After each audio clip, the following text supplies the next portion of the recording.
Chapter 1. Amasawa, Ichika's Soliloquy. Test tube baby. Have you ever heard that term before? Well, I guess people don't really call them that anymore. They say child of in vitro fertilization, or something. Anyway, I'm someone born from in vitro fertilization.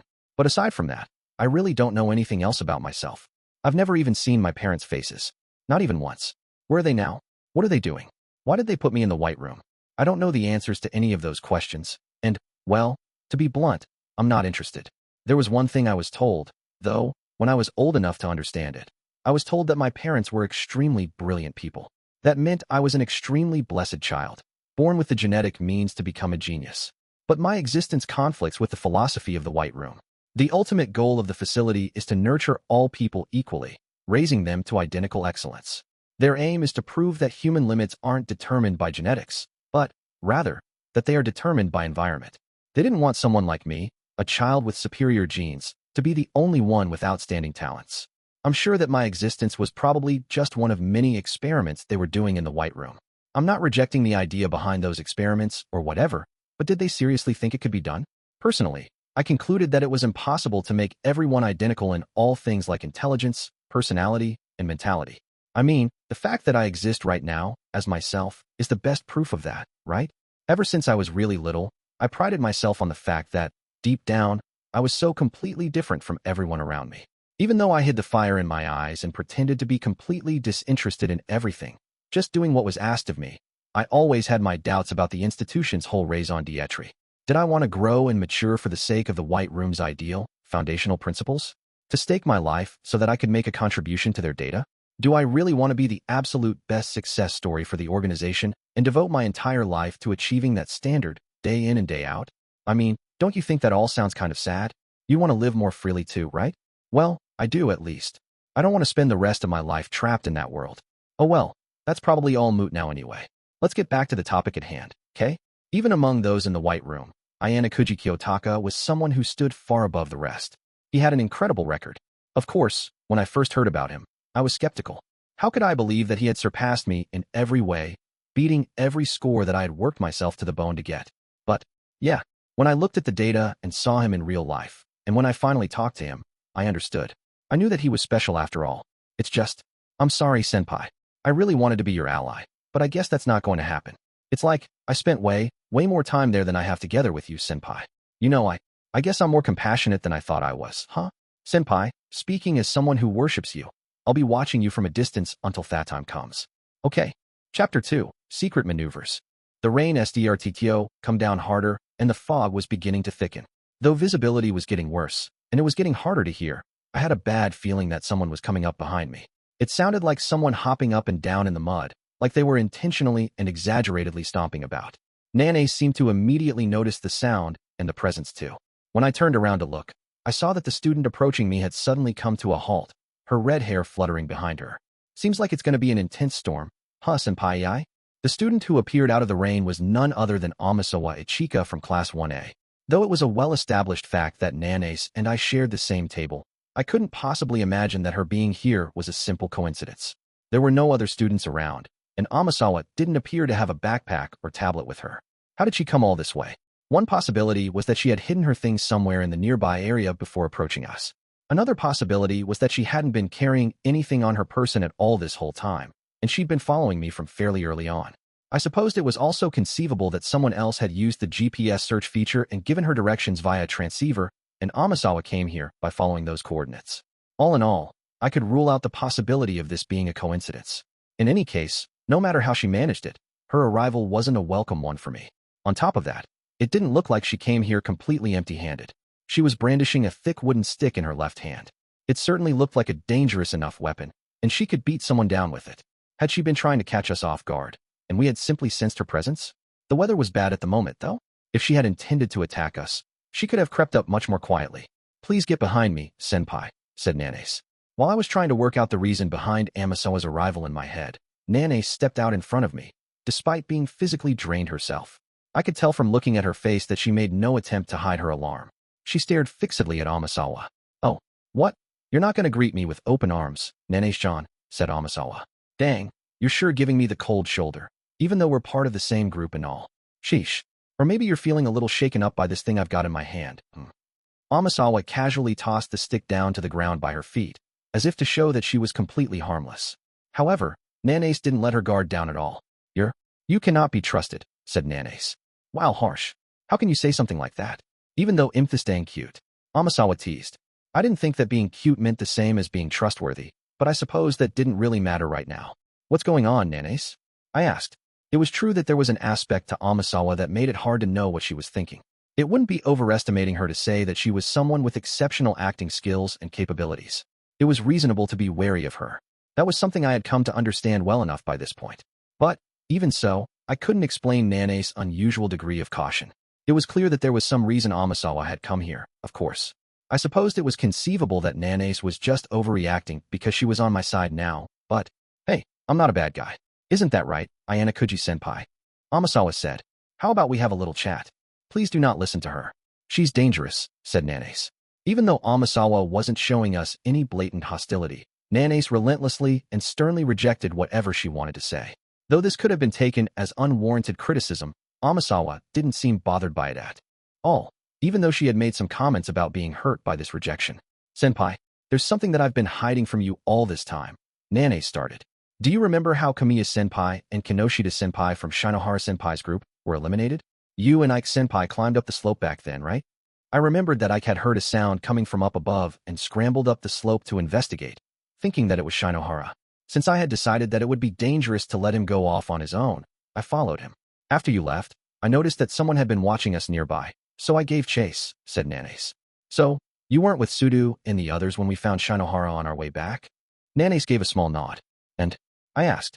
Although I couldn't catch up to whoever was running away, I did happen to see the person's rather distinctive hair.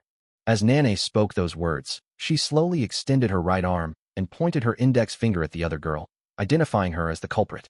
You were the one watching us back there, weren't you, Amasawa-san? Uh-huh. So, you saw me after all, huh, said Amasawa. She didn't deny it. Actually, she laughed and immediately admitted to it. Amasawa didn't appear upset in the slightest, nor did she even seem surprised that she had been seen. It sounded as though the presence that I sensed watching us back then was Amasawa after all.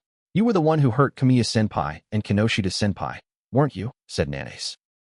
Don't you think you're jumping to conclusions? Said Amasawa. Maybe I just so happened to be there at the time. That's all. In that case, you wouldn't have needed to run away, though, would you? Nanace pointed out. Well, of course you'd run from someone if they're chasing after you with a scary look on their face, said Amasawa. Besides, I don't like being suspected. I find that very hard to believe, said Nanace. So, basically you're saying that you've made up your mind that I'm the one who knocked those two off the cliff. Is that it? Said Amasawa. I'm sure of it. There can be almost no doubt, said Nanace. Oh, you're sure of it. But you have almost no doubt, huh? Said Amasawa. Doesn't that mean that maybe you don't actually know what really happened? Even though they belonged to the same group, the two girls kept arguing in circles. In that case, can you swear that you weren't the one who hurt Kinoshita-senpai and Kamiya-senpai? Demanded Nanace. Sure, I can swear anything, I guess. But there's nothing you can do to make sure what I swear is the truth, Nanace-chan, countered Amasawa, suggesting that there wasn't any point in saying anything one way or another. Anyway, Amasawa added, turning the question around, what would you do if it was him who did it? What then? Rather than retreating from Nanace's accusations, Amasawa dove into them headfirst instead. Nanace seemed a little overwhelmed, but she pressed on to try and find out what Amasawa was playing at. Why would you do something like that? Said Nanace. Please, tell me the reason. Actually, wait, before that. Why didn't your name come up on the map when the school administrators searched for GPS signals in the first place? That should have been clear enough, even without needing Amasawa to explain. I answered for her. Making sure you don't leave any traces on the GPS isn't that hard. All you have to do is break your watch. Amasawa gleefully showed us the watch strapped to her right wrist. Correctamundo, she said. Whether it's intentional or not, if the watch malfunctions, it's all the same in the end. Besides, you can replace it for free. But if you broke your watch beforehand and caused your GPS signal to drop, wouldn't the school officials have noticed? Asked Nanace. Sure, yeah, Amasawa admitted. But it'd be difficult for them to notice right away, especially if they were rushing over to an emergency to see what happened. There were over 400 GPS signals on the island. Even if there were one or two missing when the school officials checked their tablets, they wouldn't notice them immediately. They also wouldn't have the time to thoroughly check for every signal. The teacher's only priority was the general safety and well-being of the students. Even so, wouldn't the school officials conduct a thorough investigation later? Nanace said. It would only be a matter of time before you were found out. That, coupled with the fact that Shinohara had given testimony that her group had been attacked by someone, would naturally cause school officials to investigate the matter more deeply. During the time of the incident, Amasawa's GPS signal had disappeared, and only hers. That was entirely possible. However, therein laid the problem. If it were only Amasawa's GPS signal that went dark at the time of Kinoshita and Kamiya's attack, then yes, it'd be inevitable that the school would become suspicious of her, I said. But that's not enough. Since no further evidence will ever be found, they can't definitively declare that she is the culprit. But I had guessed that Nanace was standing off against Amasawa because she wanted to conclude that Amasawa was the culprit. However, verifying that Amasawa was the one responsible would be much more difficult than she seemed to think. School officials would be absolutely determined to avoid being hit with any legal action that could arise if they were to eliminate Amasawa because of false accusations. Also, the entire idea of the watch, which was originally intended as a means of maintaining order and rules during this uninhabited island exam, could be rendered null in a number of ways. These watches had to be strictly regulated to prevent wrongdoing. We were allowed to replace watches that stopped working due to any sort of malfunction, but only once. It would cost you the ability to earn points whenever your watch broke down, and a broken watch could eventually lead to elimination. However, the stricter the regulations were, the greater the possibility that you could find some kind of loophole and commit fraudulent activities in a different way. For example, you could tinker with a rival's watch to make it stop working. Moreover, if someone's watch malfunctioned due to an accident, or if equipment failure really did lead to someone's elimination, that would probably find that a tough pill to swallow. Rules are meant to be broken, said Amasawa. Happens all the time.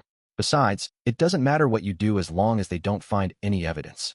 Though I had some issues with the way she said it, Amasawa was correct. But Nanace went on. If there's no other evidence, then I can testify that you were there when it happened, Amasawa-san.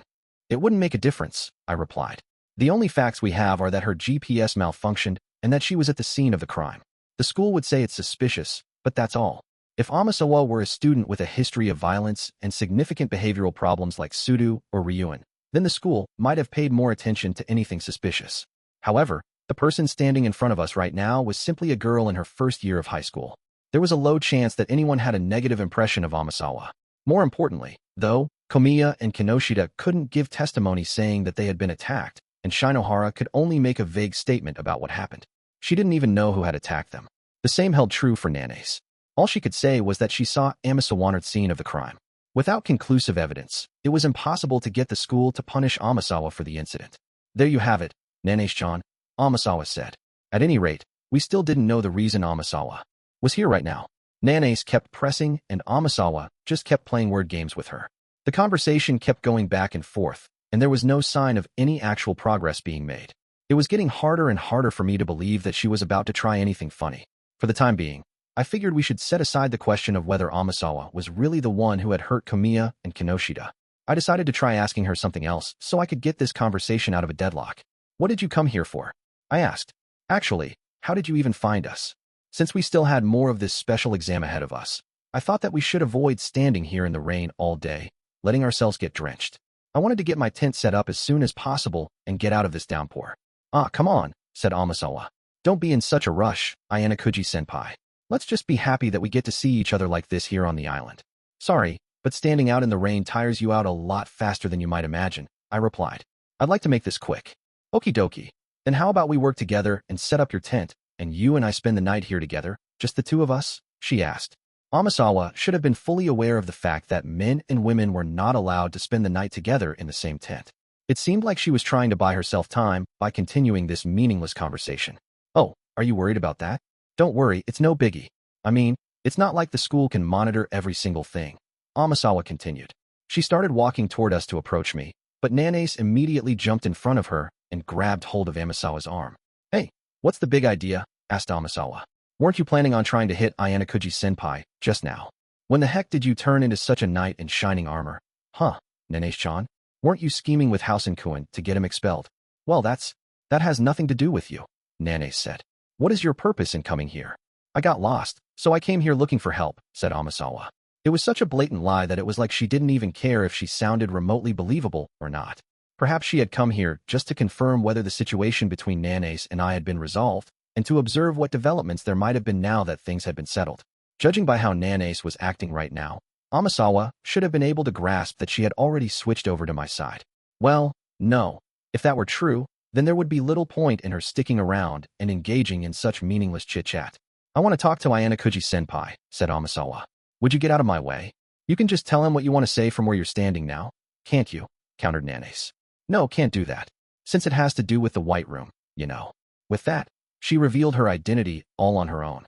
Perhaps she thought it would be useless to try and hide it any longer. Nanase turned to look in my direction, shocked. During the first semester of the school year, there had been whispers suggesting the presence of a student from the White Room, but I had never been able to ascertain who it was exactly.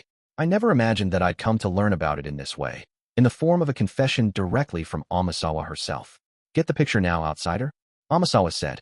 If Amasawa really was a student from the White Room, then I could certainly understand why she would call Nanase an outsider like that. Let go of her arm, Nanase, I told her. Nanase, though disgruntled, obeyed my command and released her. There. Aren't you a good girl, Nanase-chan? You know, personally, I don't really hate how much of a loyal puppy you are. Amasawa started to close the distance between us, bit by bit. Would we finally be able to get this conversation moving? Sorry, but Nanase said something similar before too, I told her. Don't expect that I'm going to believe whatever you say just because you said the words, White Room. That's totally okay. I can even give you proof. But it might be a little problematic if Nanase-chan were to overhear it, said Amasawa. She flashed us that same devilish grin she always wore as she looked over at us. Her smile seemed to say, you understand, right? She shooed Nanase away with a casual wave of her hand. Nanase was reluctant to just carelessly allow Amasawa to approach me, but she soon did as she was asked. The rain was starting to come down harder now, so if Nanase stood a few meters away from us, and if Amasawa and I spoke quietly, she wouldn't be able to hear our conversation. Amasawa, trudging along through the mud, finally came within arm's reach of me. Okay then, where should I start? I wonder, said Amasawa to herself. She looked like she was deep in thought, like she was wondering how she could explain things to me so that I would understand what was going on.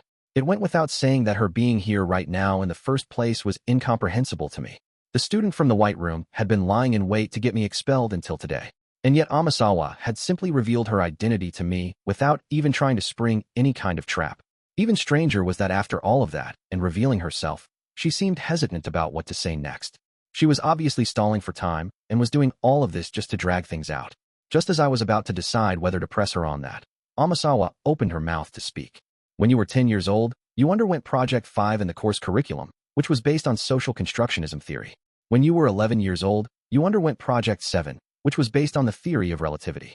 I took both of those courses too, so I remember them quite well, she said.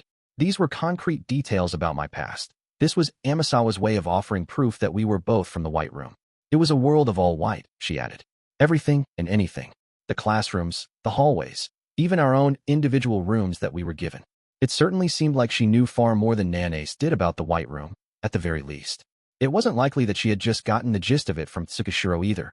He wasn't the kind of person who would discuss the inner workings of the White Room with outsiders. From what I had just heard, I could conclude that Amasawa was indeed the agent that I'd heard about. From the things that she said to the way that she acted, she certainly fit the part of a White Room student. What's the benefit for you in deliberately coming here and revealing yourself to me? I asked. Yeah, I suppose you've got a point there, said Amasawa. I figured that's what you'd get hung up on. That makes sense. But, why see, I just wanted to tell you that I'm not your enemy, senpai. That sure sounds contradictory, I replied. The White Room student is an agent sent here to get me expelled. If you're claiming not to be my enemy, then things don't add up. Amasawa continued. You're a fourth-generation student, Ayanokouji-senpai. She was already soaking wet, but she didn't seem to mind. The students from the generation that came after you all harbor intense feelings of jealousy toward you. They figured if they were to use another White Room student to take care of you, that jealousy would motivate whoever they picked to get you expelled. But the people at the top messed up when they chose me for the task. They couldn't see that I'm just a sweet maiden whose only feelings toward you are a secret admiration and yearning, Ayanokouji-senpai. I'm not jealous. And that's why you've revealed yourself to me like this? I asked. Amasawa nodded in response. In that case, couldn't you have done this right after you came to the school and told me then? You had no trouble making it all the way to my room before. We had plenty of chances to talk.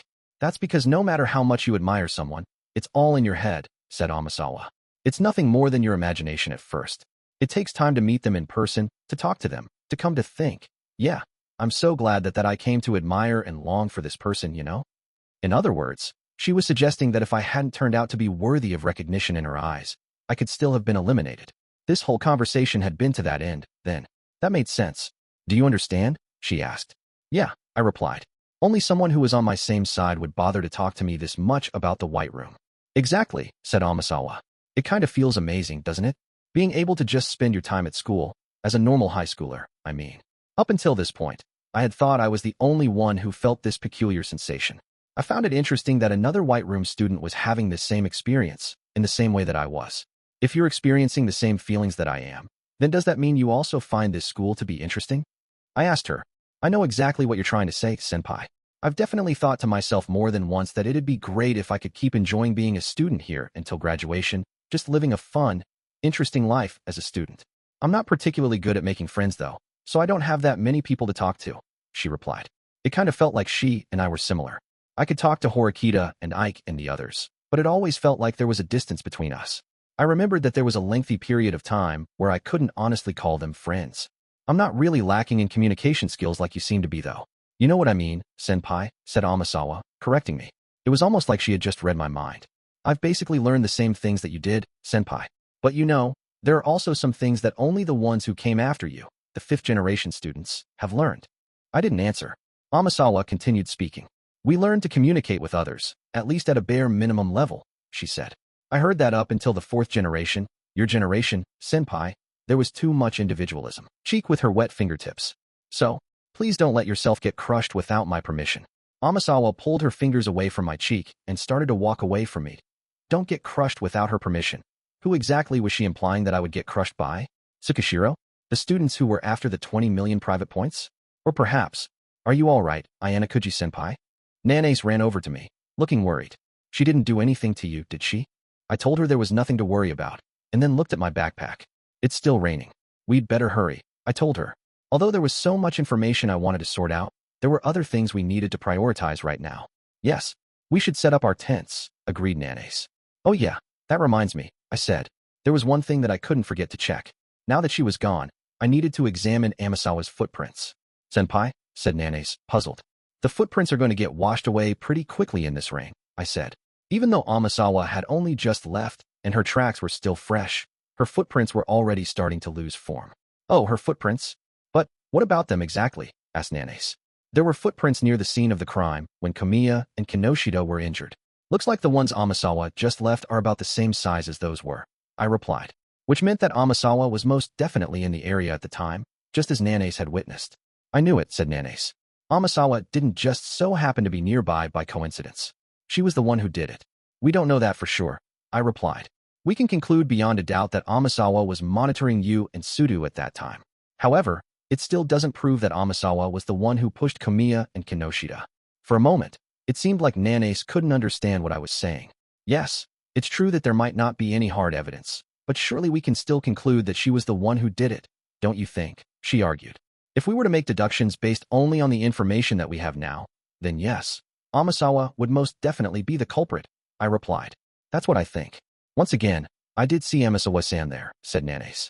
That certainly wasn't a mistaken judgment on her part, obviously. She really did see her. But it's not like you actually saw her push them, did you? Well, there's also that confession she just gave us just now, countered Nanace. I think we'd be hard-pressed to call that a confession, I said. All she said was, what would you do if Thad beat me? What then? She never actually said that she did it. Perhaps she was afraid of being recorded, or something along those lines. Nanace suggested. With all the noise from this downpour, and on top of that, considering the state that we're currently in, do you really think that there was any need for her to be that wary? I asked. Anyone could see that this environment was not exactly conducive to recording audio. Even so, it's not as though we can be certain, said Nanace. She does understand that you in particular are someone that she should be wary of, Ayanokouji-senpai, and it is reasonable to assume that she would have taken the utmost precautions. If Amasawa were trying to minimize the risks as much as possible, sure, that would certainly have been the wise choice. If you intentionally harmed two students, causing potentially life-threatening injuries if left untreated, then you should run away as fast as you possibly could immediately. Why would Amasawa have gotten so close to us on purpose and let you see her escape? I asked. Nanace pondered my question as she collected her backpack. Well, we should consider that it could be because she was concerned about Kamiya-senpai and Kinoshita-senpai's conditions, she reasoned. It's the same mindset as an arsonist who returns to see the aftermath of their fire. True, people often said arsonists returned to the scene of the crime. There were many theories about the psychology behind that, but it was dangerous to apply the same idea to this case so casually. If we assumed that Amasawa was indeed the perpetrator of this incident, then we would only end up seeing the superficial components of the case. It simply doesn't make sense that someone who was prepared to do whatever it took, no matter the consequences, would risk going back to the scene of the crime because they were concerned about the people they attacked, I said. It doesn't add up. The fact of the matter is that you spotted Amasawa from behind as she was running away. It's hard to imagine that anyone sent in by Tsukishiro would have made a mistake like that. I continued to track the deteriorating footprints so I wouldn't lose sight of them. And why would she have gone out of her way to catch up with us and reveal her identity? I added. I thought that since she had seen me, she decided that she couldn't hide her involvement, Nanace replied. So, she allowed herself to be seen instead. If the incident had been reported to the school, then it would have become a problem for her. Even if the school officials could not corroborate the details of the crime, it would have jeopardized the role that acting director Tsukishiro had entrusted her with. In the end, though, Amasawa coming back to the scene of the crime is contradictory, I replied. Couldn't we just dismiss that as a careless blunder on her part? Asked Nanace. Not a chance. I supposed it was possible that Amasawa had intentionally let Nanace see her for one reason or another. At any rate, though, I had successfully managed to get a new clue from the footprints that I was tracking. Just as I thought, I said. There's something that we cannot overlook in all of Amasawa's actions. What do you mean? Repeated Nanace. I traced Amasawa's footsteps, which were just about to be cleared away by the rain. It seemed like Amasawa had approached from directly behind me. But if you trace her footprints back, I directed Nanace's attention to the footprints. Huh, she replied, now noticing the bizarre inconsistency herself. These are someone else's footprints, aren't they? Yeah. The other set of footprints seemed to be slightly larger in size than Amasawa's, but since they were half gone from the rain, I couldn't determine their exact size. You can see that whoever this person was, they briefly came close to us, I said. Here, you can see the tracks are all messed up. This is the point where these tracks meet with Amasawa's footprints, and this is where this mysterious visitor turned back. So, you're saying that someone else was here before Amasawa-san came over to talk to us, said Nanace. There didn't seem to be any way to determine whether this person was a student or a school official at this point in time. Can you bring me the stick that Amasawa was holding before? I asked. Why yes, replied Nanace. Nanace went over, picked up the stick that Amasawa had thrown to the ground earlier, and came back over to me. After looking at it, I narrowed down my hypotheses and felt like I could make one educated guess. Do you notice anything about this? I asked Nanace. Do I notice anything? Well, it does look dangerous. It would cause a lot of harm if you were to hit someone with it. Oh, wait a minute. Is that? She trailed off. As she was feeling the wooden stick she held in her hands, Nanace also noticed something. I can't imagine that this was just randomly picked up off the ground from somewhere around here, she said. Yeah, the useless parts have been scraped off, so that it could be used as a deadly weapon. Its condition is far too unnatural for me to think that it's just some branch that naturally fell off of a tree, I replied. Then was Amasawa-san planning to attack you using this stick, Ayanokouji-senpai? Asked Nanace. If Amasawa had been planning to attack me, then she should have just hit me with a surprise attack without a single word. But even though she was holding onto a weapon, she didn't show any signs that she was planning to attack me with it. Rather, I think that she specifically intended to use it to make herself noticeable. From that, there was something else that we could infer as well. That means that from the beginning, she never planned to attack you, said Nanace. Amasawa-san wasn't the person who originally brought this stick here. It belonged to the other person who vanished. Correct? The other visitors' footprints were close together when they were approaching us, having taken short strides. However, after they turned back, the footprints were spread farther apart. They must have ran away, either to avoid being seen or because they were trying to escape. But why? Said Nanace, confused. Amasawa said that I'm someone she deeply admires, I mused. When I consider the possibility that she tried to protect me when I was about to be attacked, I can start to see some connections to what's been going on. I can't help but feel that it's a little dangerous to determine that she's your ally just from that though, of course. Anyway, though, I really have no clue who left these footprints, but they must have been after me. Could it have possibly been someone affiliated with the school? That's a possibility, I agreed. But remember, I do have a bounty on my head. It was quite possible that these footprints belonged to a student who was after the prize money. And it was also conceivable that, whoever it was, they were willing to take the risk and try and get me expelled by force. Oh, I've got it, shouted Nanace, sounding as though she had just thought of something. Senpai, let's do a GPS search right away. Not that much time has passed since Amasawa-san arrived here and talked to us. Even if the other mystery person was running away at full speed, they most likely wouldn't have gotten that far in this poor weather. Don't you think so?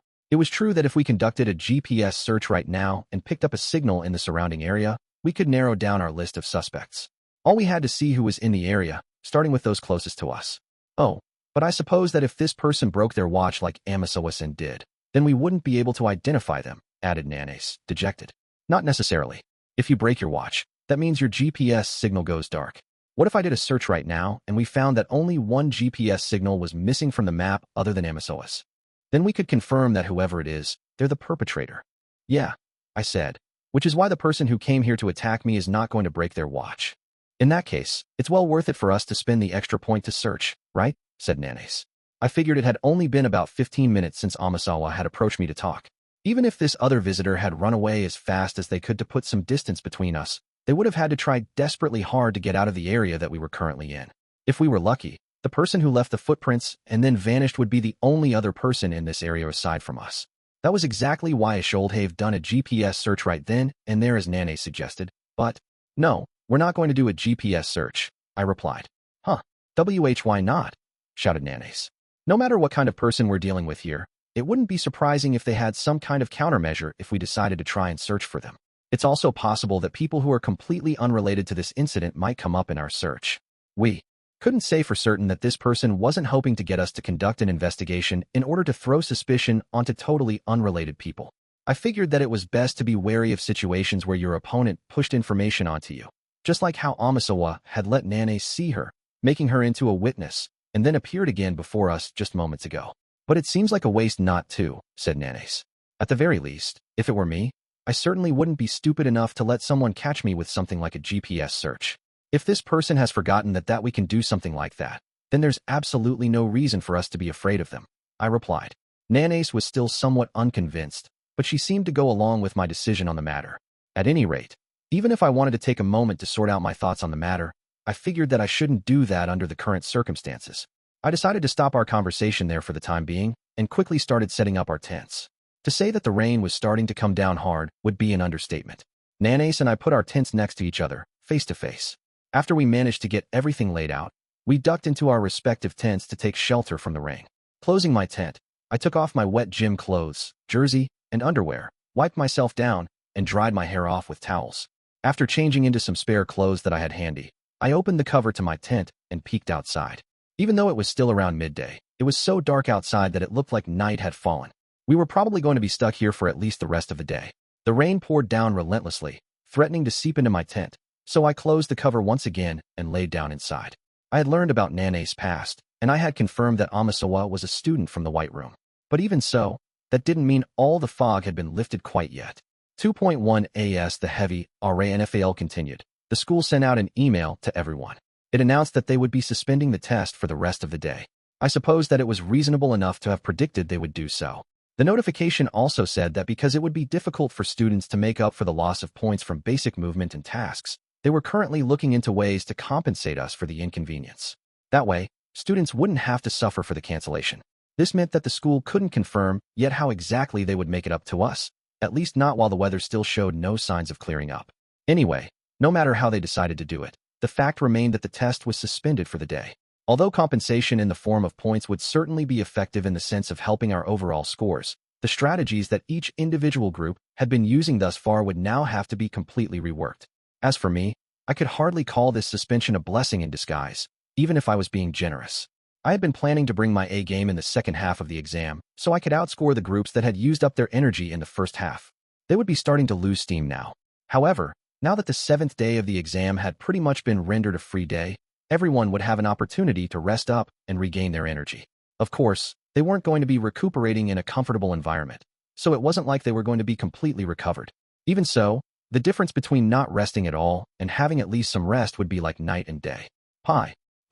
Huge drops of rain beat against my tent, and the sound was practically deafening, but I could faintly hear someone's voice. Son, AI. There it was again. Someone was calling for me. I was certain that the voice belonged to Nanace, from the tent across from mine. I once again opened the zipper to my tent and looked out, peering through the mesh fabric. Visibility was poor, but it wasn't difficult to see as far as her tent. I would like to speak with you for a moment. May I come over there? She shouted. She wanted to come over. Nanace should have known that it was risky for a man and a woman to be alone and squeezed together inside a small tent. I suppose she must have forgotten all about that. The rules only stated that men and women were forbidden from sleeping together. Simply spending a short time together wasn't a problem. As long as students didn't lose their sense of reason, then there wouldn't be any moral problems either. Still, having said that, the rain was coming down hard. Even though the entrances to our tents were less than 2 meters apart, Nana's would inevitably end up soaked while making the trip over. That's fine with me. But how about I go over to your tent? I replied. Nana's shook her head no in response to my offer. She then unfolded a towel and held it up above her to keep her head dry before opening the entrance to her tent. In response, I hurriedly opened my own tent to welcome her inside. In perfect sync with me, Nana's jumped out of her tent and flew into mine as quickly as she could. Even though the entire process took less than a second, she still got drenched, of course, but the inconvenience was as minimal as it could have been. Phew. Please excuse me for bothering you while you're resting, senpai. Nah, it's all right, I replied. Nana's was more tired than I was, anyway. On top of the fact that she really had to push herself to reach this area, we had just fought a fierce battle right before this, albeit one born from a misunderstanding. I wondered what she wanted to talk to me about, but she didn't jump straight into conversation. It seemed like she was unable to bring herself to start speaking right away. There was a period of silence, as if we were both trying to guess how the other was doing. I suppose I'm a little brazen, aren't I? Said Nana's apologetically, lowering her head. I treated you with such hostility just moments ago, senpai. I even went as far as to say some cruel things to you. And yet, despite that, I suppose I'm only being a bother trying to talk to you like this, like we're close friends, aren't I? I felt like this was coming rather late, but it seemed like Nana's was coming face to face with those conflicting feelings now. I don't really care, and you can stop with the apologies. It should be clear that there's no need for us to antagonize each other, at the very least. Right, I replied. Though there were some things that couldn't be brushed aside so easily, we were in the middle of a special exam right now. Any doubts in your mind would cast a shadow onto your efforts, making it more difficult to think and act the way we needed to. Yes, I suppose you're right, Nana said, indicating that she understood. She apologetically bowed her head once more. So, what did you want to talk to me about so badly that you braved the rain? I asked. Oh, yes, said Nana's, finally remembering the matter at hand. I can't seem to stop thinking about Amasawa-san, since she showed up so suddenly earlier. When I thought about your struggles, Ayanokouji-senpai, I just felt like I had to come out and say something to her, against my better judgment. Apparently, she had simply been worried about me back then, rather than having any specific motive behind speaking up for me. I found it a little problematic that she was more upset about the situation than I was, but I appreciated the sentiment. I just went ahead and decided that Amasawa-san must have been the one who pushed Kamiya-senpai and Kinoshita-senpai. I thought that Amasawa-san was hiding her true nature because she wanted to hide the truth from us. But when you said that it didn't necessarily mean that she did it, Ayanokouji-senpai, well, I just couldn't quite understand your reasoning for that, and because we're still completely in the dark at the moment. We don't know the truth. Amasawa was about as close to being suspicious as she could possibly get, but she was completely suspicious. She was, more or less, in a gray area. I'm curious about the perpetrator's motive, Nana's mused. Whoever it might be, why would they engage in such risky behavior? I decided to reiterate my thoughts on what had happened with Kamiya and Kinoshita. After all, sometimes you can come to see things more clearly by exchanging opinions with someone else. Someone had knocked Kinoshita and Kamiya down. The fact that the perpetrator's watch hadn't given off a GPS signal clearly indicated that this was not a spur-of-the-moment thing, it was planned. And then, wait, isn't that strange, said Nana's. As soon as we started talking about the issue, Nana's furrowed her brow in apparent confusion. It seemed she found some of what I said unconvincing. If Amasawa-san really is completely uninvolved with this incident, doesn't that strike you as strange? She said. That would mean that Kamiya-senpai and Kinoshita-senpai just so happened to be attacked when she was around, and that Amasawa's watch just so happened to be broken at that same time. And finally, that I discovered her just by chance. Right.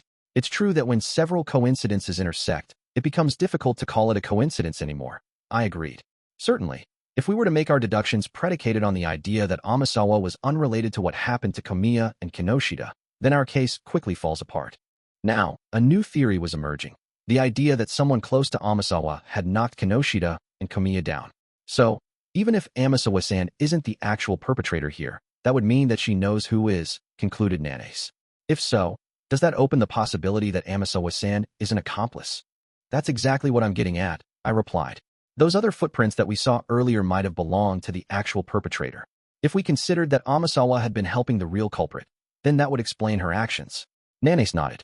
Well, I suppose if someone did want to resort to violence, it would make sense to go about it that way, she said, connecting the dots. But, I replied, trailing off before finishing my thought. Just then, I had started to feel curious about something completely unrelated to the topic at hand, for some reason. But what? asked Nanace. Now that she was looking up at me with a vacant, puzzled look on her face, I hesitated to ask her the question on the tip of my tongue. I paused because I simply couldn't understand how any office worked. It was our 7th day living here on the uninhabited island. Nanace had basically collaborated with me all this time, and we hadn't had much time to wash up properly. Nanace did have the chance to wash off the sand when she changed into her swimsuit for beach flags, of course. And when she went swimming, she would have taken a shower when she changed back. But even so, just the amount of sweat that you managed to produce in a single day could cause issues. Since the tent was rather small, Nanace's scent, though slight, had filled the space. I wouldn't say that it was an offensive odor, though. Even if you could mask the scent of sweat by wiping yourself off, I wondered what it meant if it smelled good. I wanted to ask her about it, but that would obviously make me a bad senpai. No, it's nothing. I just misunderstood something. Don't worry about it, I told her. Oh, she replied, puzzled. Nanace nodded, not prying any further, and apparently not sensing what I had been thinking about either. Even though I did have a girlfriend, I was a beginner who had just started learning about these things. There was a lot that I didn't understand when it came to this sort of thing. Deodorant and antiperspirant sprays were relatively inexpensive and readily available for us to get, as per the rules. I figured that she had purchased some. That was just about the only answer that I could come up with at the moment. This was a random topic that I had gotten myself stuck on, but I was getting strangely caught up in it. Nanace didn't seem to think anything of my pause, though, so I figured that I would just get back to the topic at hand. Although we have no way of ascertaining whether Amasawa actually did anything to Kamiya and Kinoshita, we do have a pretty good idea of who is in which table, I told her. Nanace cocked her head to the side in confusion, perhaps because she didn't understand what I meant. I took out my tablet and showed it to her. Wait, are you sure that's okay? She said. That contains your personal information, Ayanokouji-senpai. Are you sure you don't mind showing it to me? By personal information, I assumed that she was referring to my scores. It was valuable information, I supposed, since scores and ranks for students outside of those in the top 10 or bottom 10 were not disclosed. I thought you and I weren't so distant from one another anymore, and that we had a relationship where we could trust each other. Am I misreading things? I replied, straight out. When she heard me say that, she snapped to attention, looking up at me. Oh no. I am grateful for your trust in me. Thank you, she stammered. She sounded somewhat flustered, happy, and apologetic, all at the same time. The face she made was typical of her. Nanace was the sort of person who couldn't just forget a perceived act of rudeness on her part. Besides, we've been working together, I added. You'd probably be able to roughly guess how many points I've gotten anyway if you just thought about it. Right. Even though I had taken on some tasks alone, I was sure that Nanace would have at least given some thought as to how I had earned my points if I were in first place. I proceeded to explain things to her, without paying any mind to the fact that I was disclosing my scores in the process. So anyway, as I was saying earlier, we can actually know who is in what table. But, as I started explaining things, the sharp-minded Nanace quickly noticed something that seemed odd. Huh? Senpai, your score. Doesn't it seem lower than you would think it should be? What do you mean? I asked in return, evaluating her. Nanace started to do some calculations in her head, using her fingers on both hands to work things out. Arrival bonuses, early bird rewards, and tasks. Subtract any penalties, and I thought you won first place in the task that you took on while I was taking a break too, she said, working through the problem. She seemed to have quite a good memory. That would certainly be a useful asset to me, and something I could use in the future. So you've noticed. Yes, I should have had 88 points by now. Excellent job picking up on that. But you have 78 now, a whole 10 points less. And I don't believe you've suffered any penalties. So, how? And when? Did those points disappear? I went on to explain the answer. In this special exam, we have 4 designated areas per day as part of the basic movement system, I explained. They are announced to us, and then we move to those areas. We spend a total of 10 hours on test content each day, from 7 in the morning to 5 in the evening. I decided to do a total of 10 GPS searches on the 6th day of the exam, when the feature was unlocked for us. I did 1 search each hour, except when we were on break at noon. Nanace didn't yet understand what I would have been able to see by doing that, so I continued. The GPS search is an exceptionally useful feature that allows you to know the location of every student on the entire island.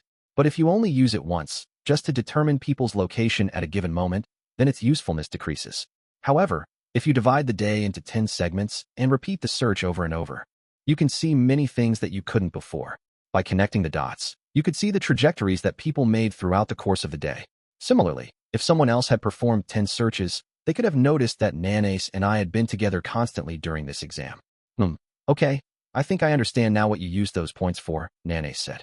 It is true that if you knew where everyone was going at each hour of the day, you might be able to work out which people belong to the same table. But senpai, I don't remember seeing you fiddling with your tablet for extended periods of time on the 6th day of the exam. And it's not as though anyone could memorize all that information, right?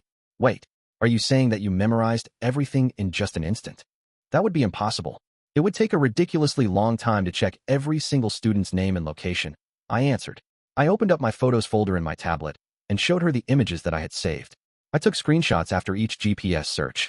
That way, I could take my time and go over them in detail when I had a spare moment to see what kinds of movements other students were making that day. It was true that we couldn't send messages or photos to each other during the exam. However, taking a screenshot and saving it to your own tablet was a standard feature.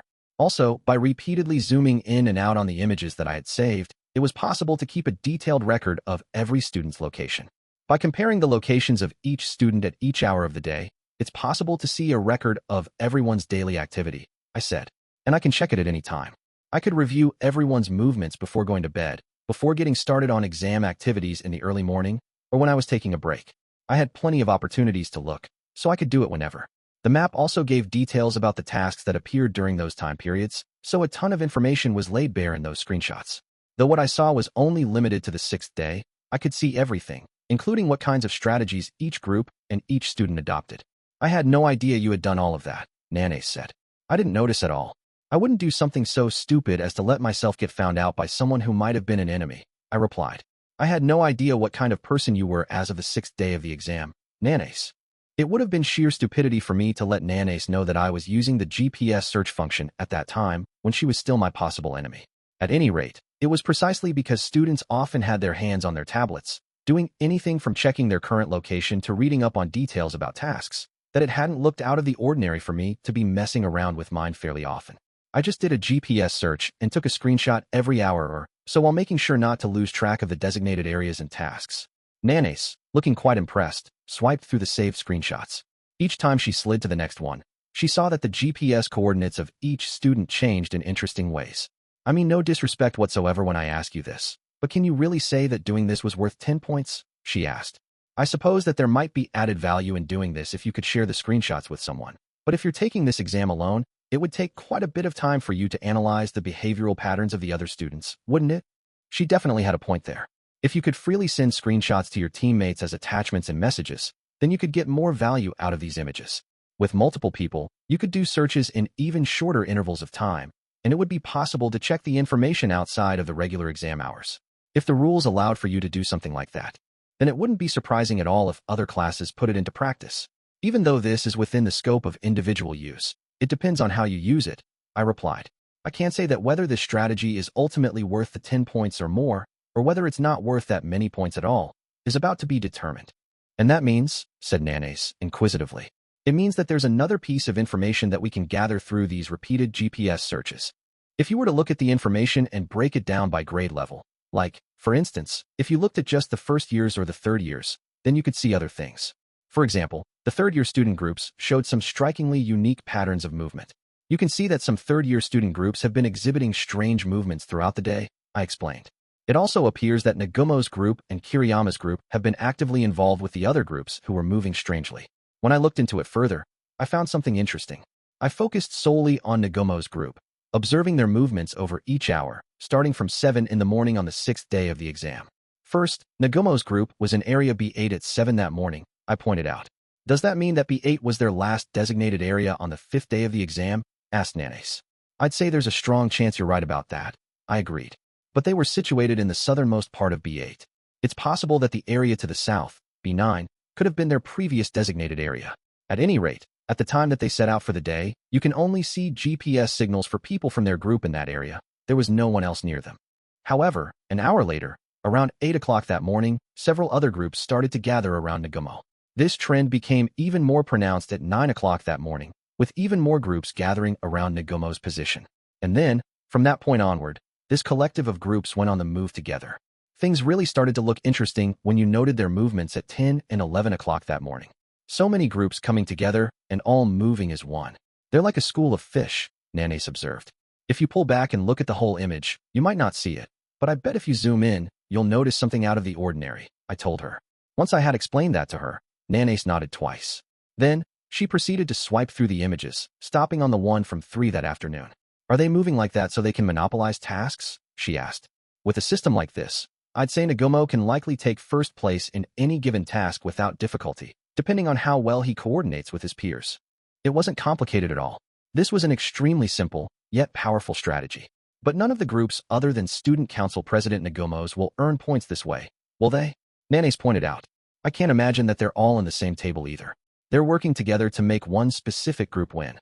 I think that's an idea that anyone might have thought of at least once or twice, but it would be impossible for anyone to actually put such a plan into action.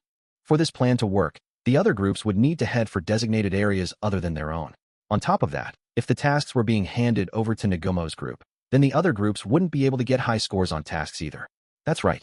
Putting this strategy into action means ignoring the basic premise of the uninhabited island exam. Why couldn't we work together to make it so that one specific group wins? I asked Nanes, testing her. That's because class points and expulsion are on the line. Of course, she answered. I then went ahead and showed Nanes the students from the groups that had gathered around Nagumo. The groups that they're using as fodder are all made up of upperclassmen from the lower-level classes, Nanes realized. That's right. There isn't a single Class A student among those groups, I confirmed. It seems like the gap in class points between Class A and all the lower classes is so extreme for the third years that catching up must seem hopeless to them, remarked Nanes.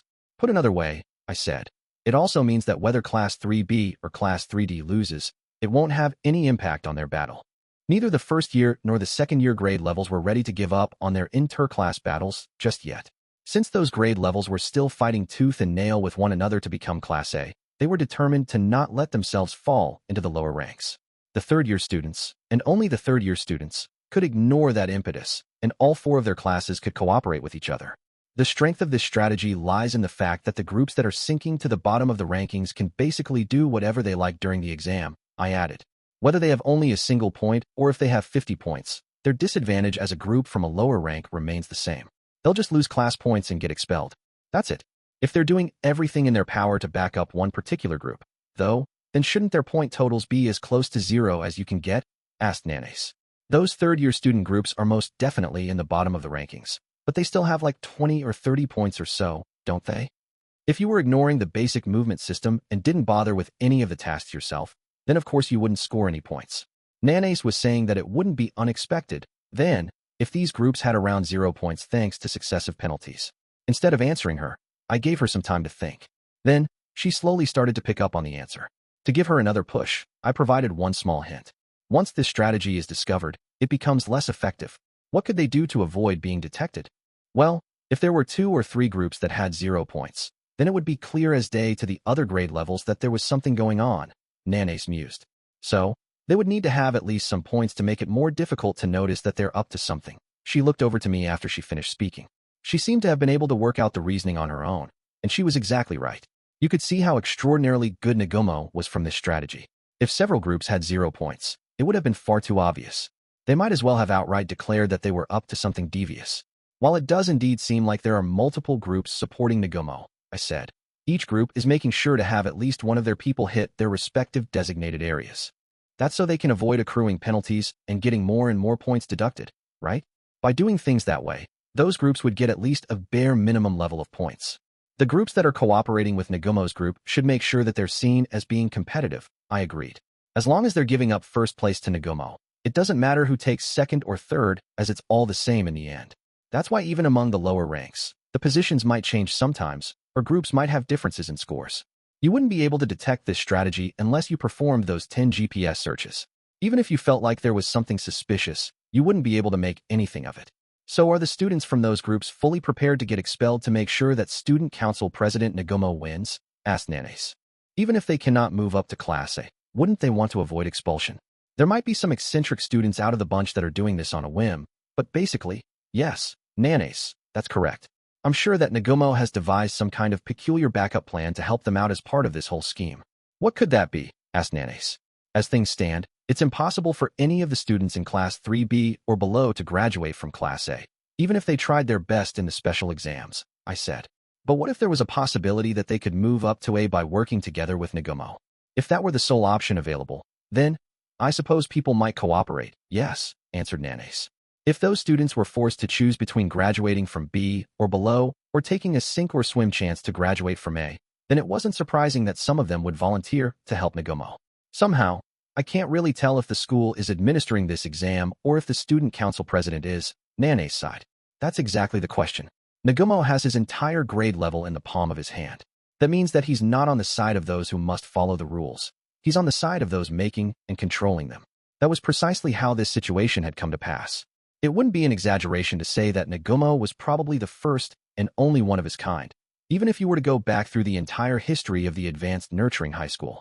Of course, we second-year students weren't going to just twiddle our thumbs and let Nagumo do whatever he wanted, though. On the 5th day of the special exam, I had approached Ryuin and Sakienergy with a proposal. The idea was that at least some of our grade level would come together and cooperate by working together to complete a specific task. If I were to describe it simply, it was something of a similar nature to Nagumo's strategy. However, it was not about concentrating points to ensure that one specific group won, like Nagumo was doing. Since we second-year students were still competing against each other, there was no way we could reach an agreement when scoring was involved. Therefore, the proposal was made on the condition that we would be cooperating on things other than scoring points. There were several groups made up of students from Sakienergy and Ryuin's respective classes who they felt somewhat uneasy about anyway. So, we all negotiated with each other as equals, offering to support one another. For example, in exchange for helping raise the maximum number of group members for Suda's group, which was formed of Class 2D students, we, in turn, would help raise the maximum number of members for a Class 2A group. Although our class leaders were enemies, they would work together without hesitation if their interests aligned. It was one of their superior qualities. Of course, had this been our first year in school, I don't think that we would have been able to pull this off quite so well. It was precisely because we had all accumulated a year and a half of experiences together that we were able to make this happen. I understand. So, that means that paying 10 points in exchange for this information wasn't that big of a risk for you, senpai. Right? Said Nanes. It's not like I've entirely abandoned the idea of trying to get into the top spots, I replied. But Kouenji is fighting tooth and nail to take the top spot too, fortunately enough. Besides, I think I'd rather have the means necessary to be able to support my allies at any time. Kouenji-senpai really is quite amazing, said Nanes. He's single-handedly keeping up with Student Council President Nagumo's group. Kouenji was certainly impressive. However, the situation was a little misleading. Kouenji and Nagumo were in a neck-and-neck race right now, each potentially about to overtake the other. Or at least, that's what everyone must have been thinking when they checked which groups were in the top spots. They would think to themselves, Kouenji is holding his own against Nagumo's group all on his own. In reality, Nagumo's group was only pretending to be in such close competition with Kouenji. It was nothing more than an act. Nagumo would likely maintain the status quo until the end of the 12th day, when the top ranks could be confirmed. Then, during those last 2 days when the scores couldn't be checked, he would make a mad dash for the finish line. That way, the results would only show that Nagumo had defeated Kouenji by overtaking him in the endgame once Kouenji had run out of steam. The fact that Nagumo was using a large network of allies to raid tasks wouldn't be exposed. I supposed if Nagumo was willing to go up against Kouenji, then there was a chance that we could win this thing. Now then, I said, let's use the information we have to see what kind of movements Amasawa was making on the 6th day of the exam. Hearing those words, Nanes understood that there was even more value to those 10 points that I had spent. It looks like Amasawa wasn't inside the designated area as of that morning, I pointed out. It wouldn't have been surprising if she'd been camping out in the same designated area that we were in, considering that we were in the same table to begin with. However, her GPS coordinates placed her 2 areas below that. She must have spent the night alone as we couldn't see any other GPS signals overlapping with hers. This was her position at 8 in the morning, 1 hour after the designated area was announced, I added.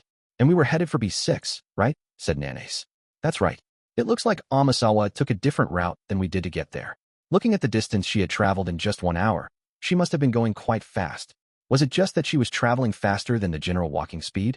Or was it because she had moved with precision along the best possible route? In any case, I found it hard to believe that she was just some girl walking through the woods all on her own. When I proceeded to the screenshot of the map 1 hour later, I saw that Amasawa had been in Area C6, just one space to the right of our designated area. We could assume that she had entered the designated area during that 1 hour time frame, and then made her way to a nearby task. At least on the morning of the 6th day of the exam, Amasawa must have been taking this exam seriously, just like the rest of the students. Once again, I have to say, this is really impressive, Nanes remarked. I can see each and every person's movement on the map, plain as day. Then, we focused on Amasawa's movements from the 3rd screenshot to the 7th screenshot, in order. There wasn't anything particularly unusual. She had appeared to participate in 3 tasks and visited each of the designated areas in time. Whether she had actually won anything from those tasks was something I could more or less find out by looking at Nane's tablet. But the results Amasawa had gotten from those tasks weren't important. At the very least, I said. As of 5 o'clock in the evening on the 6th day, there weren't any signs that Amasawa was approaching us or making any kind of suspicious movements. I suppose this means that we've gotten nothing from this then, said Nanes. What a shame. No, we've gotten plenty, I assured her. At the very least, Amasawa appears to be engaging with this special exam with at least some degree of seriousness. And this all means that she hasn't given us any kind of opening to find out anything about what she was doing with the GPS search. Without a doubt, it was safe to assume that she had been engaged in other activities during the evening and early morning hours, outside of the special exam period for the day. While it was possible to do a GPS search during those times, it would be a total waste of points. Just then, we received an additional notification from the school regarding the suspension of special exam activities today. Because students were only able to complete 1/4 of the day's activities for the 7th day of the exam for both the basic movement system and tasks as a result of the inclement weather, we have decided to compensate students in the form of doubling all rewards earned from arrival bonuses, early bird bonuses, and tasks on the final day of the exam. Also, please note that the forecast predicts that the weather will be back to normal by tomorrow morning. The final day of the exam was like the first in that it was only 3/4 as long as the regular exam days. So, in that sense, I suppose that it was a good choice to allocate our compensation to that day. This might make it possible to turn things around, don't you think? Said Nanes. If points gained were doubled on the last day, the day we could expect most showdowns to be decided, then it was even likelier that an upset could happen. Announcing their decision to double points on the final day of the exam right away was the correct move on their part. This way, it gives students time to rethink their strategies for the second half of the exam so they can decide what kind of moves to make, I reasoned. Also, since today could be used as a day of rest, groups would be thinking about how best to pace themselves starting tomorrow so they could carry through to the end of the final day.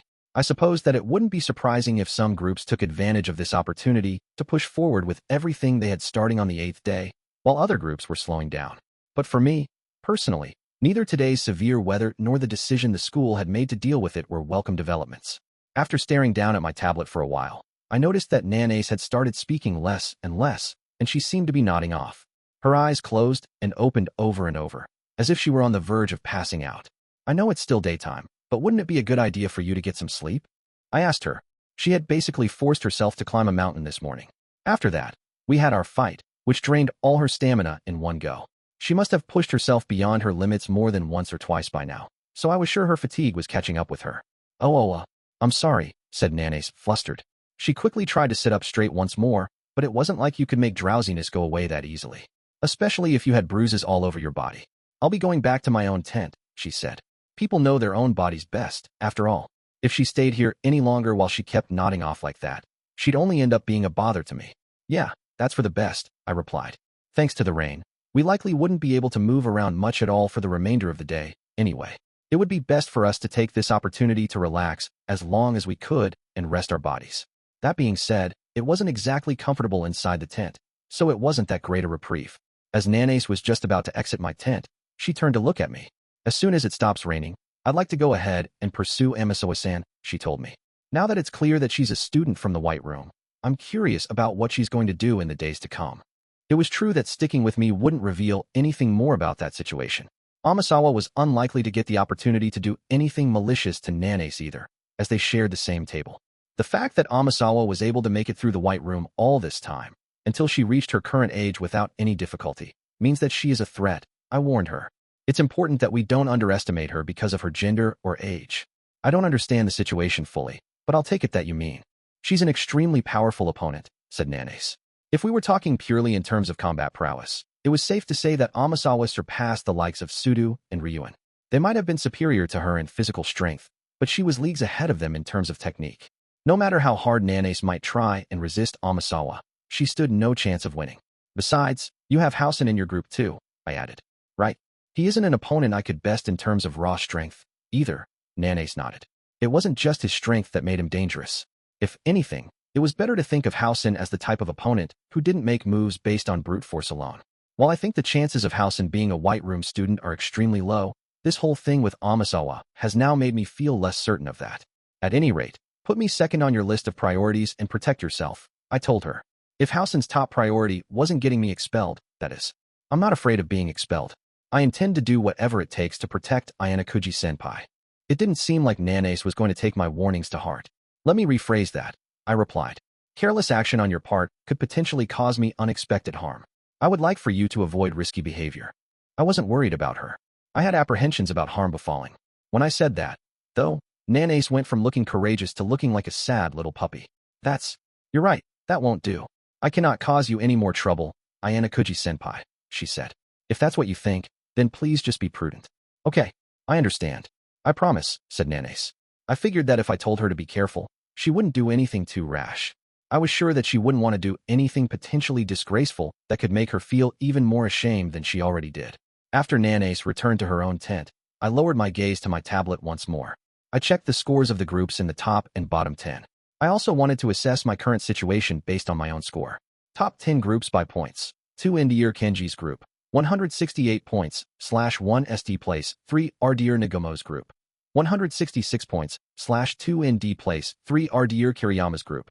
150 points, /3 RD place, 3 Ardier Sozo's group. 133 points, /4 TH place, 3 Ardier Okiai's group. 133 points, /4 TH place, 2 Indier Ryuan's group. 128 points, /6 TH place, 2 Indier Sakiyanagi's group. 127 points, /7 TH place, 1 Estier Takahashi's group. 115 points, /8 TH place, 2 Indier Kenzaki's group. 104 points, /9 TH place, 3 Ardier Karanaga's group. 101 points, /10 TH place, and then there was me in 49th place with 78 points.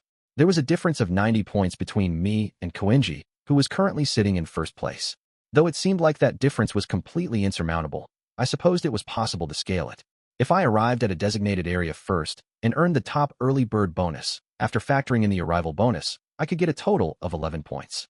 Granted, since there were 4 designated areas to visit per day, it would only be possible for me to catch up if I arrived at my designated areas first, 9 times in a row. And, of course, this was also assuming that my opponent didn't accumulate a single point. If Kouenji didn't slow down his current pace and continued to keep scoring a fair number of points, then he would likely end up with somewhere around 350 points when everything was said and done. If I wanted to catch up with him, then I'd have to earn almost 40 points per day.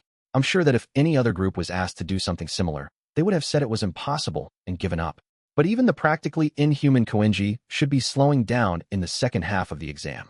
So, 10th place has 101 points, I muttered to myself.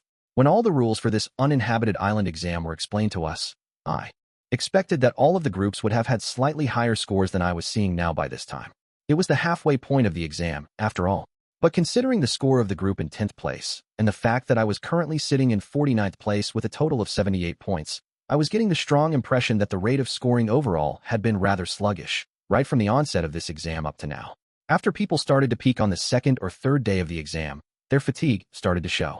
It was clear that the number of times groups had failed to reach their designated areas, the number of penalties, and the number of times groups had missed registering for tasks were all increasing. However, the total number of groups was gradually decreasing as well, as smaller groups were slowly but surely beginning to merge with one another. I couldn't forget about that. I was going to need to really go for it in the second half of the exam if I was going to make it into the top rankings. And the key would be the 10th place score. That was exactly why I didn't push myself too hard in the first half of the exam, and instead just quietly observed and prepared. Things were going to pay off starting tomorrow, the 8th day of the exam. But even so, I could expect another major spike in activity on the 8th and 9th days thanks to the fact that today, the 7th day of the exam, had been cancelled on account of heavy rainfall. This would also provide an opportunity for some groups to conserve their energy in order to focus on getting double points on the final day. This special exam appeared unwinnable for someone going it alone. The exam rules, the basic movement system, and tasks were all at odds with each other. If you aim to get to your designated areas as quickly as possible, you might miss tasks. If you focused on tasks, there was an increased chance that you'd miss early bird bonuses. This was a common issue shared by all, whether you were operating alone or were with a large group made up of many people. The early bird bonus reward was determined by when the last person in your group got to an area. As for tasks, you could only gain a large number of points through them if you got the chance to actually participate when they appeared, and you had to win as well. Both of those facts showed that this exam was made up of well-designed systems. It was unclear whether it would continue raining tomorrow or not, but I intended to fight through the second half of this exam using a new strategy. There were a few things that still concerned me, though, like Nanace's presence. Chapter 3. Just keep going and keep quiet. The heavy RNFL kept coming until just around dawn. It cast a shadow of intense anxiety over the students. However, around the time that 6 o'clock rolled around, the rain clouds vanished. The sky was so clear that you could hardly believe it had rained at all. The weather looked sunny and clear, having returned to what it was like the day before yesterday. The sunlight didn't really shine through the trees when you got deep into the woods though, so it would likely be some time before the muddied paths dried up and it became easier to walk around again. Guess I'll need to take care of food issues when the time comes again too, I muttered to myself. I hadn't been able to maintain the daily caloric intake that I needed as a high schooler. Slowly but surely, I was starting to run out of energy. As I had never intentionally trained myself to deal with chronic food shortages, this would be my first experience with prolonged hunger.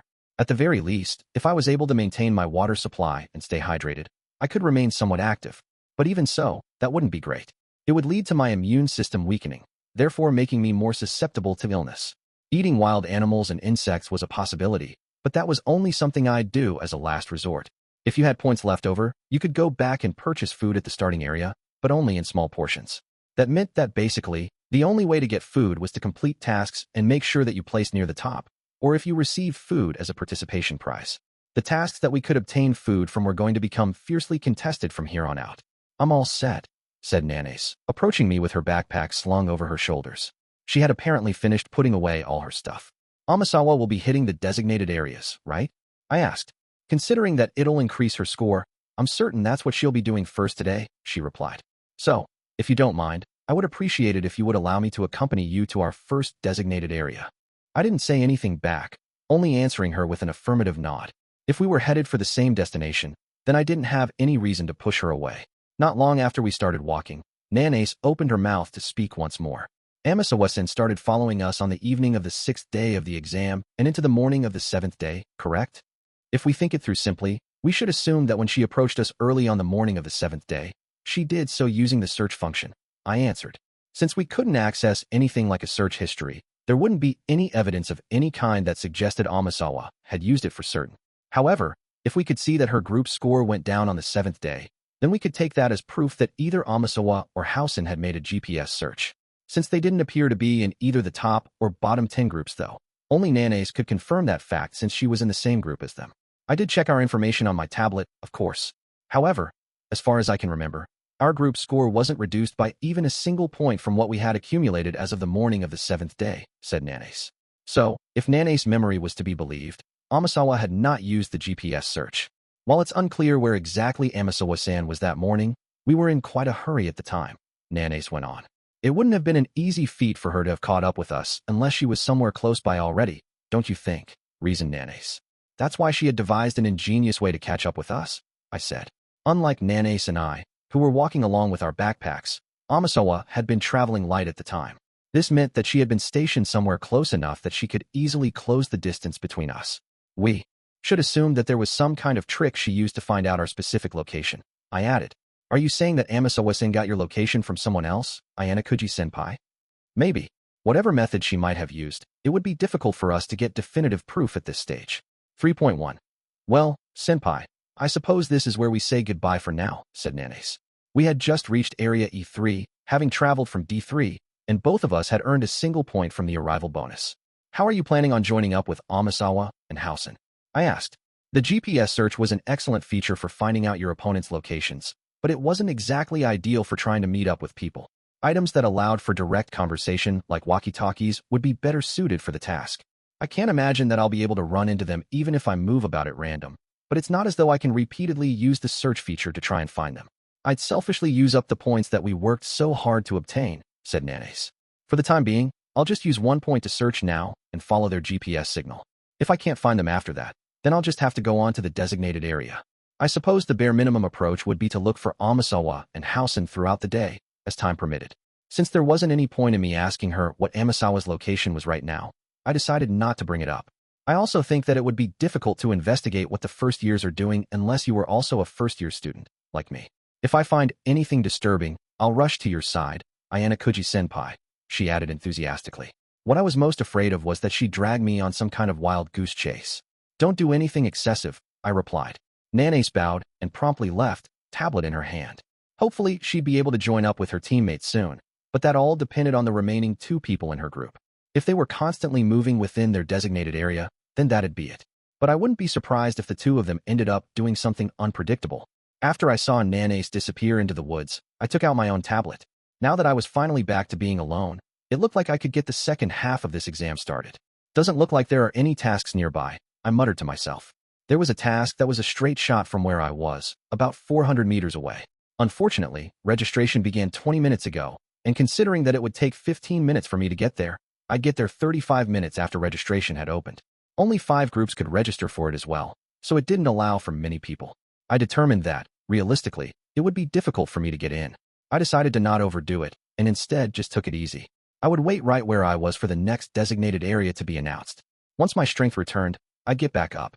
Thus, when 9 o'clock came around, I took out my tablet and started to take action.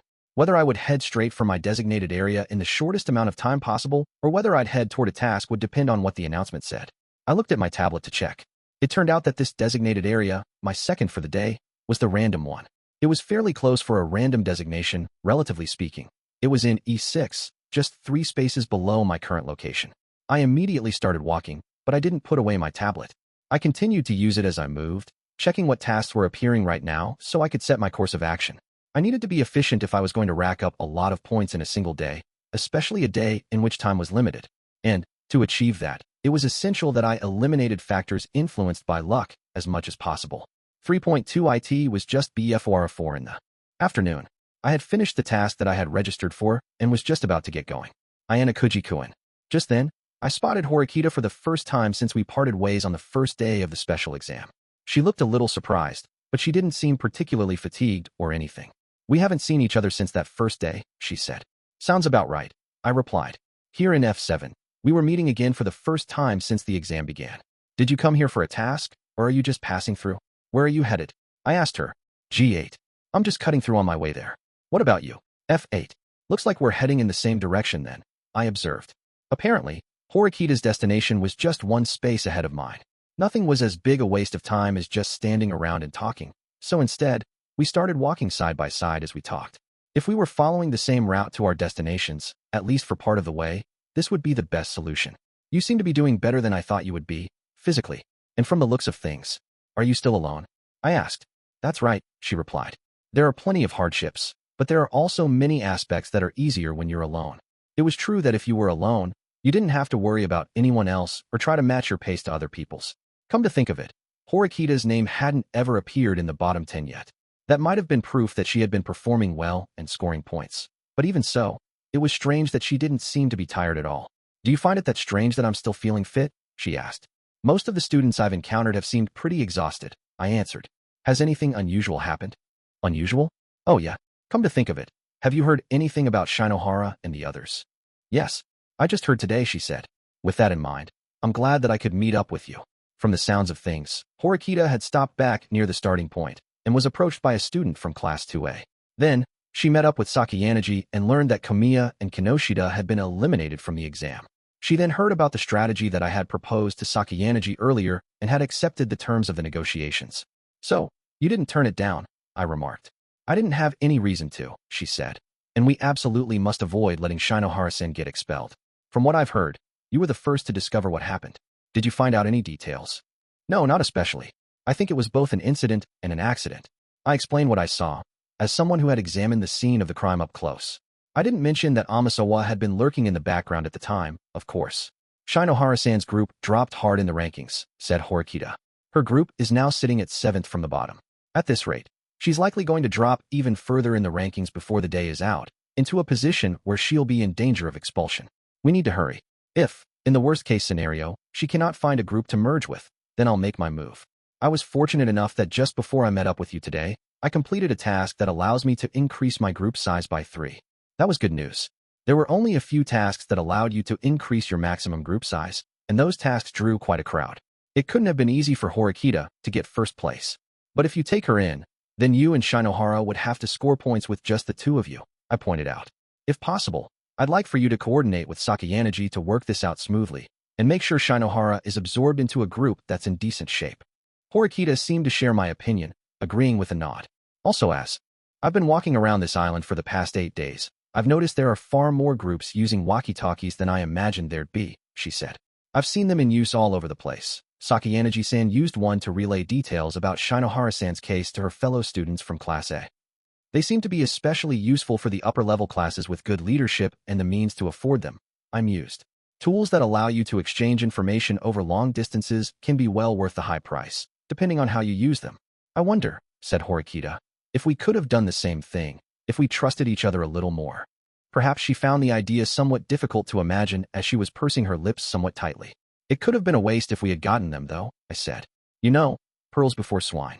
They wouldn't necessarily lead to a net positive in this exam. I suppose, she replied. I took out my tablet and checked to see whether any new tasks had appeared yet. A task had appeared nearby that offered food just for taking part, and it was both risk and hassle-free. Moreover, 15 groups could participate, which was quite a high number. On the other hand, it wasn't very appealing in terms of point value. You could only receive 1 point for it as a participation prize. I'm running dangerously low on food, so I'm thinking of stopping by this task, I told her. What about you, Horikita? What are you going to do? If she were after the early bird bonus for reaching her designated area, then it would be better if she continued on without bothering with the task. I don't exactly have that much food left myself, so I'm going to stop by that task too, she replied. Since Horikita and I both had the same priority now, we decided to change our route slightly and head over toward the task. While I was quite grateful for this task being there, simply getting in was going to be somewhat competitive. Both Horikita and I picked up our walking pace and hurried to its location. While we were on the way, we started to see more and more first-year and third-year students and, of course, second-year student groups as well. They were all headed in the same direction, presumably for the same purpose that we were. Most of the groups started to take off running as soon as they realized they were surrounded by rivals. Don't worry about me, Horikita. Go ahead and hurry there, I told her. You're one to talk. If you're so incredibly low on food, don't you think you should take the lead and hurry over there? I don't have the energy to run anymore, I replied. I'm in the same boat, said Horikita. Even though we were in a hurry, we both were trying to avoid using up too much energy unnecessarily. I also started to see that Horikita, who had continued working alone in this exam, still had some energy to spare, just like I did. She was taking this exam at the same pace I was. We managed to get there in time to register for the task. Once we arrived, we decided to chat a bit with our classmates that we hadn't seen in a while. Besides, even if we rushed over toward our next designated area, we wouldn't be able to get the early bird bonus anyway. In that case, I figured it was better that we stick around and trade information until the last possible minute, so we could make the most out of our time in the second half of the exam. Furthermore, many students were unaware of Shinohara's situation. I had received 4 points from the basic movement system today and taken part in 4 tasks, scoring 14 points. In total, I had earned 18 points today. My overall score was now 96 points, and I was in 23rd place in the rankings. I had the impression that, on the whole, students had moved more actively than on the 5th and 6th days of the exam, but there were some groups that had hardly moved at all. I had the clear impression that everyone was divided into 2 distinct categories, those that were strictly trying to maintain their energy, and those that were not. I had expected that the 8th day of the exam was going to be a fierce battle, but it ended up not being that bad of a day, actually. There hadn't been any major shakeups in the scores in the top 10 either. Kuranaga's group was hanging on at 10th place with 111 points. Tomorrow, I wanted to reach and stay at my ideal ranking. If possible, I wanted to meet with Sakayanagi in the near future too. I decided to get a little sleep, hoping that my next designated area would be somewhere in the direction of the starting point. Chapter 4. Fighting Against Solitude. I brushed the SPWBs off my clothes, slowly took my backpack off, and set it down. The 9th day of the uninhabited island exam was as hot and humid a day as ever. Having safely arrived at my 4th designated area, I let out a deep sigh. I had reached my destination on time, just as I planned. The sweat beading on my forehead slowly trickled down to the bridge of my nose, and I wiped it off with my arm. My 4th designated area for the day, which was announced at 3 in the afternoon, had been quite the trek. It took me from area H9 all the way to D5. Making it there in time had been a rather arduous journey. One task that I could have snatched up had appeared while I was on the move, but I decided to forego it to reduce my risk of getting hit with a penalty. Despite it taking nearly 2 hours for me to get to where I needed to go, few other groups had come to this area, including students from other tables. I successfully managed to arrive early enough to get the 3rd place early bird bonus. Though I was, by and large, not dissatisfied by the results, I wasn't able to meet up with Sakayanagi because I wasn't near the starting point. I'd used up a lot of my energy to push on ahead already, and I didn't want to overdo it. I passed by several groups of Class 2A students and reached out to talk to them. But unfortunately, none of those groups had walkie-talkies. Should I push my luck tomorrow morning? No. That'd be dicey that I set the matter of contacting Sakayanagi on hold for the time being and proceeded to summarize the day's events. So, After adding up all of the points I got today, that brings me to a total of a 112. Huh, I muttered to myself. Kuronaga's group had maintained their position at 10th place in the rankings, with a total of 123 points. I had moved up to 13th place, and there was now only an 11-point difference between my score and Kuronaga's groups. Considering that it would soon be 5 o'clock, there was a good chance that the day would end with this gap as it was. My goal had been to get to 11th place, but I suppose that an 11-point difference in scores was more or less acceptable. Although I had gotten here later than I planned due to the whole incident with Nanace and the severe weather, I had reached the perfect position, the spot I had been aiming for since the beginning. That's right. I had been aiming for 11th place since the start of the uninhabited island special exam. I was in 13th place today, a little below where I wanted, but the important thing wasn't necessarily getting to exactly 11th place. What was important to me was making sure I got to just barely below 10th place, and that I stayed there. I needed to work hard to accumulate points so that I ended up on the winning side. That was unavoidable. But whether I was working alone or whether I was in a large group that had 7 people in it thanks to having the one more card, if I broke into the top 10, I'd stand out even if I didn't want to. That was because the top 10 groups were announced publicly. If I were to stand out, then my rivals would become wary of me, and the risk of sabotage in the near future would surely increase. To avoid those risks while still giving me a chance to shoot for the top 10 later, the ideal ranking for me to reach was 11th place. However, this strategy did have several drawbacks. Because of the nature of this plan, I needed to be extremely careful in managing my score. Any failure in that department could result in me popping into the top 10 too soon, even if just for a moment. If that happened, then my strategy would fail. An even bigger drawback was that this plan was highly dependent on the group in 10th place. The closer that the 10th place group got to the first place group, the easier it would be for there to be a shakeup. But on the flip side, the more points they needed to catch up to first place, the more difficult it would be to pull off a surprise victory later. This was precisely why it was so important to have those groups at the top drag each other down for me. Well, that hadn't been happening as overtly as I'd hypothesized, and now, some groups had basically pulled far ahead of everyone else. I wouldn't call it compensation or anything, but the second years as a whole had been able to fight this battle from a relatively advantageous position. That is to say, we weren't feeling much pressure pushing up against us from below or pressing down on us from above. Trying to sabotage another group more or less amounted to an act of self-sacrifice, which meant that it was difficult for anyone to actually pull some kind of stunt unless they had the luxury of extra points to spare. What concerned me most was whatever Nagumo was up to. I anticipated that he might have tried to do something to Kouenji since he was competing with him for first place, but from what I could tell by checking their movements via the GPS, there was no sign of Nagumo interfering with him in any way. I suppose that could have been because Nagumo was focusing his efforts more on building up his own group score rather than kicking opponents off the board, but, well, even if I don't win, if Kouenji takes first and I get second, I wouldn't really have anything to say to that, I muttered. That'd be fine. If I maintain my place in the rankings, staying somewhere close to 11th, then I wouldn't stand out. And even if I did lose time due to sabotage by Amasawa and the first-year students, I wouldn't drop down into the lower ranks either. What I needed to do was to keep hiding in plain sight among the higher ranks until the end of the 12th day. I took it easy for a bit, resting in the shade of a big tree and wiping off my sweat. Then I slung my backpack over my shoulders once again and headed toward the neighboring area, which was only a short distance away. I decided that I wanted to find a clearing that was a little further out of the way from the boundary line. The sun was starting to set, and I needed to decide where to set up camp for the night. Just then, I noticed a lone single-person tent had appeared in my field of view. Someone else must have gotten here already. Since the tent's entrance was shut while it was so hot outside, I wondered if the tent's owner, whoever it was away at the moment. They could be conducting reconnaissance of the surrounding area, or perhaps they were using the bathroom. It's a nice spot, I remarked out loud, to no one in particular. There didn't seem to be that many places in the nearby vicinity that were reasonably open and flat. For my part, anyway, it would be quite easy for me to set up camp in this area. However, now that I no longer had Nanace accompanying me, I was a single guy traveling alone. If the owner of this other tent happened to be a girl, then carelessly approaching them could lead to trouble. More importantly, though, I had to wonder, what did it mean that there was a sole single-person tent here?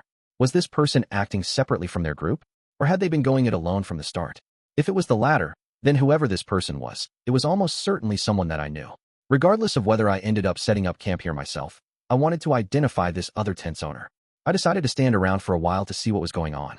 If they were out walking around, they'd be back before the sun went down completely. And if I heard any noises coming from inside the tent, then I could just call out to them without delay. I knew that it would be more efficient for me to just try calling out to them right away, but, well, you get the idea. I proceeded to wait for about 10 minutes or so. But even after waiting that long, I didn't see or hear any sign that they were coming back. I wondered about the possibility that maybe they had gone to bed early by some chance. Since there was no sign of any of their comrades coming this way to join up with them, I decided to steel myself and just say something. Is anybody there? I called out from beside the tent. I held my breath and quietly waited a few seconds to see if I could hear any kind of reaction, but I didn't hear a single thing. Sorry for the bother, but I was thinking of setting up my tent near here. If that's an inconvenience, let me know, I added. After assuming that the other camper wasn't around, at least for the time being, I lowered my backpack to the ground. Of course, I made sure to set up at an appropriate distance from the other tent. Although I was a little curious about who this other person was, I finished setting up camp in short order. I was once again impressed by just how much easier it was for me to set up a tent this year compared to when I was on the island last year. I also rather liked single-person tents because I didn't need to worry about anyone else. Well, I suppose thinking that way might have been the reason I didn't really have many friends. A cheerful person, I figured, would find a tent that couldn't accommodate that many people to be rather boring. I wondered if a day would come when I felt that same way. I can't really imagine that happening, I muttered to myself. That was a future that was never going to come to be.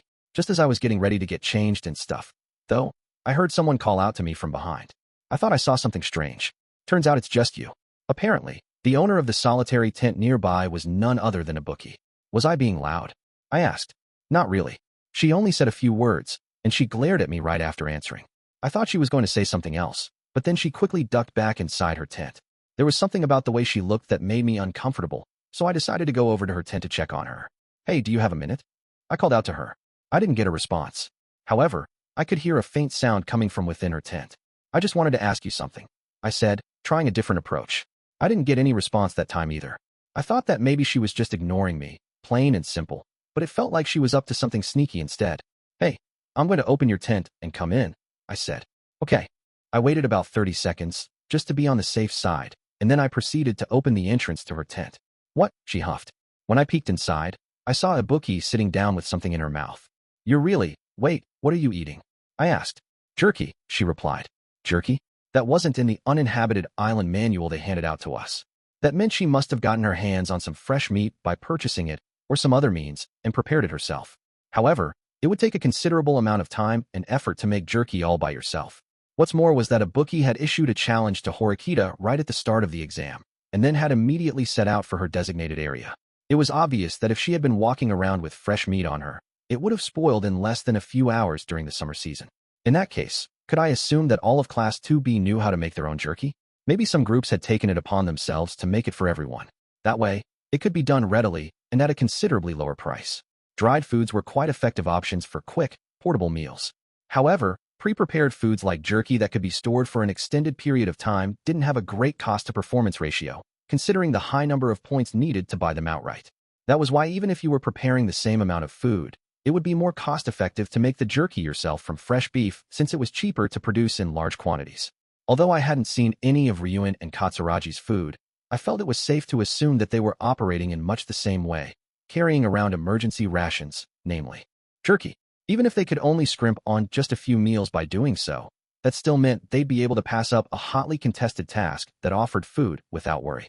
What does it matter anyway? It's none of your business, snapped a bookie. Although I had taken the liberty of imagining what could be going on with the jerky situation, it didn't sound like I was going to be able to hear the truth from a bookie. At any rate, even though a bookie had been tackling this exam all on her own, her name hadn't appeared in the bottom 10 up until this point, at least as far as I knew. She must have been pushing ahead as hard as she could, collecting point after point. In her case, it was hopeless to try and get high scores in any tasks that involved academic ability, so her main sources of points must have been arrival bonuses for reaching her designated areas and early bird bonuses. I suppose that with her skills, that narrowed down the tasks she could take on to ones that primarily focused on physical ability. That meant, of course, that she would inevitably become more fatigued than the other students. And because of that, she probably sustained quite a lot of psychological suffering as well. It was plain for anyone to see that, and it wasn't an exaggeration to say that she'd already pushed herself past her limits. How many people have you talked to since the exam started? I asked. She huffed. She must not have slept very much either, as she had dark circles under her eyes. Horikita, I told her I wasn't going to lose to her, she said. You heard it too, didn't you?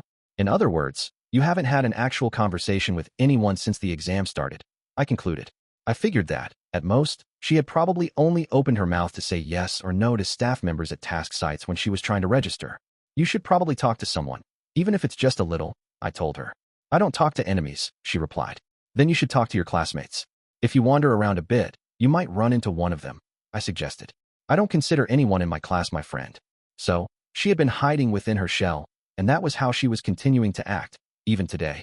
I was impressed that she had lasted for 9 days in this state, but there were still 5 days left in the exam. If she were to let it all out, even just for a second, she'd most likely immediately fall apart. Of course, if a bookie got eliminated, then it was inevitable that she'd get expelled, since she was on her own. The collective understanding that we all shared for this special exam was to avoid letting groups from our same grade level get expelled as much as possible. The best thing for her to do would be to spend an entire day resting. I didn't count the 7th day as rest, even though it had been canceled anyway. But if she could spend a full day peacefully doing nothing at all, then that alone would restore a great deal of her strength.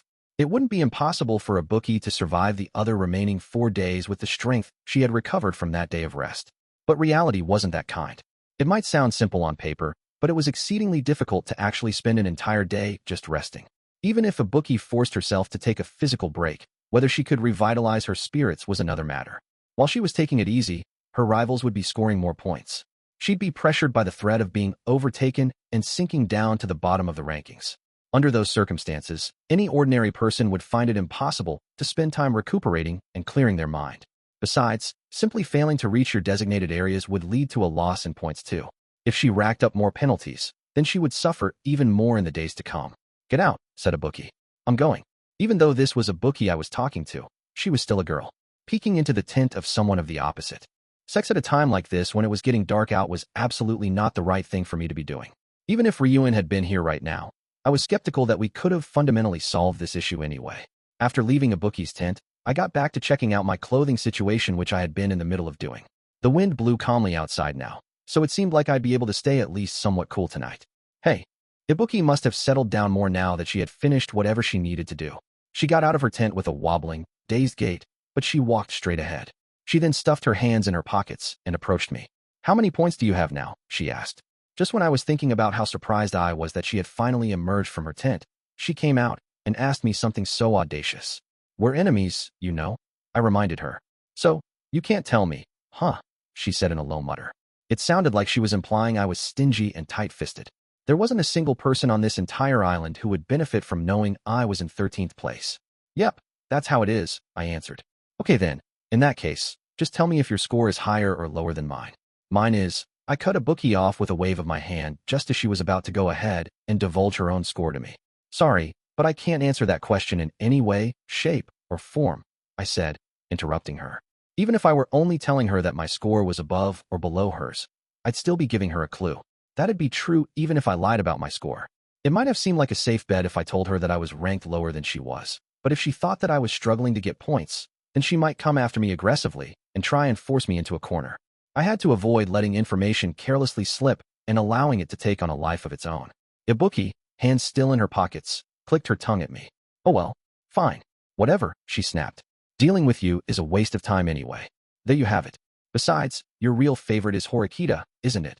The second I uttered Horikita's name, Ibuki's attitude immediately changed. She had been looking worn out, but she made the effort to yank her hands out of her pockets and glare at me with her middle finger raised. If you see her, tell her that I am never, ever going to lose to her. That's all well and good, but I'm not the one you should be giving the finger to, am I? I replied. You're the same as her. Since you two are such good pals, she said. Well, no, we weren't actually. I wasn't close with Horikita, but I guessed it was all the same to Ibuki. She must have only come out of her tent to ask me about my score, because she soon turned to go back inside. Wait a second, I said. Ibuki stopped and turned back toward me, and I took a few steps closer to her. She was clearly wary of me. When I reached my hand out to her, she grew even more suspicious and moved out of the way. Huh? You want to go? She said defiantly. She must have determined that I was arbitrarily fixing for a fight with her. She balled a hand into a fist. That is absolutely not my intention in the slightest, I protested, quickly reaching my hand out toward her once again. I didn't give her the opportunity to escape and grabbed onto her wrist. The hell are you doing? She shouted. Flustered, she lashed out with a kick, but I blocked it with my other hand.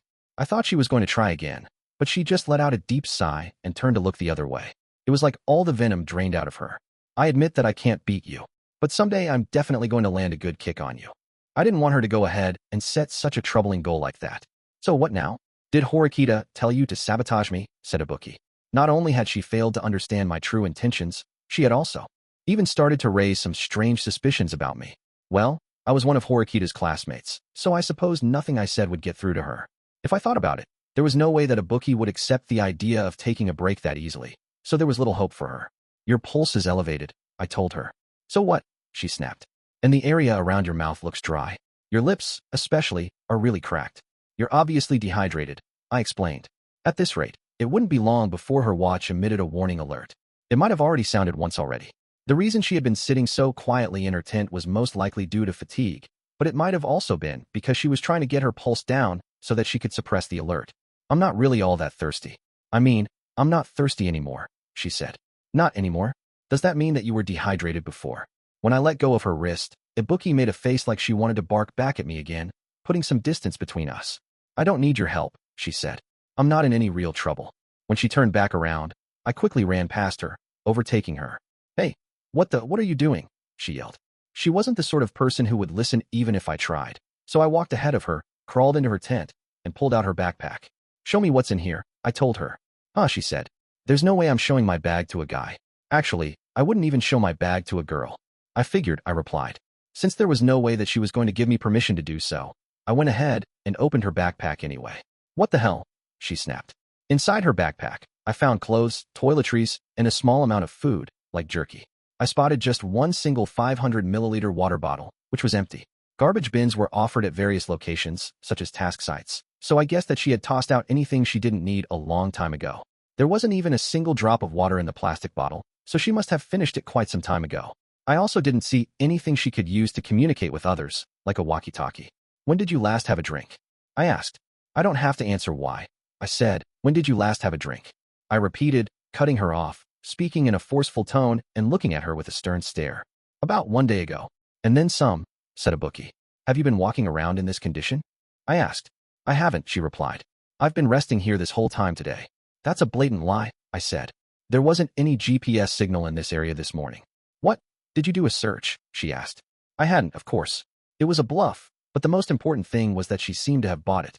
I lied simply because I couldn't imagine that Ibuki would actually Kishiro rest when she so desperately wanted to beat Horikita. Did your warning alert go off? I asked. It did. About an hour ago, Ibuki admitted. That's why I didn't have any choice but to go to sleep early. The warning alert on our watches was designed to stop sounding after a while unless there was some kind of continuous anomaly detected. If time continued to pass and the warning system hadn't escalated to an emergency alert, the watch would sound the warning alert again. At the rate things are going, if you can't rehydrate, the alert is just going to keep going off even if you do rest, I warned her. Ibuki's pulse was elevated. She wasn't going to be able to get it back down, and eventually the alert system would move up to an emergency alert. By that time, she would be fully dehydrated, and the inevitable medical checkup would result in the teachers declaring her elimination from the exam. I'll do something about it tomorrow, she replied. If push comes to shove, I'll just head back to the starting area. So just leave me alone. The starting point is over 2 kilometers away from here. If you collapse on the way there, that'll be it for you, I reminded her. Then I'll just do a task or something, she said. You obviously can't do that, I argued. That's why you're struggling so much right now. I shot down her irrational protests with sound arguments. I had to calm her down. I went into my tent and got my backpack. Then, I took out 2 500-milliliter bottles that I had gotten earlier today from completing a task. Let's trade, I told her. Huh, she blinked. This is perfect. I'm in trouble right now because I'm running low on food, I said matter-of-factly. On the flip side, I just so happen to have a surplus of water, which means I have more than I need. I think that I can make a fair trade with you here, Ibuki, so I hope we can negotiate. Ibuki audibly cleared her throat at the sight of the plastic bottle full of water, even though it wasn't cold anymore. So what do you say? Let me just say, once again, that this will be a fair trade, I reminded her. I'll be expecting a reasonable share of food in return. Who in the hell would trade with? She protested. I cut her off again. You can turn me down if you want, I interjected. But I'm not going to offer a second time. As long as I kept command of the conversation with an aggressive attitude, I could get Ibuki to stop talking. With how dehydrated you are, you'll get eliminated at this rate, I told her. Then your loss to Horikita will be set in stone. You know, I ran into her a little while ago. She looked good, and she didn't seem to be having trouble with food or water either. There was an essential key word here to get Ibuki moving, or rather, a name. Instead of bringing up the threat of expulsion, I simply had to mention Horikita. Fine, I get it, grumbled Ibuki. I'll accept your trade, or whatever. But how much should I give you? With the way things were going, Ibuki's food supply would be exhausted in less than 2 days. But if I only took a small amount from her, then you could hardly call that a fair trade. Half your remaining supply. That'd be good, I said. And you're sure you're okay with that? She asked. It's a heck of a lot better than having to eat weeds, because I'm struggling to find food. And so, Ibuki and I each traded what we had, my water for her food. As soon as we finished making our exchange, Ibuki slammed down about half of the water in the plastic bottle, gulping it in one go. Normally, I would have told her to be careful, but considering that she was beginning to show signs of dehydration, she needed to have something to drink as soon as possible. She must not have liked the fact that I was looking at her, because she shot me a sharp glare. Even though the issue of her dehydration had been improved somewhat, her mental state was clearly not normal. Ibuki had to continue to challenge herself while under intense stress, and she had absolutely no room to breathe and relax. How much more was her mind and body going to be able to endure? Would she last a few hours? A few days? Hopefully, she'd be able to hold it together until the end of the final day of the exam. We were in different tables, though, so if I parted ways with her right now, I probably wouldn't see her again during the exam. Should I at least try to say something else to her now? I'm not going to say thank you, she snapped. It was a fair trade, wasn't it? I'm not really asking for you to thank me, I answered. Then what is it? She was probably extra sensitive to having someone try and talk to her right now because her nerves had been sharpened throughout the day. That ability would be useful in short intervals, but right now, she was basically torturing herself with it. If you're not falling into the bottom of the rankings at this point, don't. You think it would be a good idea for you to spend tomorrow resting to recover your strength? Or you could switch things up and focus on getting food and water, I suggested. What? You're telling me to give up on scoring points? Huh. Quit joking, sneered Ibuki. My proposal had only stoked the flames. I'm not trying so hard to avoid expulsion. My only goal is to beat Horikita. I understood that, I really did. I was simply offering advice to help her to increase her chances of winning, and yet, well, ever since Ibuki found out that I was X, she started to hate me as much as you could possibly hate someone. Everything she said or heard was filtered through those extreme feelings, so not even the truth behind my words could get through to her. I'm not talking to you anymore, she said. And with that, she went back into her tent. I knew that it would be pointless to try and persuade her, but I suppose that at best, my message might have at least come off to her as a warning. At any rate, there wouldn't be any problems with Ibuki's physical condition today or tomorrow. Now she just had to get back on her own 2 feet and get more food and water on her own. Since she was going it alone, I was somewhat concerned about how many points she was getting. But since she was such a strong-willed contender, I couldn't imagine that she'd fall to the bottom of the rankings. There was still plenty of time left today, but I already used up a lot of my energy, so I figured I'd take a rest myself. It was still sweltering and humid outside, so I decided to wind down and spend the night here. For point 1 IT was first Tichinji in the morning. I was returning to my tent after going outside to use the bathroom, a trash bag in hand, when I saw Ibuki moving suspiciously near my tent. What are you doing? I asked. She seemed to have been completely absorbed in rifling through my backpack, because she couldn't hide her surprise when I called out to her. Were you trying to look at my tablet without my permission? Or was there something else you wanted? Unfortunately for her, our tablets were set up with a lock screen that made it impossible for a third party to access their contents. I wasn't doing anything like that. I was just checking to see if it was really a fair trade. That's all, replied Ibuki, slinking away from my backpack. There was only 1 bottle of drinking water in your backpack. How exactly is that supposed to be a surplus, or whatever you said? I had only been away from my backpack for less than a minute, but I supposed I had been a little careless. That had been enough time for her to check its contents. That being said, I had no right to criticize her. After all, I had gone and rifled through her backpack without permission yesterday. Even if I tried to fool her into thinking that I had just drank my extra water last night, she would simply have asked me where the empty plastic bottles were. It was against the rules to just toss our garbage around on the island. So what? Were you thinking that you'd help me so that I'd owe you a debt? She demanded. How exactly? You wouldn't have even found out unless you looked in my backpack, I said. I don't think that would mean I was trying to make you owe me. Ugh. After I shot her down, Ibuki puffed out her cheeks angrily. Whatever the truth is, the point is that it was still a fair trade, I told her. I'm not entirely convinced, but fine, whatever, I get it. In that case, though, I'm not giving you anything back, said Ibuki. Would you have given the water back to me if it had been trying to make you owe me? I asked. No, she replied flatly. I see. So, she checked out my backpack because she simply wasn't convinced that it was a fair trade. Since our conversation stopped there, I briefly went back inside my tent. It was only just after 6:30 in the morning, but I could already hear Ibuki moving about. I opened the entrance to my tent again and peered out.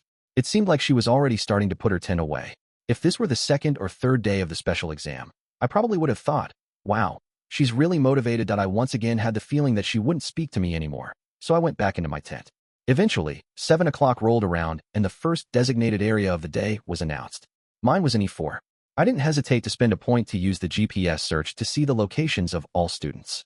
The search was well worth the 1 point spent. The gap between me and 10th place was slight, so it was possible I could unexpectedly overtake them. By using that 1 point on a search, the gap between me and Kuronaga's group increased to 12 points. Even if I arrived first at the designated area and won the 11-point first place early bird bonus, I still wouldn't overtake them in the rankings. There were about 3 rival groups on the map right now who could be competing with me for this early bird bonus. Among those 3 groups, one of them included a certain someone who was quite a formidable enemy. And that group was in a perfect position too. Depending on how the situation developed, I was considering ignoring the basic movement system for now and making replenishing my supplies my top priority instead. It was a good thing I had done this search before making a decision. It allowed me to check how many students were in the vicinity of the task that I was after as well, which made it possible for me to predict the degree of competitiveness there would be from an early stage. When I got back out of my tent after I had finished getting ready, the bookie was already nowhere to be found. There wasn't much benefit in heading out before the day's exam period started, but I figured she might have simply wanted to get as far away from me as quickly as she possibly could. For point 2, my designated area was located close to the starting point, but it took me nearly an hour and a half to get there. I looked down to check my watch just as I got a notification and saw that I had not gotten any early bird bonus points. I had only received 1 point for the arrival bonus. I wasn't dissatisfied with that, of course, because I had picked up a task along the way. From where I was standing, a point at a high elevation, I could practically survey the entire uninhabited island, if just barely. "You were quite late getting here, Ayanokouji," said Kiryuin, standing just barely within sight. She was looking down the cliff face, not turning to look at me as she spoke. "From the looks of it, apparently so," I replied. When I had done the search earlier today, I considered her to be the most troublesome person out of the students in my same table.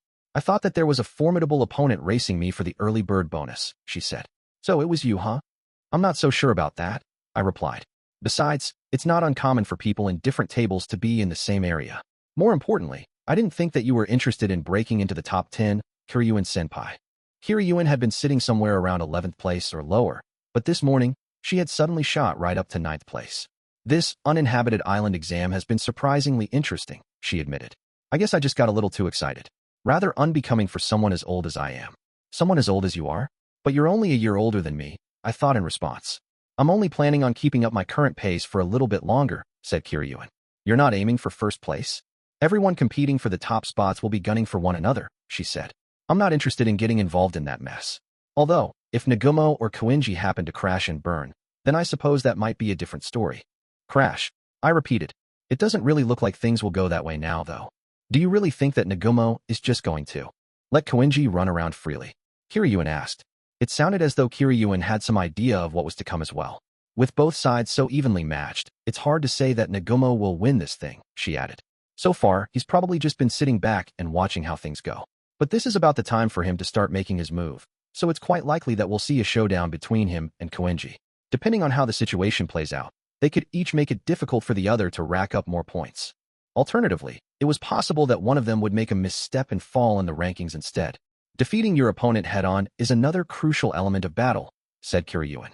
I couldn't make any guesses about when exactly Nagumo was going to declare war, but if things continued as they'd been going so far, Nagumo and Kouenji would surely clash.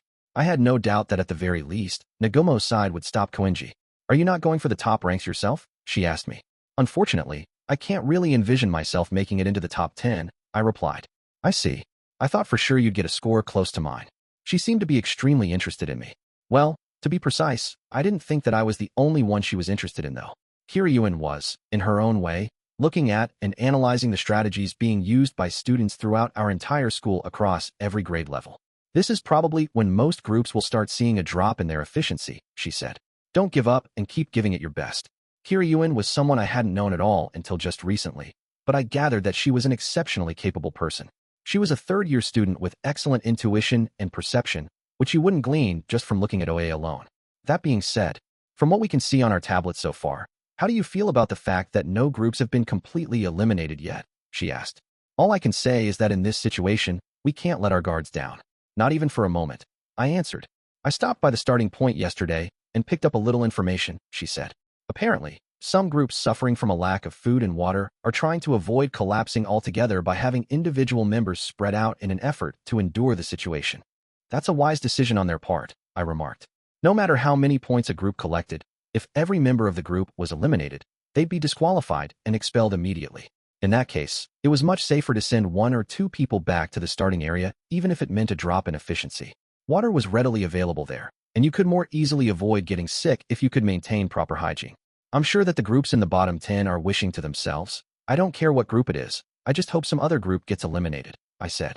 People who have no regard for appearances will use any means necessary, said Kiryuin. Just be careful, okay? Shouldn't you be worrying about yourself in that regard, Kiryuin-senpai? As a girl? Well, I suppose that, yes, as a fair maiden, I should be aware of the dangers, she replied. Though I had asked her that only as a joke, she was surprisingly serious about it. If it comes to that, then, I suppose I'll just push through by force. Kiryuin then tightly clenched her hand into a fist.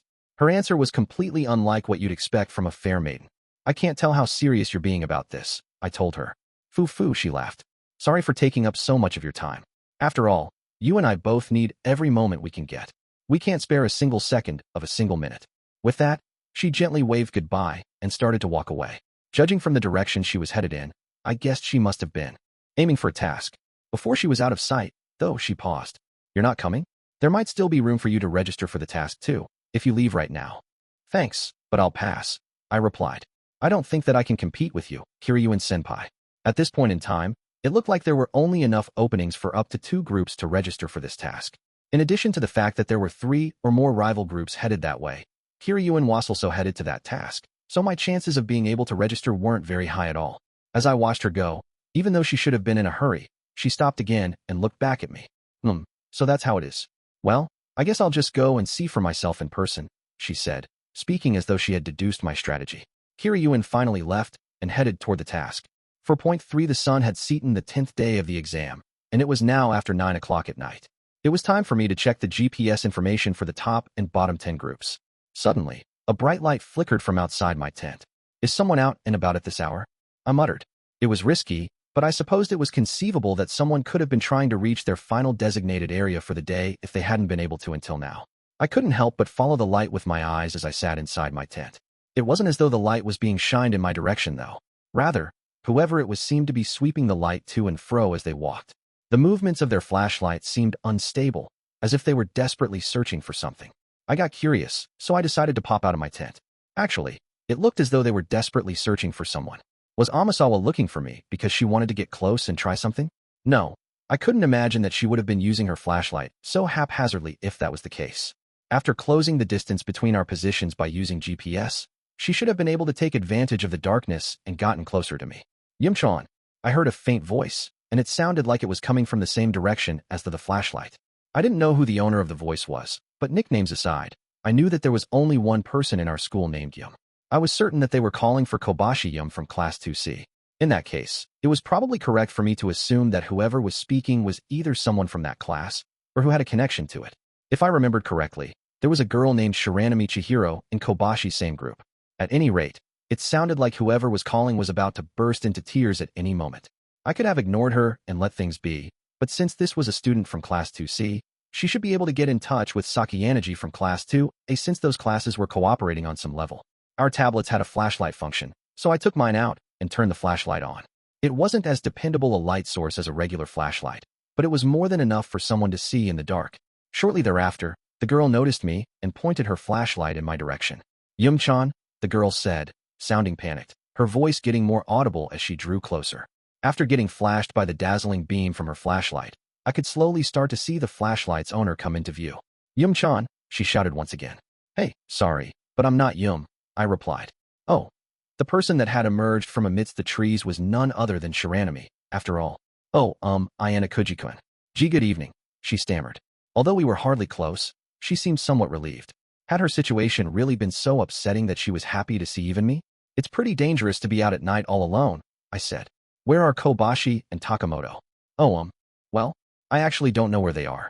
I was walking along in a hurry, and I lost track of where I was going, and I wasn't going to ask her such an uncouth question like, why are you all alone in the woods in the middle of the night? This was an expansive forest. Everywhere you looked, it was an ocean of trees. If you pressed on into the woods without being totally prepared, thinking to yourself, oh, they probably went this way, you'd end up losing your sense of direction in the blink of an eye. As a result of her getting lost, Shiranami had probably wandered far from the rest of her group. About how long has it been since you lost track of them? I asked. I'm not sure. I think maybe 15, or, like, 20 minutes, maybe. Even if she had traveled in the opposite direction from her teammates, they shouldn't have wandered so far apart that it was worth getting depressed over. But, at the very least, she had gotten far enough away from her teammates that they were no longer able to hear each other. At any rate, walking around aimlessly is just going to make this situation even worse, I told her. Oh, okay, she replied. I figured that for the time being, I'd take the lead and give her instructions to follow me while using my tablet to light the way ahead. It'd be a hassle if I ended up getting lost too, after all. Still, I couldn't just leave my tent and stuff here while I went out to look for Shiranami's group with her. I was sure that some students must have had similar troubles and got lost in the same way. Some might have managed to find their way back through pure chance, but for others, it might have taken a long time. If students couldn't find their way back, though, well, making it through the woods in the middle of the night wasn't exactly an easy thing to do. Even if they didn't have any major physical problems in doing so, it was still difficult emotionally. Shortly after, we reached my campsite, and I talked to the anxious Shiranami there. There are lots of bugs out, I told her. For the time being, you can stay in my tent. Huh? Her shout sounded more afraid than surprised. I'm not going to go inside, so you can relax, I added. I had some problems trying to explain the situation to her, but in the end, I basically forced Shiranami into the tent as she was still unable to wrap her head around what was happening.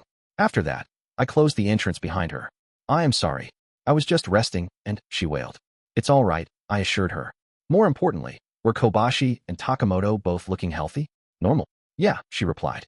In that case, they must have been panicking as well since Shiranami hadn't returned. I assumed that they must have been discussing whether to go out and search or to stay where they were. Did your group make a plan for what to do if you got split up? I asked. I thought I'd ask and see, but Shiranami simply shook her head. It's possible that Takamoto, the guy from your group, might go out to look for you by himself, Shiranami, I said. But if he did, there'd be a risk of someone else getting lost and being in distress. They'd be taking quite a big risk if both your teammates left their tents and stuff behind to go out looking for you. Additionally, packing up their tents and backpacks before setting out to search for Shiranami wouldn't exactly be an effective option either, since Shiranami could very well return all by herself in that time and find herself all alone at a deserted campsite. For them to do things as safely as possible, it was preferable to not walk far enough away as to lose sight of their own tents, but to stay in the nearby vicinity and rely on using lights and loud shouts to find Shiranami, hoping that she would notice them. But if Shiranami's group hadn't made any detailed plans ahead of time, and since one of the girls had gotten separated from the group, I wasn't sure if her teammates would be able to keep level heads.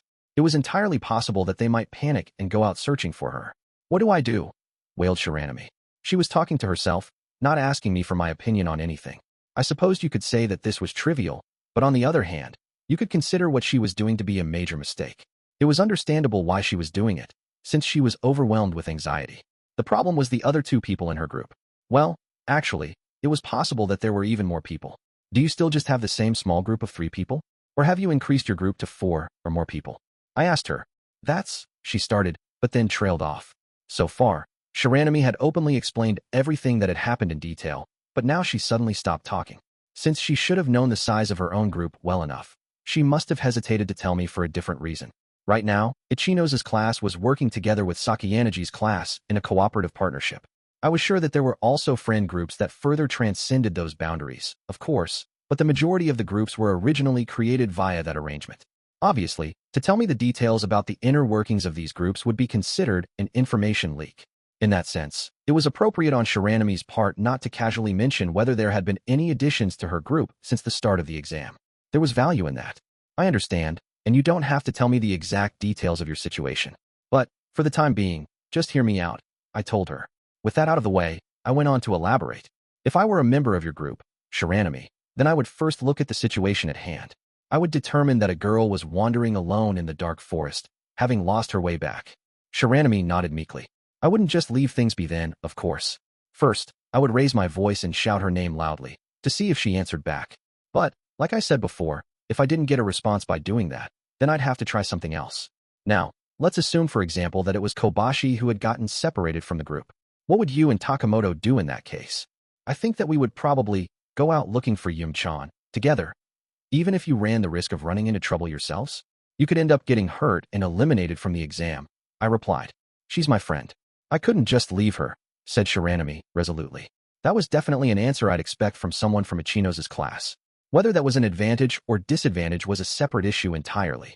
Takamoto, being from Class A, might initially try and stop Shiranami from going, but he would probably end up going along to help her. The best approach for me to take here would probably be to let her use my tent to wait things out while her teammates came to meet up with her. Besides, I was sure that if the situation called for it, her teammates would use the GPS search and come looking for her. Still, with this thick cover of darkness, I didn't know how well a search would help, even if you came into our vicinity once or twice.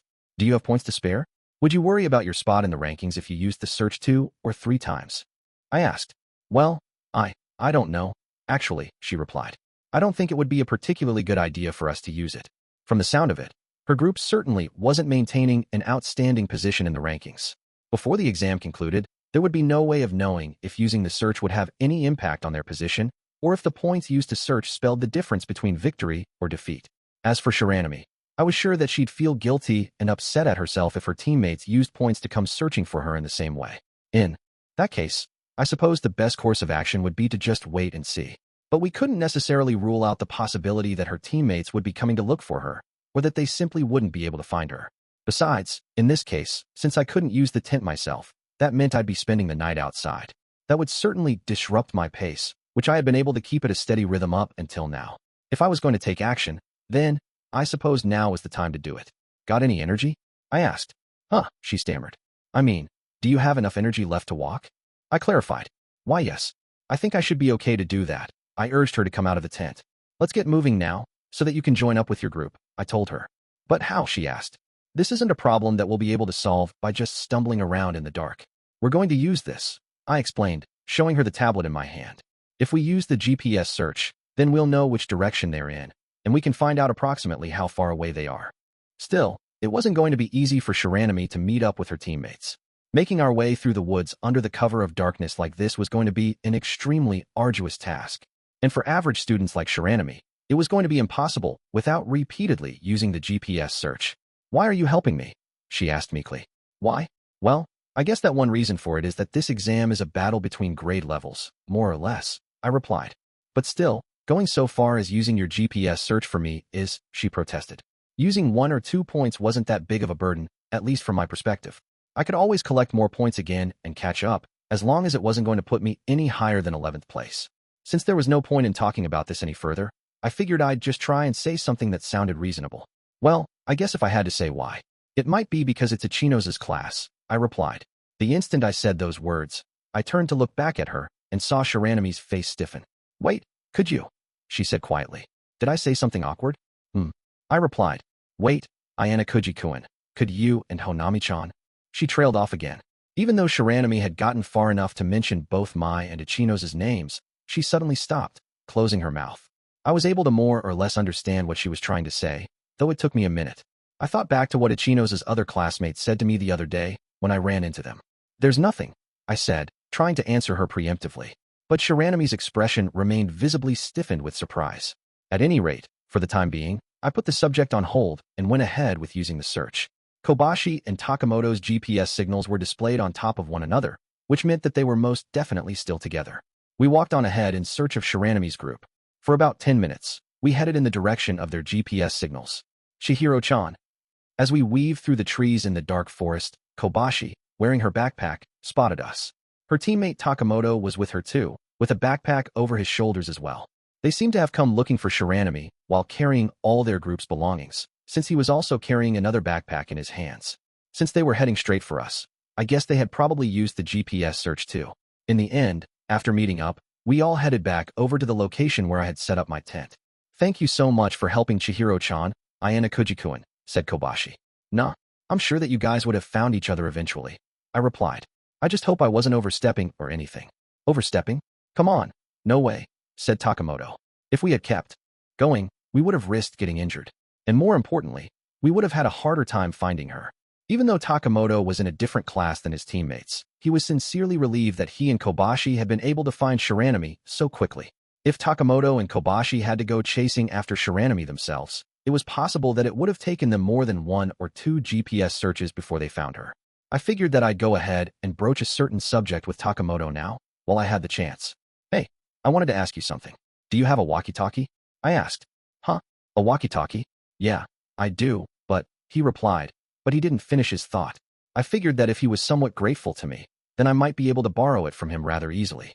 If you don't mind, I was hoping to see if I could talk to Sakayanagi for a minute, I told him. I wanted to ask her if a Class D student that I've been worried about has gotten back to the starting point. Oh yeah, if that's all, then I'd be happy to. Hold on just a minute, he said. Takamoto wasn't hesitant at all about sharing. Figuring it was a way he could show his thanks, he quickly took out the device. The walkie-talkies provided to us by the school were digital, of course, and they came equipped with a function called secret conversation mode. It was, essentially, a function that allowed you to talk only with specific people one-on-one without allowing your communication to be intercepted by others. The groups that had gotten walkie-talkies for this exam had probably prepared codes so they could prevent information leaks from happening. Takamoto used the walkie-talkie to call Sakayanagi to see if she was available. Shortly after he reached out to her, he got a response, and then he handed me the walkie-talkie. I'd like to talk with Sakayanagi in private for a few minutes, I said. Kobashi, Shiranami, and Takamoto all nodded happily, agreeing to my request. They graciously gave me some space. I still made sure that they could see the walkie-talkie, of course, to show them that I wasn't trying to pull any cheap tricks. I talked with Sakayanagi for a while, and then I handed the device back to Takamoto. That's all then, Sakayanagi. Sorry for bothering you this late at night, said Takamoto, saying a few words to her himself. My communication with Sakayanagi had ended with that exchange between Takamoto and her, which served as proof that the conversation had been concluded without any problems. You really helped me out, I told Takamoto. I was able to get the information I needed from Sakayanagi, thank goodness. That's great. Oh, also, Sakayanagi asked me to give this to you, Ayanokouji, he replied, handing me a walkie-talkie. Okay, thanks, I replied. We really need to say thank you too. Isn't that right? Said Kobashi, gesturing to Shiranami. Thank you so much for all of your help, Ayanokouji-kun, said Shiranami. The three of them thanked me once again, and it was decided that the four of us would spend the night here together. I fell asleep listening to stories of Class A and Class C, which I normally didn't get a chance to hear about. Chapter 5, Under Siege, Kouenji vs. the Free Groups. Kouenji's rapid advance continued unabated even as the second half of the battle began. Until today, the 10th day of the exam, he had been continuously racking up enough points to stay neck and neck with Nagumo's group. Just after 5 o'clock in the evening, when the day's exam tasks were done, Class 3, B.S. Kiriyama finished a conversation on his walkie-talkie and quietly closed his eyes for a time. He was somewhat surprised to see Kouenji's name near the top of the rankings on the 4th day when that information was first disclosed. But at that point in time, neither Kiriyama nor Nagumo showed any signs of anything remotely resembling panic. That was because everyone thought that if a student was going it alone, they would reach their limit sooner or later. Kiriyama, doesn't it seem like Nagumo's being slow to respond? Being too reactive? Said Mikitani, a Class 3B student. He should have been miles in the lead by the time the second half of this battle started. But he delayed dealing with this, so we're 10 days in, and he still hasn't been able to settle things. And now it's looking like they're evenly matched. Mikitani showed Kiriyama his tablet as he spoke. Displayed on the tablet was Nagumo's group's overall score of 236 points. Also shown was Kouenji's score of 230 points. There was only a 6-point difference between them. They were so close that simply getting to an area first and receiving the first place early bird bonus would swap the two. Nagumo's group had now become a large group by merging with another. They also greatly outnumbered other groups due to the fact that they held the one more card, allowing them to have 7 members. They would be able to gain 7 points for every arrival bonus if they managed to reach their designated areas on time. On the other hand, while Kouenji could only get a single point for the arrival bonus, he could obtain early bird bonuses quite easily since he was working alone. He boasted the highest number of first-place early bird bonuses of any group. At the rate things are going, even if Nagumo does manage to pull ahead a bit and win this thing, you'll end up in 3rd place if you're not careful, said Mikitani. And if you end up losing to a lone second year, then your reputations will go straight down the drain too, since we supported you. Kiriyama and his teammates currently had a cumulative total of 188 points. The gap between them and Kouenji was gradually beginning to widen. Come to think of it, there was a rumor that went around a little bit after Kouenji first came to our school last year, said Kiriyama. He was getting all chummy with the 2nd and 3rd years at the time, asking about purchasing private points. What were your thoughts back then? I thought he shouldn't get all carried away just cause he's rich, said Mikitani. Most students throughout the school thought he seemed like someone with a prominent level of academic and physical ability, Kiriyama recalled. But even though he didn't stand out as a high achiever in terms of grades, he really does come from a wealthy family. Kouenji's simply strange. That's the impression most students had of him. Mikitani simply nodded at that. The biggest reason Kouenji hasn't been recognized is that he hasn't taken anything seriously, Kiriyama went on. He has a strong tendency to go against whatever students are supposed to be doing, and even on things like exams, he typically just gives up right at the very beginning. That was a fact that had spread not only amongst the second years, but among the third years as well. If Kouenji had been a more serious and sincere person, Nagumo would have recognized him as an enemy to watch out for much earlier. Kiriyama was sure that they would have seen Nagumo take notice of Kouenji, and he would have taken steps to put him in his place. Well, I don't know what happened, but Kouenji's sure taking this exam seriously, said Mikitani. And cause of that, he's the toughest enemy here on this island. His stamina is especially terrifying. He just never seems to get tired. I think he might even keep pushing ahead like he has been all the way until the very end. Kouenji was making the most of the advantages of being able to move independently, while also pushing on ahead with his inexhaustible energy. And even though they were third-year students, now that things had gotten this far, they had to think of something. If left unchecked, Kouenji would most definitely finish the exam in the top 3. He could even end up completely eclipsing Nagumo, depending on how things played out. Losing to a junior would be a problem in and of itself, but, on top of that, losing to a student going it alone would bring shame for generations to come. Kouenji was an opponent that needed to be defeated, and that needed to happen as soon as possible. Of course, violent means were to be avoided as much as possible. If a third-year student were to ambush Kouenji and injure him in a fight, thus eliminating him from the exam, that would naturally be a problem. If the third-year students used violence to prevent Kouenji from getting into the top ranks, it was inevitable that the school would look into the matter. Therefore, Kouenji needed to be subdued as quietly as possible.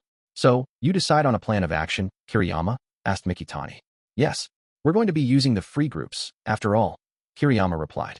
The free groups were groups of students handpicked by Nagumo, 5 from each of the 3 classes below him, meaning 3B, 3C, and 3D.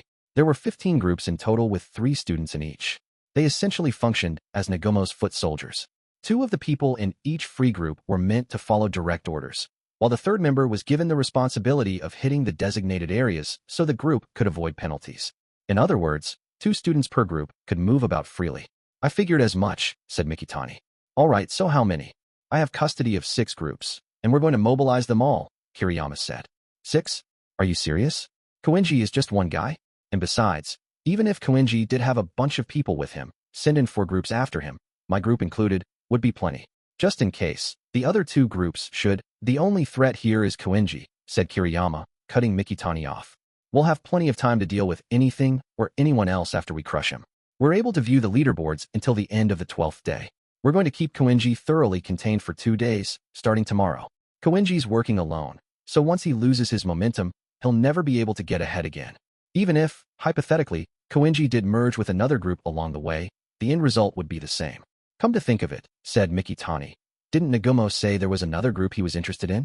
If we send in all the available groups we've got after Kouenji, we're not going to have enough manpower to handle the other one. Mikitani hadn't heard which group it was exactly, but if it was one in the top 10, then that meant it would likely be Ryuin or Sakiyanagi's group from the second years, or Utamiya's group among the first years. There's no need to worry about that anymore. Nagumo's fears were unfounded, said Kiriyama. Kiriyama knew which group Nagumo was wary of course, but that group had not appeared in the top 10 even once over the past 10 days. Even if that group began scoring points at a faster pace from now on, they couldn't possibly finish on top. Nagumo made an error in judgment on that part, Kiriyama added. That sure is unusual, isn't it? Nagumo misjudging something like that, I mean, said Mikitani. Well, it's no wonder, said Kiriyama. It's like there's a ghost holding him by the shoulders, after all. The only person that Kiriyama could possibly be referring to was the only man Nagumo recognized as being worthy, Horikita Manabu. It was understandable why even Nagumo's eyes had become clouded, even though he was someone who could typically look out over the battlefield in a comprehensive, holistic way. Okay, so, we'll have 6 groups handle Kouenji, and you'll just keep collecting points like normal then, I'm guessing, said Mikitani. No, replied Kiriyama. I'll take command to contain him. You will? Wait, wouldn't that be kinda inefficient? Let me do it, said Mikitani. Kiriyama's group currently sat in 3rd place. If they went to try and stop Kouenji's rapid progress, it would affect their score. You want me to leave you in command? Asked Kiriyama. This is a do-or-die moment. However, you want to win. I need to earn Nagumo's acknowledgement. Let me handle this, Mikitani insisted, though Kiriyama didn't seem to be listening. Unacceptable. If you use 6 free groups and fail, that's going to be a tough pill for us to swallow, said Kiriyama. But you need to come in second place, don't you? Argued Mikitani, anxious to get a meritorious deed under his belt. Don't waste your time on unnecessary things. No one other than me or Nagumo can stop Kouenji. End of story, snapped Kiriyama. Mikitani furrowed his brow slightly and made a disgruntled face. However, Kiriyama wasn't looking at him, so he didn't notice it. A faction of 6 groups, led by Kiriyama, was frantically moving out in order to stop one single student. If Kiriyama were up against a normal opponent, that would be one thing, but Kouenji's unfathomable abilities unsettled him. The issue was where the first designated area for the 11th day would be once it was announced at 7 in the morning. Depending on which direction Kouenji was moving in, meaning east, west, south, or north, the encirclement around him would have to change. Therefore, the ideal scenario would be to fully set up the siege around Kouenji during the evening, between the time that he settled on a campsite and 7 a.m. the next morning, when he would not be moving around. Fortunately, Kouenji's current location in Area B3 was relatively close to E3, where Kiriyama and his crew were located. Students could only view the top 10 leaderboards until the end of the 12th day. That meant it was only possible to check scores for 2 more days, tomorrow and the day after. They wanted to create at least a 30-point gap between Nagumo and Kouenji by the end of that 12th day. How far are you planning on marching today? Asked Mikitani right at the start of their long journey, throwing the question out there simply to stave off boredom. As far as possible. I understand that it's risky to move at night, but I want to end up at a spot somewhere within one space of Kouenji's location at the very least, replied Kiriyama. We have to catch up with him by 7 in the morning. Once Kouenji was on the move, it would become much more difficult to catch him. I think knocking him down a peg in 2 days is going to be a piece of cake, honestly, said Mikitani. He turned back to look at the 16 other third-year students. We have 7 groups, including yours, Kiriyama. And since your group has 6, we have a total of 18 people we can use. Don't get careless. These woods are vast. There's a good chance that he could slip away, said Kiriyama. Look, I get that he's this crazy tough bastard of a second year, said Mikitani. Doesn't change the fact that he's still a year below us. Since neither Kiriyama nor Mikitani had actually seen Kouenji's astounding physical abilities firsthand, it was difficult for them to make an accurate assessment. Even so, data about Kouenji's physical abilities was pouring in from third-year students who competed with him in several different tasks. Use caution. Think of him as the greatest adversary you've ever faced, said Kiriyama. Greatest, huh? Replied Mikitani. There really was no way I could have let someone like Mikitani handle this after all, thought Kiriyama, in his heart of hearts. If you were facing an enemy that had to be defeated no matter what, then you needed to be willing to go all the way, even if it meant going as far as choking the life out of them. If you were dealing with a situation like that without being serious, then you could find yourself being eaten alive instead. 5.1 IT was just AF tier 6:30 in the morning the next day, the 11th day of the exam. Kiriyama's group and the 6 free groups, including Mikitani, had successfully surrounded Kouenji. What's the situation? Asked Kiriyama. Still no signs of movement in his tent. From the looks of things, said Mikitani. Guess he's still sleeping. It'd be a lot easier for us if he got sick and stayed in bed all day, though. Mikitani then began addressing the members of the free groups. All right, he said. In that case, why don't we surround his tent so we can block him before he comes out? If we make it impossible for him to pack up his stuff, Kouenji's not going to be able to move. The free group members all agreed with this plan, thinking it would make things easy. Keep in mind that, yes, if you get in his way while he's trying to pack up his things, we can most certainly delay him in getting to his designated area. But what excuse are you going to come up with if a third party happens to see what you're doing? Said Kiriyama. Even if you really are planning to get in Kouenji's way while he's trying to clean up his campsite, you should avoid being so careless as to make what you're doing obvious to anyone watching. You need to be discreet. Even if they were going to go ahead and violate the rules anyway, they still needed to eliminate as many risks as possible. Well, why don't we just use a GPS search? Suggested Mikitani. We got plenty of points to throw around. Our tablets can't track the locations of teaching staff. Don't forget that the search function is not an infallible tool. We will spring our trap immediately when Kouenji starts putting his tin away, just as we originally planned. If you do happen to bump into any first or second-year students or any adults who are on their way to set up a task, then immediately put a distance of at least 2 meters between yourselves and Kouenji, cautioned Kiriyama sternly. He then told them not to get so close that they could touch one another. As 7 o'clock in the morning approached, the situation finally started to change. Kouenji's on the move, said Mikitani. Kouenji got out of his tent and proceeded to break it down, humming a little tune to himself as he did. He moved swiftly and efficiently, acting as though he couldn't even imagine that he was being watched at that moment. He finished getting ready to leave right on schedule, just before 7 o'clock had officially struck. Then, tablet in hand, Kouenji stood ready to begin the exam for the day. Let's go, said Kiriyama. deciding that this was the best time to make their approach. He started to walk over to Kouenji, with Mikitani and the other free group members following at a short distance. Whether Kouenji was even aware of their presence as they quietly approached him or not, he didn't stop fiddling with his tablet. In fact, he didn't look up once. Even after being surrounded by a total of 18 people, he continued on with his day like normal, as if he were totally blind to everything around him. Mikitani, having decided that Kouenji must have noticed them while simply pretending not to, tried to close in. But Kiriyama stopped him in his tracks with nothing more than a quick glare. "Could I have a minute of your time, Kouenji?" asked Kiriyama. Even though his name had been called, Kouenji's gaze remained directed at his tablet. He didn't even bother to look up. "What business do you have with me?" he asked in return. Even though that was hardly the attitude that someone should have been taking with a senpai, Kiriyama simply continued the conversation without rebuke. He understood that the person known as Kouenji Rokusuk was someone who had no common sense whatsoever. "None of us expected you to do so well in this special exam," said Kiriyama.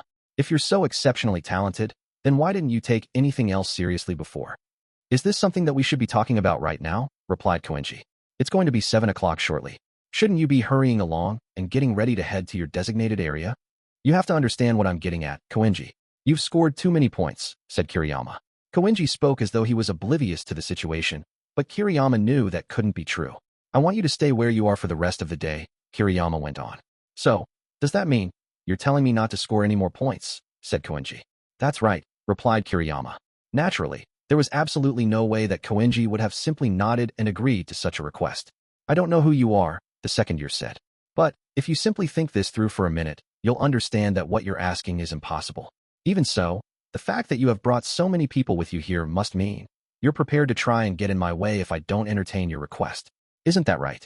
Even if you continue with this special exam, you will not get the first place reward," Kiriyama told him. "Nagumo, who is currently in first, has 7 people in his group. My group, which is currently in third, has 6 people. You, in second place, are alone. I will admit that you have made excellent progress thus far, but during the second half of the exam, you're going to start to tire out. And we can all expect to see a drop in the number of points you're able to get. In that case, you don't need to worry about me then, do you?" replied Kouenji. "This is just to make doubly sure. Besides, as a third-year student, it is unacceptable for us to compete with you, someone working alone, for the top spot. We won't make things worse for you if you obey, of course. If you make an ally in Nagumo, the student council president, it will make your life at school much more stable." There were 2 options made available to Kouenji here. Either he could be kept in check by strong-arm tactics, or he could obey and get into Nagumo's good graces. It was now exactly 7 o'clock in the morning. The first designated area for the 11th day had been announced and made available on the students' tablets. After confirming that those were his choices, Kouenji slowly put his tablet away into his backpack. For a brief moment, Kiriyama and the others watched and waited to see if he would move or not. "I'm going to be hurrying on ahead now, so please excuse me," said Kouenji, refusing Kiriyama's request. As soon as those words left his mouth, he instantly accelerated, dashing through a gap between several free group members. Hey! Even though Kouenji had been surrounded, there was still enough room between the third years for a person to slip through, and he took advantage of those gaps. It would have been a lie to say that Kiriyama and the others hadn't been caught at least somewhat off guard by that.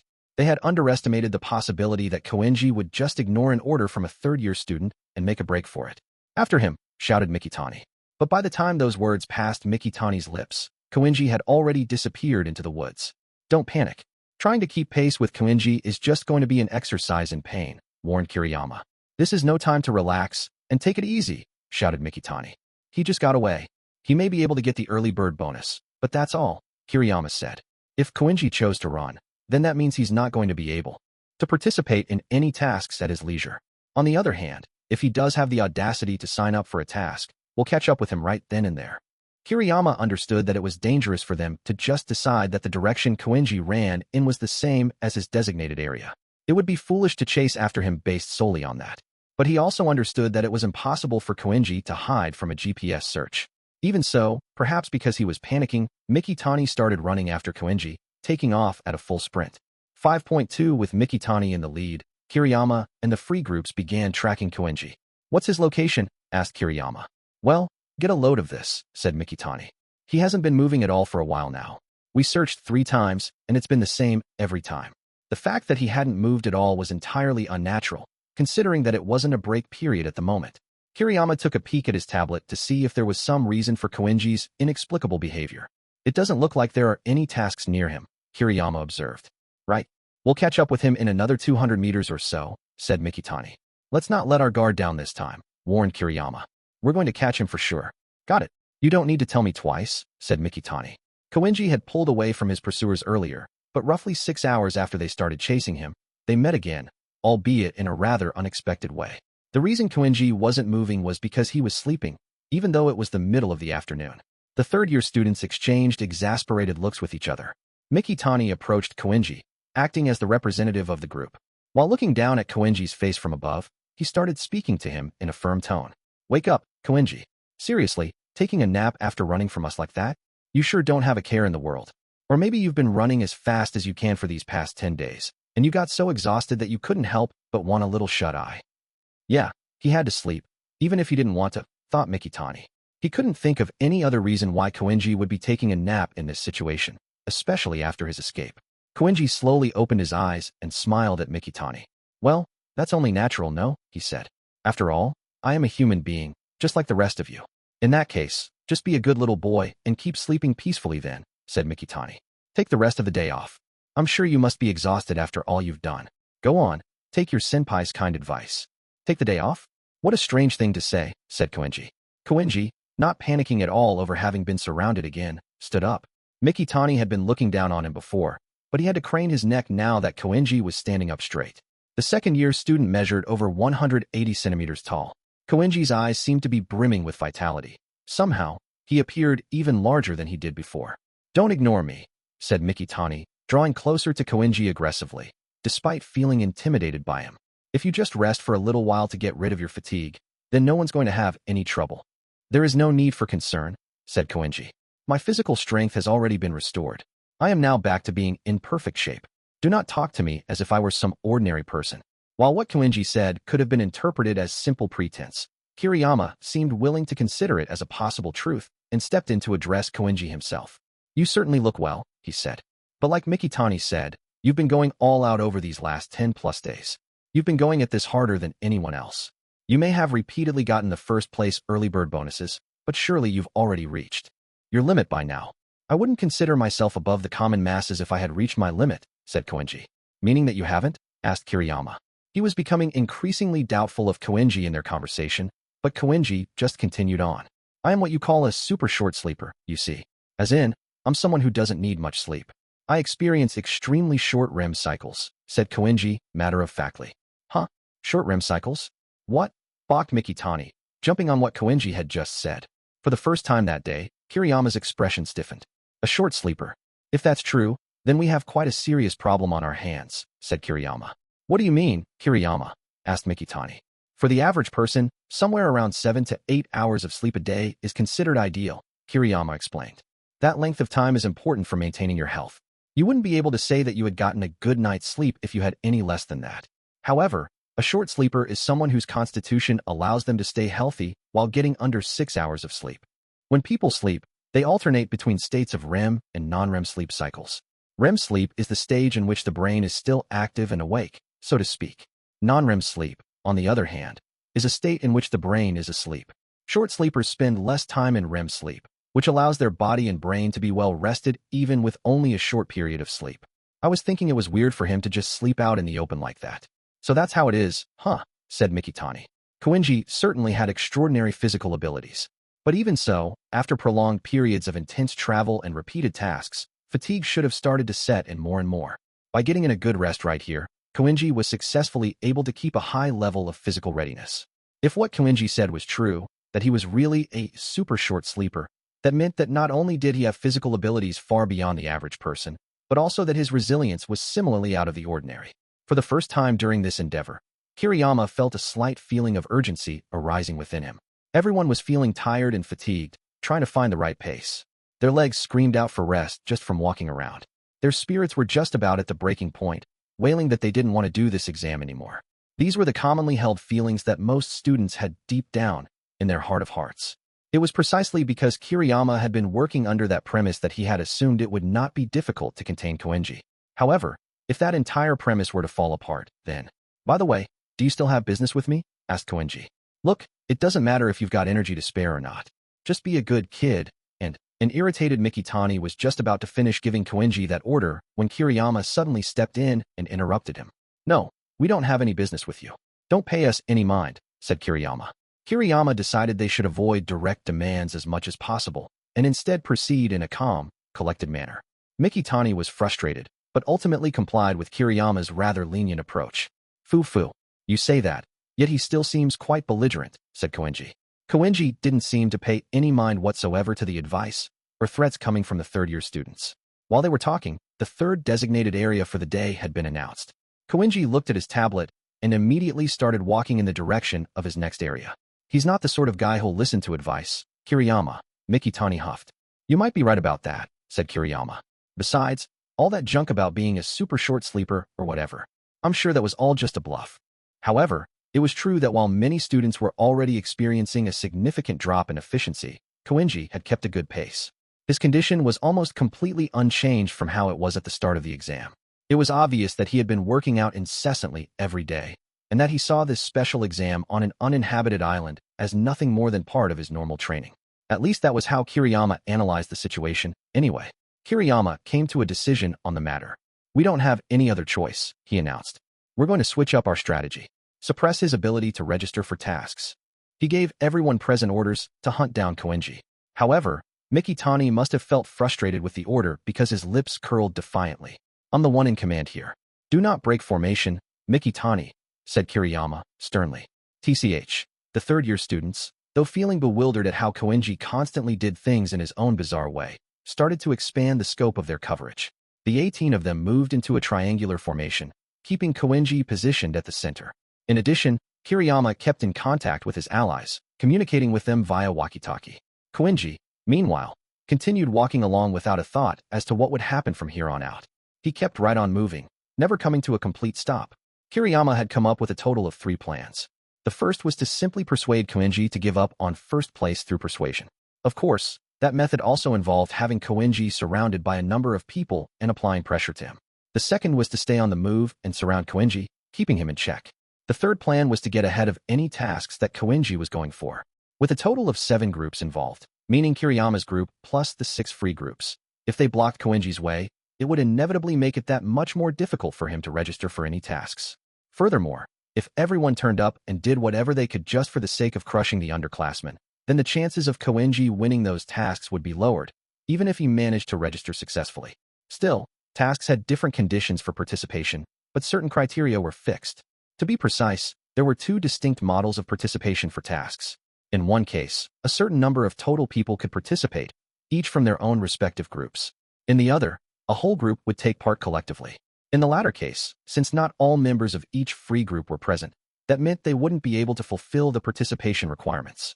However, most of those tasks still required 2 or more people from a single group to sign up. Therefore, since Kouenji was working alone, he could only sign up for tasks in which a person was allowed to register alone. And even in those cases, the third-year students following him would be eligible to take part in those tasks as well. The third-year students managed to follow Kouenji around for a while without losing their cool, but little by little, they started to become impatient. Kouenji's walking speed was so fast that an outsider observer might have mistaken it for race walking. Just keeping up with him used a great deal of stamina. Walking at Kouenji's pace was beginning to feel intensely tiring. They had to adjust to a completely unfamiliar walking speed, and the exhaustion was starting to overwhelm them. They felt like it would have been easier if they had just started running instead. "Kouenji, quit trying to look like such a tough guy," shouted Mikitani. He was flustered, having concluded that Kouenji was just pushing ahead as a false show of bravado. "Oh dear, what a fuss you're making. Well then, let's pick up the pace a little bit, shall we?" said Kouenji as he started to walk again. "You're not getting away this time." "Box him in," shouted Mikitani.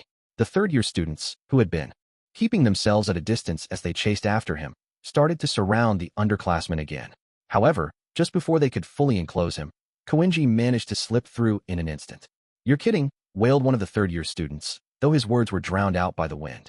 Kouenji's legs were practically a blur as he broke into a run. It was a brilliant dash, like he was running on a well-maintained track. Then, he proceeded to quickly weave through the trees at a speed that would make even a seasoned sprinter lose face. Out of the 12 students present that made up the so-called free groups, many were quite confident in their physical abilities. Even if you just looked at OAA, they all had rankings of B or better in physical ability. They were essentially soldiers, so to speak, that Nagumo and Kiriyama had assembled to monopolize tasks. After him. Don't let him get away, shouted Mikitani. Wait, Mikitani. Don't make a move on your own, warned Kiriyama. Shut up. Like hell I'm letting him get away a second time, roared Mikitani. Catch him and hold him down by force. Mikitani and several of the other students ignored the orders they were given and ran after Kouenji. Unbelievable, huffed Kiriyama. He hesitated for a moment, wondering if he should have also given chase. But then Kiriyama calmly looked down at his tablet and rethought his strategy. It was hard to imagine that Kouenji had just run off for no reason at all. He tried to reason whether Kouenji was headed toward a designated area or a task. There is one task nearby, in E3, that Kouenji could sign up for, he muttered. And it looks like the reward for first place in that task is 8 points. However, it wouldn't be surprising if he prioritized taking the first place early bird bonus of 10 points. Where is his designated area? D4 was the most likely candidate, but it could have been some other random area as well. He's not the kind of opponent you can break down and analyze, Kiriyama concluded. The third year had become acutely aware of the fact that he was dealing with someone for whom logic was not a valid option. Simply put, Kouenji's thoughts and actions were crazy. 5.3 In the Yendi, Kouenji went for the task in E3. He arrived at his destination in the blink of an eye and successfully registered for the task. A few minutes later, Mikitani and the rest who had been giving chase caught up with him. However, they were forced to wait until the task was over. One other person had registered after Kouenji did and took the last spot, so the task was fully booked. The task in question was an English test. Though there were participants representing all 3 grade levels, the level of the content was standardized. In the end, a third-year student named Dumichi, who was considered brilliant even amongst the third-year students, took first place, but only by a narrow margin above Kouenji, who came in second. As a result, Kouenji was awarded 4 points. Since they were still under the watchful eyes of the teaching staff, Mikitani and the others decided to rush in only once Kouenji moved away from the task site. Unfortunately for them, Kouenji dashed away before that could happen. Reacting too late to the situation, Mikitani and the others were forced to wait. They could only run after Kouenji, whose speed made it impossible for anyone to catch up with him. They didn't manage to surround him again until just before 3 in the afternoon, when he arrived at his third designated area for the day. There, Mikitani and the others successfully managed to corner him for the third time. You lot are really giving it your all, said Kouenji. We can't just sit around and let you do whatever you want, shouted Mikitani.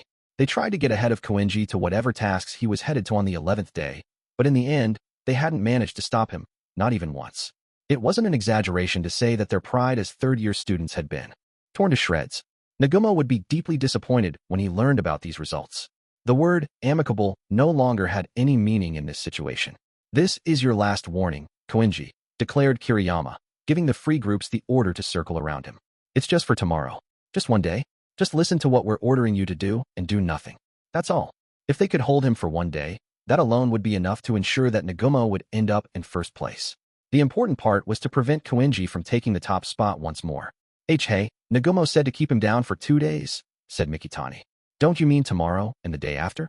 We won't be able to confirm which groups are in the top 10 the day after tomorrow, Kiriyama replied. I don't think any groups are going to be coming after us that strongly. We should focus on boosting our own scores rather than trying to keep someone else down. That was Kiriyama's own decision that he had made after watching the situation with Kouenji unfold from up close. It wouldn't be a good idea for us to devote 3 whole days to Kouenji, he added. In that case, we should just leave the bare minimum number of guards with him so we can keep him tied down for the next 2 days, shouted Mikitani. Do you honestly think Kouenji will let that happen? Asked Kiriyama. If they kept Kouenji down for just 1 day, he still had a good chance of being able to hang in there at either second or third in the rankings. However, if Kouenji had to forego getting points for 2 whole days, it was possible that he'd never make it to the winner's circle at all. There is no way he'd accept a situation where he would lose, said Kiriyama. Well, that depends on how we do things, argued Mikitani. He had been feeling dissatisfied with Kiriyama all this time, but had followed him up until now in spite of that. Now, however, he was staging a revolt. You think that you can do it? Kiriyama asked him. Yeah, I can. And when I show you that I can pull it off, I'll have myself a ticket into Class A. With that, Mikitani stepped forward, pushing Kiriyama out of his way. He then turned his attention back to Kouenji. You heard what I said earlier, Mikitani growled. You're going to sit tight tomorrow and the day after. Is that a request? Asked Kouenji. No, that's an order. I imagine that this is a question I won't get an answer to, but what happens if I refuse? Worst case, you'll get expelled, said Mikitani, as several of his allies moved in closer to Kouenji. Even without saying it outright, it was clear as day that they were willing to hold Kouenji down through violence. Despite being threatened, Kouenji's fearless grin never faded. He simply waited to see what the third-year students would do. "Since you're not giving me an answer, can I take it to mean you're not going to comply with my order?" demanded Mikitani. "I don't obey anyone," said Kouenji. "In that case, I've got no choice but to make you obey." "That all right, Kiriyama," said Mikitani, turning his way part-way through. "As long as Kouenji complies, I'll leave it to your judgment," said Kiriyama. Mikitani laughed scornfully, acting confident and assured. But, at the same time the final designated area for the 11th day of the exam was announced, Kouenji stood up. Upon seeing this, Mikitani hurriedly issued the order for the others to circle around Kouenji. "Didn't I just tell you? You're going to stay put," he told the second year. Since they were so close that they could easily reach out and touch one another, the only way Kouenji could move forward would be to forcefully push the third-year students out of the way. "I can't say that this is a beautiful situation for me to be in," said Kouenji. "I do not have a preference for men." "What are you going to do then?" "Huh," said Mikitani. "If you try and push us out of your way, we'll take that as a declaration of war." "Foo-foo." "Yes, I suppose you might," Kouenji chuckled, taking a step forward. That one large step was enough for Kouenji to come into contact with Mikitani, who was standing right in front of him. However, he made no attempt to push Mikitani out of the way with his arm, not even as a pretense. He simply started walking forward normally, and they just so happened to bump into one another, shoulder to shoulder. In short, it was an attempt on Kouenji's part to push his way through by force without actually raising a hand against anyone. It could have been interpreted as a shove, but Mikitani was confident that he'd be able to stand his ground thanks to his physique. This was an opportunity for him to prove that being fast and being powerful were two different things. TCH. But Mikitani felt like a large rock had just slowly crashed into him, and before he knew it, he found himself forced to the side as Kouenji opened up a path for himself. Kouenji, on the other hand, moved like he hadn't even hit an obstacle at all. He just quietly walked on ahead, as if nothing had been in his way. "Hey wait, you jerk," shouted a flustered Mikitani, grabbing onto Kouenji's shoulder. But he was unable to stop Kouenji from moving with such superhuman strength. Mikitani told himself that if he simply allowed Kouenji to walk away right before his very eyes, then the situation would only repeat itself. He tried to put up resistance, but Kouenji's legs kept moving. When Mikitani saw that Kiriyama was watching this happen, Mikitani clicked his tongue and turned to look at his allies. He called one of them over, and the two tried once more to stop Kouenji. Maruka joined in to try and stop the underclassman, but it looked like he was getting pushed away and he lost his balance. He fell over in an exaggerated fashion and made a show of being in pain. Once Mikitani saw this, he put himself directly in front of Kouenji and stopped him from walking any further. "Ow, you might have broke my arm," wailed Maruka, ranting and raving, making a spectacle like a soccer athlete trying to show how badly they were hurt. "Looks like you did something pretty terrible, Kouenji," Mikitani said. "I think you really hurt Maruka." "It looks to me like he's faking it," said Kouenji. "No matter what you say, it doesn't change the fact that you pushed Maruka out of your way," said Mikitani. With their positions suddenly reversed, all of the third-year students were now trying to surround Kouenji to keep him from escaping completely. They had tossed the more conservative strategy that they had been sticking with completely out the window. I'm afraid this is a turn of events that even someone such as myself cannot overlook." What to do? What to do?" mused Kouenji. "Whoa there, Kouenji, you've got a look on your face like you want to punch all your senpai's lights out. But you'd understand that even if you did manage to beat us up somehow, you'd be in big trouble, right?" warned Mikitani. He felt sure that there was no way Kouenji would start throwing punches. Kouenji didn't deny what Mikitani said. He just calmly went along with it. "I do not intend to show any mercy to anyone who tries to stop my advance," he said, "much less anyone who dares to bare their fangs at me." So Kouenji was willing to resort to violence. Mikitani's expression stiffened for a moment. "And what do you think's going to happen if we report it to the school?" he demanded. "What's going to happen?" repeated Kouenji. "Well, your names as third-year students would be sullied, branded as those who'd lower themselves to gang up on a student from a lower grade level. That's all that would happen, no?" There was no need for Kouenji to bother confirming whether Mikitani's and the other third-year students' watches were working properly. After all, if they were broken, it would have been completely pointless to try and reach tasks ahead of him in order to enter. Before he could sign up, "Well, I think it's about time I take my leave now, don't you agree?" Kouenji said. "You hanging around me has been putting a damper on my chances of getting the next early bird bonus." More than 10 minutes had passed since the designated area had been announced. Kouenji knew that his rivals would already be headed there, and that he ought to have been moving toward it too. It was certainly still possible for him to come back from this delay and get to the designated area first, but it was unclear how things would play out. "Sorry, but we're not letting you go," said Mikitani, with firm determination, telling Kouenji in no uncertain terms that he was willing to throw down. "You realize that I can't keep being nice to you forever, you know?" replied Kouenji. So, what? You're gonna bare your fangs at us, then? Asked Mikitani. The third-year students had been utterly bewildered by the way Kouenji had been acting, but now they remembered what their role was here. Even though they understood the shamefulness of this scenario, with a bunch of them ganging up on a younger student, they also figured that if this was the only way that they'd survive this situation, they couldn't afford to worry about appearances. Normally, the person being cornered in a situation like this would have realized by now that there was no way out. But Kouenji was different. He was a man who wasn't interested in anything but himself. He was thinking only of how to take this turn of events and transform it into something beautiful. Even on an uninhabited island, Kouenji had kept his blonde hair impeccable. It was so beautifully lustrous that it put any girl's locks to shame. He lightly stroked his disheveled bangs for a moment and smiled broadly. Mikitani, momentarily awestruck, backed away. Time is money, said Kouenji. He slowly reached out his arms in a gesture that signaled he was ready and willing to accept whatever the third-year students could throw at him. Come at me quickly. Are you sure about this, Mikitani? Asked one of the third-year students. Are we seriously going to do this? Yeah. If push comes to shove, we'll just pin him down. Let's do this, shouted Mikitani. As soon as those words left his mouth, 3 people rushed at Kouenji. One of the students approached him from behind to try and get him in a Nelson hold, while the other 2 rushed him from the front and the left, respectively. At first glance, it might have seemed like it would be difficult to deal with 3 people all at once. However, the third years weren't particularly experienced when it came to fighting, nor were they very well coordinated. They had simply came at Kouenji at the same time. No one had been seriously trying to land a punch or anything. If anything, all 3 of them were expecting that one of the others would handle it. Kouenji avoided all of them with a brilliant sidestep, forcing the shocked third-year students into a 3-way head-on collision. Ow. Hey, watch where you're going. You're one to talk. It was far from beautiful teamwork. The third-year students bickered as if their fight was with each other. Mikitani, the only one accustomed to fighting, shouted at his allies. Hey, don't forget about who we're really after here. Kouenji's the one we want. Unfortunately, his allies were on the verge of self-destruction.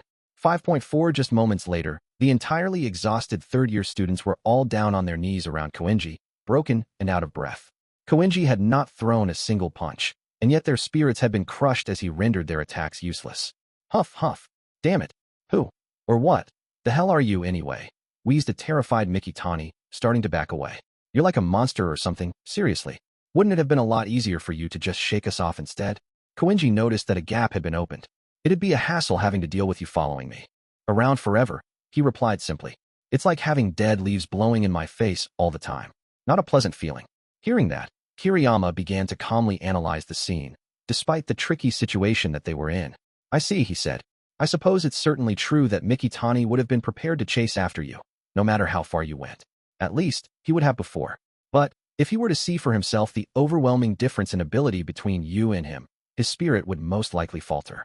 You're probably the only person who would come up with the idea to break your opponent's spirit without fighting back and have the ability to follow through with such an extraordinary feat. Though Kouenji had given up on the early bird bonus for his designated area, he had completely shut down the third years, rendering them unwilling to attack further.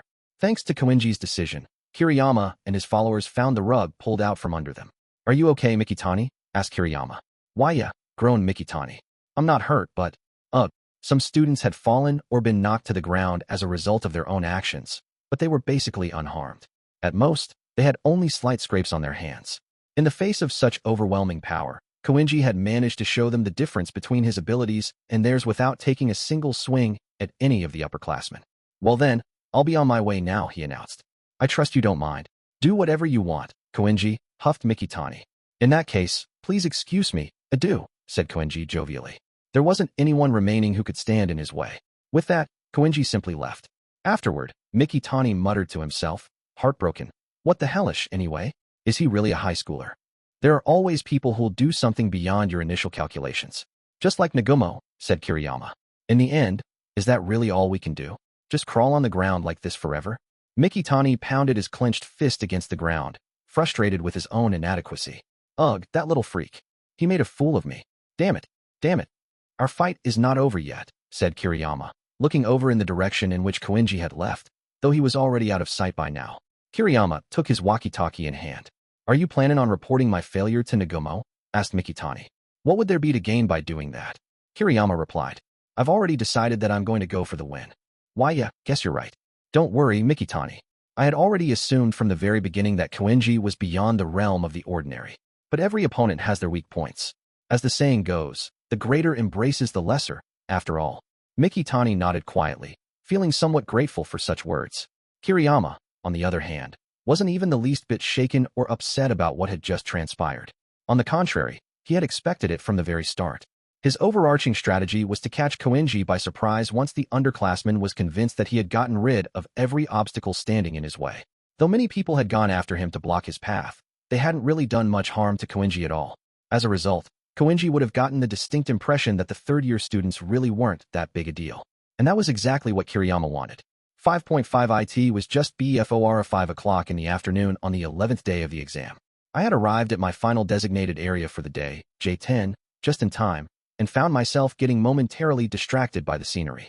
Getting points and gathering supplies from tasks was important, but what concerned me more was manipulating my score. It was surprisingly difficult to keep myself in 11th place. I needed to make sure that I hit my designated areas in order to avoid being penalized, but at the same time, I needed to make sure that I kept my point total close to that of the group in 10th place. Yesterday, on the 10th day of the exam, the third designated area had been randomly assigned. The second area was in F4, but the third was in B9. I decided to give up on trying to get there almost immediately. Then, the fourth designated area for the day was in C9. I didn't manage to make it to that one either, and that left me with 2 consecutive misses. This morning, however, I managed to make it to my first designated area on time, which was in area C8. That meant I successfully avoided getting a penalty. However, I hadn't been able to make it to the following area, which was another randomly assigned one in H9. I did make it to I9 when it was designated afterward, but I had a rough time doing so. It had been a very difficult day. If you had to cover a long distance to reach a designated area, even just once, the rest of your travels would be affected by it. Once again, I became painfully aware of the main reason my overall score was not improving. I reached area J10 after making my way through a path full of steep inclines and rocky terrain. When I got there, though, I could hear the voices of people talking with each other up ahead. Thinking that I might know who they were, I decided to take a quick peek. The voices sounded as if they were coming from the west, the same direction as the ocean. When I reached them, I found a single group made up of 3 girls from Class 2B, Isayama Nagisa, Morofuji Rika, and Shina Hayori. And then I saw there was actually another group of second-year students there too. I hadn't seen them at all since the exam had started. The second group included Ishizaki Daiichi, Nishino Takiko, and Tsub Hitomi. I was sure that these groups must have started in different tables originally. Did their designated areas overlap this time? Oh, why? If it isn't Ayanokouji-kun, said Hayori. The other 5 people were still in the middle of their conversation, so they hadn't realized I was there yet. Only Hayori seemed to have noticed me, perhaps because she had sensed that someone was nearby. As soon as our eyes met, she waved at me. You're looking like you're in better shape than I thought you'd be, I told her. It's thanks to everyone's hard work, she replied. We expanded our maximum group size to 6 people. From the sound of it, Ishizaki's group must have merged with hers. To be completely honest, there seemed to be many students here lacking in ability, but I figured that Hayori could make a strong contribution thanks to her smarts. She'd likely support her group from that angle. However, even if I was being generous, I couldn't exactly say that she was endowed with strong physical abilities. But considering the overall makeup of the group, I suppose they were well balanced in terms of functionality. Had you planned on joining up with Ishizaki and the others from the beginning? I asked. Yes, that's right, said Hayori. There were several groups on the short list to merge, and we were one of them. She didn't deny it at all, and instead openly admitted it. She then turned her gaze toward Ishizaki and the others. They were happily chatting away while watching the sun go down, as if the setting would help relieve their fatigue. Everyone in the group seemed to be getting along, because just about everyone in it had come from Class 2B. Sub, the only student from a different class, blended into the group quite well. Ayanokouji-kun, have you had any changes in your health? Asked Hayori. Even though she could see that there wasn't anyone following me anymore, Hayori didn't seem especially concerned about that. Not really, no, I replied. So far, so good anyway. I didn't think that I needed to worry, but please be careful, she said. A single injury could result in elimination. I know, I assured her. Hayori beckoned me to come join her with a wave of her hand, so I decided to sit down beside her. 3 more days to go, she remarked. Seems that way, yeah? I replied. I didn't think that there was any particularly deep meaning behind her comment. We sat there and quietly stared out at the ocean, letting it lift our spirits. Generally, in a situation like this, when people met with a dear friend or someone that they were close with, they typically ask about how things were going. This was a battle for survival, so people would inevitably be concerned about their friends. However, Hayori didn't seem like she had any questions for me, like how many points I had or anything. I didn't get the sense that it was because she wasn't interested though. Rather, It was more like she believed there was no way I could get expelled. "Hey, Ayanokouji," shouted Ishizaki, beaming. He must have finally noticed me there, because he was grinning at me now. He had an incredibly happy look on his face for some reason. The rest of the group seemed to have noticed me there right after that, but they quickly grabbed Ishizaki by the shoulder when he tried to walk closer. "What gives?" huffed Ishizaki. "Don't get in their way," said Nishino. "Huh," said Ishizaki. "It ain't like Ayanokouji hates me or nothing, right?" "That's not what we're talking about," said Nishino. Now, said Sub. "That's exactly one of Ishizaki-kun's good points, don't you think?" Good points? I'd say it's more that he simply doesn't have a clue about social situations, but whatever," said Nishino. "Well, I suppose I can't really deny that," said Sub. It seemed like Nishino and Sub had opened up to one another quite a bit. This was probably what you'd expect to see in many groups after spending such a long time fighting together on this uninhabited island. If people cooperated to the best of their ability to avoid getting expelled, it'd be easier to overcome the trivial barriers that separated them. But at the same time, there was something cruel about it too. Once this special exam was over, the class-based battles would resume, and a future where classes tried to take each other down awaited us. When that time came, there would probably be more than a few students who would not be able to make normal, rational decisions. Since I was from Class D, I determined that I probably wouldn't have much to talk to this group about, so I tried to get up and leave. But when I stood up to walk away, Ishizaki quickly scrambled toward me in a panic, grabbing me by the shoulder. "Hey, sorry for keeping ya, dude," he said. "But, hey, I'm feeling kinda out of my element here, being the only guy. Why don't you stick around for a bit, Ayanokouji?" "Stick around?" I repeated. "I mean, we don't got any more exam stuff to do today. I'm sure you were planning on camping around I-9 anyway, right?" J10, which had been my last designated area, wasn't the most suitable place to set up camp. The ground there was rocky, and there were intense winds. With that in mind, I had intended on staying somewhere around I-10 while avoiding the coast, as Ishizaki had suggested. "But, well, that's a marvelous idea," said Hiyori, in complete agreement with Ishizaki. She got up and approached me as she spoke. I was relatively close with Hiyori and Ishizaki, I supposed, so there wouldn't be many problems in that regard. I had to wonder how the other girls felt about it. "Sure, that's fine with me," said Sub. "Don't you agree? I mean, Ayanokouji-kun seems like he wouldn't hurt a fly." "Yeah," Nishino agreed easily. Well, apparently, there wasn't a single objection to the idea. I thought to myself that this group had such a comfortable, friendly vibe about them that it somehow made you forget that an intense special exam was underway. This was the kind of feeling you tended to see in Ichino's class.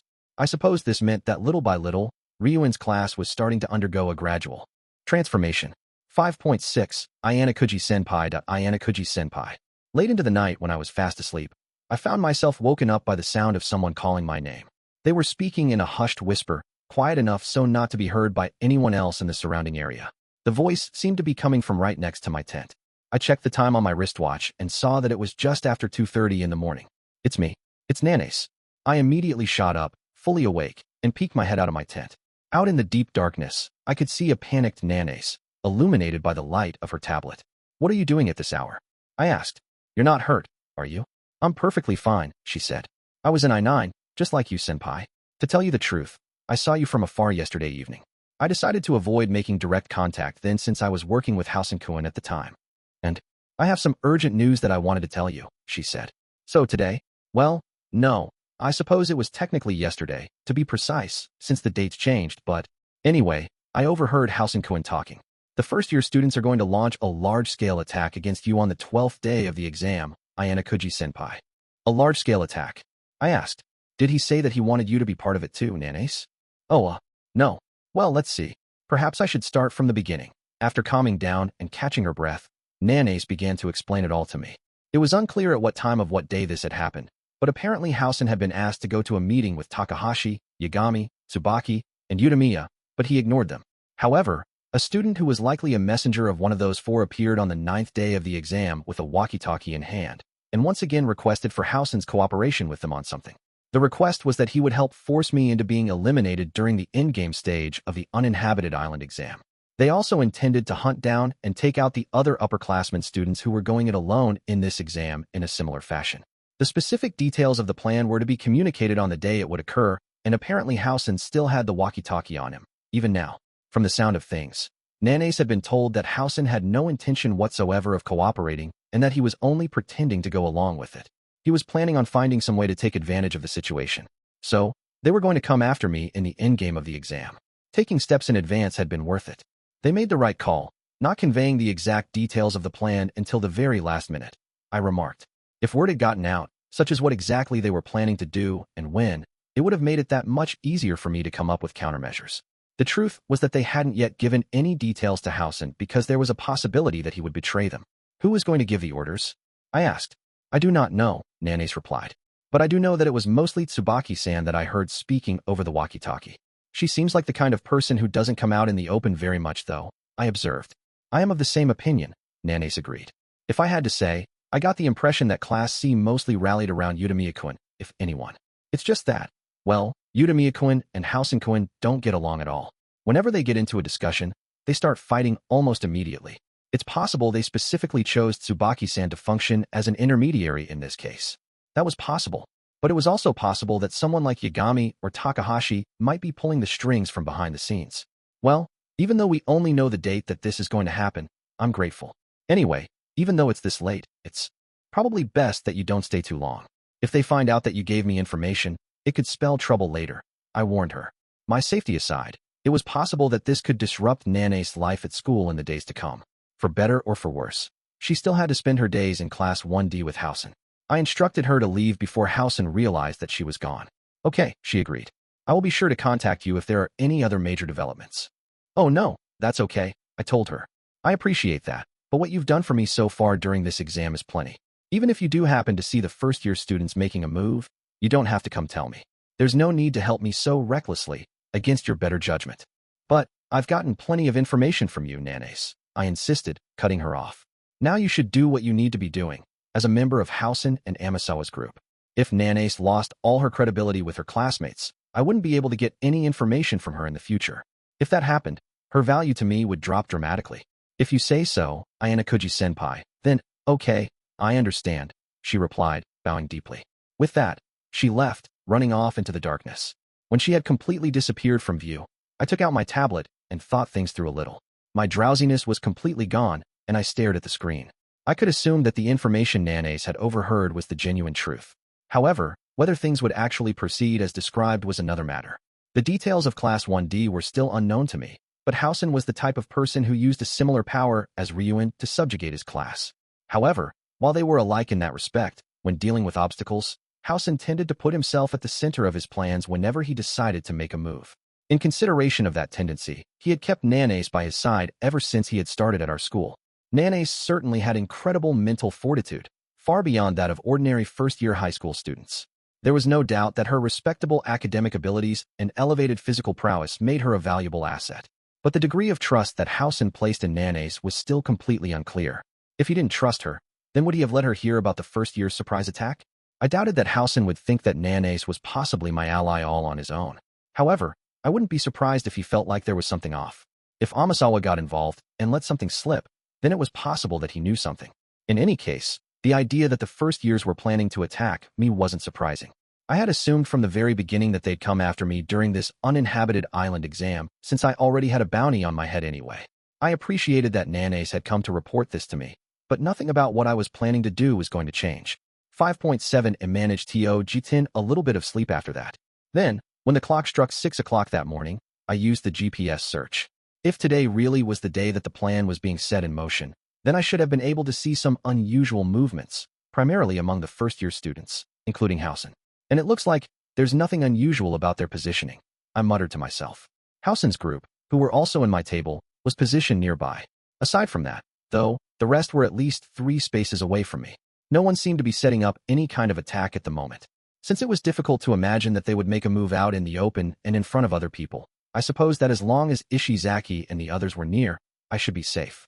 Hiyori, Ishizaki, and the rest of their group started to wake up and were getting ready for the 12th day of the exam. Once everyone was prepared to move, we all started walking together. Ugh, this sucks, dude. Having to go uphill already first thing in the morning, grumbled Ishizaki, who was apparently still a little sleepy and not fully awake yet. Nishino shot him down. Nothing we can do about it. If we suddenly found ourselves in a designated area, we'd lose out on points. They probably had many back-and-forth exchanges just like that over these past 10-plus days. The rest of the group focused on walking, ignoring Ishizaki and Nishino's bickering. Ayanokouji-kun, haven't you ever felt lonely being all alone in this test for so long? Asked Hiyori as she walked beside me. Not especially, no. If anything, I feel like it's been pretty easy, I replied. I guess I think it would be a little lonely and scary myself, she said. Scary, huh? I can't really imagine you being scared of anything, I told her. I had the impression that she had really thick skin when it came to these kinds of topics, since she was always so nonchalant about things. I expected that even if she were to see some kind of psychic or spiritual phenomenon, she'd just clap her hands and say, "Wow, that's amazing," or something. I'm actually a pretty big scaredy cat, you know, even now, Hiyori admitted. That's why I think you're amazing, Ayanokouji-kun. Honestly, I do. I think what Horikita and Ibuki are doing is more amazing, though, don't you? I said in return. The longer that those two battled against Solitude, the weaker their mental states would become. They'd start worrying about things that didn't really matter. They would begin to see or sense things that weren't really there, rattled by the sound of the wind or the shaking of a nearby tree. Yes, that's true. A girl trying to make it on this uninhabited island, all alone. That would be impossible for me, said Hiyori. When she imagined it, Hiyori had a somewhat fearful look on her face, just for a moment. I wondered if I was able to see this rare side of her just because of this uninhabited island. Before I realized it, Ishizaki, who had been walking on ahead of us, turned back to look at Hiyori and me. Man, though, you two sure get along great, huh? He said as he watched us. Hey, you really need to stop sticking your nose where it doesn't belong, hissed Nishino, grabbing him by the scruff of the neck. Ishizaki didn't seem to pay it any mind though, and went on. You guys should just start datin' already. Then you can come on over to our class, K? You are jumping way too far ahead, shouted Nishino. She swung a closed fist down hard on Ishizaki's head, giving him a good whack. Ishizaki clutched his head and let out a yelp. Ishizaki-kun sure is a funny one, isn't he? Said Hiyori, giggling lightly, seemingly unbothered by his words. Yeah, it'd be a hassle if you were to honestly entertain every little thing that came out of his mouth. I decided to just casually ignore it, letting it float in one ear and out the other. Damn, dude, that hurt, said Ishizaki. Don't you think that's what we need if we're going to bring Ayanokouji over and make him our ally? No, I don't think so at all. Besides, you breathe one who seems so super enthusiastic about Ayanokouji-kun here, replied Nishino. I suppose that, from Nishino's point of view, since she didn't know the specific details about our situation, this must have all looked rather strange. I wouldn't be surprised if she just saw this as Ishizaki trying way too hard to invite me into their class just because I got a perfect score on a test. Nah, man, it's more like, well, you know, that? It's like we're on the same wavelength. Yeah, that, said Ishizaki. Wavelength? Yeah, I can't imagine there's anyone on your wavelength, Nishino said. Shot down by Nishino's harsh criticism, Ishizaki apparently couldn't take it anymore because he shot me a pleading glance, looking for me to help him. That's not true, Hiyori spoke up. If you look at Ishizaki-kun this way, you, well, get it. Everyone present cocked their heads to the side, puzzled. It? What's it, exactly? Asked Nishino. It's just it, said Hiyori. I won't answer anything more than that. Okay. Anyway, aren't you glad? Getting complimented by Shina-san and all, teased Nishino. Why yeah, said Ishizaki. I mean, I don't really get what it is supposed to mean, but getting complimented doesn't feel too bad.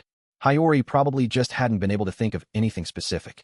But there was no way that I could have said such a cruel thing aloud, so I just quietly let their conversation wash over me. When the clock struck 7 o'clock later that morning, our first designated areas for the day were announced. Mine was Area H10. Hiyori and the others had a different designated area, J9, so it didn't seem like we were going to be competing with one another. I wouldn't have welcomed the idea of fighting people in my own grade level, so thank goodness for that. Looks like this is where we split, Ayanokouji. See you later, said Ishizaki. Yeah, there's only a little bit of the exam left, but don't let your guard down and keep giving it your best, I replied. Ishizaki motioned for a high five, so I gave him one. We then went our separate ways. After I walked a little way away, though, I felt like I heard voices coming from behind me. When I turned to look, I saw Ishizaki and Hiyori waving at me. I waved back at them, and then I proceeded to head toward Area H10. From that point on, I repeated my typical GPS search every hour throughout the day, but I couldn't see any changes in the first-year students' movements, not even by 5 o'clock in the evening. Nanes had taken on so much risk to tell me about their plan of attack, but it seemed like the information had been faulty. Perhaps Amasawa knew about Nane's betrayal and let the others know that the information had leaked. Or maybe they intended to carry out the plan today, but it ended up being postponed or canceled due to some kind of accident. In any case, I couldn't lose focus tomorrow, the 13th day of the exam, or on the final day either. I had to forego reaching both the third and fourth designated areas of the day. The first of the two had been randomly assigned, which in turn caused me to miss the other. Although I didn't lose too much ground in terms of the rankings, using the search function so much had made me drop down to 16th place. I had to reach my designated areas tomorrow, no matter what. Chapter 6. Each and every calculation. We will rewind the clock slightly, going back to the 9th day of the uninhabited island exam, the day after Nanase parted ways with Ayanokouji. Although Nanase, Housen, and Amasawa were a group of 3, Housen had been working entirely on his own ever since the first day of the exam. He was still lying in his tent when the designated area was announced that morning at 7 o'clock. Shortly after 8 o'clock, a figure approached and called out to him. "Good morning, Housen-kun." "Huh, it's me. It's Nanase. I could tell that from your voice," he said. "Why did you come here?" "Why? We're in a group together. There's nothing unnatural about us staying in contact," she said, matter-of-factly. It was a serious answer, but Housen laughed scornfully when he heard it. "Yeah, like you can talk," he scoffed. "Sure seems like you had a lot of fun together with Ayanokouji. Did it pay off?" "It did not," Nanase said. "I was not a match for him." "Huh. You probably just took him head-on, without using a woman's weapons, didn't ya?" replied Housen. Woman's weapons?" repeated Nanase. It was clear that she didn't understand what Housen was talking about, but he went on anyway. "You got a big chest, but it's like you got nothing in your head," he mocked her, exasperated. "Excuse me, but I don't understand what relationship there is between the size of my chest and my head," said Nanase. "Not one bit. Whatever. Just forget it. Anyway, so? Did you come here just to give me that report?" he asked. Housen proceeded to take out his tablet and used the GPS search without hesitating at all. Not only did he not know who might have been following Nanase, he had also decided that he needed to be wary of whoever might be nearby. However, he didn't see any signs of anyone that he had been keeping track of anywhere in the vicinity. "The plan that I produced to try and get Ayanokouji-senpai expelled on my own has failed," Nanase said. "So, I came here thinking that I might be able to get your help, Housen-kun. If you have a plan, please let me hear it." First, she had gone off on her own, and now she was coming to him to ask for his help. Housen simply couldn't trust Nanase. Though really, he could never trust anyone in the first place. "Get lost," he told her. "I'll handle it myself. I will wait here until you change your mind, then," said Nanase. "Forget about it. Get to the designated area instead. What you can do right now is avoid us getting a penalty," said Housen, trying to get rid of her. But Nanase showed no signs of budging. Housen ignored her, closed his eyes, and let time pass. After about 10 minutes had gone by, Nanase called out to him once more. "Housen-kun. What? You still don't want to go? You're wasting time here, you know that." "It appears that we have a visitor," said Nanase. Housen opened his eyes only slightly and saw that there was another silhouette in his view aside from Nanase. "You Housen-kun. It's me," said the student, not offering their name. "Who's me? I don't know who the hell you're supposed to be," said Housen gruffly, his words coarse. I'm Kei Katajiri from Class C." "Don't know, don't care," replied Housen. "You can talk to me instead," Nanase said. "What's the matter?" Well, I have something that I need to give to Housen-kun," said Katajiri. "Something you need to give to him? What in the world is it?" asked Nanase. "Well, I'm not supposed to tell anyone but Housen-kun," and Housen seemed entirely disinterested as he listened to the student, but he must have reconsidered the situation. He popped his head out of his tent and proceeded to exit it and stand upright, looking down at Katajiri thanks to his massive frame. "If it's something boring, I'm gonna punch your lights out, got it," said Housen. Here," Katajiri wailed and held out. "A walkie-talkie," I shut tight, shaking. "That looks like a walkie-talkie," said Nanase. "Why you can use this to talk with Utamiya-kun," explained Katajiri, conveying the message to Housen despite being terrified. What? He wanted to contact me so badly that he was willing to send over a nobody like you." Said Housen, swiping the device from Katajiri as if stealing it. "What the hell are you thinking anyway, going through all the hassle of sending someone over to try and get in touch with me?" He spoke into the walkie-talkie. "What? You want to play, Utamiya?" Housen didn't get a response back. He proceeded to turn on his tablet to verify Utamiya's location on the map. "I don't know if you just didn't notice me calling you, or if you're ignoring me, or whatever," he went on. "But this is your first and last chance. You got that?" After Housen told the person on the other end that this was their final warning, he finally got a response. "I didn't want to contact you. It's just that I can't avoid it if we're going to carry out this plan," said Utamiya. "Plan, huh? What plan?" said Housen. "Did you already forget what happened on the 6th day? Oh yeah, you said something about getting together for a secret meeting, or whatever." "Yeah, sorry dude, I forgot." Nanase's expression stiffened a little when she heard that. She didn't know anything about what happened since she had been accompanying Ayanokouji at the time. Housen shot her a sidelong glance, but he continued to listen to the person on the other end of the walkie-talkie, without moving. "I took the fact that you'd ignore the meeting into consideration," said Utamiya, flatly. "That's so? And we're going to be executing a strategy to save the first years soon." "Save?" repeated Housen. After Housen said that last line to Utamiya, he momentarily stopped transmitting so that he wouldn't be heard. Nanace hurriedly took her tablet out from her backpack and showed him a list of the bottom 10 groups in the rankings. At the present moment, there seemed to be 4 groups of first-year students in danger of being expelled. There are 2 groups from Class 1D there too, said Nanace. Housen scoffed. I don't care if garbage like them disappears or not. Big deal. Don't tell me he seriously thinks that I'm going to do something to help our classmates, does he? Stay alert. I think he might be plotting something, said Nanace. Shut the hell up, huffed Housen, adding that he already figured as much. He switched the transmit button back on. I don't know what you're doing or whatever, he told Utamiya. But what's it got to do with me? Nanace intuitively sensed that some form of bargaining had already begun. For the time being, she remained completely silent and listened to their conversation. Their location was made clearly apparent via the GPS search. She figured that, without a doubt, they would have searched the area around Housen before reaching out to talk. Nanace had the impression that whoever was on the other end of the line deliberately chose not to mention that. Because, if we're going to save people, then you're someone we absolutely need, said Utamiya. Since Utamiya was speaking via the walkie-talkie, they couldn't see the expression on his face. However, Housen felt like there were some hidden parts to this conversation and that Utamiya was saying things he didn't really mean. Housen wasn't so stupid as to not see through that. Did someone say that to you? Said Housen. Well, ain't that something? If you're going to turn me down, then just say you refuse. I'm only discussing this with you as a matter of course, so I can say I went through the proper procedures here. I thought we could do this successfully without you in the first place. In that case, we're done here. I refuse, replied Housen curtly, ready to end the transmission. He held the walkie-talkie firmly in his hand, seeming like he was about to toss it aside any moment. But instead, he just stood there, waiting for a response from Utamiya. Housen. Though Utamiya was irritated, he called out Housen's name. Housen responded with silence. So, this means we can't get you to cooperate. Is that it? Considering Utamiya's nature, he should have ended the call immediately when Housen refused. But seeing as he didn't, Housen took that to mean that there was someone else involved in this request. Wait, he said. No one said anything about not cooperating. What? Utamiya sounded a little bit flustered on the other end of the line. Housen could guess that he'd been expecting Housen would outright refuse the offer. If you come all the way over here, get down on your knees in front of me, and beg for my help. Then I'll give you a hand. Got it. Screw you. Who in their right mind would grovel to you? Then this whole conversation never happened. You sure you're okay with that, Tsubaki? Asked Housen, directly addressing the girl listening in on their conversation on Utamiya's end. You noticed? Or did you do a GPS search? Asked Utamiya. Like I'd bother wasting a whole point on something so obvious, said Housen. I've known the whole time that she's a real shady chick. That was a lie on his part. He hadused the GPS search earlier and saw that Utamiya and Tsubaki were in the same position, but he passed it off as if it were his own intuition. Looks like I can't let Utamiya-kun handle this alone after all, I guess, said Tsubaki. Housen chuckled to himself at that. What? Does that mean you don't trust Utamiya? Only when it concerns you. Housen-kun, Tsubaki replied. Everyone knows that you two get along like cats and dogs.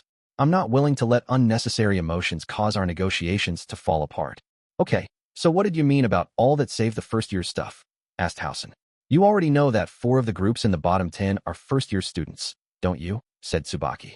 And on top of that, 2 of those groups are from Class 1D. At this rate, when this special exam is over, the damage our grade level will sustain will be significant. And that includes your Class 2, Housen-kun.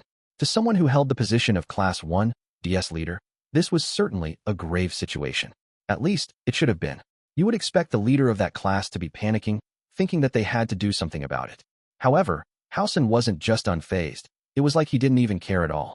So he said, You're not seriously saying that we're going to try and save all the first years at the bottom of the rankings, are you? Before I answer, there's just one thing I want to clear up. It's safe for us to assume that Nanae-san is on your side, right? Asked Tsubaki.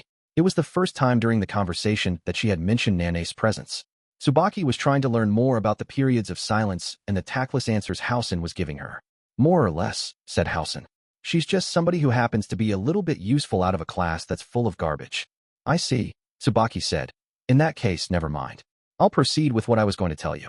And to answer your question, yes, that's correct. I intend to save everyone, which includes those 4 groups in the bottom 10 right now, and a 5th group that is about to fall into there as well. You sure talk a big game, but can you actually do it? I mean, you haven't exactly done anything noteworthy so far.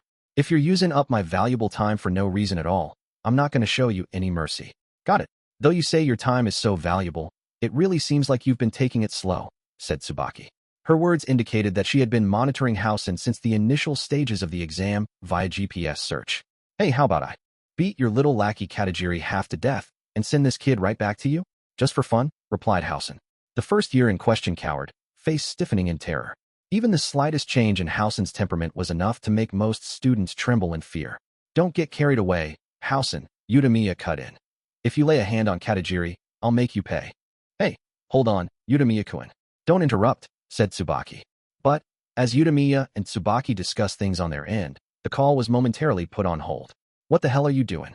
Huh, sneered Housen, looking over at Katajiri. Eep. Katajiri had unintentionally prepared to flee, perhaps because Housen's smile looked so creepy. TCH, lame. Hey, just get out of here already, said Housen, telling the other student to leave. But, the walkie-talkie, Katajiri stammered. I'll hang on to it for now, said Housen. But, Katajiri-kun, I won't say that you did anything wrong here, said Nanace, stepping into the conversation. But I think that you should perhaps just leave it with Housen-kun. She gave Katajiri a look that also seemed to say, there's no telling what's going to happen if you don't back down here. Housen's glare from behind must have been more than Katajiri could bear, because the student turned and fled in terror. Katajiri bolted and nearly toppled over, but ultimately managed to get away. Moron, huffed Housen. That was rather heavy-handed, said Nanace.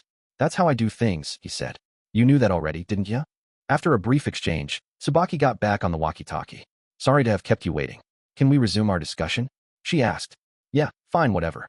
But that Katajiri kid left the walkie-talkie here and went off somewhere. You were being threatening, weren't you? Said Tsubaki without pause, not even needing to guess that's exactly what Housen did. Man, must be real tough, being bad in a fight, said Housen. Means that the battle's already decided before it even starts. It's the same for you, right, Tsubaki? It's certainly true that in a physical fight, I wouldn't be able to win, no matter how hard I tried. But this is different. This, meaning when it comes to using my head. My brains, said Tsubaki.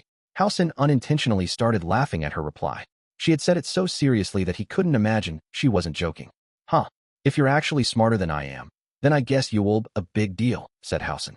There are ways of forcefully rescuing groups that are in distress, Tsubaki went on.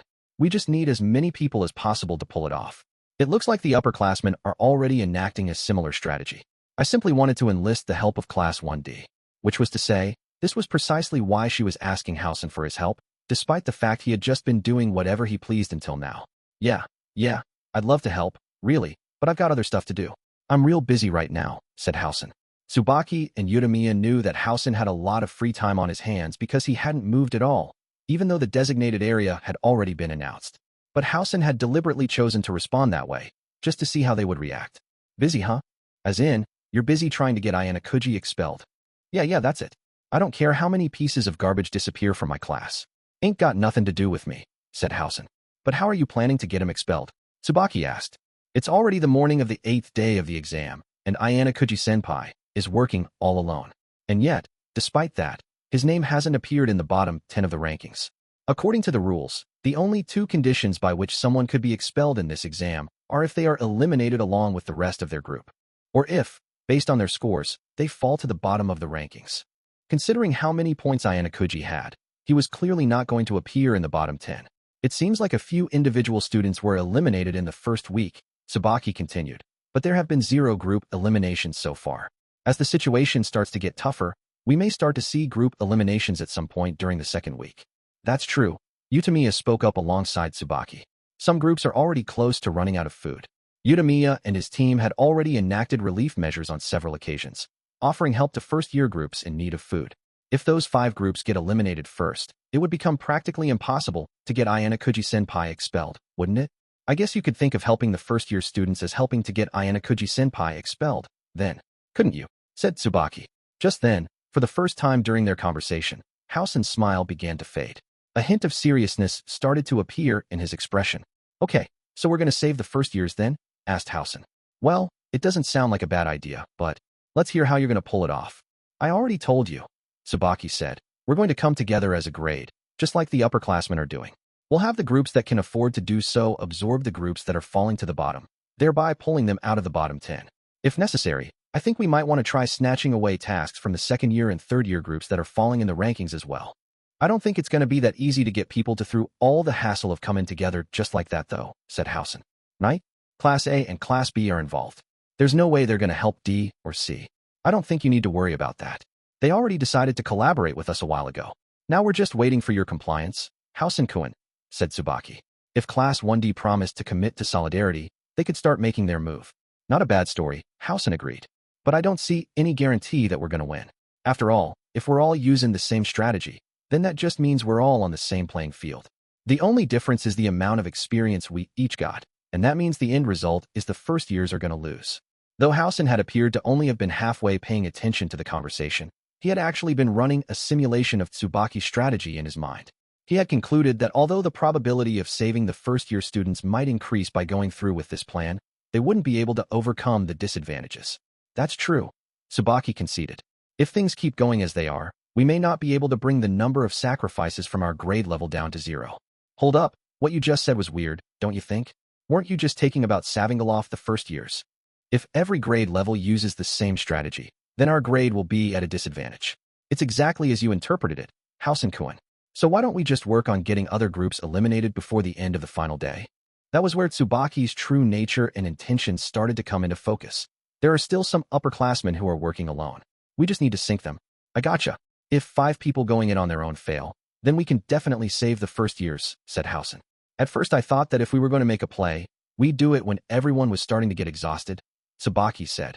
We originally planned for this to happen on days 8 through 10 of the exam, when we reached the second half. But some unexpected things happened. 2 thoughts immediately sprang into Housen's mind.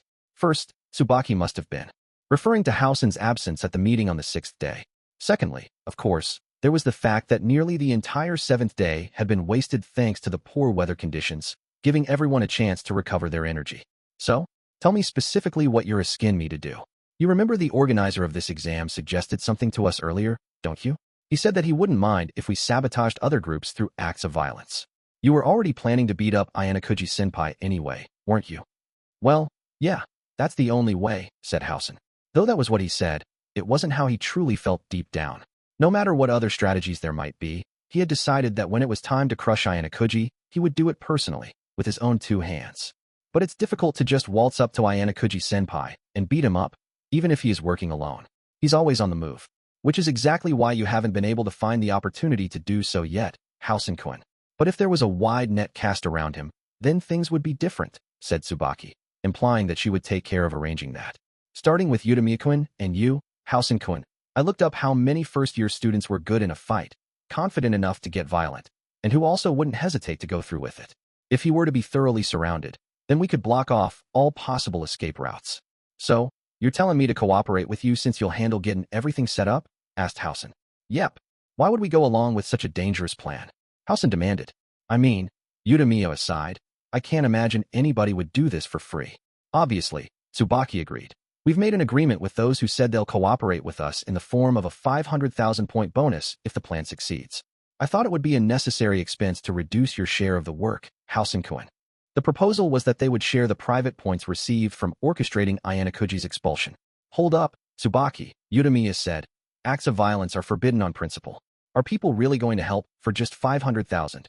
It sounded like this was the first time Udamiya was hearing the exact details of the operation too. Housen could hear his voice clearly through the walkie-talkie. It was right then that Housen realized that Tsubaki had intentionally leaked something that Udamiya didn't know. Normally, you could only hear voices coming through the walkie-talkie if the speaker was holding the button down. If Udamiya was about to say something inconvenient, she could have just let go of the button. In a way, Tsubaki had indirectly clued in Housen to her own secretive nature. It would have been impossible for me to ask people to do this on the first day, of course, Tsubaki explained. But during the second half of the exam things have gotten rough, both mentally and physically. The stress that the students are struggling with is considerable. Everyone is in a state of conflict between wanting to take it easy and being comfortable or wanting to do something drastic. And, obviously, I think that people would feel very hesitant to make that first strike. Which is exactly why I want to have you take the lead, Housen-kun. Tsubaki had calmly analyzed the situation and said that executing the plan would be simple. When there are practically no cars on the road, more than a few people would want to ignore the red light at a crosswalk. However, when there's someone else watching, it makes it difficult to take that first step into the road. But if one person starts to cross the street, things change. Clearly, she wanted Housen to take on that role. Well, it ain't like I hate that way of doing things, said Housen. But the school ain't stupid. When that time comes, it'll just end up with both parties being to blame in the fight. Both sides would just heatedly testify against the other in a he said, she said scenario, and either side could end up getting expelled. At that point, I'll assume responsibility as the ringleader who gave the first years their instructions. Huh. Housen blinked. I don't have any lingering attachment to this school or anything like that, Tsubaki insisted. I feel like I could just quit and leave right away, I guess. Besides, I've given other people in my group private points and a half-off card. So, she was fine even if the responsibility fell on her entire group and not just herself as the one who hatched the plan. Man, people who can self-destruct sure are scary. I'm seeing you in a whole new light, said Housen, expressing his admiration. Tsubaki had come to this discussion with a powerful weapon in her possession. I know I didn't tell you the plan before, Utamiya-kun, but are you against it? Tsubaki asked. No, replied Utamiya. If anything, I was thinking that it was pointless for us to just try and pull off some random scheme. I've been observing Ayanokouji on my own, and it's definitely no coincidence that he has a 20 million point bounty on his head. I think that he became a target precisely because he's clearly some kind of bizarre entity. Even if we tried to trap him within the limits of the rules, he'd evade us. If you're prepared to do this, then I have no right to stop you. It wasn't that Utamiya was opposed to violence. He was more concerned about the possibility of underestimating their opponent. But if Tsubaki was going to take full responsibility, the situation was different. If Housen, Utamiya, and the others were simply being used in this scheme, that would be a different story for them. It was possible that they'd be penalized in some way, but it was difficult to imagine that the school would expel the whole lot of them. It'll be difficult for us to get Ayanokouji-senpai expelled if we take him head-on, said Tsubaki. That's why I think that this uninhabited island was arranged for us to use as our stage, where we won't be under such watchful eyes. I see. So, this wasn't a coincidence, mused Utamiya. Housen closed the map on his tablet and switched on the record function. So, it was you alone who came up with this plan to get Ayanokouji eliminated through violence, right, Tsubaki? He prompted. That's right. And if we follow you, none of us first years are going to get expelled. Can you guarantee that? I promise. On the off chance something happens, I'll assume responsibility, said Tsubaki. Once Housen heard that, he was satisfied and switched the recording function off. So, did you properly record that as proof? Having my testimony makes you feel relieved, doesn't it? Said Tsubaki, having seen right through him. At that response, a smug smile of satisfaction appeared on Housen's face. So, when are we doing this? He asked. I can't say yet. I can't just divulge information about that decision so easily, said Tsubaki. So, you're saying that you don't trust me, said Housen. Being secretive is fine and all, but it ain't like I can help you like this. That's what the walkie-talkies are for, said Tsubaki. The walkie-talkie that Housen had snatched away from Katajiri had been meant for him from the very beginning. Even if Housen had just gone ahead and stolen it, the result would have been the same. So that's how it is, huh, said Housen. We'll contact you again when we see another opportunity, said Tsubaki. Thanks. She ended the call right then and there. She sure seems like a cunning chick, Housen said with a chuckle, and put the walkie-talkie into his pocket. What are you going to do? Asked Nanes. I guess it wouldn't hurt to go along with Tsubaki's plan, Housen replied. I was going to crush Ayanokouji by myself anyway. In that case, repeated GPS searches would be necessary, if Tsubaki was willing to provide that. Housen had decided it would be worth it to just accept the free ride. I get to make as much trouble as I want, and all the blame will fall on Tsubaki as the ringleader, he said. This is almost too good to be true. Don't you feel that there's something suspicious about this, though? Asked Nanes. Like, we're being used? If it comes to that, I'd welcome it, said Housen. Anyway, that's what the situation is. I will cooperate too, said Nanes. Oh, I personally want to protect the Class 1D groups as well, she said. Please allow me to stay by your side until we receive more detailed information from Tsubaki-san. Housen laughed at her offer to help. Fine, do whatever you want. 6.1 now, we'll move forward in time to 6:51 in the morning on the 13th day of the special exam. Utamiya was looking at Tsubaki, who stared up at the sky beside the tent. What are you thinking about, Tsubaki? He asked. I was just running through the plan in my head one last time, she replied. Did you need something? No, I just thought I'd come talk to you before we start the operation, I guess, said Utamiya. Since I figured my relationship with you might end here, after all. That's true, said Tsubaki. Since this could be the last conversation they'd have together, they shared their thoughts with one another. Why didn't you just use the walkie-talkie to communicate with me? Asked Utamiya. Because you can't really tell what someone is thinking unless you see their face when you talk. You understand what I mean, don't you? After hearing my conversation with Housen-kun? That's true. I don't even know what he was thinking at all, but I still can't trust him one bit. The reason you can't trust him is because he's Housen-kun, right? Said Tsubaki. Utamiya looked away, embarrassed. Tsubaki had hit the nail on the head. You're the only one in our grade level that I can put my trust in, Utamiya-kun, she went on. I wanted you to hear the plan directly from me and to tell me exactly what you thought. A somewhat self-deprecating smile appeared on Tsubaki's face for just a moment before her expression smoothed out again. Though Tsubaki had just voiced her trust in him, Utamiya remembered that there was still something he needed to check. "How are preparations coming along?" he asked. "Do you want to see the screenshot I took when I ran the GPS search earlier?" she asked in response, turning her tablet toward him. She showed off the image she had saved after using the search function. Ayanokouji had made camp in E5. The first-year students were positioned in D4 and E6. "The placement is perfect," said Utamiya. "Just as you planned, Tsubaki. Well, we have been preparing for this very carefully. The terrain is on our side." Tsubaki slowly looked up at Utamiya, who was still looking at the screen intently. Then, another person approached the two of them. "Tsubaki-san, may I have a moment?" It was Yagami, the leader of Class 1B and a member of Utamiya's group. "Preparations are already taken care of, so I guess I have time to talk," grumbled Tsubaki, a suspicious look crossing her face. "To tell you the truth, there's something I'd really like you to hear," said Yagami. Just as he tried to start a conversation with Tsubaki, Utamiya stepped in to stop him. "Sorry to ask you to put that on hold, but there's something I'd like to talk with you about first, Yagami," said Utamiya with a stern tone. "What is it? Where did you go off to yesterday? When you just suddenly disappeared?" "Oh, I'm sorry. My watch stopped working, so I had to rush back to the starting point," explained Yagami, showing Utamiya his wristwatch on his left arm. "It stopped working, huh? That's the second time that's happened, isn't it?" said Utamiya, becoming increasingly wary. He couldn't help feeling that there was something suspicious going on. "What are you plotting, Yagami? I find it rather upsetting that you suspect me of plotting something just because my watch stopped working. Your watch stopped working once before too, Utamiya-kun, several days ago. Does that mean I should be suspicious of you as well?" "But in my case, it was because of a simple malfunction," said Utamiya. "That's just like what happened with mine," Yagami insisted. Yagami kept smiling this entire time, but Utamiya glared at him. "Hey, you two, can you please not fight at a time like this?" said Tsubaki. "We are all friends here, more or less. Aren't we?" "Sorry," Utamiya said. "I'm probably just a little too on edge right now, since we're about to start the plan. I went a little too far too."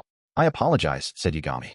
"So, did you spend that entire day exchanging your watch for a new one?" asked Tsubaki. "Or was there another reason you were busy? If so, can I hear what that is?" "Well, regarding today's operation, I went ahead and arranged for a gift from me to you, Tsubaki-san," said Yagami. "A gift?" she repeated. "The plan was to hunt down Ayanokouji-senpai and drive him into a corner, but things won't necessarily go to plan, correct?" said Yagami. This was a rather disturbing thing to say right before they were about to execute such an important strategy. And it wasn't Tsubaki, but rather the person standing next to her, Utamiya, who reacted to this. "What are you talking about, Yagami?" "Even if the plan fails," Yagami cut him off. "I am not going to carry out a plan with the intention of failing." He spoke in a slightly more forceful tone of voice and addressed Tsubaki more directly, as if trying to talk over Utamiya's attempts to shoot him down. "The strategy that you've devised is perfect, of course, Tsubaki-san," Yagami went on. "Our battle formation is so airtight that there isn't even a gap wide enough for an ant to slip through. We're going to challenge him with the maximum amount of strength that we first-year students can possibly muster, which is why I have no doubts as to our success. However, don't you also think it would be best to also take all possible precautions?" Though Tsubaki felt there was something suspicious about Yagami as he eloquently blabbed on, she listened quietly and urged him to continue. "Personally, I don't want to do anything irregular," she said. "But do tell me what you want to say." In the back of her mind, Tsubaki told herself that she could just decide to accept or reject his proposal once he explained it.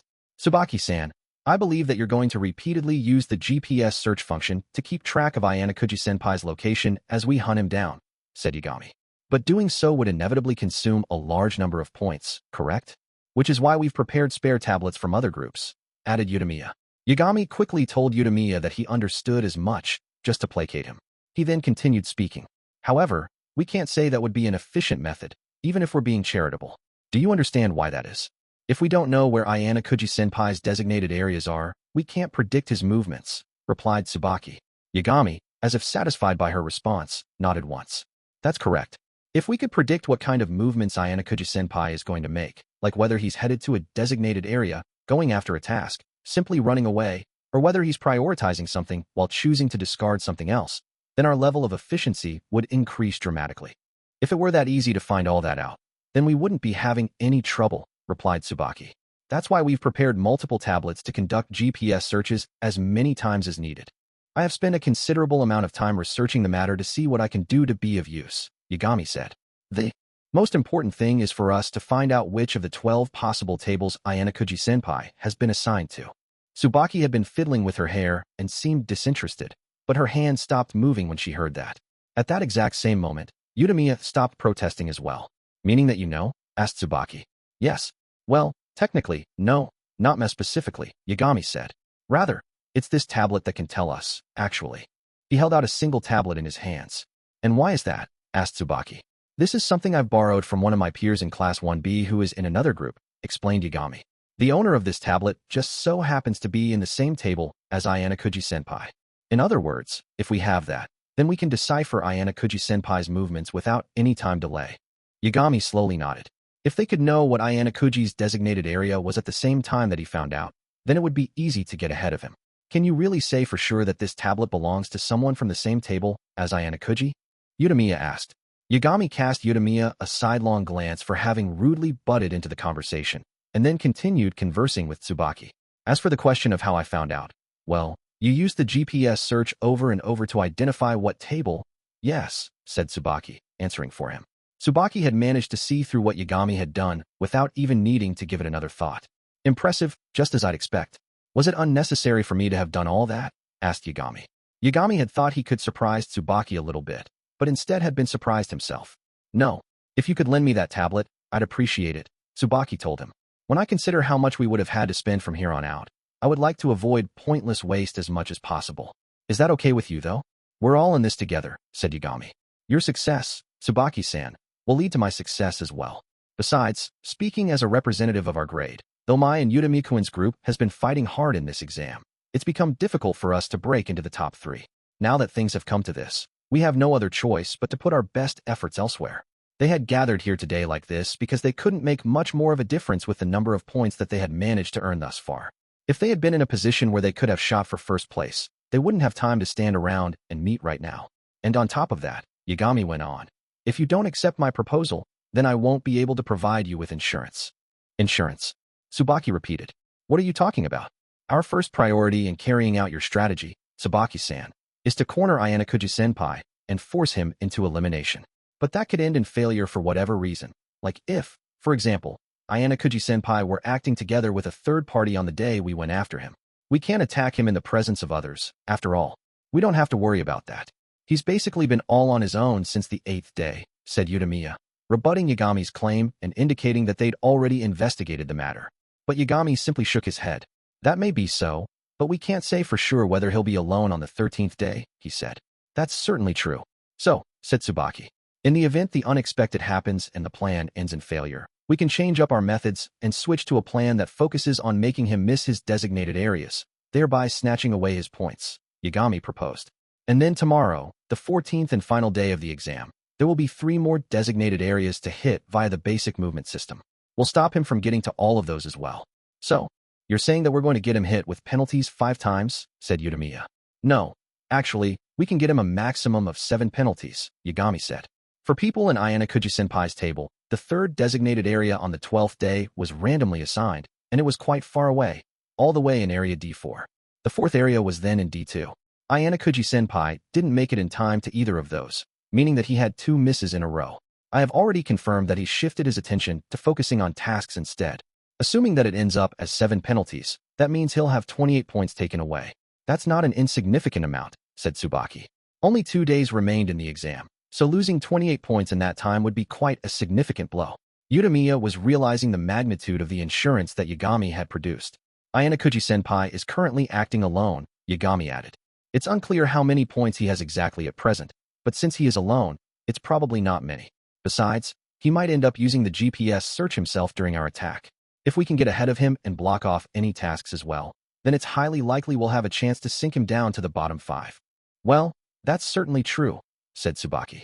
If we successfully manage to get Ayanokouji-senpai eliminated by way of this insurance policy, then what do you say that we divide the bounty so that I get a 5 million point share and you get a 10 million point share, Tsubaki-san? I imagine that the groups that fail to catch Ayanokouji-senpai will agree to receiving a 5 million point share as well, said Yagami. Not a bad idea, said Utamiya. What do you think, Tsubaki? Utamiya was genuinely surprised by Yagami's proposal, but in contrast, Tsubaki barely gave any reaction to it. Tsubaki, I think that we should accept the insurance policy, he added, giving his support to the idea again. Well, if you've gone as far as to provide me with a tablet from the same table, then there's no way that I wouldn't go ahead with that plan. But, Tsubaki paused, taking out yet another tablet. She now had her own tablet, a spare tablet, and this third tablet. What is that? Asked Utamiya. Another tablet with the same table as Ayanokouji-senpai, said Tsubaki. Wait, what? When did you? Sputtered Utamiya, trailing off before he could finish his thought. Tsubaki already had everything she needed at her fingertips, without even needing Yagami to have gone to such lengths. You are beyond my expectations, Tsubaki-san, said Yagami. This means that you also came up with the same backup plan. In that case, why didn't you say anything before? Asked Utamiya. I just didn't really like the fact that Yagami had come up with the same idea of blocking the designated areas, said Tsubaki. I thought that I'd feign ignorance and let it slide, but his plan was just too much like mine. Thinking that this was a somewhat childish reason, Yagami and Utamiya briefly exchanged glances. In that case, I suppose I can no longer accept a reward, can I? Said Yagami. I withdraw my request for the 5 million points, and I'll watch what happens from a short distance away. Thanks. It's hard to do this when there's someone nearby that you honestly can't trust, so that helps. Tsubaki made that straightforward comment without even trying to sugarcoat it. Yagami took it in stride, and without complaint. After Yagami left, and was some distance away, Utamiya leaned over to talk to Tsubaki. Tsubaki, supposing if we were able to defeat Ayanokouji by physical means, would he still be eliminated? Asked Utamiya. Since those methods are coercive, it's not like there wouldn't be any problems for us, Tsubaki said. If we were to assume the worst-case scenario, then I'd say there's a non-zero possibility that only we first-year students who set up the attack in the first place would be the ones to get expelled in the end. If that includes the groups that are helping us, then that means a significant number of people could get expelled, said Utamiya. His expression hardened at the thought of only the first-year students getting kicked out of school.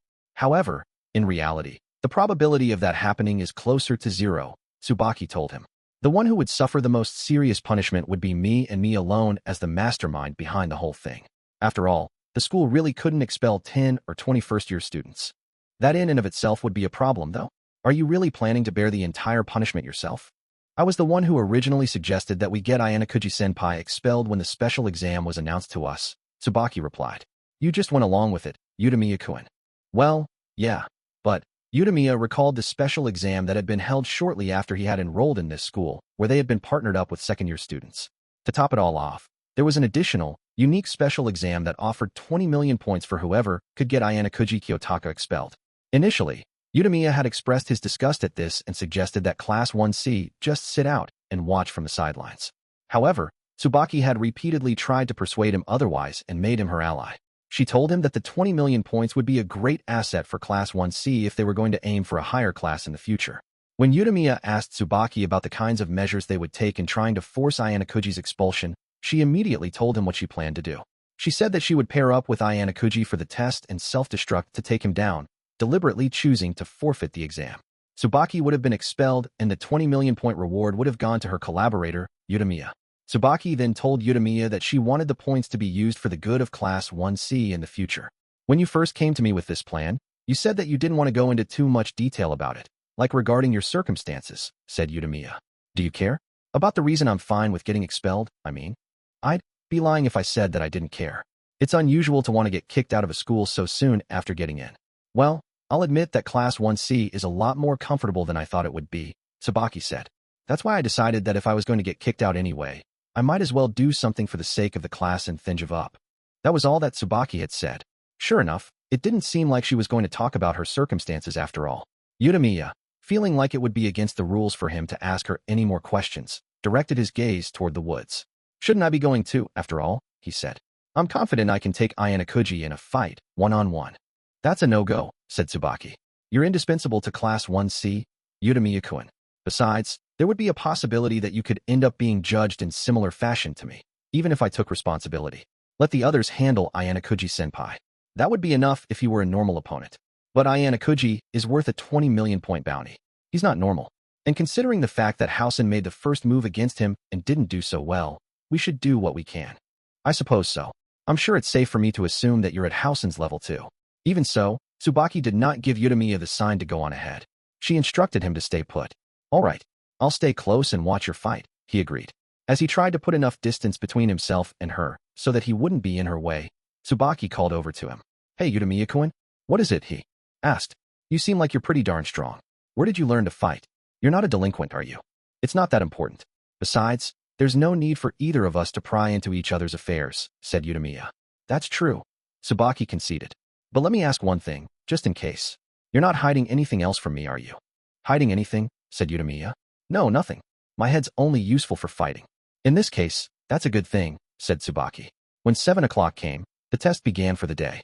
With her walkie-talkie in one hand and her tablet in the other, Tsubaki opened her mouth to begin issuing orders to the groups.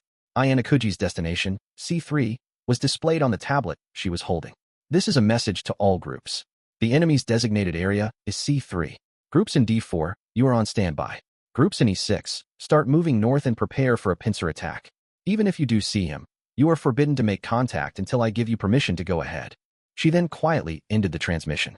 After eliminating Ayanokouji-senpai, we'll take out several second-year and third-year students who are working alone before I get discovered. Who should we go after, I wonder? She muttered to herself. Tsubaki began to organize her final thoughts on who to target. 6.2 and noticed something unusual around 7 o'clock that morning when the designated area was announced. Mine was C3, by the way. I performed a GPS search just as I had been doing over the past several days as a customary practice, and I started scanning for any rivals who might have been racing me to reach the same area. Among the results, I noticed that 3 prominent first-year students were clustered together. They were labeled as Utamiya, Tsubaki, and Yagami. Utamiya and Yagami were in the same group, so there wasn't anything particularly strange about those two being together. However, Tsubaki being there gave me pause. On top of that, I didn't see any other members of their respective groups aside from them. But then, I recalled what Nanace had told me the other day and had a hunch about what was happening. Today was the day that the first-year students were going to launch their attack. Naturally, the first-year student groups had been scattered all across the island, but I noticed that their positions had changed significantly from when I checked yesterday evening. Quite a few groups had amassed in areas D4 and E6 and were effectively surrounding me. Should I get moving then? I muttered to myself. Even on a large, uninhabited island like this, it would be difficult to completely avoid bumping into enemies head-on if they were using the GPS search to its limits. The fact that Nanace and I were in the same table had been known for several days now, so I had to assume that they had determined what designated areas I would be headed toward. In that case, I couldn't simply continue as normal and head to C3. On the other hand, getting hit with penalties now that we had gotten into the exam's endgame would be quite risky. As of yesterday, I had missed 2 designated areas in a row. If I failed to reach the remaining 7 designated areas, how far would I fall in the rankings? I didn't know if they had intentionally timed their attack to come after I had missed those 2 areas, or if it was just a coincidence. But either way, this was the perfect time for them to strike. It seems like they know how to fight, at the very least, I remarked. They had made the right call in deciding not to force things prematurely, holding off on attacking me at night or in the early morning. If they attacked in the middle of the night when visibility was poor and I could slip away, it would have been impossible for them to catch me, no matter how many times they used the GPS search. And if they attacked in the early morning, it would have been difficult for them to come up with a solid plan of attack without knowing my next designated area. Still, they certainly had a fair number of people on this. I had kept in mind the possibility that an exceedingly small number of particularly capable people, such as Housen, might come after me to try something, but this was beyond the scale of my expectations.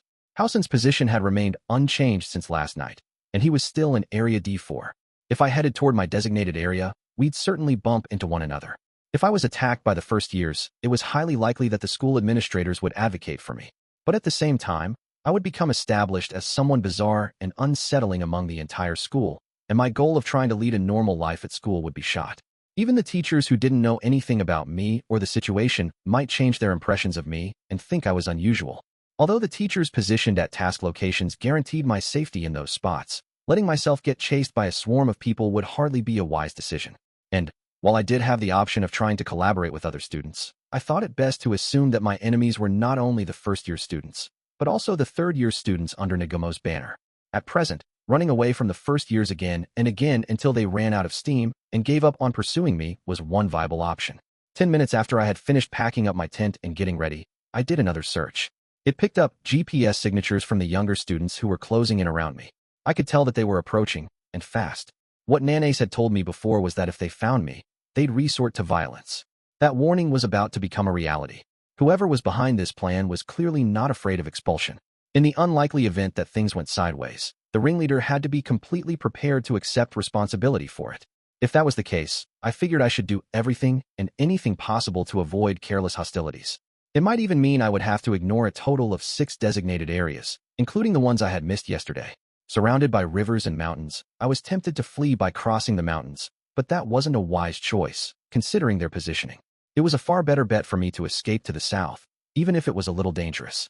Perhaps if I chose to stay far away from my designated areas, my enemies wouldn't pursue me too much. I took something out of my backpack and started walking. 6.3. How are things going, Tsubaki-san? Asked Yagami.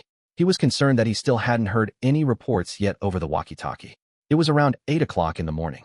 If things were proceeding well, the first-year student groups should have been making contact with Ayanokouji around this time.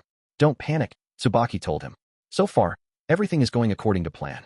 Things have been going so well that it's almost scary. I'm glad to hear that, Yagami said.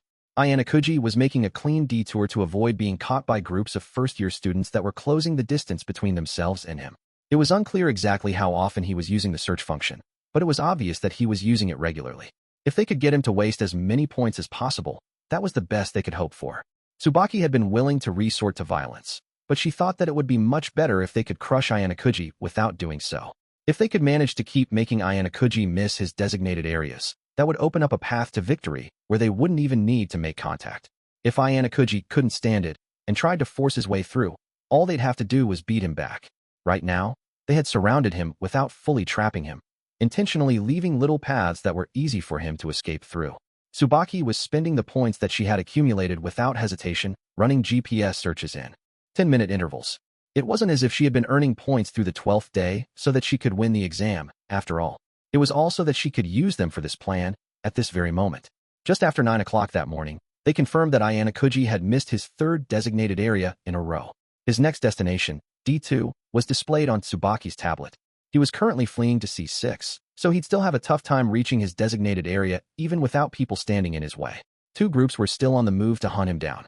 Even without updates coming every 10 minutes, his movements were easy to predict. If he continued as he was so far, it was possible that Ayanokouji could pass between areas B4 and C5 and move northward. Therefore, Tsubaki instructed the remaining 3 groups to converge in C4. Then, determining that it would be clever to just sit back and keep an eye on the situation for a while, she took a break and stopped searching for an hour. A little after 10 o'clock, she checked everyone's positions again to get a grasp on the situation. Ayanokouji was trying to pass between areas B5 and C5, just as she had guessed that he would. The 2 groups that were giving chase were just about to enter B5 as well. We won't let him get away. Tsubaki instructed the groups that entered C4 to go after Ayanokouji as he came down the mountain. The intention was to get ahead of him and then lead him toward areas B4 and B3. From that point forward, Tsubaki once again started performing searches every 10 minutes to get an understanding of everyone's overall positioning. Then, just as she had predicted, Ayanokouji headed north toward B4 in order to escape the first-year students who had gotten ahead of him. Upon seeing that, the 3 groups started moving north from C4 in pursuit to prevent him from escaping. May I ask you one question, Tsubaki-san? Asked Yagami. What? Yagami was standing some distance apart from Tsubaki and fiddling around with a tablet, like she was. He turned to look at her. If you were to give more detailed instructions, wouldn't we be able to corner Ayanokouji-senpai? He said. It looks to me like progress is a little less than satisfactory. Irritating, answered Tsubaki, speaking in such a quiet voice that Yagami was unable to hear her. Tsubaki decided to ignore him. After another 30 minutes had passed, though, there was trouble. The 3 groups that she had ordered to move north from C4 had hardly moved at all. Even if they had encountered some kind of issue while on the move, why would all 3 groups come to a complete stop? Tsubaki started conducting GPS searches at even shorter intervals now, doing it every 5 minutes rather than every 10 for updates on their positions. They really haven't been moving, she whispered. The 3 groups giving chase hadn't left C4, even though Ayanokouji was trying to cut through to B3 now. At the rate things were going, there was a possibility that Ayanokouji might actually make it to C3. What's wrong? Did something happen? Asked Tsubaki, calling the groups over the walkie-talkie. She didn't get a response. Strange, she muttered. Tsubaki guessed that this wasn't the result of a simple accident that had befallen the 3 groups. What's the matter, Tsubaki-san? Asked Yagami, seeing the clouded expression on her face. He peeked at her tablet without asking. Did something happen? 3 of the 5 groups of first years that we dispatched stopped moving, she replied. The 3 that stopped all have something in common too. They were all in the same position, and groups of second-year students were there as well. Considering that there were over 400 people on the island for this special exam, it wasn't especially unusual for many groups to pass one another. Therefore, Tsubaki hadn't been paying that issue much mind until now. Respond, said Tsubaki, once again calling to them via walkie-talkie. But no matter how long she waited, she still didn't receive an answer. Could it be that they've simply suffered some kind of accident? Yagami suggested. Many groups are constantly on the move in search of designated areas and tasks on the island. I think that arbitrarily deciding that something is wrong could be dangerous. Even though 3 groups just so happen to be blocked by second years, she rebutted. Well, yes, that does appear true. But, after another 5 minutes had passed, Tsubaki, suppressing a desire to be impatient and enduring, refreshed the search results. It looks like they've started moving again, more or less. But they seem quite sluggish, don't they? Remarked Yagami. Those groups of second years are sticking close to them, after all, said Tsubaki. Meanwhile, Ayanokouji slipped through B4, descended the mountains into B3, and was heading towards C3. Now that it had come to this, Tsubaki figured that she had no choice but to just let the 2 other groups that were giving chase handle it. However, she noticed that the 2 groups chasing Ayanokouji from behind had also stopped moving. Groups of second-year students were sticking to them too, just like the other 3 groups. It certainly appears as though we're being sabotaged by some second years. But, if that's the case, then who in the... Yagami trailed off. Without asking, he took the liberty of touching Tsubaki's tablet to check what was going on. Hey, don't butt in, said Tsubaki, brushing him off. What? Sputtered Yagami. I'm letting you stay here because we're allies for the time being, but I don't remember allowing you to touch my things without my permission. Tsubaki's eyes burned as she glared at him, causing Yagami to take a step back. I understand, he said. But even so, I would like to share my opinion. Shouldn't we check to see which second-year students are impeding our progress? Yeah, she answered, not needing to be told. She had been planning on checking for herself anyway. Tsubaki proceeded to use her tablet to look for the second-year students who might have been sabotaging their efforts. However, among the 5 groups, she didn't see a single student that she had previously flagged for concern. It appears that the second-year leaders aren't taking part, remarked Yagami. And on top of that, it looks like there's an even distribution of students from all 4 classes, with no noticeable bias toward any particular one, added Tsubaki. So this isn't one specific second-year class? They're moving together, as the will of the entire grade. Tsubaki had come to the same conclusion, but there was something about it that bothered her. She couldn't imagine that their entire grade would come together to protect Ayanokouji. So that's what's happening, she muttered. There was one answer that came to her mind from looking at this situation. Those 5 groups of second-year students don't know why they've been asked to stop us. You mean that they're helping Ayanokouji-senpai without even knowing what's going on? Asked Yagami. I'm sure that the reason they were given could have been anything, replied Tsubaki. They could have basically been given a light task. Maybe they were just asked to go and sabotage first years from reaching designated areas and taking tasks to protect some second-year student. Right. After getting a grasp on the current situation, Tsubaki proceeded to look back through the search records from that day. She flipped through screenshots and tracked the locations of these upperclassmen. Their execution is too good, she said. They knew about our attack today from the beginning. Our plans were leaked. That's the only conclusion I can draw. There are only 2 days left in the special exam. I don't think there's anything strange about our opponents being so wary. Ayanokouji-senpai himself must have known that there was a bounty on his head, so he likely laid the groundwork for this operation in advance, reasoned Yagami. His words suggested he didn't find it surprising they had known about the attack. After all, now that they were in the second half of the exam, there were fewer days left for the attack to occur as time went on.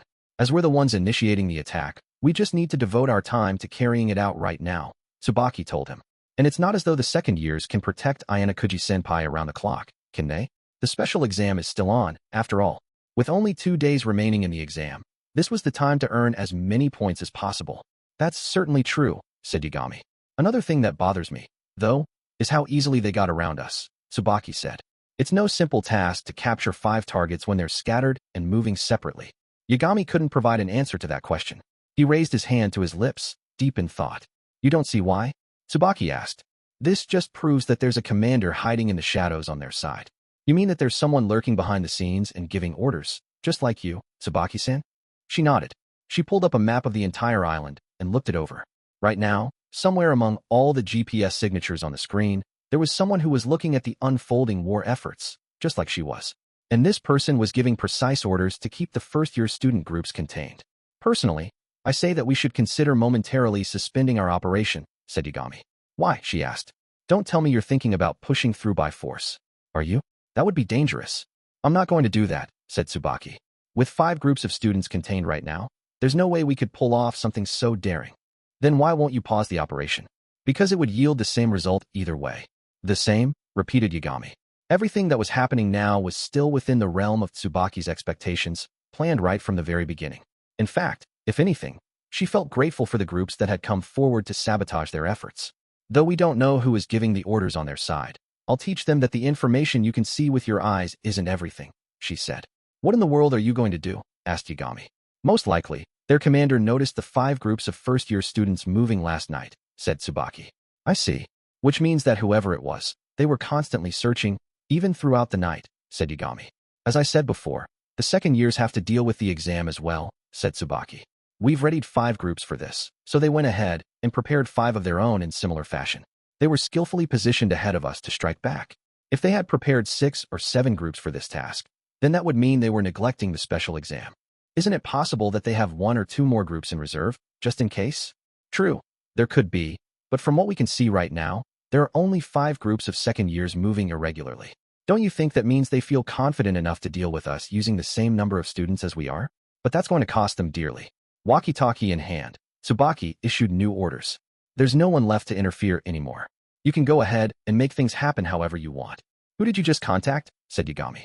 There isn't a single group in the vicinity that we can move anymore. I already told you. The information you can see with your eyes isn't everything, said Tsubaki.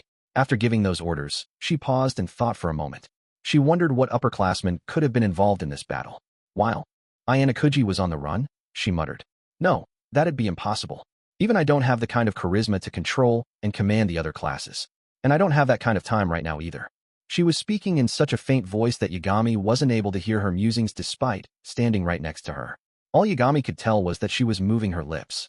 When Tsubaki was thinking like this, she tended to talk through her reasoning in such a quiet voice that no one around her could listen in. No matter how quietly she spoke, though, she always cleared her mind by vocalizing her thoughts. To use an analogy, it was similar to rearranging a dresser that had clothes haphazardly shoved inside. She was taking them out, one by one, and then neatly putting them back inside to make everything nice and tidy.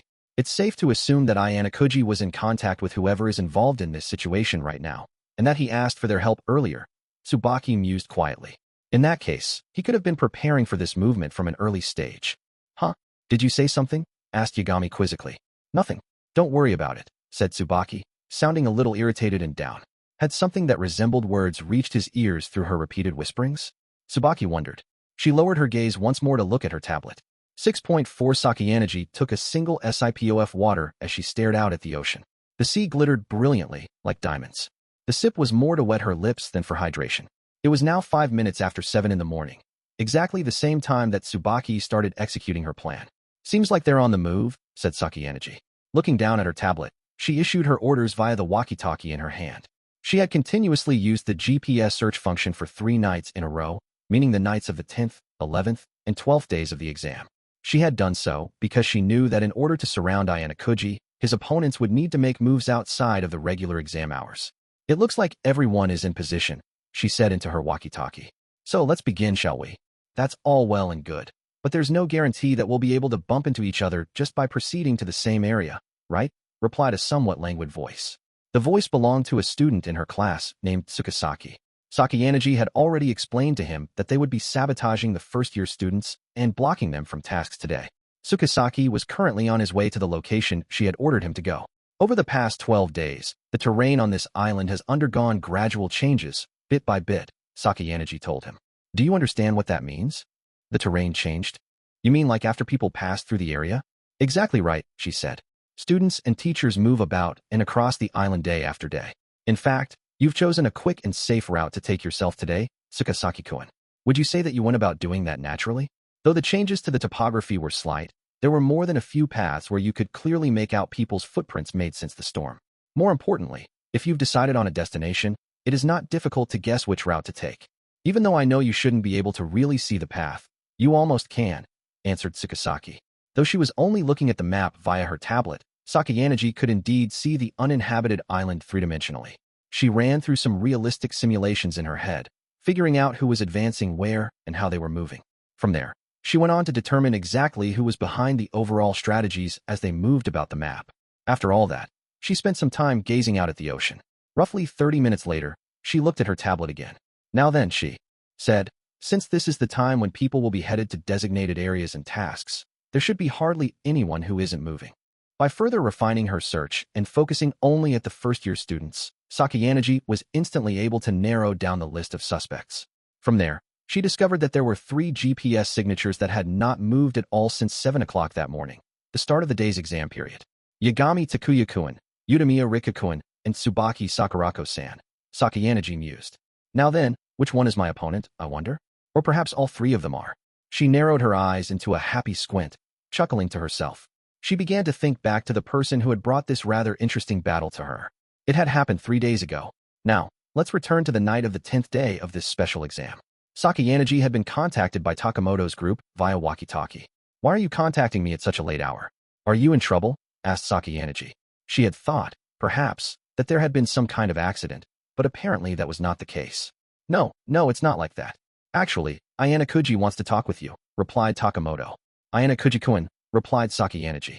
At that unexpected name, Sakayanaji felt her slight drowsiness vanish in a flash. She was instantly completely awake and alert. I'd really appreciate it if you could talk to him.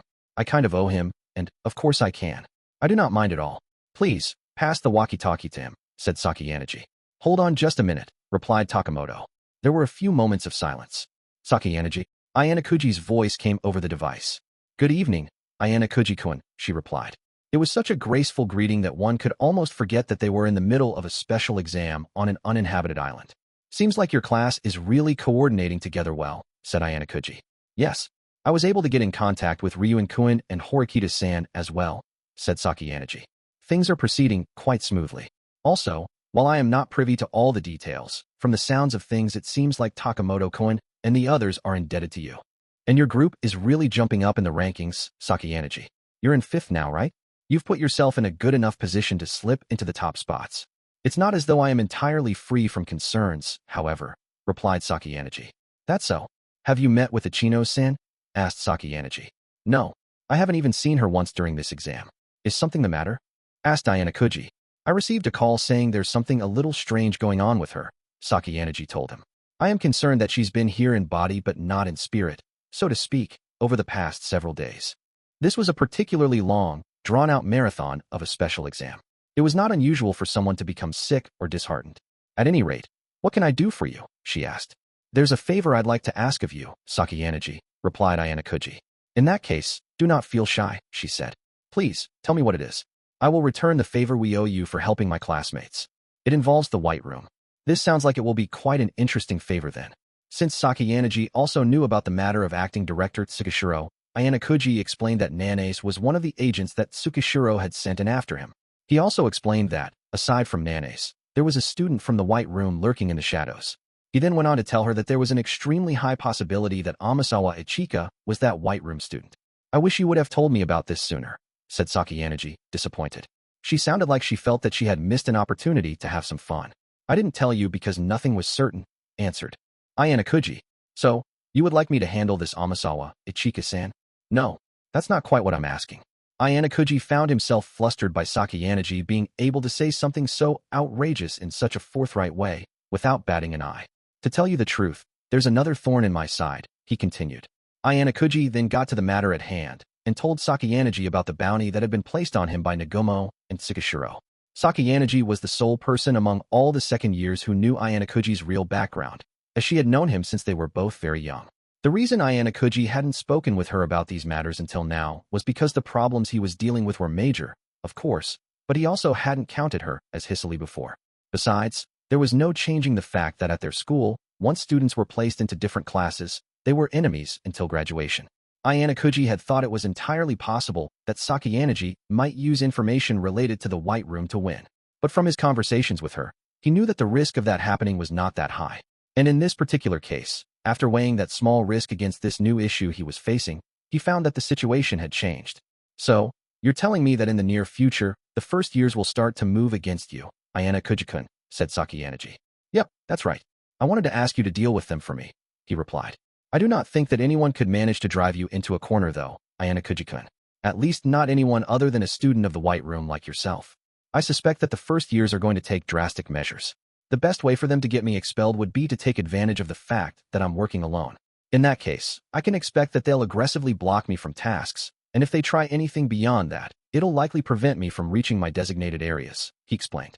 Sakayanaji believed that no matter how many people might come after him, if Ayanokouji were to adopt more aggressive measures of his own, it wouldn't be difficult for him to repel his opponents. However, this would not be a desirable way to deal with the situation by any means. If you become someone that the first years cannot defeat, even after mustering the totality of their strength, then your name will be on the lips of every student in our school in a heartbeat, Ayanokouji-kun. Personally, I'm not sure whether I would be pleased or saddened by such a thing.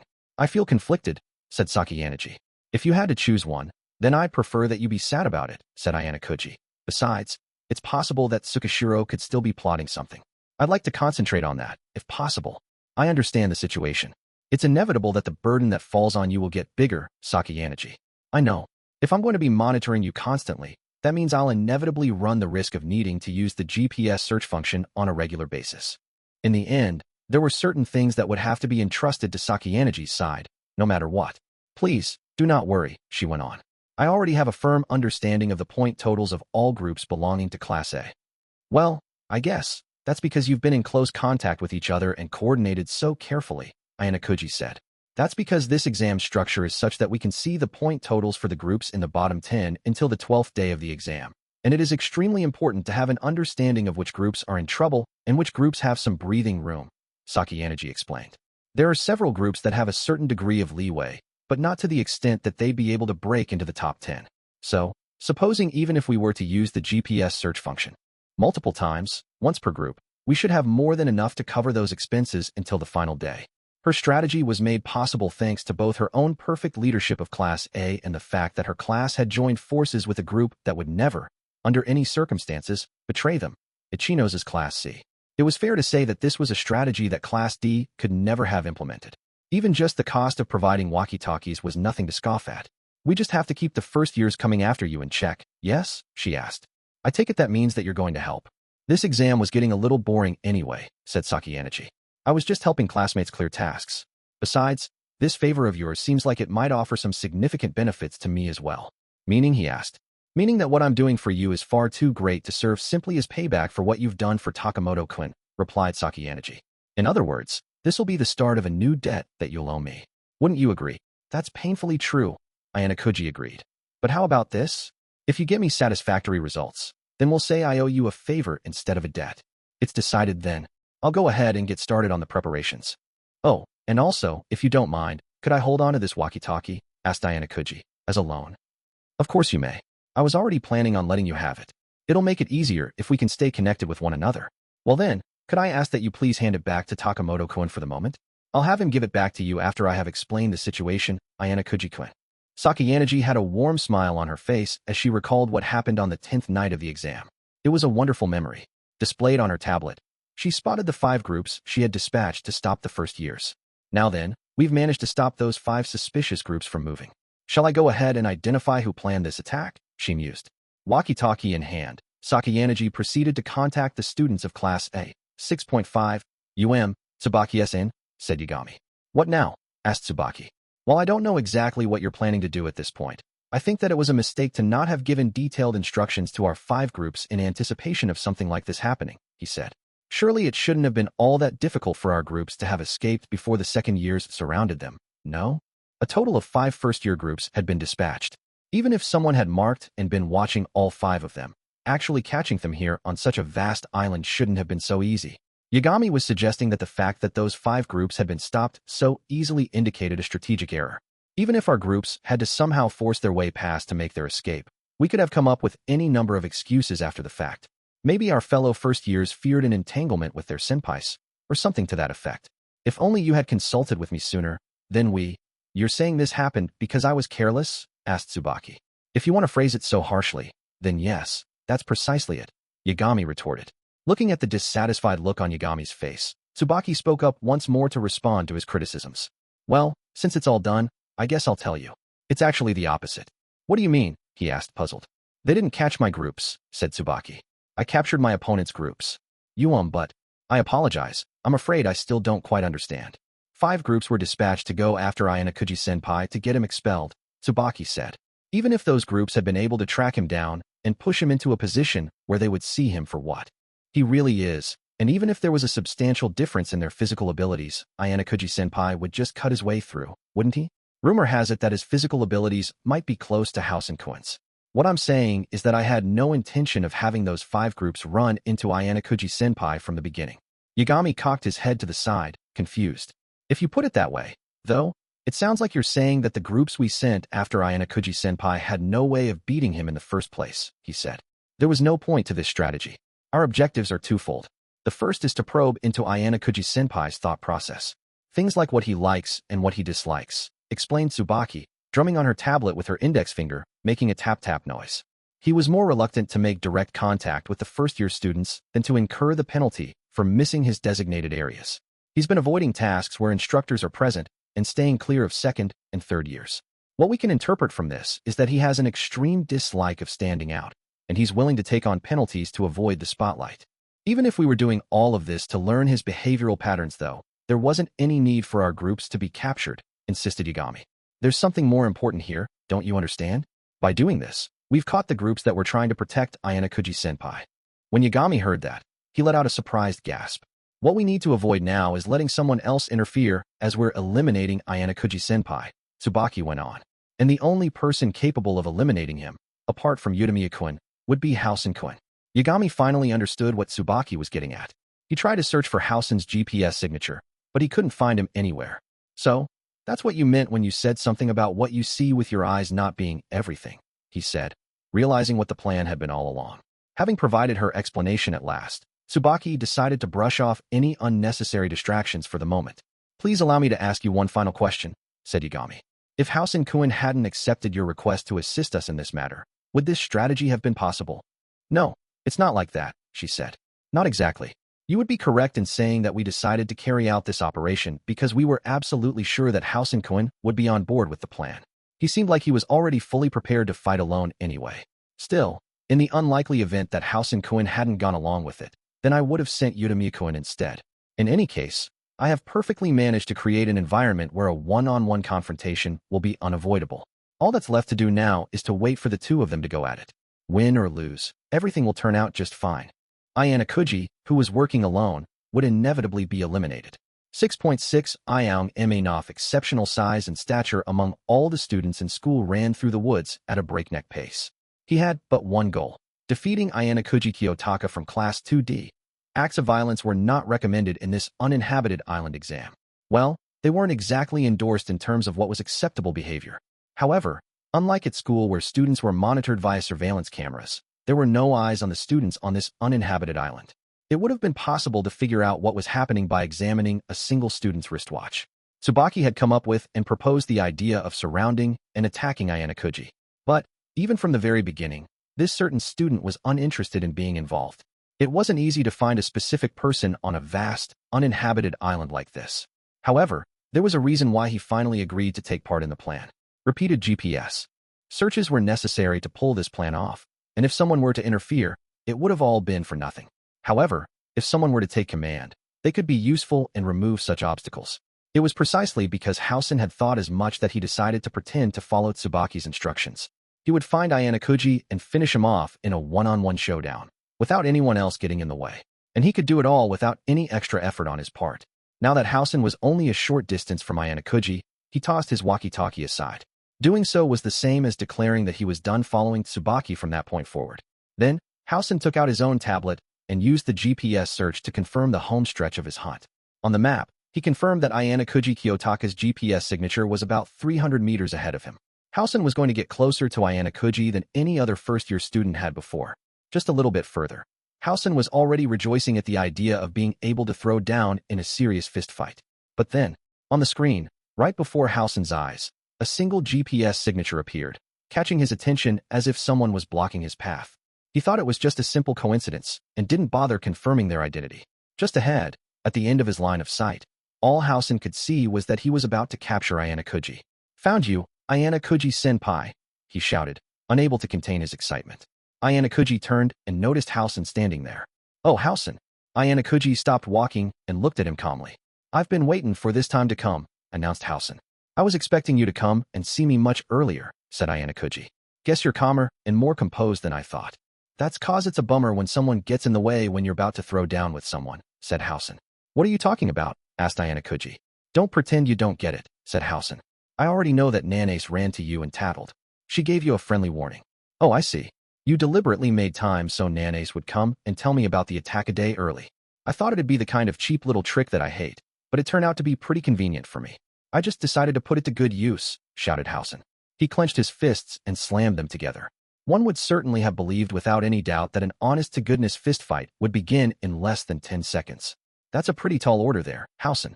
Don't you think? Huh? Though they were in a place where the stage should have been set for a one-on-one confrontation, another young man barred Housen's path, not even projecting a shadow. Hurry up and get lost, sneered Housen. You're in the way. The other student had been lying in wait, as if he had foreseen Housen's arrival. Ayanokouji shared a brief glance with him and then quickly disappeared into the woods.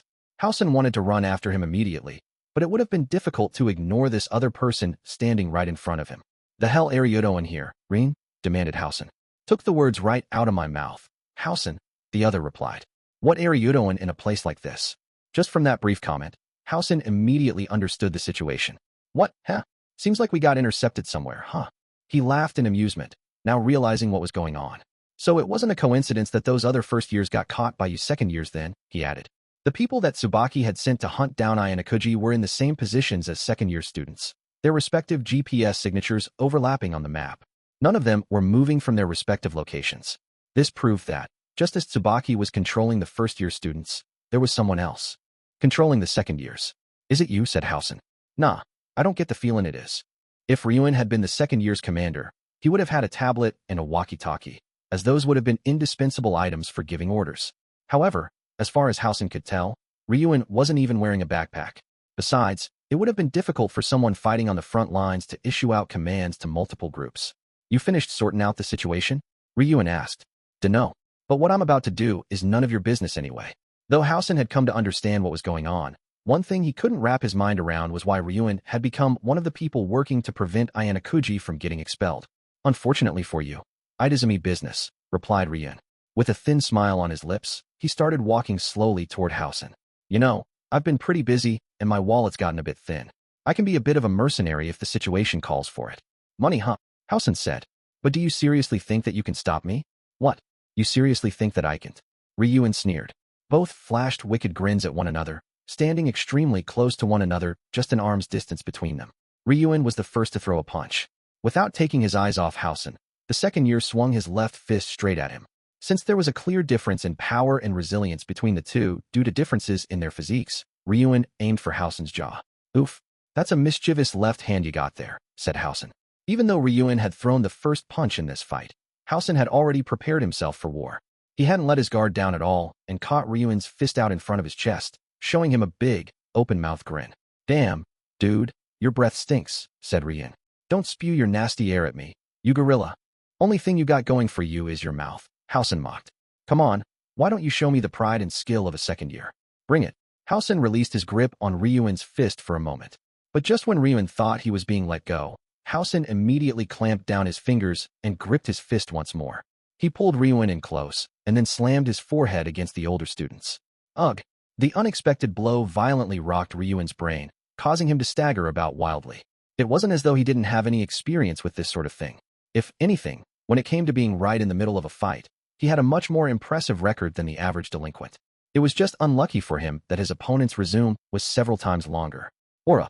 Ryuen, unable to stand up straight again to move out of the way of Housen's incoming attack, took a kick right to the abdomen. He fell to the ground hard, landing on his back. This gave Housen a huge opening to exploit, but Housen just howled with laughter, not moving from his spot. That's all you've got? You were talking such a big game, but it ain't even been 10 seconds yet, you know? He scoffed. Don't make me laugh, man. Ugh, damn, your head's as hard as a rock, grunted Ryuen. Are you sure your skull isn't just filled with them? You damn ape. Ryuen immediately hopped back up onto his feet and started throwing insults to provoke Housen again. At the sound of this, the underclassman just scratched the back of his head, seemingly exasperated. Guess I was expecting too much, anyway, Housen said. I should have known you weren't even worth it. Can't imagine there's anybody out there who could satisfy you, though, argued Ryuen. There is, said Housen. Ayanokouji, who just strolled on past you, idiot. Now hurry up and get the hell out of here. Oh, replied Ryuen. The smile had disappeared from his face. What? You're talking like you know it too, Housen. Know what? That the fact he looks all harmless on the outside is all just an act? Guess that means he's for real, huh? I thought there were only a few people who knew what that dude was like, deep down, Ryuen said. Seems like this really is something we've got in common, then. They each sounded more as if they were monologuing than having a conversation, trying to convince the other of what they thought. I've started feeling interested in you for the first time, Housen. When and where did you throw down with him? And what was the result? What? You infatuated with Ayanokouji too, or something, replied Housen mockingly. The biggest reason Ryuen had chosen to stay at this school was to get revenge on Ayanokouji. And that was why he could never allow Ayanokouji to be defeated, whether it be in a fight or something else, even by someone like Housen whose abilities as a fighter far exceeded those of a typical high school student. Housen, noticing both the passion in Ryuen's words and also what seemed to be a kind of murderous intent behind them, snorted. Relax. Things with me and him ain't even been settled. Or maybe more like they ain't even gotten started yet. Housen then quickly snapped his head to the left and right, cracking his neck, and started approaching Ryuen. I've never seen anybody just stop my punches like that before, all calmly like they were nothing. And I definitely never saw anybody look like they didn't even feel any pain after getting stabbed with a knife, said Housen. When Ryuen heard the words, stabbed with a knife, some memories immediately stirred within his mind. He recalled that Ayanokouji had, for a time, worn some bandages over his hand, and knew he had a scar. TCH, sounds like he's been having a lot of fun without me, huh? Ryuen scowled. Even though Ryuen had been hit twice by Housen, there was no change in the look in his eyes as he glared at the underclassmen. Despite seeing such an ominous sight, Housen didn't put up his guard. He simply went after Ryuen even harder. Housen was always ready for battle, and he had never worried about being proud or careless in a fight in the first place. That was even more evident now, considering that the person he was facing off against was none other than Ryuen, who had made quite a bad reputation for himself in junior high. Housen kicked him, and then, with swiftness you wouldn't expect from someone so large, he closed in on Ryuen once more. Ryuen braced himself, trying to guard his face. Unfortunately, the first year knocked him off his guard and threw a punch straight for it, using so much force that if Ryuen hadn't been blocking, it could have easily broken his nose. Ryuen managed to get up, but he was quickly and violently slammed down to the ground once again. From that last blow, Housen could tell that the difference in their abilities in a one-on-one fight was clear as day. The upperclassman immediately started to push himself up, but Housen connected a vicious kick to his face, as though he had been waiting for just that moment. He sent Ryuen crumpling backwards onto the ground with great force.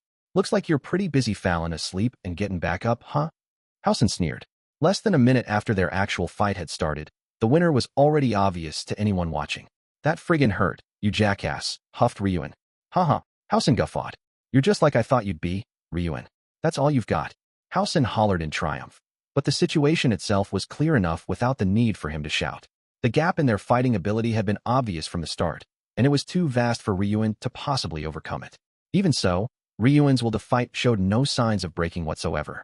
80% of the people who went up against Housen had their spirit broken with just one blow. Another 10% tried to act tough and bluff their way out. The remaining 10% fell into total despair after the second or third blow. However, despite the damage Housen had already inflicted, the look in Ryuen's eyes hadn't changed at all. That was precisely why Housen was trying to bring him down with words, trying to force him to see the difference between them. In a mental exchange like that, however, Ryuen was one step ahead.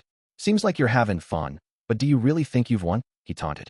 Though he was in pain, he didn't stop smirking. Ryuen picked himself up once more, sitting upright. Don't make me laugh, Housen replied, standing before him. As if someone like you could possibly compete with me. He seized Ryuen by the scruff of his collar, holding him up. In the end, you're just a guy who can't get anything done unless he's using small fries to do his dirty work. Winning one-on-one isn't everything nowadays, you know, said Ryuen. In fact, back when we were in junior high, our opinions of the world weren't all that different. He was trying to use logic against Housen to get him riled up. Seems like you'd prefer just sneaking around to avoid direct conflicts. What a touching effort, said Housen. Ryuen's attempts to shake Housen weren't meaningless, not completely. Unfortunately, they just weren't doing enough damage to be effective. Nothing changed the position they were in now. The fact remained that in a fistfight, Housen had an overwhelming advantage. But just then, while Housen still had his hands on him, Ryuen swung wide with his left hand. He opened his hand before it connected, slapping the dirt he'd been holding right into Housen's eyes. The attack took Housen by surprise, but he defended himself with his free hand while his other was busy wiping away the dust. You're really in for it now, shouted Housen.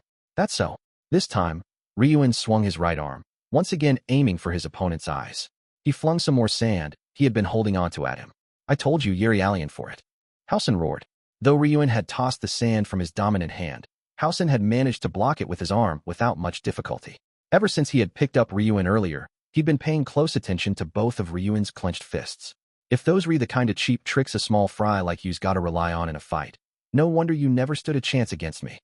Then, just as Ryuan was about to launch his counterattack, Housen quickly hit him again, slamming his fist into the right side of Ryuan's face. The punch was a quick jab, more focused on speed than force.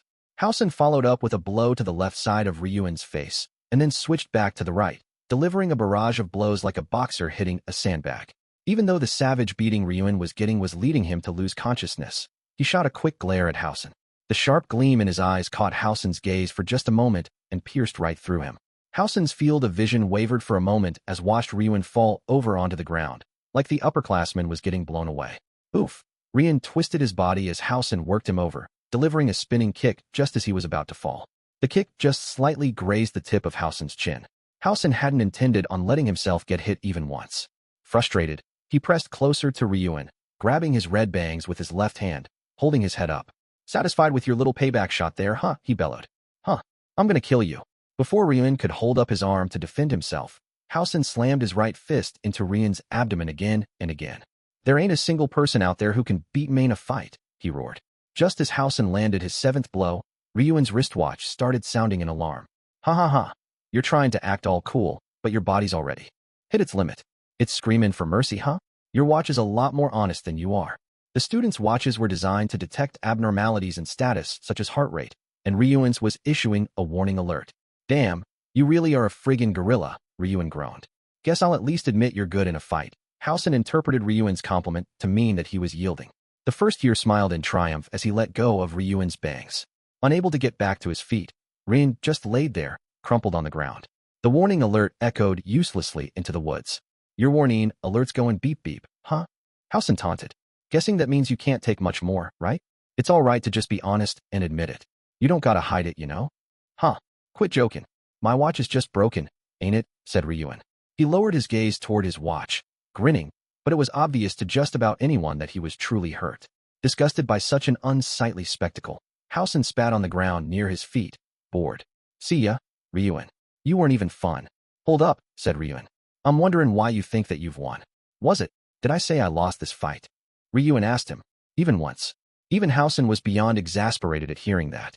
He was taken aback for a moment, but he regained his composure in the next. Although this situation was entirely one-sided with one person heaping abuse on the other, Ryuan didn't look dead in the eyes yet. Just as he insisted, Ryuan hadn't given up. "I'll admit, you're tough mentally, at least," said Housen. "But you ain't gonna last forever. Human beings are creatures that are sensitive to pain. Even the strongest person alive would still feel pain at being hit with blows as powerful as the ones Housen dealt out. It was just a matter of how many hits you could stand. Even if you could endure them, it would be impossible to overcome that overwhelming disparity." Although Ryuan's warning alert went off for a second time, it didn't faze Housen. He then proceeded to inflict even more pain on Ryuan in an even more precise manner. After getting hit by countless attacks from the first year, Ryuan's wristwatch finally upgraded from a warning alert to an emergency alert. At this rate, if the situation didn't change in the next 5 minutes or so, some of the teaching staff and a medical crew would be on their way to his location.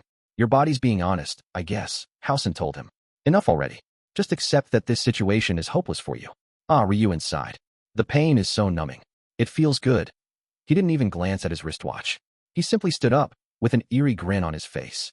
Right then and there, for the first time, Housen realized that Ryuan's indomitable was the real deal. "Dude, what even are you?" Housen demanded. "Why do you keep on trying when you can hardly stand? Being stubborn isn't getting you anywhere."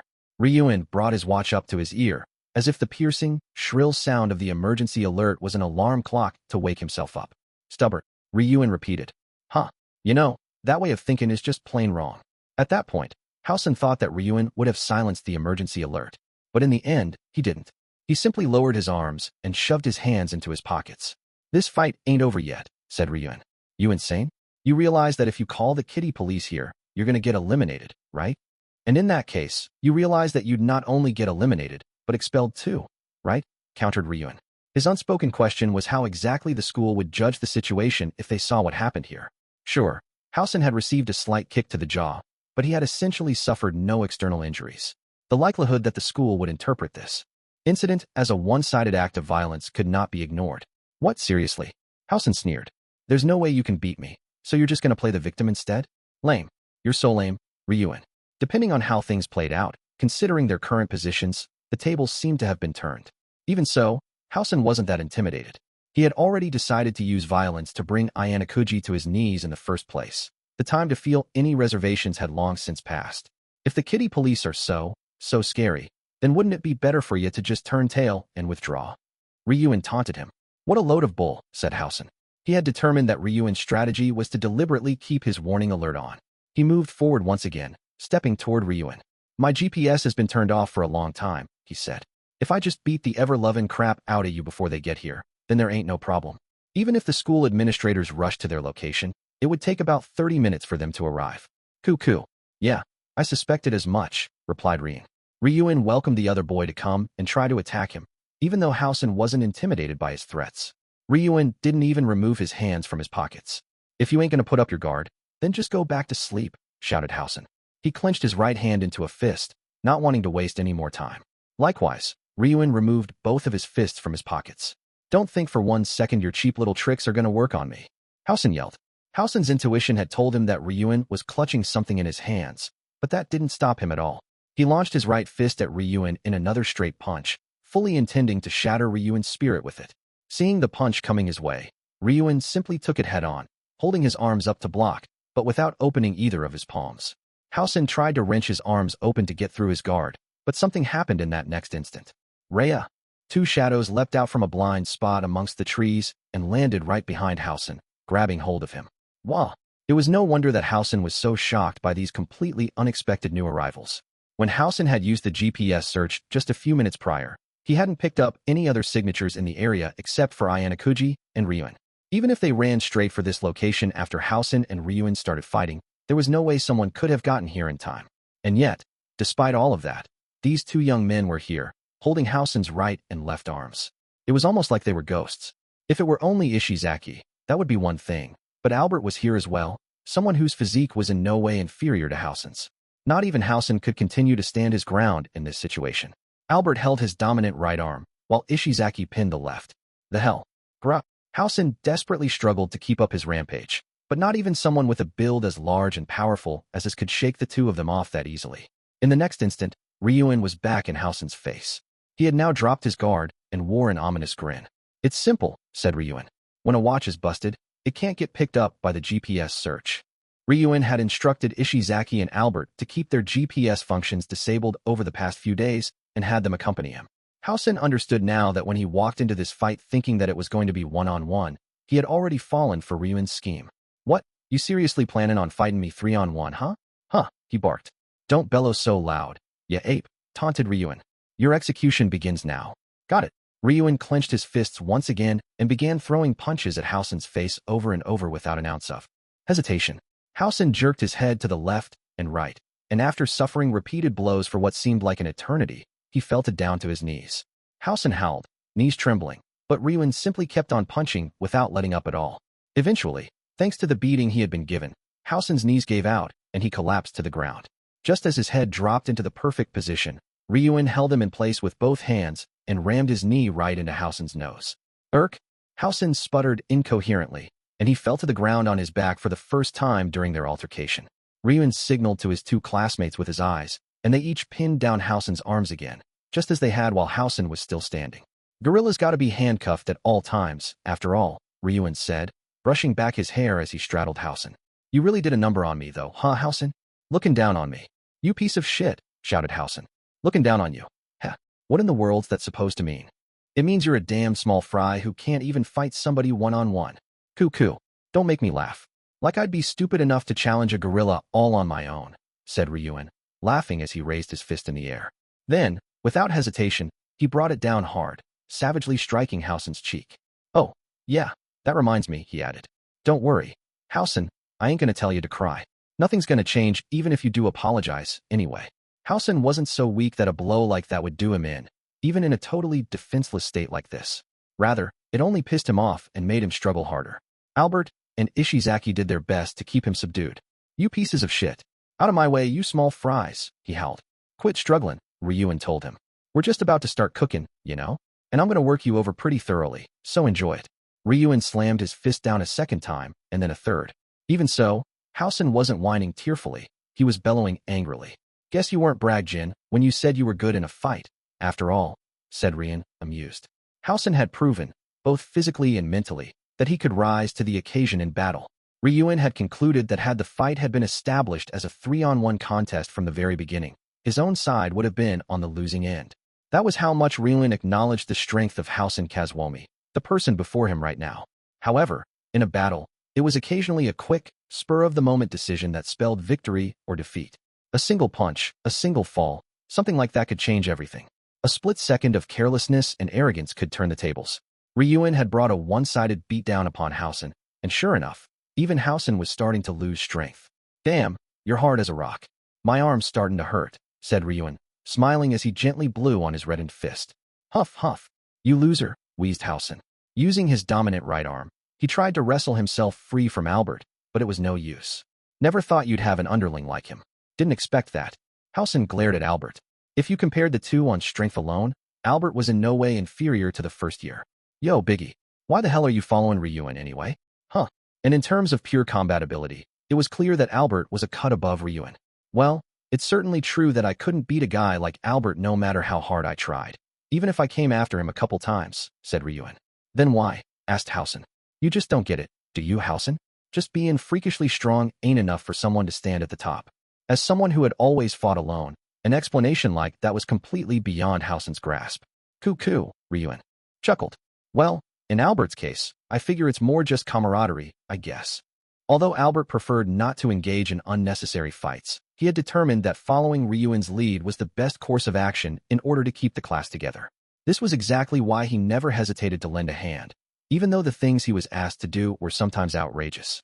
Though going along with Ryuin's instructions had at times meant that Albert was required to injure his fellow comrades, he had decided to follow Ryuin anyway, because he believed that it would ultimately be for the benefit of his classmates. Albert was, by nature, a tender-hearted young man who did not like violence. Don't think this means you've won, Ryuin, snapped Housen. Well, I figure it probably wouldn't make any sense to you, said Ryuin. Losing like this, I mean. But as far as I'm concerned, it doesn't matter how we got here. The last one standing is the winner. Ryuin personally didn't have any lofty ideals about the concept of a one-on-one fight, so he hadn't been hoping for one, not even from the beginning. To him, Housen's provocations were meaningless. If anything, he took them as the grief-stricken cries of a loser and basked in the joy they brought him. Gee goddammit. After being smacked around dozens of times, even Housen was reaching his limit. At this point, even if there hadn't been anyone holding down his arms, it wouldn't have been so easy for him to defeat Ryuin anymore. Remember this, Housen panted. Even if you beat me right here, next time we meet, I'm gonna kill you right on the spot. I ain't planning on letting a gorilla get his revenge on me though, Ryuin said. If you're gonna do something, just make sure you do it good. You got that? Winning ain't that simple. Even if you beat the crap out of me, if you end up getting expelled cause of it, then you lose. What kind of bull? Before Housen could finish, Ryuin swung for him with a straight punch, hitting him right in the cheek and knocking him out cold. With Housen unconscious, the outcome of their fight had been decided. Ryuin slowly got back to his feet. Wiping the blood off his fists, he turned to look up at the sky and let out an exhausted sigh. Phew, that was a bone-breaking fight, he muttered. Still though, talk about a real crazy dude, said Ishizaki. I seriously thought he was a monster or something. It would have been stupid to go toe-to-toe with a thing like him, replied Ryuin. Albert nodded his head in agreement. Good work, you too, said Ryuin, offering them words of appreciation. And nah, dude. I mean, all we did was back you up. Right, Albert? Exclaimed Ishizaki, flustered. Neither Ishizaki nor Albert had any significant, obvious wounds. That was because Ryuin had decided that if he was going to drag them both into this fight, he needed to avoid letting them get hurt. If more people had gotten needlessly injured, this fight couldn't be written off as a simple scuffle. You two should get going, said Ryuin. Wouldn't be surprised if some teachers showed up any minute now. A fair amount of time had passed since his watch had started emitting the emergency alert. What about you though, Ryuin-san? Asked Ishizaki sheepishly. Well, this situation is what it is, Ryuin replied. Even if I tried to continue, it ain't like the school would let me carry on so easily. Just like the unconscious Housen, Ryuin had also suffered some serious injuries. I'll just let myself get eliminated, like Housen, he said. Are you sure that's okay? Asked Ishizaki. I've already entrusted everything that needs to get done to Katsuragi, though it has gotten pretty tough to break into the top 3. If Ryuin had just let Housen go, there was a chance that he would have headed after Ayanokouji and found him again. And if Ryuin disappeared after the fight, having beat up Housen, that would have been a problem in itself too. With how things stood, the school would determine that they had a one-on-one fight, and they would both be eliminated. Ryuen had determined that this plan was the cleanest way of going about the situation, not to mention the only solution, really. That's pretty disappointing though, said Ishizaki. As of yesterday, Ryuen and Katsuragi's group were in 5th place. Though there was only a slight chance of it, there was a possibility that they could have climbed even higher in the rankings. Ishizaki lamented over that fact. Nah, not really, Ryuen said with a thin smile. It sounded as though he'd remembered something. Ishizaki and Albert exchanged glances, not really understanding the reasoning behind what Ryuen had said. I'll tell you about it soon enough, he promised them. But for now, get going. Ishizaki and Albert both wanted to make sure that they made it through this exam together with their groups, so they had to avoid getting left behind. The two needed to exchange their watches for new ones and join up with their groups as soon as possible. They ran off toward the starting area as quickly as they could. Once they were gone, Ryuen sat down on Housen's unconscious body, using it like a bench. 6.7. Thanks for the report. You can head back to the exam now, said Tsubaki, quietly ending the transmission on her walkie-talkie. I take it that means the results were not favorable? Asked Yagami. Based on the look on her face, he guessed that the plan didn't seem to be going well. I sent someone to the location where Housen-kun was supposed to have made contact, Tsubaki told him. Apparently, the teachers had already collected him and were taking him back to the starting point. From the sounds of it, he had an altercation with someone named Ryuen from Class 2B, and both were seriously injured. Well, I already found it suspicious that Ayanokouji-senpai was still on the move anyway. If Housen had been waiting for a one-on-one match with Ayanokouji, then Ayanokouji's GPS signature shouldn't have moved from that spot. It was odd that it hadn't stayed there. Admittedly, I do not know very much about that particular person, but I suppose this means that he managed to stop Housen-kun, said Yagami. There's something off about this situation. Tsubaki pursed her lips into a pout and wondered why the operation had failed. Ayanokouji's designated areas were C3 and D2, and the first years had been in the perfect positions to encircle him. However, one could also say that the first year's advantage had also given their opponents more time. This isn't the end of our attempt to drive Ayanokouji-senpai toward expulsion, is it? Yagami tried to press Tsubaki for answers. If we're going to ensure that we save those in our grade, then we need to crush the other single-person units. If you have a plan to continue the operation, I'd like to hear it. Tsubaki simply averted her gaze and muttered, disinterested. It's not worth getting involved in any more risky business beyond this, she said. Even if we force the issue and manage to help some groups who are failing now, in the long run, people like that are destined to disappear. Meaning that we're going to withdraw? Asked Yagami. I don't like this, said Tsubaki. My strategy might have been doomed to fail from the very beginning. What do you mean by that? Talk about the bounty on Ayanokouji-senpai's head has been going around, and he's been extremely cautious. More importantly, if we can't even trust our fellow first-year students, then this plan is foolish. Rather than feeling disheartened, what Tsubaki disliked about failing was the unsettling disturbance that followed. I should have just done this alone, she said. I could kick myself. She regretted what had happened deeply, but when Tsubaki lowered her tablet, she noticed something. Huh, she muttered. She realized that Utamiya wasn't there. What's the matter? Asked Yagami. Where's Utamiya-kun? Asked Tsubaki. Yagami also acted as though he was only just now noticing that Utamiya wasn't there. I thought he was nearby.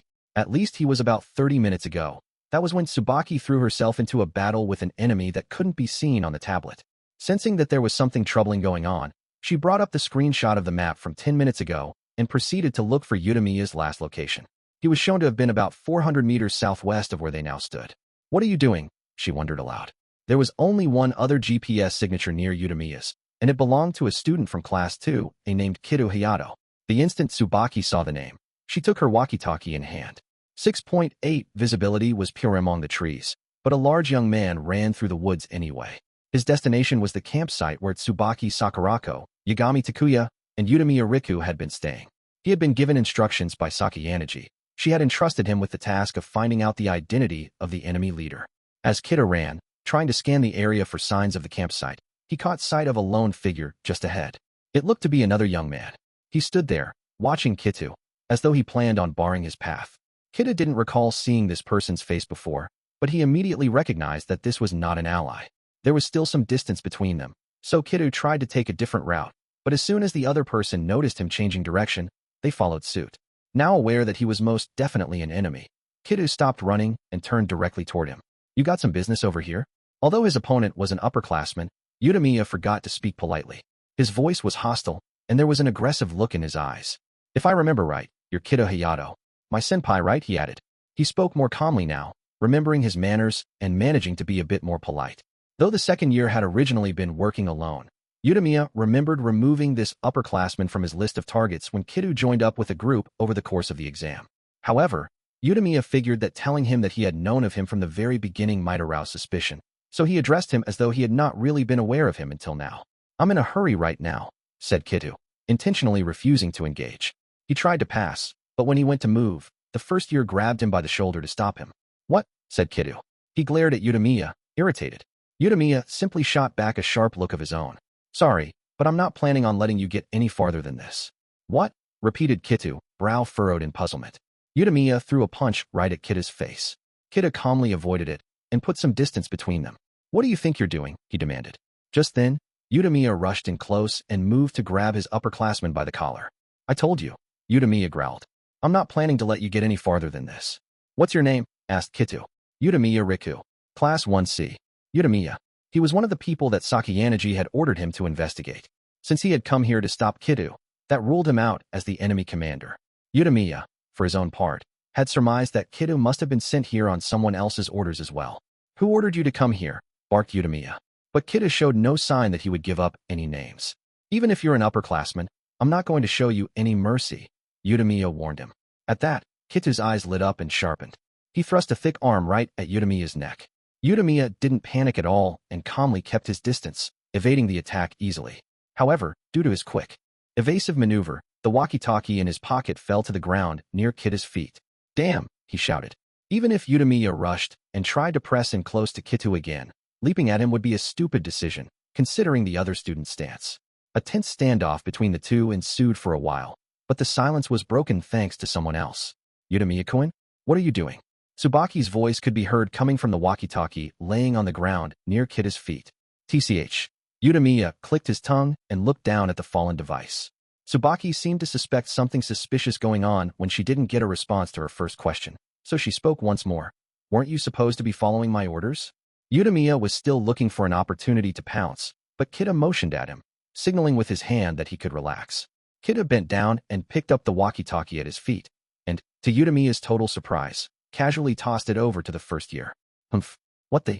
I mean, what are you plotting, senpai?" asked Utamiya, sounding as though all the ill will had left his body. "My objective is complete," said Kido flatly. Kido had determined that there was no longer any need for him to fight, so he picked up his belongings and turned back. He heard Tsubaki's voice coming from the walkie-talkie, so he had concluded that she was the enemy commander. Kido turned his back to Utamiya and started to leave, leaving himself completely open. "Utamiya-kun, if you can hear me, then calm down. Fighting with Kido-senpai right here and now would be a bad idea." Utamiya didn't answer right away.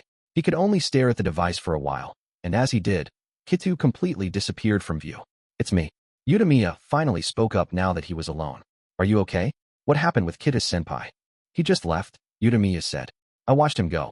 "Why did you do something so inconsiderate?" Tsubaki scolded him. "If things went badly, you could have been expelled along with him, Utamiya-kun. Don't you see? Or did you do that to keep the second years from getting close to me?"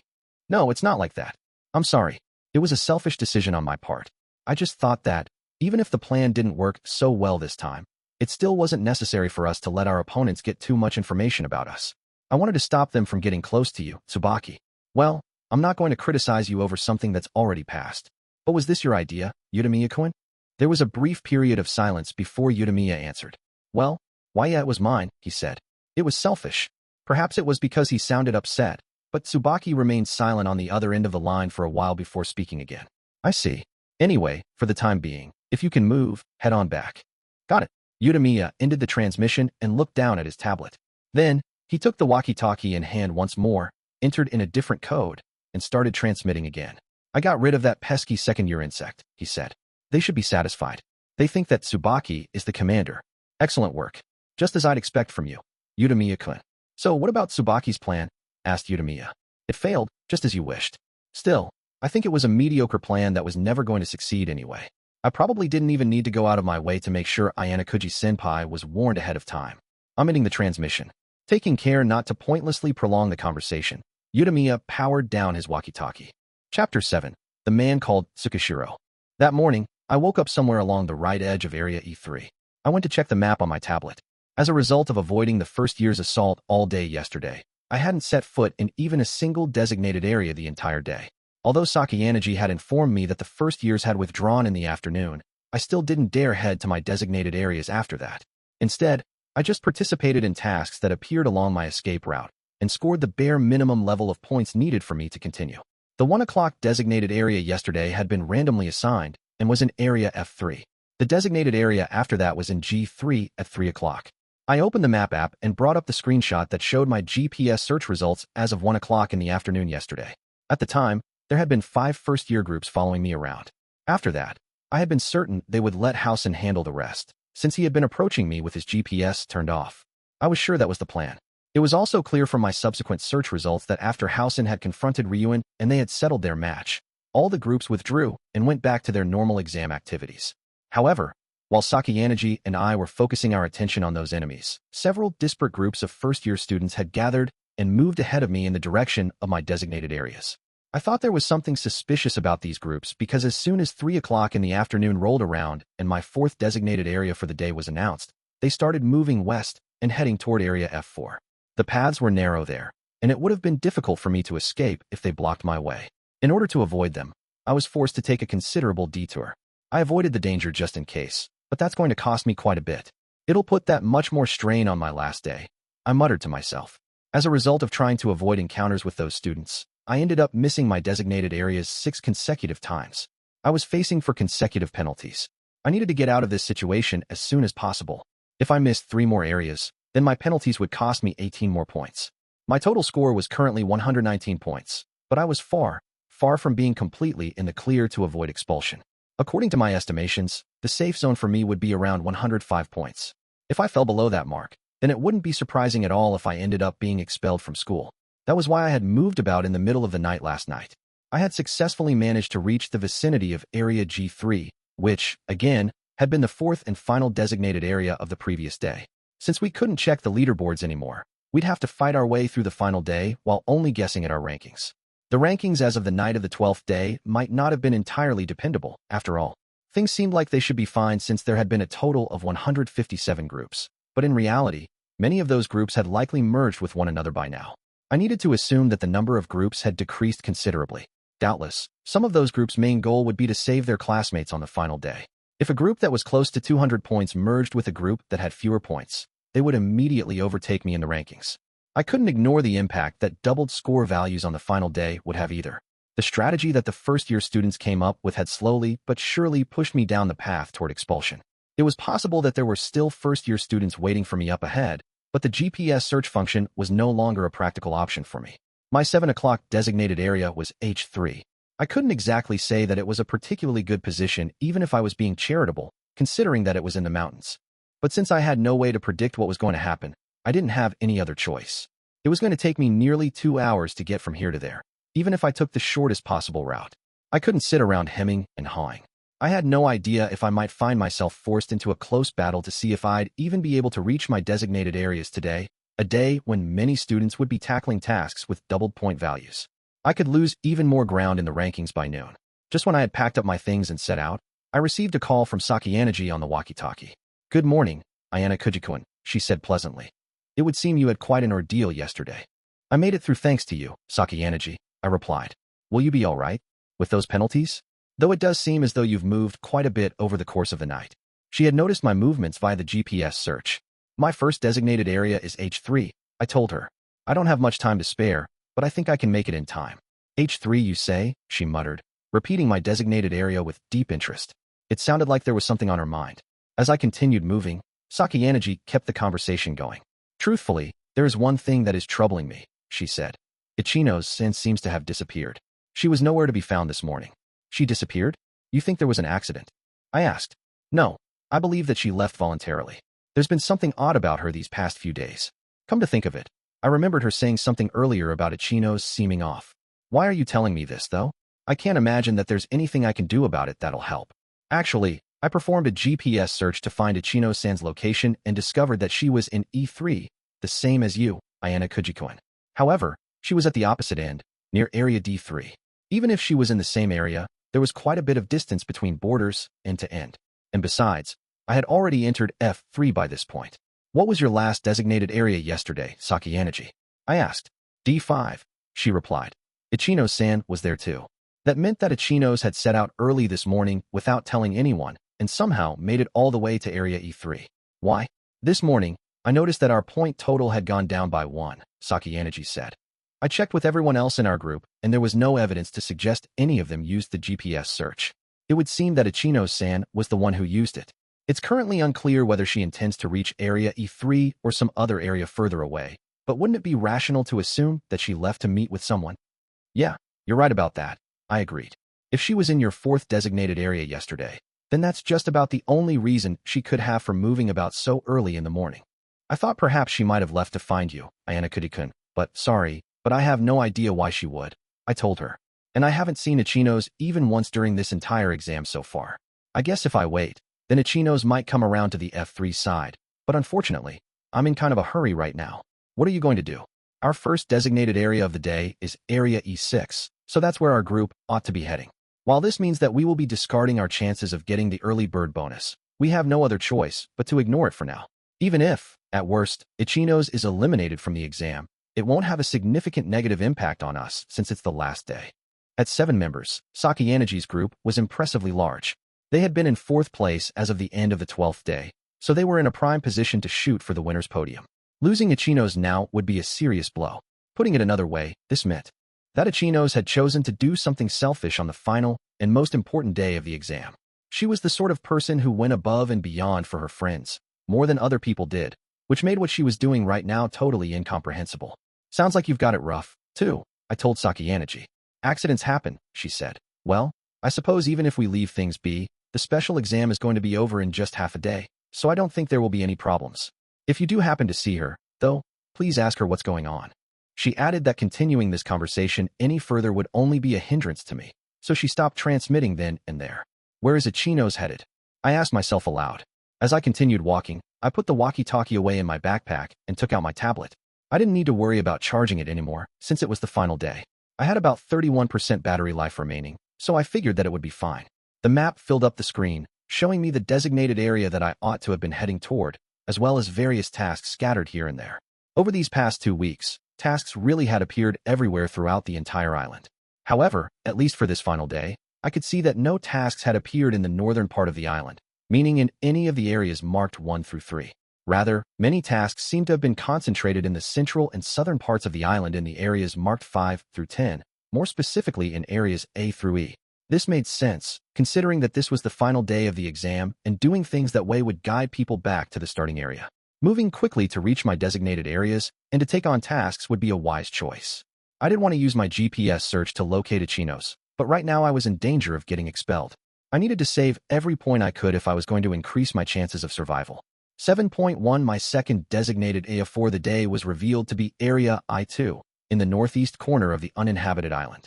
I had managed to stop the penalties from racking up, so it was a safe place for me to go for the time being. Students were basically supposed to walk straight back to the starting point once the exam ended at 3 o'clock this afternoon, but the school was apparently planning to collect students here and there as needed via a boat that was patrolling the island, depending on how things went at the end. It seemed like the patrol boat would be coming to Area J6, which was nearby, at 5 o'clock. It's the end game and my designated areas are popping up in some really ridiculous places, I muttered to myself. While the circumstances of the exam were technically the same for everyone, with tasks concentrated on the south side of the island, my designated area was located at the area furthest northeast. I was tempted to bemoan my luck that I was clearly in a bad table, but there was nothing I could have done anyway. It would have been easier for me to just accept that and be done with it, but I was beginning to sense that there was something disturbing going on. I hadn't passed any other students in a while, not a single one. I hadn't even seen any other students. Though this island was vast, there were many opportunities to spot or overhear other people as long as you kept up with the basic movement system. Of course, it wasn't hard to understand why I hadn't bumped into any of the students from my table yesterday, as I hadn't arrived at my final designated area. What this indicated to me was that most students were already heading down to the southern part of the island, where the tasks were concentrated. Perhaps I could touch down in I2 and then ignore my final designated area for the day in favor of tasks. A narrow river in H3 divided the area.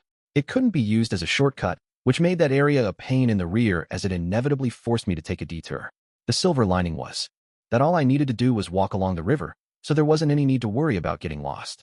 If I didn't panic and just made my way southwest along its banks, Once I reached the point where I could cross the river, I could head northeast from there. I figured it would be a good idea to just walk along the water until I reached the mountains, and that was exactly how I got to the other side. Once I got near the center of Area H3 though, something happened.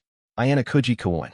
I was just walking along and listening to the sound of the flowing river when I heard someone calling my name from far away.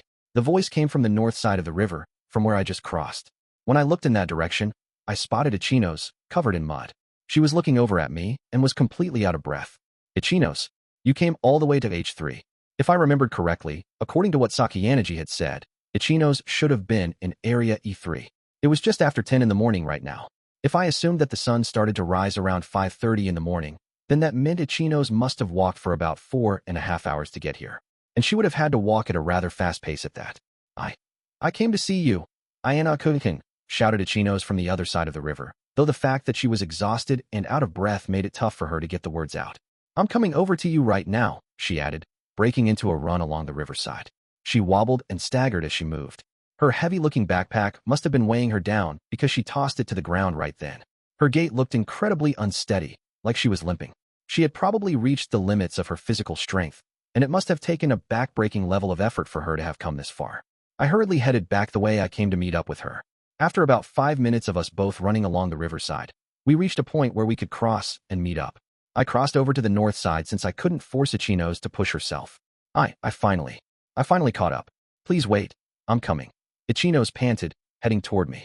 I wondered if she felt responsible for following me here and calling out to me or something. She struggled desperately to stay on her feet, summoning all her strength to walk, and she approached me, one step at a time. She was completely out of breath by the time she arrived before me, and now she couldn't even seem to stand anymore. She pitched forward, falling. Oof. I caught Ichinos just as she was about to fall. What in the world is the matter, Ichinos? I asked. Ichinos looked up at me, her mouth moving quickly, as she desperately tried to sort out her words. Teich, there's something I have to tell you, Ayanokouji-kun. No matter what, she pleaded. Something to tell me? I repeated. I was so worried, she said, frantic. I was so worried for such a long time. I worried what I should do, and I have to protect my friends and my classmates. But what in the world was she talking about?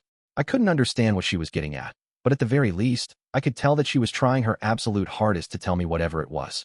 But still, even so, I was worried about you, Ayanokouji, which is why, no matter what, I hadn't had any contact with Ichinos at all during the course of this special exam.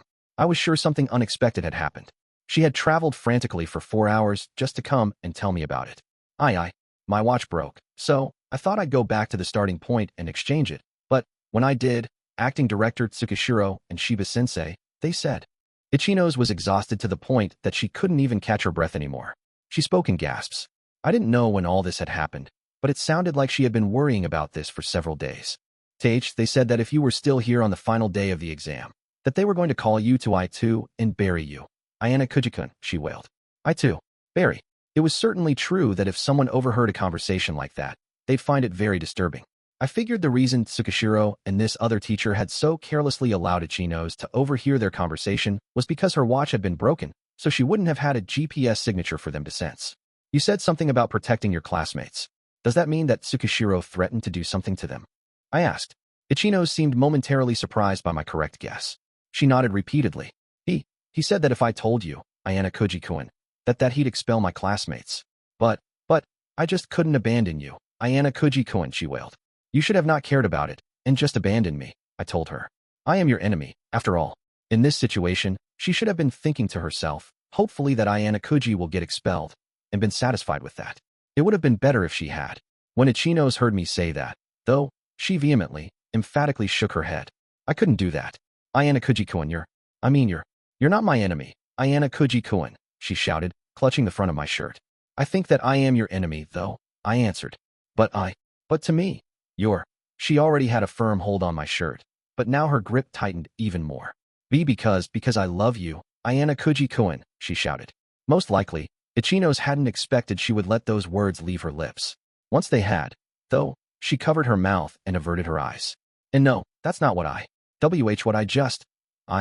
she squeaked. It was like she couldn't grasp what had just happened either. She panicked, quickly shaking her head repeatedly. Wait, what did I just say? She wailed.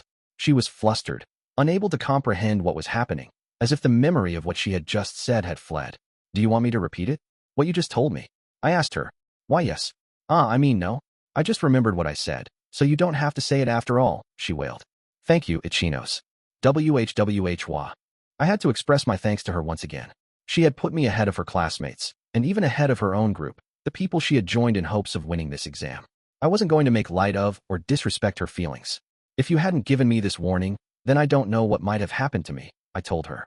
Perhaps this was actually a huge crossroads for me. Had I not met Ichinos here, I would have gone on to I2, not expecting Tsukishiro to be there.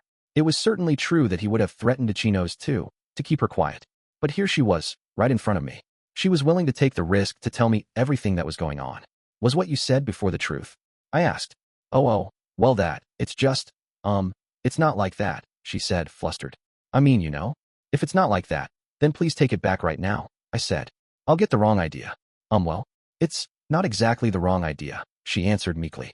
She had tried to deny it at first, but now, she seemed convinced that she couldn't talk her way out of it anymore. I do love you, she said softly. She spoke so quietly, and in such a faint voice, that it was like her words vanished into the air as soon as they passed her lips. But I heard it. Also, I've noticed that I've probably felt this way for a while now. I am sorry, said Ichinos. There was nothing for her to apologize for. To be honest, I didn't expect that you would think of me that way, I said. I'm a little shocked. I am sorry. It probably bothers you, right? Not at all. It's just that I can't respond to your feelings right this minute. Yeah. I figured that I'm not really good enough or a good match for you, Ayanokouji. That's not true. There are a few things that I still need to take care of right now, though, so I don't think that I can answer yes or no at the moment. Not with the way things are. Besides, I needed to avoid telling her about Kay. Even if Ichinos would be even more hurt and resentful if she found out about her later, we were at the tail end of the uninhabited island exam right now. There was still some time left, so I shouldn't do anything that would rob her of her will to fight in this exam. I'm sure it might not be easy to accept, I said, but that's the best answer I can give you right now. Yeah, I understand. Ichinos nodded. She wasn't upset or angry in the slightest. I'm planning on heading to I2 anyway, I told her. There's something I need to do there. But you can't. It's dangerous, she exclaimed. If I don't go, then I won't be able to protect you or your precious classmates, will I? I replied. I was sure that Ichinos should have understood that herself since she had agonized over it so much. It was easy to imagine that Tsukishiro would find out that she had told me something.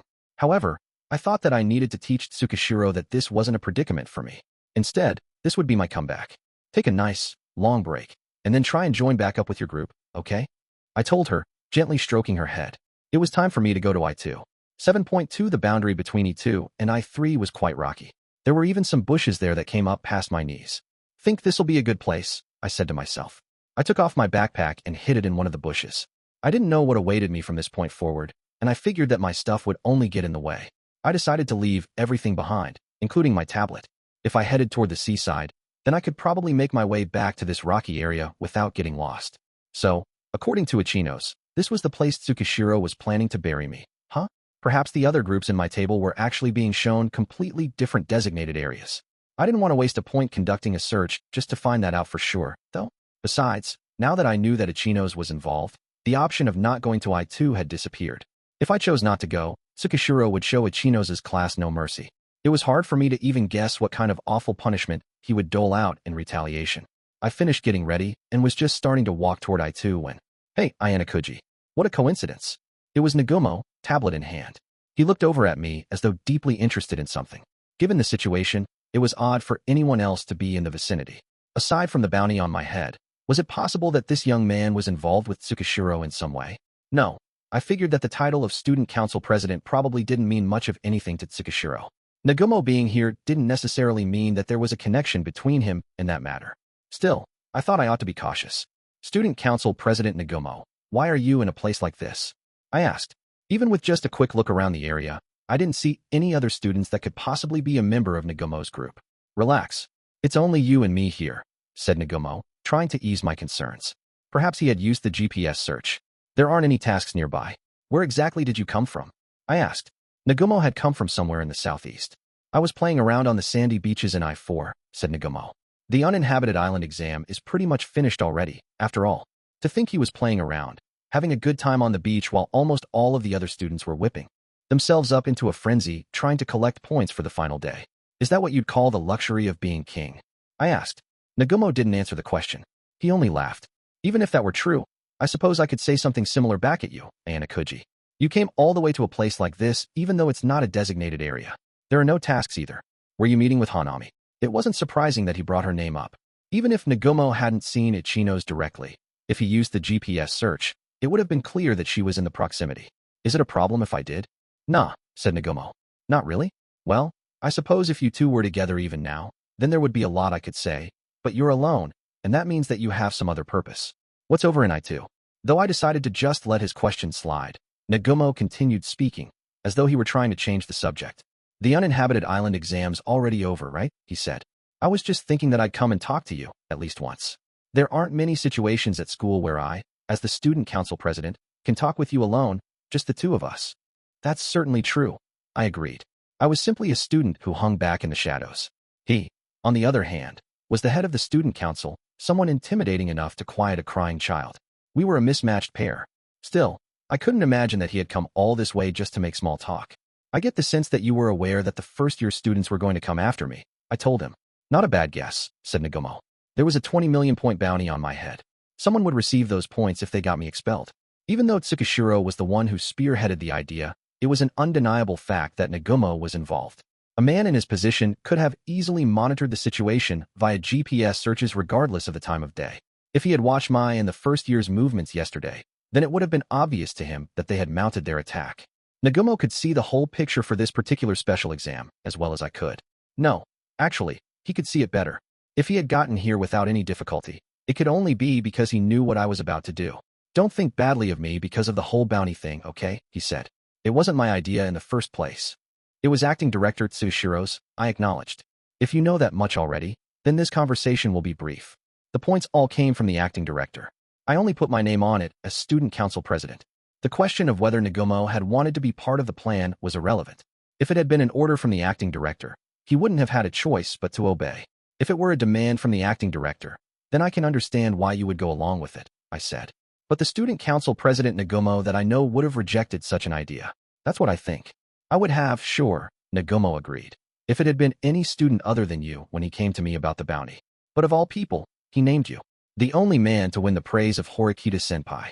It was as if Nagumo was looking through me and could see Horikita Manabu standing behind me instead. Answer me, Ayanokouji. What are you planning on doing now? It would have been easy to tell him not to worry about me, that I was someone completely insignificant. But I was sure that Nagumo wouldn't be deterred by words as simple as that. Since I didn't know what exactly was lying in wait ahead, I wanted to make the most of the time I had left. It has nothing to do with the student council president, I told him. Shouldn't you be concentrating on the final part of the special exam instead of worrying about someone like me?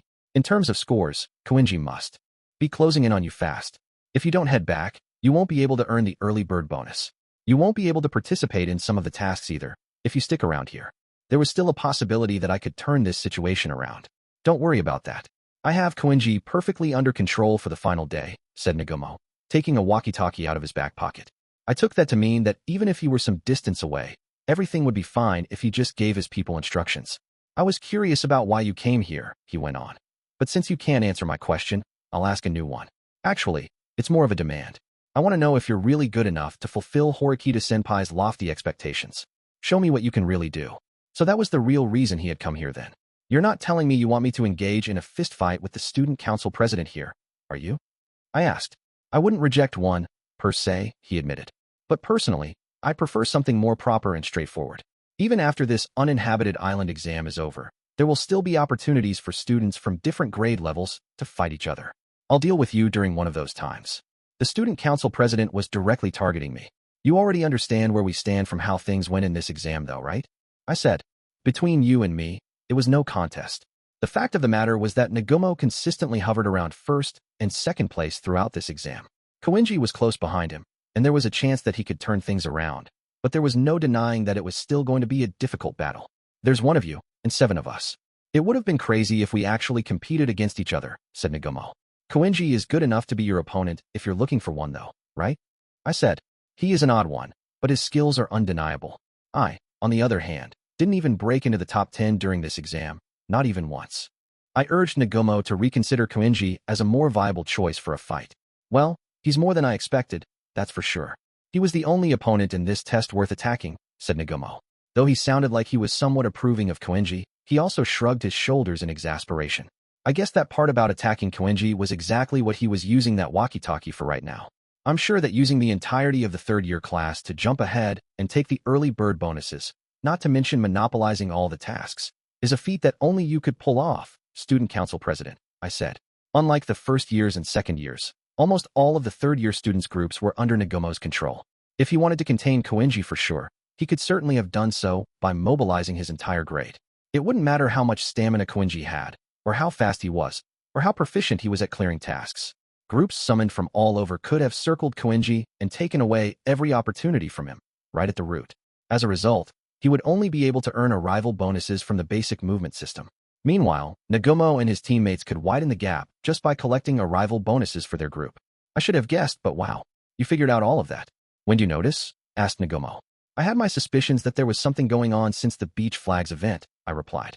I noticed Vice President Kiriyama left a spot open in the roster. They must have deliberately chosen not to fill it, because they wanted it open for someone else. That spot had been reserved for the student council president. However, since I arrived before Nagumo did, Kiriyama had no choice but to fill in that remaining space with one of his available teammates, leaving Nagumo to leisurely play around while waiting for Kiriyama and the others to finish the task. I always thought that you and the vice president were enemies, I added, but apparently not. Even though he hates me, he's willing to work together if it means he'll graduate from Class A, said Nagumo.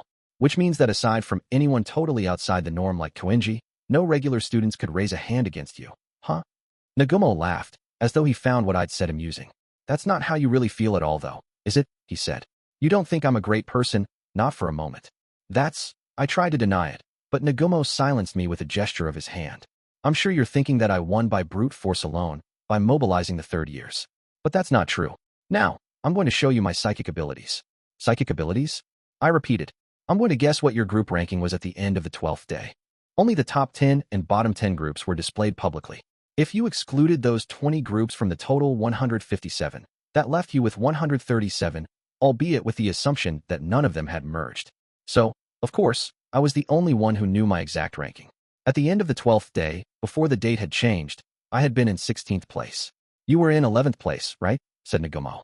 Though he answered with confidence, he was slightly off. But I couldn't exactly laugh him off for being wrong. I had used the GPS search function repeatedly on the 12th day in preparation for the first year's attack.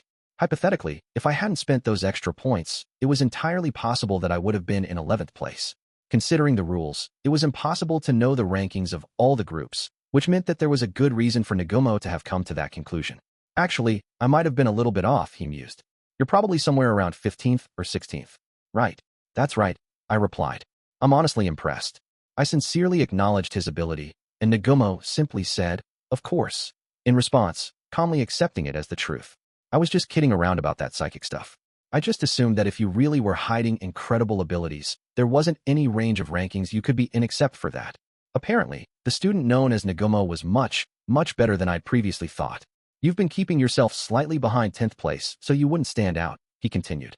And you've been positioning yourself so that you could jump ahead of the people at the top of the rankings at any given time, right? If Kouenji and I clashed, and we each dropped down in the rankings, you could go for an upset. I had avoided drawing attention to myself with the intention of lurking in the shadows until the end of the 12th day. When people started to feel fatigued during the home stretch of the exam, and the people in the top ranks started to slow down their pace of collecting points, I would have raced for a spot among the winners by scoring a bunch of points all at once, depending on how the situation played out. Well, no, rather, that's what I had intended to do. Did you realize it? That it would have been impossible from the beginning, added Nagumo, asking if I understood that the strategy that I had come up with had immediately been rendered ineffective thanks to him. You know how Kuronaga's group, from the third years, was in 10th place for a long, long time? That was me, keeping them in 10th. I kept them there so that I could shut down anyone who might have tried to turn the tables on me by racking up points while staying out of sight. The gap between my scores and the 9th and 10th groups had been widening, and it had gotten increasingly difficult for me to shoot for those top spots, day by day.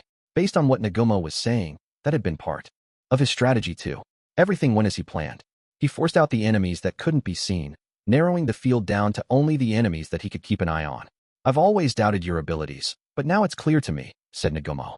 You have earned the right to fight and be crushed by me. So rejoice.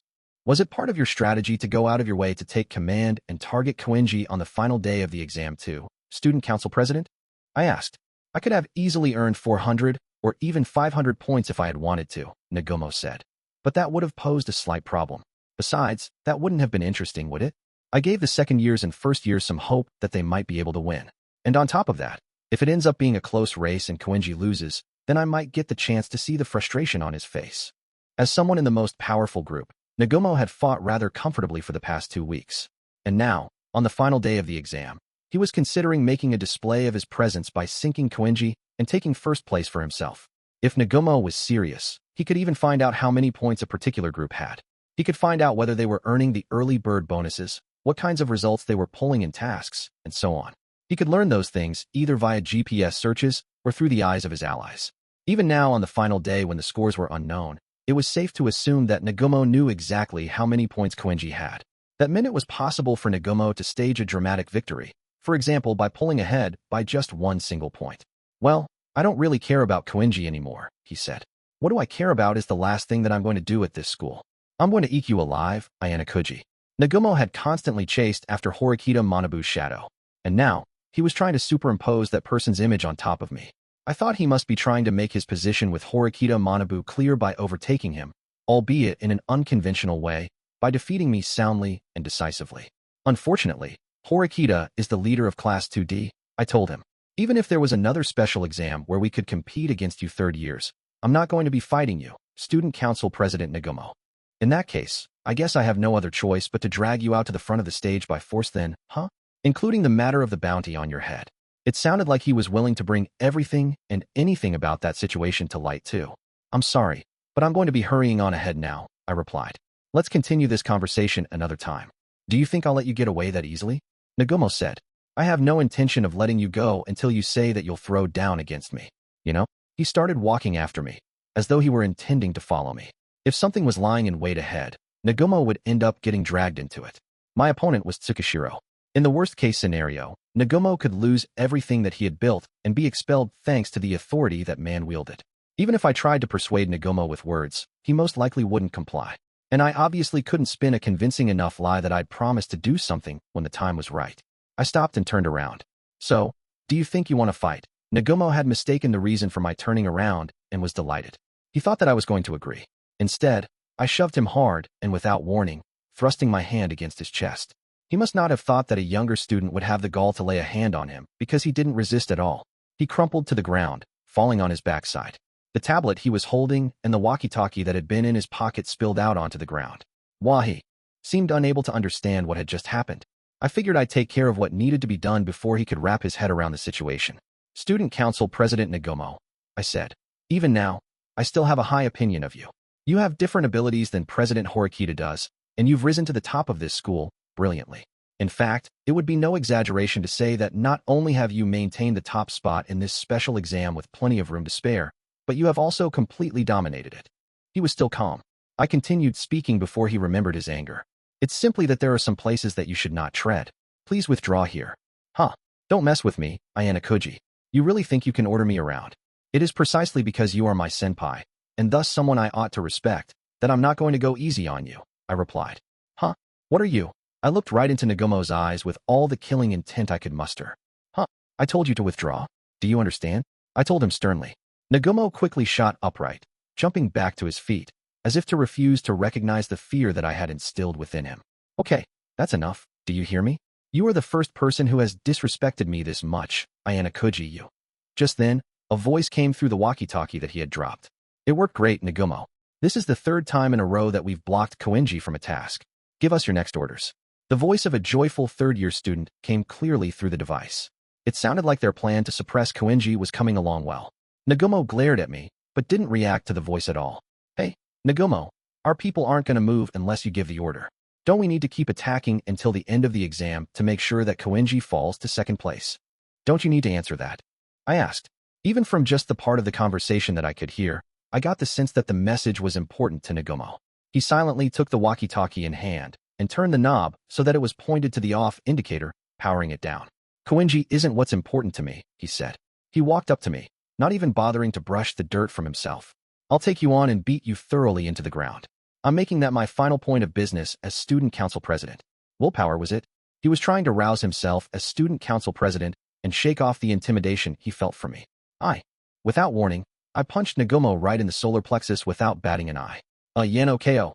Immediately rendered unable to breathe, Nagumo collapsed right on the spot, temporarily losing consciousness. I caught his body as he fell and propped him up against a large tree, placing him out of direct sunlight. Since he wasn't going to be listening to any of my unsolicited advice, this was the only way I could have dealt with the situation. Nagumo's watch must have detected an abnormality because the warning alert sounded for 5 seconds. I figured it wouldn't be long before he woke up, perhaps just 20 or 30 minutes. At any rate, this would save him from getting involved in whatever came next. Of course, there was no avoiding the fact that other problems would emerge again after this uninhabited island exam was over, but even that was a trivial concern right now. I needed to deal with Tsukishiro, and the path ahead would not open until that matter had been resolved. 7.3 IT was just after 10 o'clock in the morning on the final day of the exam, and that is to say, Horikita Susan, was heading north along the border of I-4 and I-3 toward Area I-2. I was wringing out every last bit of energy I had for the final stretch, as this was the final day. The special exam was finally almost over. Fortunately, as of just before midnight last night, no one from class 2D had been in the bottom 10 groups. The bottom 5, the ones in danger of getting expelled, were all third-year groups. Still, I couldn't be completely relaxed about this, considering the fact that those 5 groups could still join with other groups which would inevitably raise their point scores. It was possible that the rankings could change at the last minute. It was very possible that some of them could easily swap with the groups that were just barely managing to hold on to 6th and 7th place. If I were to take this idea to its logical extreme, if all the groups in the bottom 10 were to merge with groups in higher positions, then all 10 of those groups could break themselves out of the bottom of the rankings. My designated area, displayed on my tablet, was I-7. It was in the opposite direction of I-2, where I was headed. Ignoring the designated area that I should have been headed toward could have been interpreted as a reckless act. Why was I doing such a thing, you ask? The answer to that could be found on the slip of paper that I held in my right hand. When I had woken up in my tent this morning, I had found this paper, folded up small, secretly tucked inside the entrance. When I unfolded it, I saw 4 things written, without any real order or sequence to them. Noon, AK, expelled, and I-2. My first 2 thoughts when I saw this were as follows. First, I thought that the person who had written this note had very neat handwriting. So much so that I wanted to use it as a reference to improve my own. The second thought I had was that pens and paper were not handed out for free as supplies for this exam. How many points was it for a notebook and a pen, anyway? I muttered to myself. I vaguely remembered that those items were listed in the uninhabited island manual, but I didn't remember exactly how many points they were, as I had deemed them worthless. Though I supposed, in hindsight, I might have needed the notebook if my tablet had run out of battery life or if it had suddenly stopped working. At any rate, someone rather eccentric had purchased the notebook and writing tools and sent me this coded message. Well, no, this message is far too simple for me to say that it's a code, I uttered, correcting myself. I, too, referred to the area on this uninhabited island. Noon clearly referred to the time. Since the note had been delivered to me on the final day of the exam, that indicated to me that there was something happening today, the 14th day. If this were a simple prank, then that would be all there was to it. But the 2 other things written on the note made me think otherwise. Expelled and AK. Putting aside the first word, the problem was the AK part. If another student saw this message, they surely would not have understood its meaning. The instant I saw it, though, I understood what it meant. Those were Ayanokouji Kiyotaka's initials.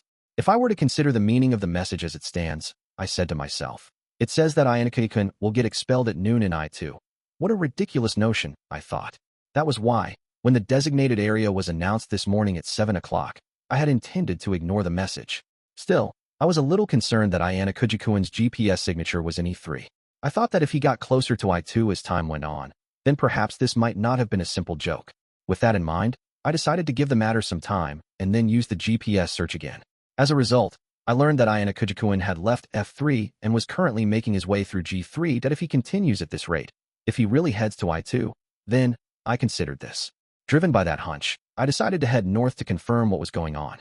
There was a bounty on his head. After all, the probability that this had something to do with said bounty could not be dismissed. There was still some time before noon, but I wondered how far Ayanokouji might have gone. Of course, there was still the possibility that this was all just a simple coincidence, and that he was already headed toward another area. I felt the desire to use the GPS search welling up inside me, but I firmly reined in that impulse. My score was good enough to place me conceivably in the top 50%.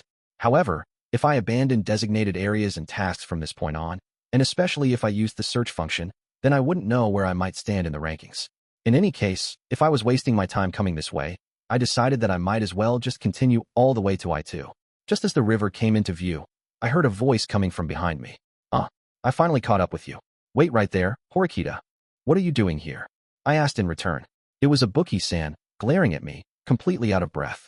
I didn't get the sense that she had appeared here by chance, which made me think that she had deliberately gone through the trouble of using the GPS search to chase after me. Your score. Show me your score, she huffed. Wait a minute. What in the world are you saying? Showing up entirely unexpectedly and demanding that I, her enemy, show her my score? I couldn't even begin to understand what she was thinking. I told you before, didn't I? That I wasn't going to lose to you in this special exam, barked Ibuki-san, thrusting her index finger at me intensely, pointing right at my eyes. There's no need to check that right now, I told her. Can't you just wait until the exam's finished? There's no guarantee that all of the group's points will be shown at the end of the special exam, she argued. That certainly might end up being the case, I conceded. What's important are the top and bottom groups, after all. There was no guarantee that all the rankings of the numerous other groups would be viewable right away. Of course, it was also possible that they would publicly announce all the scores as a matter of course too. So, you're going to let me confirm it right here and now, she ordered. From the sound of it, she wanted to make it absolutely clear which one of us had scored more points as of the final day of the exam. This is so incredibly stupid that I can't even believe it. But you must be serious about this if you went through all the trouble of coming here. How many times did you use the GPS search? I asked. 3 times, she answered. You were close, so I thought now would be the only time to do this. Ibuki-san had used the GPS search 3 times and come all this way for this. I appreciate all the effort you went through, I said sarcastically. I don't need your appreciation. Just show me your score. My score is 131 points, she announced confidently, as if to say, how about that? Thank you for telling me even though I didn't ask, I said. But there are 2 things I'd like to say. First, there's no proof that what you're telling me is your real score. Huh? In that case, how about I show you? She shouted. Ibuki-san was about to take her tablet out from her backpack, but I stopped her from doing so. Second, I went on. Even if you do show me your actual score, I'm not going to tell you mine. Huh? What the hell? Are you saying that you're the same as Shim? She sneered. Him? Though I was a little curious, I continued saying my piece anyway. Though we are both second years, we are enemies. I don't want to run the risk of disclosing information to you. At this point in time, I couldn't imagine that my name would appear in the bottom 10. However, the scores would keep changing until the very last minute. Even though it was the last day, there was a non-zero possibility that giving information to Ibuki-san could result in the rug being pulled out from under me. I get it, she said. Hearing my score made you scared, huh? You're losing to me, aren't you? Even if you keep talking about who is winning and who is losing, I'm still not going to answer, I said firmly. Even though I had repeatedly told Ibuki-san that I had no intention of sharing any information with her, she kept snapping back at me. Why can't you just admit it already, she huffed. That you can't beat my score? Sure, I'll do that for you. I admit it. Now you can go back to the exam. I figured that if it satisfied her, I'd go along with her demands. You're really pissing me off, she grumbled. Show me your actual score. I gave in and admitted it, and you're still not satisfied? I asked. I want to know your actual score. And I want to know how much I beat you by, she added. This is so stupid. It's very important to me, she insisted. I'm sorry, but I need to be moving on. Trying to run away? I'm heading to my designated area. It's funny that you would describe that as running away. I turned and hurried off toward I2. Ibuki-san must really have thought that I was running away because she followed me, giving chase. Do you have a designated area up north? Or are you just chasing me? I asked. What I want to know right now is your score, she answered. Once I find that out, I'll go back to my own designated area. I figured that meant she would stubbornly remain fixated on me, and me alone, no matter where I went. I honestly did not want to end up getting held up here for such a bizarre reason. Even if I was just being led around by this single piece of paper, I still didn't want to waste my time. I give in, I told her. Why you do? So, you're finally admitting that you lose? Said Ibuki-san. That's not what I meant. I'm saying that I've given in to that thing you have that resembles a kind of stubborn persistence. I've earned 145 points. Unfortunately for you, you came close, but I beat you in points earned. I revealed the information that I should have kept hidden. That was the reason I had declared that I had given in earlier. Wait, you beat me? If you're saying that you beat me, then show me proof. I want evidence, demanded Ibuki-san. Of course, she would say that. But I had no intention of stopping anymore. I just wanted to get to I2 as soon as possible and make sure that Ayanokouji was safe. Fine. In terms of efficiency, well, no. Actually, I couldn't imagine that this was the right tactic. But letting Ibuki-san know what my score was on the final day of the special exam would most likely not have a significant impact. I didn't want to waste a single second of a single minute. I took off my backpack and reached for my tablet in the outer pouch. Ibuki-san still had a stern look on her face, and it didn't seem like her expression would change as she waited for me to show her my point total. I had the tablet in my hands. I was just about to press the power button. But just then, Ibuki-san and I both, at almost the exact same time, sensed a powerful presence ahead and looked up. It was someone who made no attempt to conceal their presence, either. Found you. It was an innocent-sounding voice, like a child calling out to a playmate. Hello there, Horikita-senpai. Seeing this girl appear before us from seemingly out of nowhere, Ibuki-san didn't even try to hide the dissatisfied look on her face. Who's that? She huffed. It's Amasawa Ichika-san, from Class 1A, I answered. It was possible that Amasawa had just so happened to show up here, but something seemed strange. Feeling on edge, I turned my attention to her, though I was still holding onto my tablet. The whole situation with the bounty that the first years were after, and what was written on that slip of paper I found this morning. It couldn't be her, could it? Oh, don't worry about me, said Amasawa-san. You can keep doing what you were doing, okay? No, we can't, I informed her. We were discussing private matters. I was sure that Ibuki-san was well aware that I wanted as few other people as possible to know my score. I was also sure that she understood that was why I didn't want to show her my tablet right now to prove whether she won or lost. I gently urged Amasawa-san to leave, but she wasn't budging. Seeing this, Ibuki-san must have lost her patience because she spoke up. You're interrupting us, she huffed, sounding irritated. So, how's Suda-senpai, Horikita-senpai? Asked Amasawa-san. Huh? You ignorant me? Grumbled Ibuki-san. Even though Amasawa-san should have heard Ibuki-san's question, she acted as if she didn't. She must not have been planning to leave right away because she set her backpack down and rolled her shoulders. He's well, I replied. He was saved, thanks to you. I'm incredibly grateful for that. She smiled brightly at me, but I didn't get the sense of anything even remotely like an apology from her. Did she think I wasn't worth apologizing to for how she had acted toward and responded to Ayanokouji-kun? Or, perhaps, did she think she hadn't done anything wrong in the first place? I told you that you're interrupting us. We've got an engagement of our own here, so get out of here, snapped Ibuki-san. An engagement? Amasawa-san repeated. Didn't you just selfishly barge in and demand Horikita-senpai's time though, Ibuki-senpai? It sounded as though she had been listening in on our conversation for a while. Perhaps it really was true that she had been here, eavesdropping. Even so, it's got nothing to do with you, Ibuki-san said. Beat it. Ibuki-san's tone was becoming more and more stern. If this went any further, Ibuki-san might have really started getting physical. But even though she was being threatened, Amasawa-san just smiled, as though she found it all amusing. Putting Ibuki-san aside for the moment, I turned my attention back to Amasawa-san. I'm wondering what you're after, Amasawa-san, I told her. I didn't want to waste any more time, but I didn't have any other choice. TCH. Ibuki clicked her tongue in irritation. But still, she waited too, probably because she sensed that she didn't have a choice either. I have one question I'd like to ask you, said Amasawa-san. Where are you going from here, Horikita-senpai? Right now, I'm speaking with Ibuki-san right here, I replied. But after I'm finished, I'm planning to head toward Area F3 right away. That was a lie, of course. I had already intended on giving up on my designated area. But there was no benefit in telling Amasawa-san that. She had colluded with other first-year students in their plan to get Ayanokouji-kun expelled so they could collect the bounty on his head. It was safer for me to not say anything unnecessary in matters related to him. That was what I had decided, anyway, but I soon realized my mistake. You're a liar, Horikita-senpai, Amasawa-san declared. Your designated area isn't that way, is it? What is that supposed to mean? I asked. Are you trying to trap me with some strange trick? It's pointless to try and fool me, she responded immediately. Your designated area, where you're supposed to be going, is I-7. Am I wrong, Horikita-senpai? The area that she had mentioned was exactly the place that I was supposed to be headed to next. She couldn't have guessed that by mere coincidence. Judging from the look on her face, I could only imagine that she had intended to catch me in that trap from the very start of this conversation. We second years have our own way of fighting, I told her. It's not like we can tell the absolute truth about everything. After I told her that, I continued right away. Besides, I think it's inevitable that we'd be wary of someone who tried to take down Ayanokouji-kun. I smoothly transitioned from one topic to the next. The first years were our enemy. There was no need for us to show any shame. Well, you might be right about that, she said. Though that was what she said, it was as if my words never even reached her ears. I couldn't help but feel that, based on her attitude, she had come here with a predetermined conclusion in mind. So, where are you going, Horikita-senpai? She pressed. It couldn't be.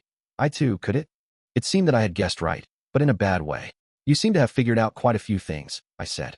But I've only just decided to head to I2 as of this morning. You're an exceptionally good guesser, aren't you? Even if she had used the GPS search and pinpointed my location, it wouldn't have been easy for her to get ahead of me like this. If that was the case, then I could assume that Amasawa also had something to do with that piece of paper I found this morning. While I wondered whether to question her about it, Ibuki-san stepped forward instead. Hey, how much longer are you going to drag out this boring conversation? She snapped. I certainly felt frustrated too. At this rate, I was going to be forced to deal with Amasawa-san on top of all the time I had already wasted on Ibuki-san. Ibuki-san. I decided to power on my tablet and show my score to her, resigning myself to disclosing my own personal information. Inevitably, Ibuki-san would also see that I had earned 3 additional group member slots, but since it was the endgame and I hadn't used them, I figured there was virtually no harm done. From her point of view, something like my maximum group size was probably completely irrelevant. The moment that she saw my score, Ibuki-san faintly clicked her tongue. Then, scratching her head, she put her irritation into words loudly. Huh? Seriously? Huh? This sucks, she grumbled. I suppose this was a somewhat cruel conclusion for Ibuki-san after all the hard work that she put in over the past 2 weeks. That being said, I still thought that she performed admirably. The fact that she was able to achieve a score on level with mine, even though she had a lower level of academic ability, was something that she should look back on proudly. Well then, if we're done here, you can head to your designated area, I told her. You still have a chance to turn things around, since we earned double points on the final day. Well, yeah, sure, I guess that's true. But what the hell is this about you giving up on your designated area? Amasawa-san's words must have piqued her curiosity. This is your chance, Ibuki-san, I said. For reasons I'm not going to go into, I will not be scoring any points from this point. I tried to signal to her with my eyes. Surely you can understand without me having to explain everything from the beginning, right? Well, you're right that our contest isn't over until the uninhabited island exam is finished, she said, exasperated. If you're telling me that you're staying put, then I won't lie. I'll be more than happy to go ahead and turn the tables on you. She must have been satisfied, at least to some extent, because she turned her back to me and started walking away.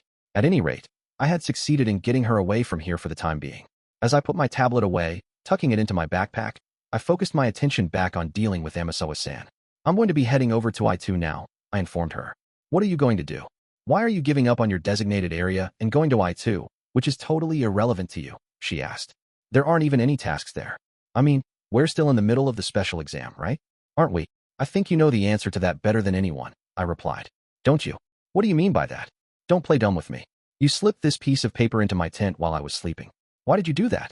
I held out the small, folded paper between the thumb and index finger of my left hand. Paper, said Amasawa-san. If you don't mind, could you show it to me for a sec? This was practically a textbook example of an unconvincing performance. But I supposed I had no more use for this piece of paper anyway. I handed it over to Amasawa-san, who I believed to be its original owner. When she received it, she unfolded it and read its contents. A bunch of things scribbled in no particular order.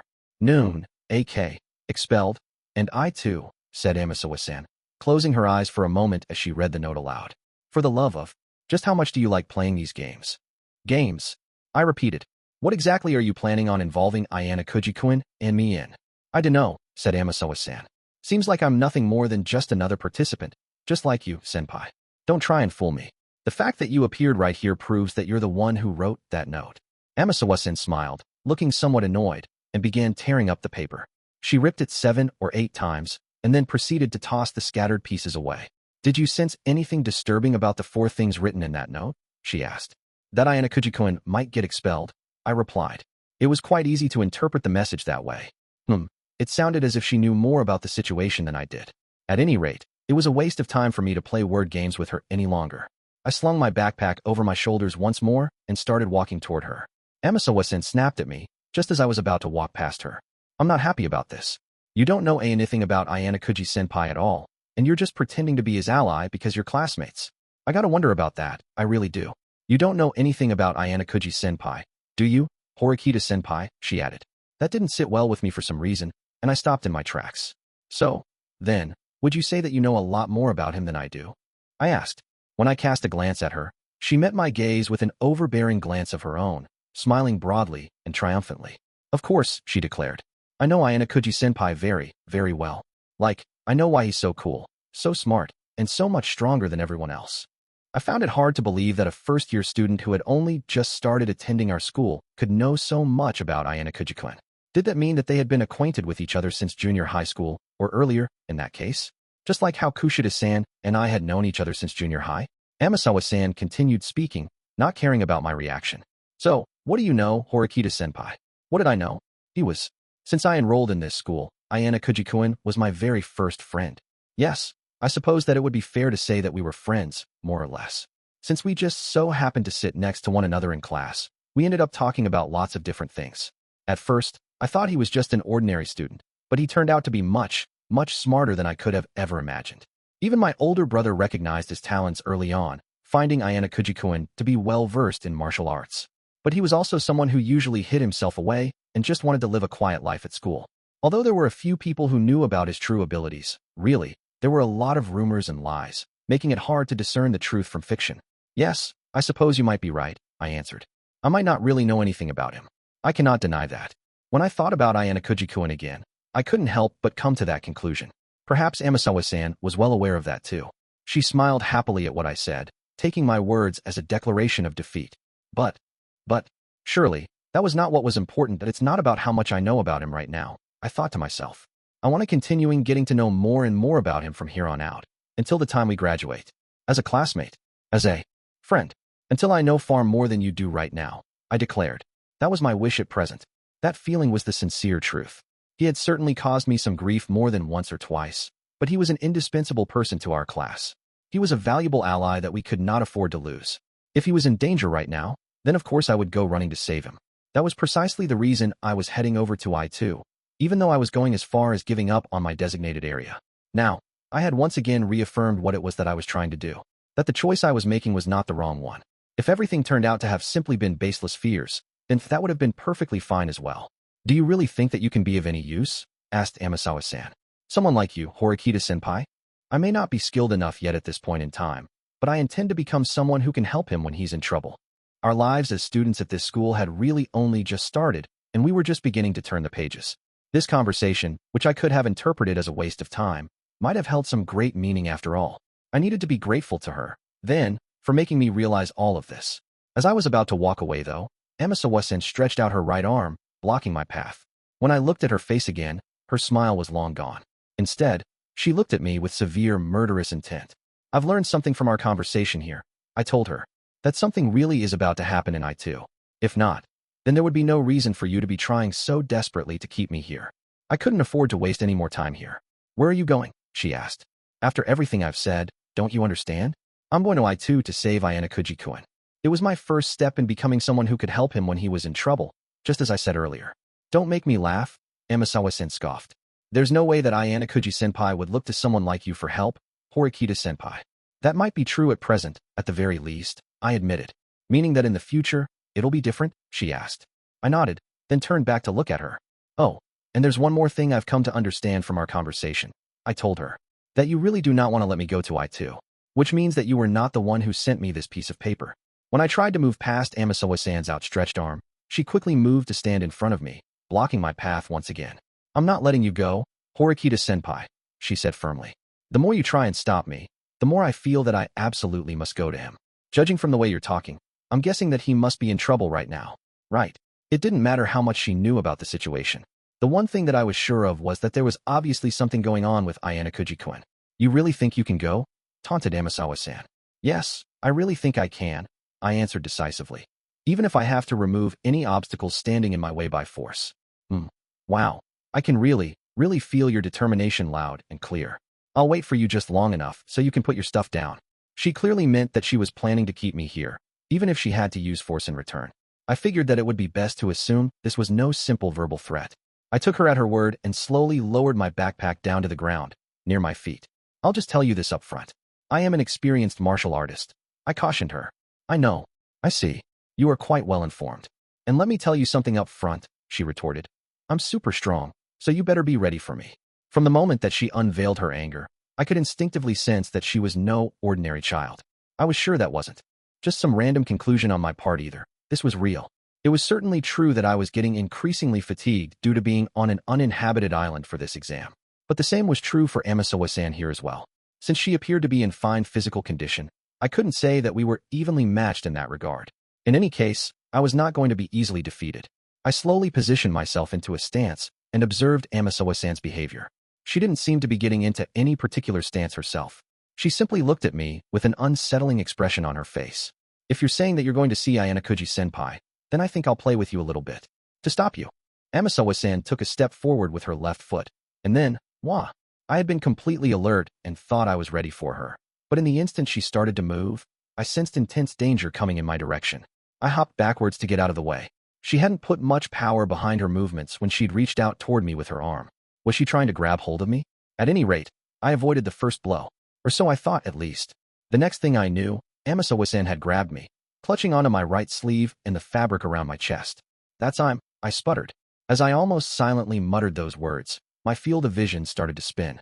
I felt pain shoot through my back, and I realized that I had just gotten shoulder thrown. 1 point for me. Heh, just kidding. Cough. I hacked painfully, unable to breathe. Come on now, you can't let your guard down, silly. Amasawa had a wicked grin on her face as she looked down at me. All right, back on your feet. Let's go, stand up, stand up. It was unnecessary to reiterate just how humiliating this experience was. I understood well enough just from getting grabbed by her once that Amasawa-san possessed incredible physical abilities. I had assumed that since we were both women, even if there was a difference in our level of skill, it would have only been slight. Ingenuity, quick-wittedness, a flash of opportunity, luck. I thought it would be possible for any one of those things to lead to a turnaround. But that line of thinking might have been naive. At any rate, the damage done to my back wasn't something I could just shrug off. Fortunately, I had landed on soil, but it was still going to take some time for me to recover. If Amasawa-san was so proud of her overwhelmingly superior position, I decided I'd take advantage of that as much as possible. I purposefully spent a prolonged time on the process of getting back up. Don't worry, I'll wait. You can rest up for 5, even 10 minutes, said Amasawa-san. Of course you'd say that, since your intention is to keep me from going to Ayanokouji-kun, I replied. It's best to settle things without having to fight, right? I'm sure you must think so too, Horikita-senpai. That was certainly true. The uninhabited island exam had been going smoothly up to this point. We were only just starting our altercation here in the endgame. If I wasn't careful, I could very well end up being eliminated and become the only one here to be expelled from school. One more time, I announced. Once the pain in my back had subsided, I once again entered a fighting stance, the same one as before.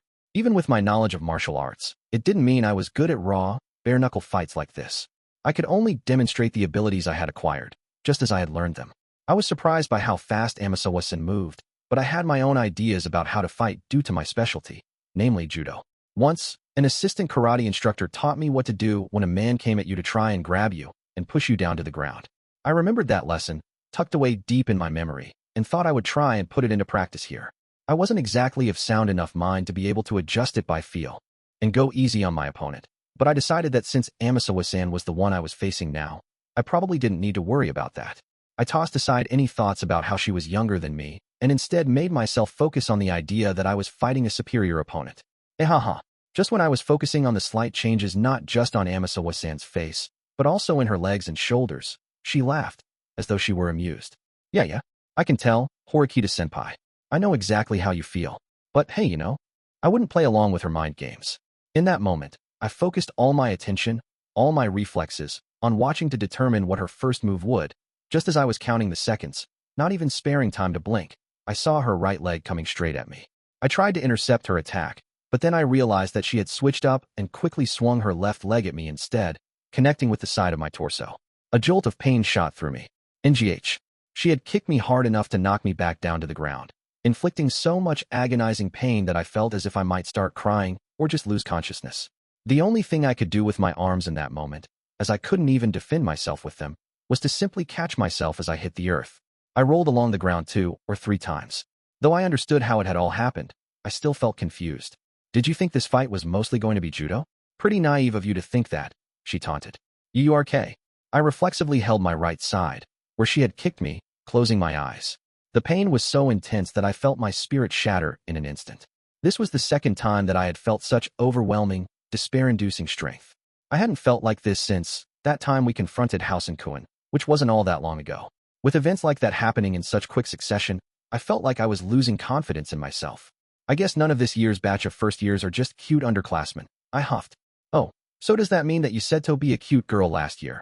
Horikita-senpai, she retorted. Unlike me, I figured she would say something mean-spirited in response to my jab, but that still really hurt to hear. Even though we were different types of people, I didn't think I was totally lacking in the cuteness department myself. Just as I tried to stand back up, though, I felt overwhelmed by a sensation that felt like all the energy had just drained out of me. Just one shoulder throw and a single kick had sapped more of my strength than I imagined. Who are you? I asked. It seems like you know Ayanokouji from long ago. One thing was for certain. Amasawa-san possessed a bizarre strength, just like he did. I had caught glimpses of that power before from Ayanokouji, both when he faced my brother and when he faced Housen-kun. Yeah, well, there's no way I'd tell you something like that, senpai. I suppose so. You don't seem like the kind of person who would answer so easily. At any rate, there weren't exactly many positives in this situation, not with Amasawa-san playing around with me like this. From her point of view, she just needed to keep me from getting to Ayanokouji, so I supposed it didn't matter to her how much time she spent on this fight. For me to move forward, I would need to avoid taking any more damage. You know, actually, Amasawa-san started, it's like, I'm really disappointed in you, in a lot of ways. You're nowhere near as superior as you seem to think you are, Horikita-senpai. Are you? That's exactly why Ayanokouji-senpai won't talk about anything with you. She looked at me as though she was peering straight into my heart. You say things like how you want to save him, but in reality, you can't even interest them, and you just want to know what he thinks about you. You might be right about that, I conceded. But it's, like I told you before, Horikita-senpai. Ayanokouji-senpai can't count on someone like you. Even if that were true, I'd rather hear that from his mouth, not yours. Can't you understand how that would just be so tactless? She shot back. She wasn't even attempting to hide her irritation with me anymore. Amasawa-san then came up beside me. Kushida-senpai still has more worth seeing, she added. Kushida-san, why did you just mention her name? Stand up, Horikita-senpai. Talking to you anymore would just piss me off, so let's end this already. She gave me a moment to get back up and regain my stance at least, which was a small mercy. In that instant, I decided that I couldn't give up this fight until the bitter end. I got back to my feet and focused all my attention on trying to detect Amasawa-san's next attack. I realized that I was repeating myself, doing the same thing as before, but that was all I could do. I didn't really have any other choice. Bye-bye, taunted Amasawa-san. She drew in closer with fleet-footed steps. Should I catch her attack? Avoid it? I was sure that I wouldn't succeed with either option, though. In that case, I decided that I'd at least get in one good shot, as retaliation. And, smack, I heard the dull sound of a fist hitting something, right near my ear. But no pain came. Then, a figure appeared before me, blocking my line of sight. Why are you? I stammered. The student who had caught the fist that had been coming straight for me didn't even turn around to look at me. She spat. I stared at Ibuki-san's small figure. She should have left minutes ago. Ow. Damn, that's quite a punch you got, she huffed. And nice catch, said Amasawa-san. I'm a little bit surprised by you just showing up here out of the blue. I was unable to wrap my mind around what was happening anymore, and was equally unable to move. Just then, Ibuki-san looked back and glared at me. I'm the one who's going to defeat you, she said, letting go of Amasawa-san's fist. I don't want to see you lose to some random first year from who knows where. Amasawa-san once again put some distance between us. Hi there. I'm Amasawa Ichika-chan. Please remember my name. Okay, Ibuki-senpai? I don't have a good memory for names and junk. If you want to make me remember who you are, then you gotta leave that much of an impression on me. Got it, snapped Ibuki-san. Eh ha ha. You're kind of funny, said Amasawa-san. I'll play around with her. Ibuki-san told me. Why don't you just go wherever it was you wanted to go? What are you saying? Weren't you going to keep trying your hardest to beat me in this exam? You're giving up on your designated area, right? It's pointless for me to turn things around and win because of something like that, she said. And you came back just because of that. I wanted to ask in return, but I swallowed my words. She's unbelievably strong, I told her. You might come to regret this. Are you sure you're all right doing that? The hell are you on about? Said Ibuki-san. You trying to tell me that I'm going to lose? That's how strong of an opponent she is. Yeah, I don't think I'm going to lose to someone like Ibuki-senpai, Amasawa-san interjected. Yeah, bring it on, said Ibuki-san. Amasawa-san's casual threat seemed to have had the opposite effect, instead lighting a fire under Ibuki-san. Supposing you do beat Amasawa-san, I said. It's entirely possible that you could overdo it. Your emergency alert might start going off, and you'd be eliminated. Since you're alone, you're at risk of being expelled. Aren't you in the same boat? She replied. Huh? Well, yes, I am, I conceded. I'm confident that I'm stronger than you, said Ibuki-san. She made a gesture with her hand, telling me to hurry up and go. Which one of you is going to fight me? Amasawa-san called out. Come on, decide already. I'll fight her, I announced. Yeah, is that really something the person who was just about to lose minutes ago should be saying? Look, you're in the way, so just get out of here, snapped Ibuki-san. This is my fight, I insisted. It has nothing to do with you. You're spouting nonsense, you know that, right? Ibuki-san said. Did you hit your head and go nuts or something? This wasn't working. I wasn't going to be able to stop Ibuki-san with any half-hearted attempts. But I couldn't just let her handle this fight, either. I grabbed her by the shoulders and forcefully shoved her back. What are you doing? She shouted. I've been trying to put this delicately so I wouldn't upset you, but I'm just going to come out and say it. You cannot beat her. Don't screw with me, she huffed. Don't just make assumptions before we even start. It's the truth, I said. I couldn't even do a single thing against her, so there's no way that you can beat her. If Amasawa-san had lit a fire in Ibuki-san, then I was going to fan the flames until they became a raging inferno. All right then, show me some proof th. I thrust out my left arm toward Ibuki-san before she could finish speaking. What? I'm not intending on fighting a losing battle, I said. If you're going to jump into this fight too, then you're going to have to show me your resolve. Join my group. That way, if one of us is completely incapacitated, the other can retreat. That way, we won't be disqualified. She balked. You're kidding, right? Why would I ever join up with you? I already told you.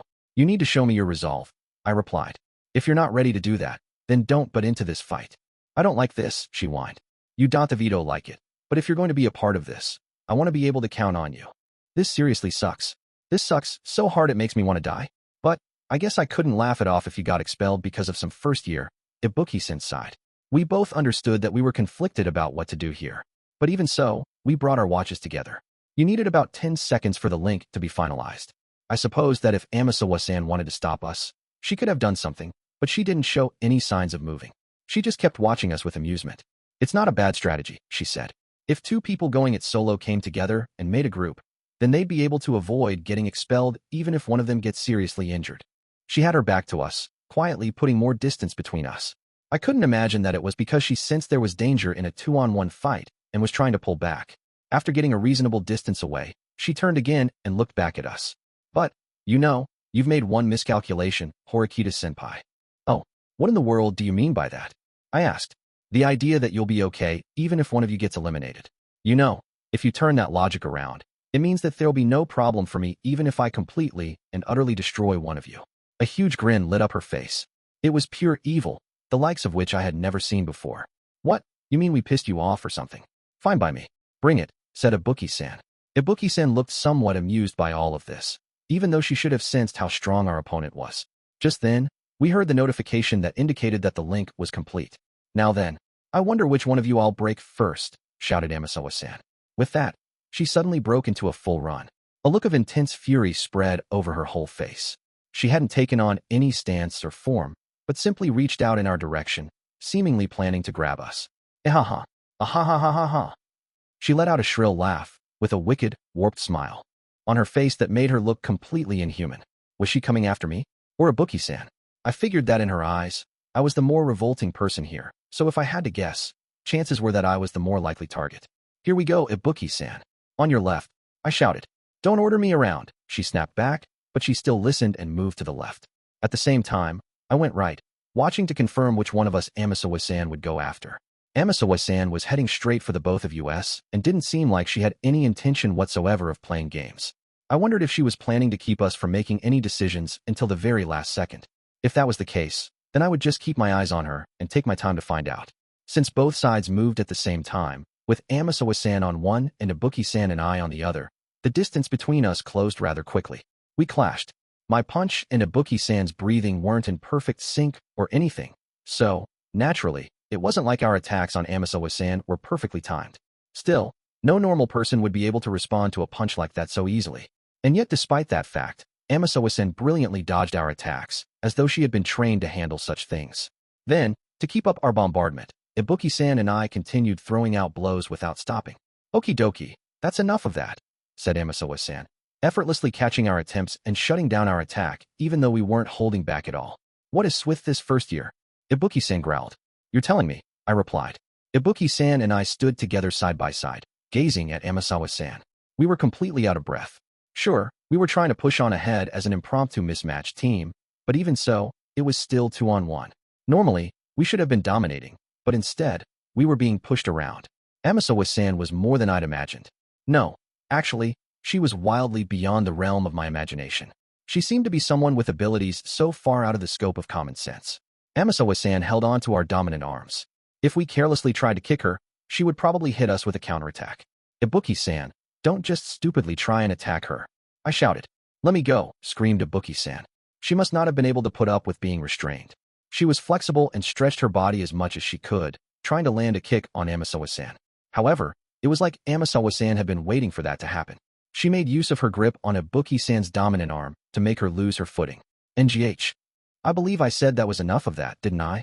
Taunted Amasawa-san. In that exact moment, as we were being restrained, I felt that something was off. Something was indescribably wrong with the progression of this battle.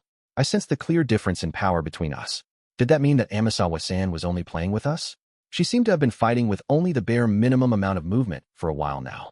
What if she hadn't waited and given me time to recover when we were fighting one-on-one earlier? Still though, something didn't feel right. With her strength, she should have been able to subdue us easily. I thought of at least one strategy that we could try. At any rate, we needed to get out of this situation for the time being. I thrust out my left arm, figuring that I might as well try something, but Amasawa-san brushed my attack off, just like she had done with Ibuki-san's. All right, let's start over, Kay, she announced, looking down on us with a big grin on her face. She let go of us, and, once again put some distance between us.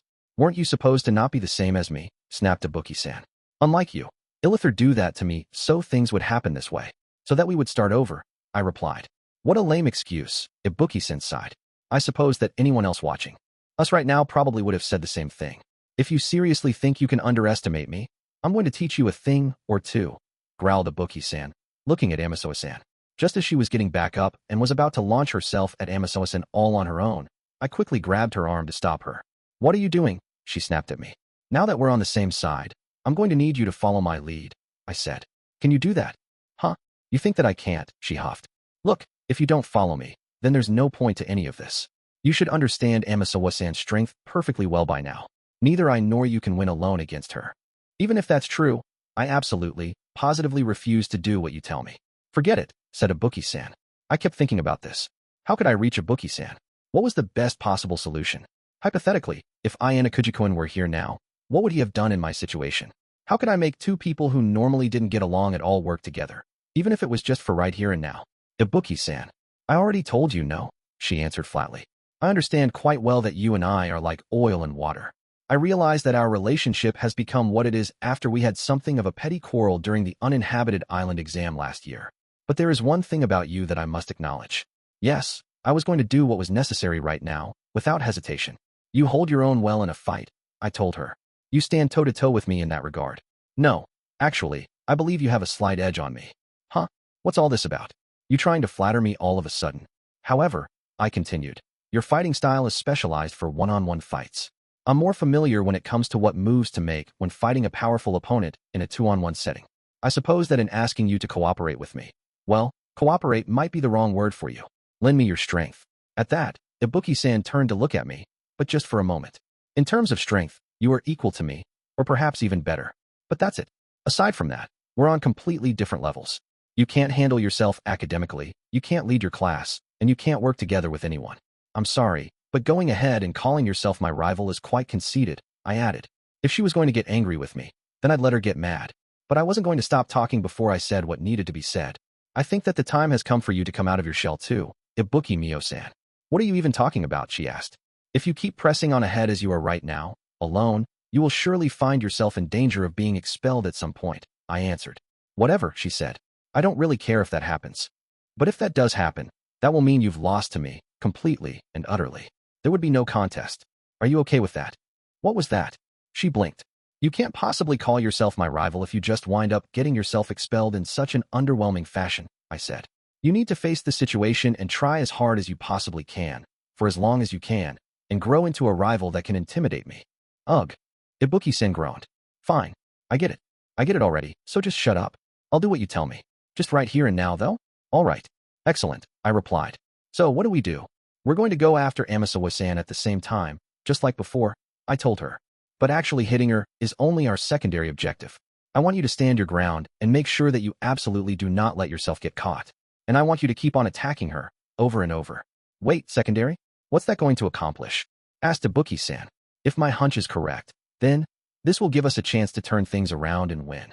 When I give you the signal, attack with all your might. Ibuki-san moved away from me at that point, though she didn't look entirely convinced by what I said. Strategy meeting over, said Amasawa-san. Well then, shall we get started on round 2? Ibuki-san and I split up and broke into a run at the exact same moment, with one of us going left and the other going right as we closed in on Amasawa-san. I had strictly forbidden us from getting in too close so that we wouldn't get caught. While keeping within a distance to be able to reach out with our fists, I timed my move and then thrust my arm out. If Amasawa-san didn't do anything in response to my move, then my attack would land. Therefore, as she needed to continue to respond to each attack that came her way, her nerves would be wearing down, at least to some degree. I needed to remain calm, unpanicked, and ready to quickly move away if I sensed danger. If I were alone, I probably wouldn't have been able to get away at all. This was a fighting style that would only work right now, at this very moment, because we were able to pull her attention in two different directions. We still hadn't found any openings yet. Come on, quickly, before I run out of breath. By keeping up this flurry of dangerous attacks, the sharpness of Amasawa-san's movements began to dull. Although she still had a smile on her face, she was clearly starting to lose her stamina. Now, I shouted. I swung my right fist as hard as I possibly could at Amasawa-san, not letting this golden opportunity pass me by. If I had tried this attack moments earlier in our fight, she would have easily brushed me off with just one hand. But this time, she took on a defensive stance. Even though I didn't land a direct hit, Ibuki-san managed to get behind her while the first year blocked my attack. Ibuki-san kicked off the ground, dashing toward Amasawa-san. She threw a punch, and though Amasawa-san tried to turn and block it, Ibuki-san managed to hit her square in the face. Amasawa-san's body shook from the impact of that first blow hitting home. Huh, I shouted. I dropped down low into a crouch. I thrust my arm out with force, driving my fist into Amasawa-san's abdomen. She was not in a defensive stance this time either. I exhaled, and Amasawa-san collapsed onto the ground. In that same instant, I straddled her and prevented her from moving to get back up. Huff. It really worked, said Ibuki-san. Huff. Phew. That's enough, Amasawa-san. I acknowledge your strength, but your lack of stamina proved to be fatal, I told her. Somehow, I had been able to exploit her all too surprising weakness and managed to turn the tables on her. Oh, did I get found out? That I have a weak constitution? She replied. Even though I was straddling her, the girl wasn't flustered at all. She chuckled, sticking her tongue out playfully. I happened to look down at her clothes and couldn't believe what I saw. A bit of skin was visible from under the fabric, just barely peeking out. Without thinking, I grabbed her gym uniform shirt and forcefully pulled it up to her navel. What are these injuries? I sputtered. She had deep marks all over, like bruises. The wounds on her body looked purposeful, like they had been inflicted as a kind of punishment. They were completely unlike the mark left from the one thrusting punch I hit her with earlier. These injuries had been inflicted before our fight even began. I had a little bit of a tussle myself before I met up with you too, said Amasawa-san. Normally, it would have been hard to hide that level of pain. Her face should have been twisted in agony this whole time. It should have been difficult for her to even walk. And yet she had taken on the two of us while in such a ragged state, and had the upper hand as well. It wasn't that she was lacking in stamina. From the beginning, she had been fighting while on the verge of collapsing. She had held her own in battle while in need of recovery, far more so than I did. The truth of the situation almost made me dizzy. I tried to imagine who could have inflicted injuries this severe on Amasawa-san when she was in top form. Even if I were to include the boys in those possibilities, the only person I could think of that would come close would be someone like Housen-kun. Do you want to know who did this to me? It might have been Housen-kun, she teased. There was no doubt whatsoever that Housen-kun's abilities were extraordinary. He certainly might have been able to gain the upper hand against an opponent like Amasawa-san, whose incredible strength defied the norm. But just from this encounter with her, I had come to understand something about her personality. I couldn't imagine that she would tell me anything honestly. She presented me with one possible answer just to satisfy me and nothing more. If that was the case, did that mean that there was someone else out there powerful enough to overwhelm Amasawa-san? Even if I widened the scope and considered all the students at our school, I couldn't think of anyone that fit the bill. Yamada-kun, perhaps. But, no, I suppose there wouldn't be any benefit for him in doing something like this. Sorry, but I'm having a tough time believing you. Who was it really? I asked. I can't answer that question. And I had let my guard down. Amasawa-san didn't miss the opening I'd made for her when she noticed how shaken I was by the state of her injuries. Hey, what are you doing? Shouted Ibuki-san. Sorry, I was careless, I replied. It was a once-in-a-lifetime opportunity, but I had let Amasawa-san slip away. Well then, looks like we're back to where we started, huh, you too? Taunted Amasawa-san. Our opponent was severely wounded from head to toe. Nevertheless, the situation was once again in her favor. Could we put her down again? To be honest, I wasn't confident that we could. But we had no other choice but to try.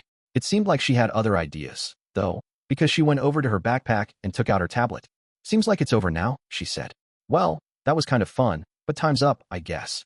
What do you mean? I asked. It means we're done here. If you want to go on ahead, be my guest.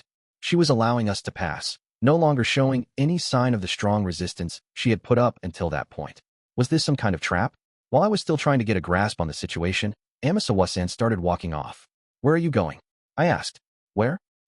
Maybe my designated area for the time being, I guess. I mean, I do still have to do this special exam thingy a bit, more or less. At any rate, I supposed I could let her withdraw here, so I could go ahead and check on Ayanokouji-kun. Oh, yeah. That reminds me, said Amasawa-san. I don't think you're going to need to run after Ayanokouji-senpai anymore. You know? Why? Because everything's already over. If you think I'm lying, though, why don't you go and check? What about Ayanokouji-kun? I asked. Amasawa-san cast her eyes down slightly at that question. Why don't you look for yourself, she said. But you might regret not making it there in time. She seemed intent on withdrawing, and Amasawa-san just made her way past us. Had she already been done in by someone? What are you going to do? Asked Ibuki-san. Chase after Ayanokouji? That's why we fought Amasawa, right? Yes, I'm going after him, I answered. Ayanokouji-kun was just up ahead.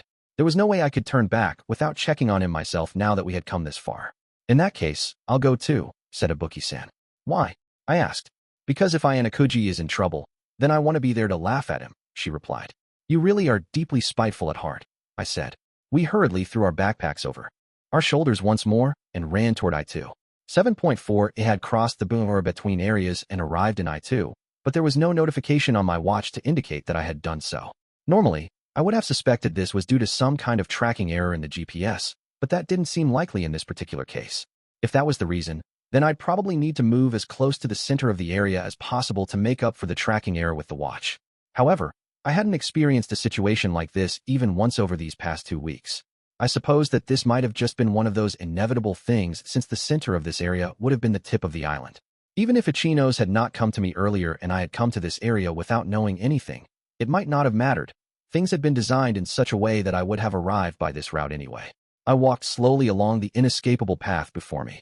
After less than 10 minutes of walking, more and more light gradually began to penetrate the deep, dense woods, and I was able to see the ocean beyond and the blue skies above. Despite coming this far, I still hadn't received any response from my watch at all. Instead, I spotted 2 adults standing on the small beach up ahead. One of them was a man who was quite familiar to me, acting director Tsukishiro. He wore a jersey and looked somewhat cheerful. The other was Shiba-sensei, the homeroom instructor for Class 1D. An unusual pair to be sure, but from the looks of things, they were here together. I see you've decided to take a very aggressive approach. Acting director Tsukishiro, I called out to him as I walked along the sandy beach. Nothing was working. Things just haven't gone right at all, he replied. This was the only feasible option, you see. I thought back over the past 14 days that I had spent enduring this special exam. It was clear to me that Tsukishiro's final trap was to lure me here to I-2. Still, there were some things that bothered me.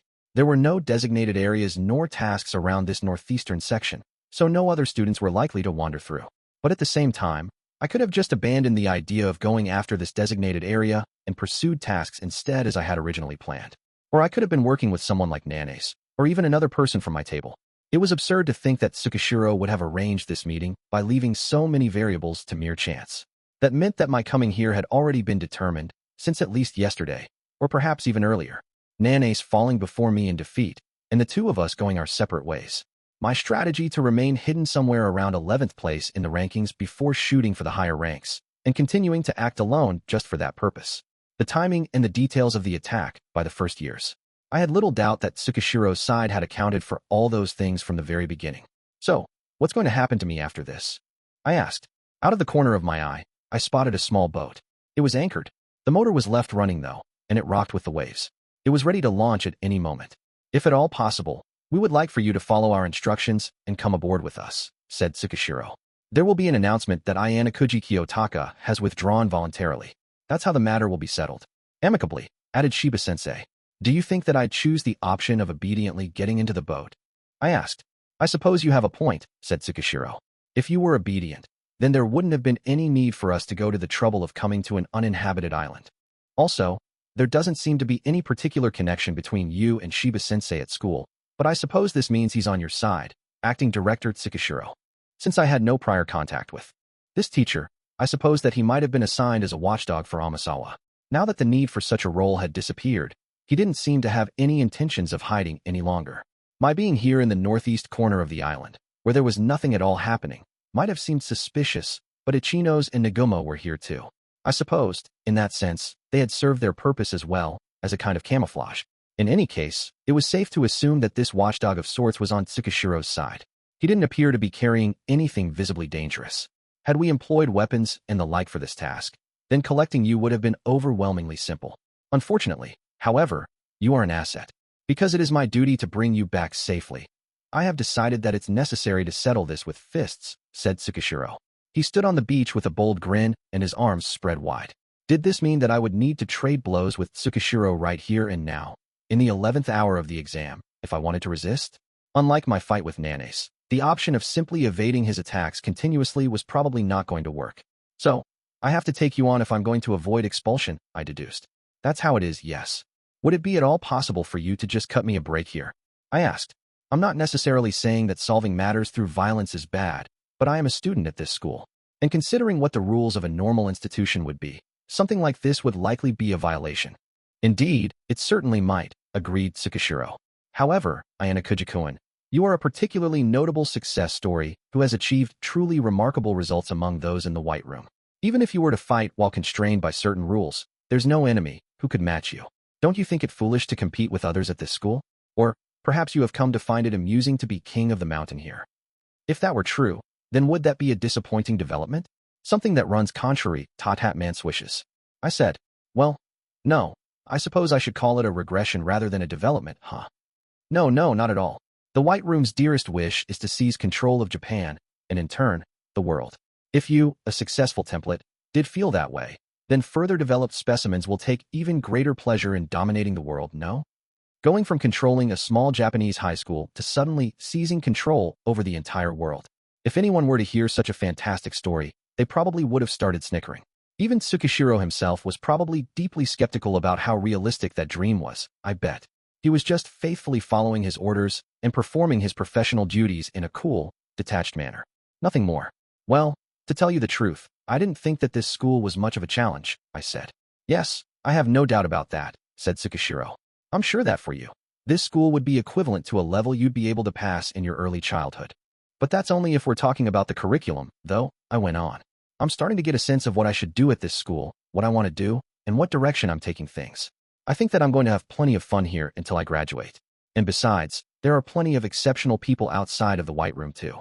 If anything, I could say that this school was a treasure trove of talented individuals that the White Room could have never, ever produced. I have no intention of denigrating the students at the Advanced Nurturing High School, Tsukishiro said. As you have said, you can find individuals with exceptional talents all throughout the world. At times, there will be people who excel in sports. Other times, you'll find those who excel academically. That, however, is not that part that is important here. What is important is a person who produces such exceptional results that they can excel in any situation and who can lead the masses. Acting Director Tsukishiro then shot a brief glance over at Shiba. What about Nagomo-kun and Ichino-san? He asked. Nagomo has stopped, and Ichino's is already far away, so there isn't anything to worry about, said Shiba. They must have calculated that I would have stopped Nagomo and Ichino's, of course. And regarding the unexpected signatures we picked up, he added, it would appear that Amasawa has taken care of them. Unexpected signatures? There weren't any designated areas or tasks in the vicinity. Had others besides Ichino's or Nagomo come this way? If an uninvolved student did appear here, it would certainly be a nuisance for Tsukishiro. But at any rate, it sounded as though Amasawa had stalled whatever person or persons had caused this irregularity. I suppose that means that she has extended at least some courtesy to us then, said Tsukishiro.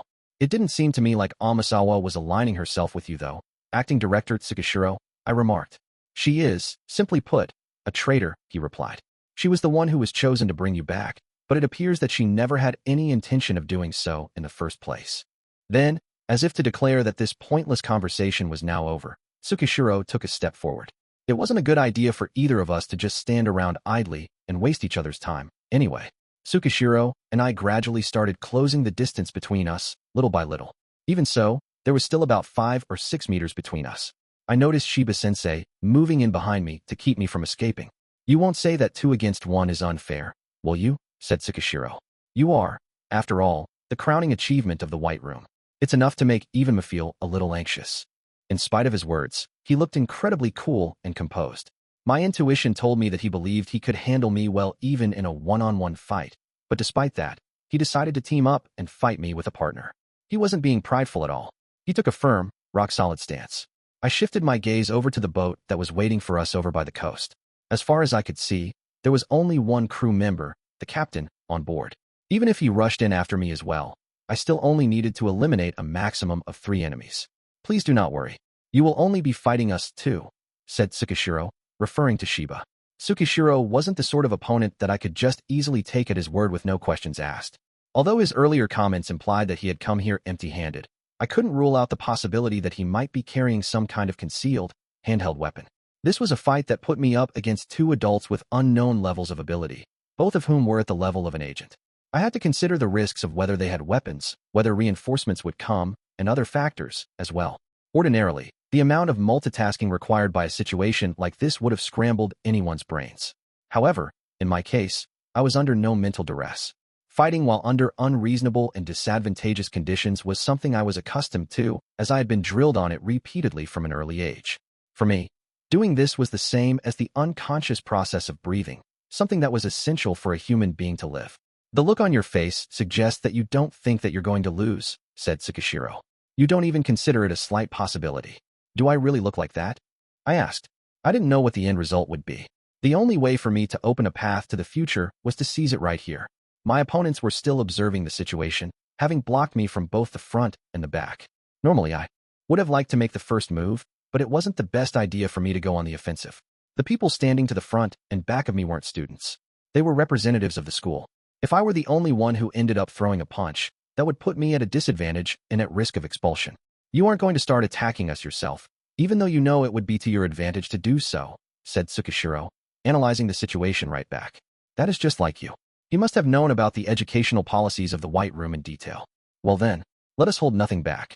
Shall we begin, Shiba-sensei? He added, calling to his companion. As soon as Tsukishiro called his partner's name, the 2 adults started walking toward me at the exact same time. They weren't rushing at all. They were each cool and composed, advancing like shogi pieces being moved down the board in methodical, calculated fashion. Shiba had erased any trace of his presence, and at the same time, made his footsteps silent as he approached me from behind. Meanwhile, Tsukishiro advanced from the front. He was going to reach me in 7 more steps. 6, 5, 4. I crouched down slightly, avoiding Shiba's hands as he tried to grab my face from behind. So, the first move had come from the back after all. While I was in the process of evading Shiba's first move, Tsukishiro extended his arm, trying to grab me in a similar fashion. I evaded his reach by rolling away along the beach. I quickly got back on my feet and instantly broke into a run, keeping away from his follow-up attempts. A cloud of dust danced in the air, carried on the sea breeze. The 2 adults looked at me quietly, taking their pursuit slowly. And, similarly, I was observing them too. They seemed to have been trying to gauge my skill level through the moves we were making, which was information that couldn't be understood from data alone. My feet sunk into the sand. Considering how deeply they sunk, I figured I should have taken off my shoes right away, ahead of time. As we stood beneath the hot, blazing sun, the 2 men started walking toward me, once again closing the distance between us. With my face and my body facing the 2 of them, I backed away from them in step, keeping my distance. With my back to the ocean, I could avoid letting anyone get behind me. At the same time, I had escaped from the soft sand, now ensuring that I had a secure foothold.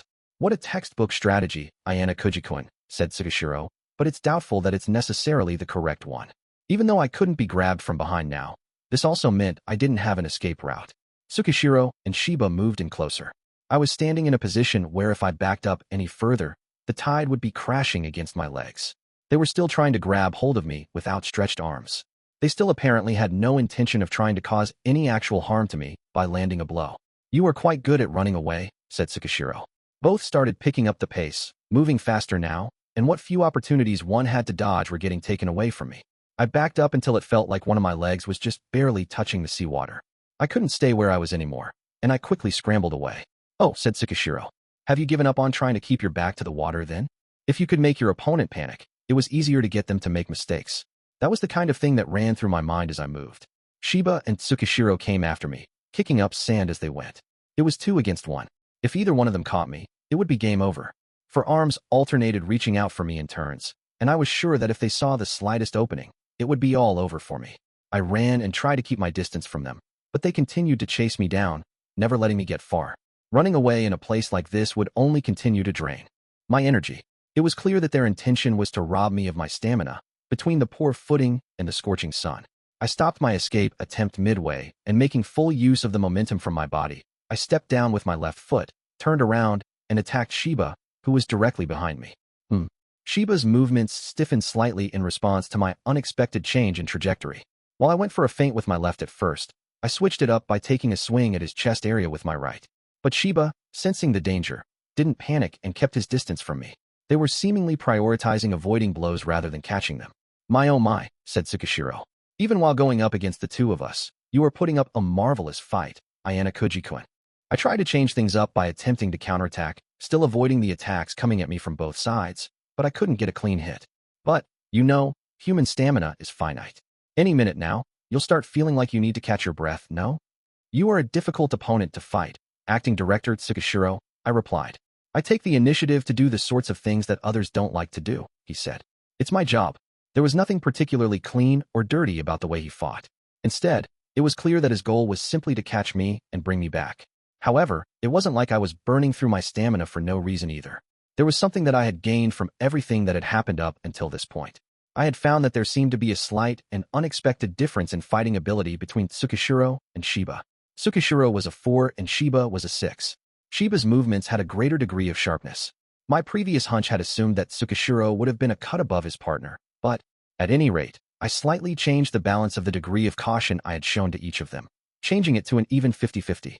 I had previously considered Shiba to be the less capable one, thinking he had been put in the rear for a reason, but it turned out to have been the opposite. They were putting more of a priority on fighting me from the back. With that in mind, I considered changing tactics by taking aim at the now inferior Tsukishiro, but that being said, he still possessed extraordinary abilities. He was someone on an entirely different level, a higher plane of skill. It wasn't going to be easy to bring him down. In fact, if Tsukishiro realized that I made this deduction, then he might start focusing on defense instead. I would finish off Shiba in a single blow before giving the two of them enough time to realize that I discovered the difference in their abilities. To put it in simpler terms, the idea was that I would let them think that they were going to win, then turn around and settle this with one hit. This, right now, this moment when my opponents still planned to refrain from hitting me, was my chance. If luck was on my side, then I would be the only one dealing damage. Then, after neutralizing Shiba, I could quickly deal with Tsukishiro one-on-one, without a moment's delay. I had spent about a second or so thinking all of this. Both men approached to attack me at the same speed as before. However, the hand that came my way, which I thought would have been open to grab me, had changed shape. It was now tightly clenched into a fist, meant to strike. They saw through me and figured out my intentions to start trading blows with them. If they continued attacking me at this rate, then we were all going to end up getting injured. If that was the case, then I just needed to hurt them more than they hurt me. And I tried to focus my attention on dealing with and damaging Shiba, who was still behind me. But then something unexpected happened. I felt a cold sensation on the nape of my neck, inevitably forcing me to bring my counterattack to a halt. I took evasive action once again for what felt like the millionth time and moved away from Tsukishiro. Moments after I moved, Shiba's arm swung by me. The sound of his fist flying through the air rang in my ears. If I had carelessly gone through with trying to trade blows with Shiba, I might have been stopped at once. Shiba's attack just then had most definitely boasted the same level of power as my own. But, more importantly, I had been looking at Tsukishiro, who I had surmised as inferior, out of the corner of my eye, and saw that he was now moving 2 degrees faster than I had expected. "I see that I really can't let down my guard with you after all, acting director Tsukishiro," I remarked. I had managed to evade the attack just in time. For the first time in years, I was breaking out into a cold sweat during a fight. I wondered what would have happened had I not trusted my intuition. Not only would I have been hit by Shiba's attack just then, but I might have been left completely defenseless for Tsukishiro's subsequent strike. As it turned out, my earlier interpretation that Tsukishiro was a 4 and Shiba was a 6 was false. It was merely a trick from my opponents. They had been intentionally keeping their abilities hidden, and then made their attack in such a way that exceeded my degree of caution. "We intended to finish you off right then, but your reaction time really is beyond that of an ordinary person's," said Tsukishiro. It was fortunate that I hadn't dismissed any possibilities, that I hadn't ignored how unnatural it seemed for Tsukishiro to be inferior to Shiba in terms of ability. It was safe to say that it was that fact alone that I hadn't dismissed this possibility, which had led to me putting up my guard right at the very last moment. Both men were being as cautious as possible, but they weren't going to hesitate to take a risk if they thought they could gain something. It seemed that this scenario was slightly unfavorable for me. Even if I did take out one of them first, it would be difficult for me to keep up my guard up hand-strike the other with a proper hit at the perfect moment. It was hard to imagine that this pair had come together as a team overnight. "So, how is your analysis going, Ayanokouji-kun?" asked Tsukishiro. The fight had only begun just over 2 minutes ago. In that time, I had assessed a variety of ideas, but so far, none of them had proved to be decisive. This fight would have been easier if we simply traded blows like children, trying to take each other down with brute force alone. No, he said. However, we adults do not hesitate to adopt the best possible measures to avoid losing, you see. Even if those measures are unrefined and by no means what people might consider cool. Tsukishiro had read 99% of my thoughts. His fighting style was precise and without indecision, and he didn't allow his own thoughts to be read. Or rather, I supposed I should say that while Headed let me read his thoughts, he wasn't showing me the truth. In any case, I wasn't going to be able to make a decisive move in this current situation. At this rate, things were going to just get worse and worse for me. It seemed that I was going to need to take on a sizable risk to make a difference in this situation. Acting Director Tsukishiro. Someone spoke up just then, interrupting the disadvantageous impasse that I had found myself in, and it was none other than Shiba. Until this point, he had barely spoken a word as he engaged in the fight. Immediately after his name was called, Tsukishiro also seemed to notice the unusual development that had just arisen. It was something that no one here had expected to happen. An uninvited visitor arrived. I was wondering what the acting director and a homeroom instructor were doing here in such an isolated place, fighting against a student no less. If you wouldn't mind, would you please care to enlighten me? If I recall, said Shiba. That's Kiryu Fuka, from Class 3B, answered Tsukishiro. Why was she here? I was the only one who was supposed to have I2 as a designated area now. You do not appear to be a lost little kitten to me, said Tsukishiro, slipping out of his combat-ready stance for the moment. What can I do for you? To tell you the truth, I've been watching from behind a big tree for some time now, Kiryu said. But I couldn't see exactly what was happening in this 2-on-1 fight, so I decided to jump out from behind the tree. There was no way that Tsukishiro and Shiba wouldn't have seen her GPS signal in the area, of course. Oh, you're surprised I'm here? I wonder if perhaps this is the reason? It seems that my wristwatch has stopped working because of an accident, she added with a smile, showing us the shattered face of her wristwatch. It looked like it had been smashed to pieces. So, I ask you, esteemed representatives of our fine educational institution, is there any problem with that? She continued. Even if my watch is broken, all that means is the scoring functions have been turned off.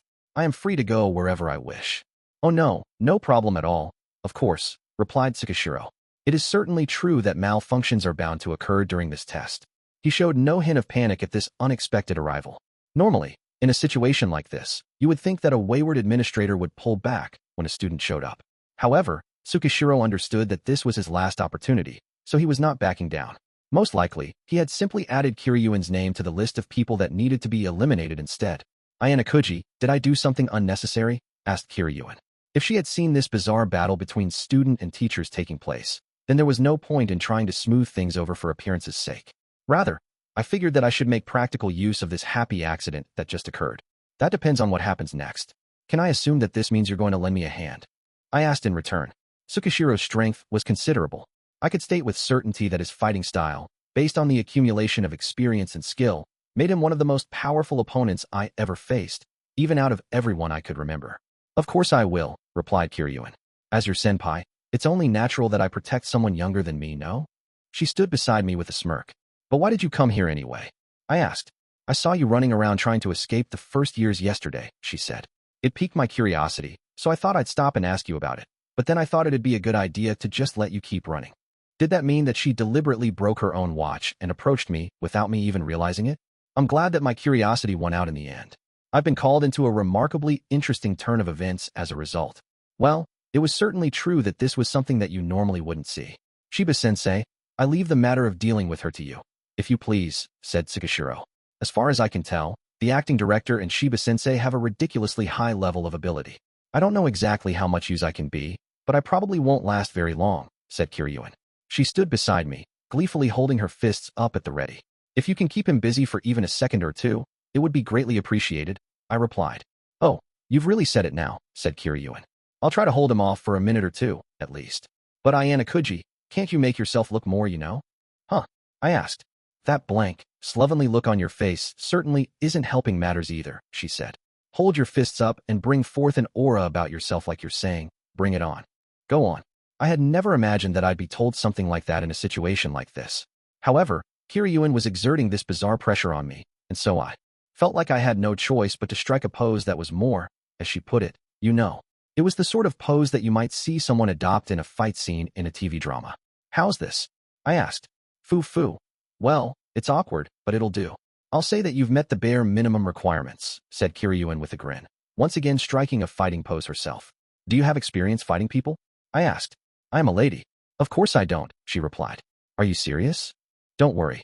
I've been thinking that I'd like to punch someone at least once. Kiryuin and I moved some distance apart from each other, putting ourselves in position to establish that we were clearly going to have our own respective one-on-one fights. Let's settle this, acting director Tsukishiro. So, you've decided that you can win if you're facing me alone? Is that what you think? Tsukishiro slipped back into his stance, wearing his usual smile, showing no signs of complacency or tension. Well then, why don't you show me how good you really are in a one-on-one fight? I needed to regard the opponent standing in front of me as an equal adversary. If I didn't, then I'd have the rug pulled out from under me. Even so, our match would need to be decided in less than a minute. I needed to finish this while Kiryuin was still holding Shiba back. Tsukishiro launched his attack at me without a sound. I evaded it, and then returned the favor by driving my left fist into his cheek. NGH. I repeatedly delivered fast jabs, at a matching tempo. They were sharp punches. Because I was focused solely on making my hits land, there wasn't a great degree of power behind each strike. But as I repeatedly landed hit after hit, Tsukishiro's smile started to fade. What I was aiming for now was his septum. Even light damage there would trigger certain effects in the human body. To be specific, tears. If you hit someone on the bridge of their nose, it would induce tears, no matter who they were. They would flow before the pain would come. Those tears would rob you of your vision, which was all too important. It didn't matter whether you were an adult, a teenager, a young child, or an elderly person. It was simply a mechanism of the human body. As Tsukishiro's field of vision worsened, I came at him with an uppercut, hitting him right in the jaw. Tsukishiro was now looking up at the sky. He must have bit the inside of his mouth because he spat out a little blood. I wonder how long it's been, he mused, wiping the blood from his lips with a fearless grin. Considering that the opponent standing before me now is but a child in his second year of high school, I must commend you. You are, without a doubt, a masterpiece. Out of all the opponents that I'd traded blows with, Tsukishiro was, without question, one of the best. I was certain of that, even though I had determined that I could still beat him in a one-on-one fight. I ordinarily do not care for such violence, he added. But this is so enjoyable that I just cannot help myself.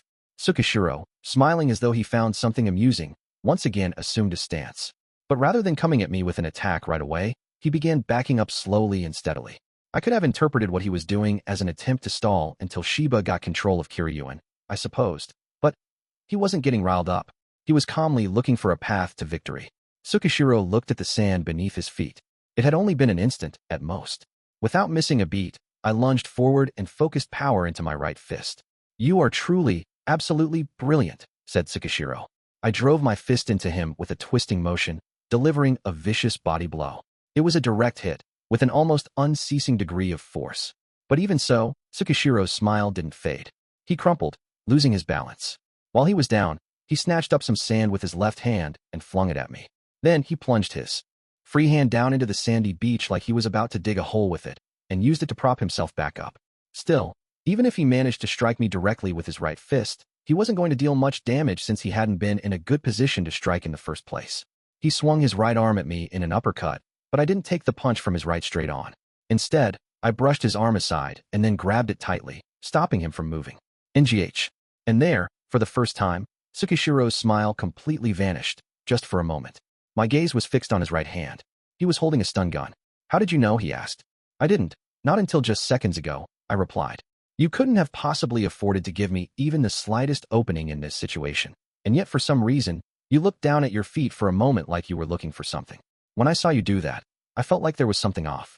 Even if your goal was to blind me with sand, there wasn't any reason for you to deliberately look to your feet. Even when he grabbed some sand on the beach with his left hand and threw it at me earlier, I was already thinking about that possibility. I also felt like there was something unnatural about the way you were moving, like you were intentionally letting yourself get hit by my attack. Considering that we were both so close in terms of ability, it was necessary for both of us to try and control the flow of the battle. I hadn't wanted to take this risk if it were at all possible. It was intended to be an insurance policy, he said. But I suppose your skills were so great that they caused me to become impatient. He relaxed his right hand, letting the stun gun fall to the beach, sticking up in the sand. Now then, what will you do? I have sustained quite a bit of damage, though, said Tsukishiro. I followed his line of sight and saw that Shiba had restrained Kiryuin, holding her from behind. She was about to give up. Just then, acting director Tsukishiro raised his hand, giving some kind of signal to someone. The operator of the small boat that had been anchored nearby had something in his hands, and he tried to start coming up on land. It was obvious that this was their final trump card, meant to be used in the unlikely event they were defeated. But I had a trump card too. Unfortunately, you're out of time, acting director Tsukishiro.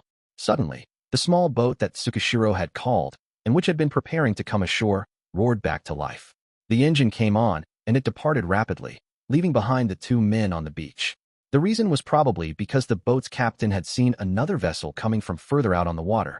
That's quite a surprise, said Tsukishiro. How did you call that boat here? I had already made the arrangements for this meeting, of course. I had to make sure of that on the off chance that you attempted to call upon the school, you would be stopped. Besides, I thought you would have avoided letting the school find out about this. It's simple, I replied. Just look at the small boat over there closely, and you'll see what I mean, I answered. If you took a good, hard look at the approaching boat, you would see Mishima-sensei and Chibashira-sensei aboard. Tsukishiro must have presumed as much, too, after hearing what I'd said. What would happen if someone reported that students from Class 2A and Class 2D had collapsed in I2 and were in danger?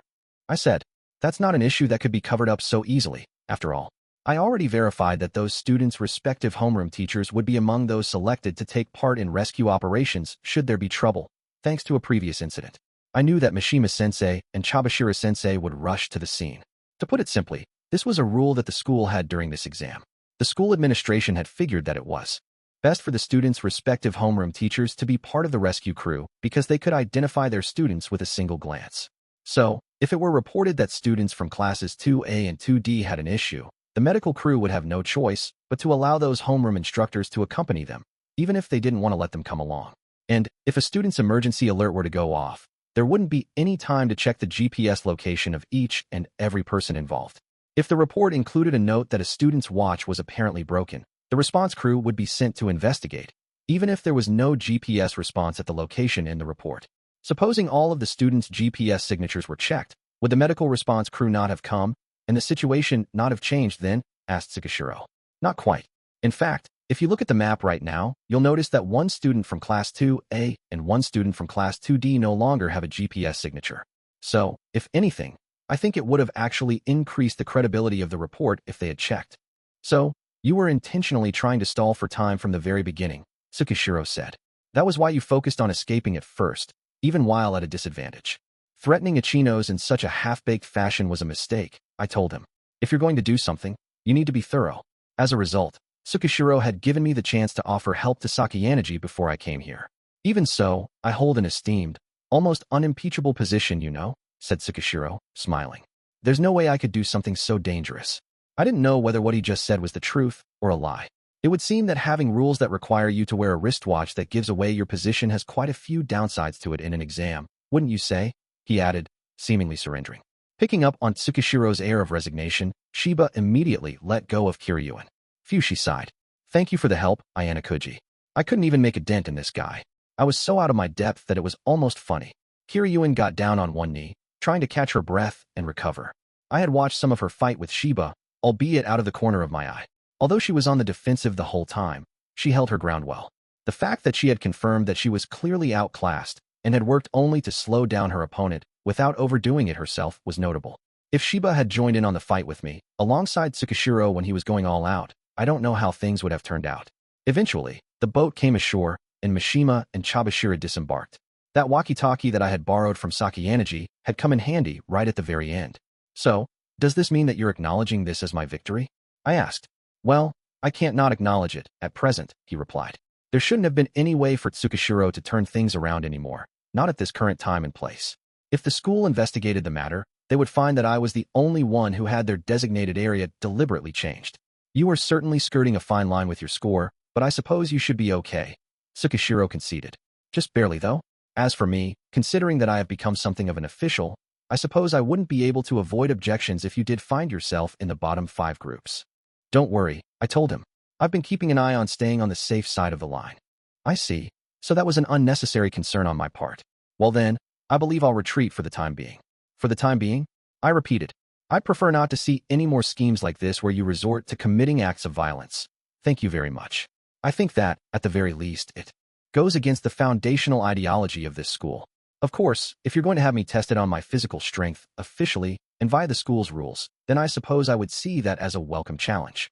Tsukishiro's smile hadn't left his face as he looked over at Mishima-sensei and Chabashira-sensei approaching. Please let me ask you one last thing, acting director Tsukishiro. Were you really, seriously trying to have me expelled? I'm sure that you were under strong restrictions, but if I were in your position, I would have gone ahead with a more reliable method of doing things. I couldn't believe that the man standing before me was too stupid to have thought of that himself. You are giving me far too much credit, he said. I did everything in my power to have you expelled in accordance with the instructions I received from my superiors. But, in the end, that wasn't what happened, and thus I have fallen before you in defeat. One thing that I had come to understand from all of this was that I hadn't yet seen everything Tsukishiro was truly capable of. It wasn't clear to me whether he was mixing lies and half-truths into what he told me, but I supposed I should assume that he had other aims. There is one request I'd like to ask of you myself, he said. A message to give to Amasawa-san, if you would. Let's hear it, I replied. Please tell her that because she has continuously disobeyed orders, Amasawa Ichika has been deemed a failure. She no longer has any place to return to. Whether she remains at this school or leaves, she is free to do whatever she wishes. Was that the truth? Or a lie? I couldn't tell. Even after he admitted defeat, I didn't get the sense that he was shaken in the least. Also, even if Amasawa really had abandoned the White Room, I couldn't imagine that this was going to be the end of it. Only one thing was certain. I didn't think things with the White Room were resolved, even after everything that happened here. There was still something more. That was the only conclusion I could come to. Please show me how you'll continue to struggle desperately, up until the very end, Tsukishiro said. He slowly got to his feet, turning to Mishima and Chabashira with both arms up in the air, like he was showing that he had given up. Nothing happened here, he told them. Ayanokouji-kun and I were simply having a little chat. Nothing more. Do you really think that'll be the end of it? Asked Mishima. Whether or not it will, the matter has been settled. I have no intention of resisting you two teachers. In fact, I would sincerely hope that you decide to be grateful that I am not resisting. I glanced over at Mishima-sensei and nodded, signaling to him that it was all right. Well then, shall we depart? Said Tsukishiro. The student's special exam is not yet over, after all. After verifying that the adults were heading toward the boat, I looked over in Kiryuin's direction. She must have been worn out after fighting with Shiba as she was down on one knee on the beach, looking out at the ocean. That was brilliant, Ayanokouji, she said. Oh no, not at all, I replied. You were amazing, Kiryuin-senpai. Handling Shiba-sensei yourself.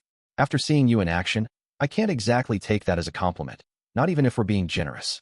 Oh, by the way, don't worry, I'm not going to tell anyone about this. But I am quite interested in hearing more about you. I didn't expect to be seen by anyone, but fortunately for me, it was Kiryuin who did. I have a somewhat complicated family situation, I told her. That's all. Family situation, huh? That doesn't sound like something you can get into that easily, I suppose. Kiryuin got up, lightly brushed the sand off her backside, and then started walking toward the woods. By the time Kiryuin and I left I-2 together and returned to I-3, Nagumo was already gone. In his place, though, were two students that I didn't expect to run into. They were both just as surprised when they saw my face. Now there's someone I usually don't see you palling around with, Horikita, I remarked. Walking around together with a bookie? Has hell frozen over? Will Machi start falling from the sky? Are you all right? Asked Horikita. All right in what way? I asked in return. Oh, never mind, she said. I just thought that maybe you had a fight with someone or something. Kiryuin and I briefly exchanged glances and then denied Horikita's assumptions at almost the exact same time. No, there wasn't anyone over there, I said. Then what were you doing? Asked Horikita. It's been a really exhausting 2 weeks. I was relaxing on the beach, away from people, looking out at the ocean, I answered. You're certainly carefree, aren't you? Said Horikita. Though I suppose, knowing you, you've probably saved up the bare minimum level of points you need. Then, Horikita shot a look at me that seemed to say, and why is Kiryuin-senpai here? I happened to see a student slacking off, and I brought him back. We need to take this exam seriously until the last second, after all, said Kiryuin. She lightly patted me on the back, and then started walking away. Well then, when the exam's over, we'll see each other again on the boat, she added as she walked away. Horikita, now standing directly next to me, leaned over and spoke in a small voice. Are you really all right? She whispered, trying to make sure of it. All right, how? I replied. Well, it's just, there was something I heard. Well, read. It was on this small piece of paper, said Horikita. Paper? I repeated. Never mind, don't worry about it, she said. It's nothing. There are still a lot of things I don't understand, so I'll come and talk to you after I do some more digging myself. I was a little curious since I didn't understand what she was talking about, but I didn't want to prolong any conversation relating to I-2. I couldn't tell her about the matter of Tsukishiro, after all. More importantly, why are you and Ibuki here? I asked. There isn't a task in the vicinity. Ibuki looked like she was about to say something, but Horikita stopped her. Ibuki-san challenged me to a contest. We were just checking each other's scores. Your GPS signature was in a strange location, so I thought I'd come and check on you, said Horikita. We'll say that it ended in a draw, said Ibuki. How exactly did you arrive at that conclusion, said Horikita. I clearly won, didn't I? It was a calculation error, said Ibuki. A calculation error. Calculation error or not, if I'm ahead of you by even 1 point, it means I've won, said Horikita. I didn't really understand what was happening here, but apparently Horikita and Ibuki had become friends through this test, maybe? Shortly thereafter, the uninhabited island exam finally came to a close. Chapter 8. Announcement of the results. After an exceedingly long 2 weeks, the uninhabited island exam was over. Apparently, students from a few groups had ended up getting injured because they had tried to push themselves too hard to get results on the final day. Even so, the exam had ended. The teaching staff stationed at the starting point welcomed students as they arrived, showing appreciation and admiration for their efforts. At just after 6 in the evening, when the sky was just beginning to redden, the call came, signaling that all participating students had returned, and the process of getting everyone back on board was now complete. As we had been told previously, the results would be announced on board the ship. However, likely because the school accounted for the possibility that many students would be expelled through the course of this exam, it had been decided that the lower-ranked groups would be notified ahead of time. We were likely going to learn the truth in the not-too-distant future, sometime between when we got back to the ship and before we went to bed, but it didn't seem like the administrators wanted to turn this into a public execution before the entire student body. The bottom 5 groups would be called in advance to confirm whether or not the students could be saved via the relief measures that were in place. This meant that the students who could afford to protect themselves from expulsion would pay the necessary cost, and thus remain at school. Students who did not have enough private points, or those who had the points but for some reason couldn't spend them, would be expelled at that point. They would have to pack their bags and board one of the smaller ships. After I took my first shower in several days and finished cleaning myself off, I decided to take a stroll around the ship. I figured that, normally, a student would have used their phone by now to communicate with friends or lovers in a situation like this. But since the school was still holding onto our phones, we weren't able to do so. I passed by a few students from Class 2D, and we exchanged a few mutual words of praise and encouragement for our respective efforts. Then, I made my way to the deck. Once I arrived there, I saw a rather interesting pair. They were facing each other and engaged in conversation. They weren't exactly trying to hide anything about their conversation, though, and soon enough, one of them noticed me standing there. His face was covered with cuts and bruises, indicating that he had been in a fierce fistfight with Housen during the exam. Looks like we got interrupted, said Ryuen. Anyway, you didn't forget your promise to me, did ya? And the money. Of course, I haven't forgotten, Ryuen-kun, replied Sakayanagi. When the time comes, please come and tell me. Any time. With that exchange, Ryuen just took one brief glance at me and went back inside the ship's cabin. Sakayanagi smiled happily at his back as he walked away. Promise? I asked. Yes. Because the strength of the first years was unknown to us, I contacted Ryuen-kun and employed his services, she said. A skilled mercenary of sorts. But, as he is someone who would not collaborate with us for free, I told him that if he were to ask me for a favor, then I would grant him one wish. I see. So that was why Ryuen had appeared earlier and stood in Housen's way. By the way, do you know what the end result of their fight was? I asked. Well now, who can say exactly? I know that both Ryuen-kun and Housen-kun returned to the starting point battered and bruised, received medical attention, and then both were eliminated from the exam. This meant that it was unclear who exactly had won the fight, but it had ended with both parties injured, causing one another to be eliminated. Still, it couldn't have been easy to make Ryuen do anything when he had been focused solely on winning this uninhabited island exam. Oh, and also, are you sure it was okay to do that? I asked, making a promise to him so casually. Yes, it's a promise that may not be fulfilled anytime soon. And besides, that wish of his might end up strangling him in the near future, said Sakayanagi with a grin, her eyes showing a childlike innocence. The only thing I was certain of was that it wasn't any sort of sweet promise at all, like some kind of casual date. More importantly, though, she went on, I am quite glad that you are safe. Did you have any problems with the timing of having the GPS signal disappear, as you had instructed? The timing was perfect, I replied. I'll definitely pay back the favor. There is only one thing that I would like, whether it comes sooner or later. To be precise, my wish is to have a serious competition with you, Ayanokouji-kun. One where no one will interfere. That's a pretty difficult request, I replied.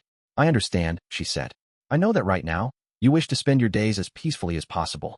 I am very aware that you cannot risk doing anything that would make you stand out. There is no need to rush. We still have nearly a year and a half left as students at this school. After all, said Sakayanagi, as long as we got the opportunity to compete against one another at some point in some form, before graduation, That was all that mattered to her. It's almost 6. Time for the results to be announced, she added. Yeah, I answered. Which groups were at the top, and which groups had fallen short? I suppose we'd just have to go and find out.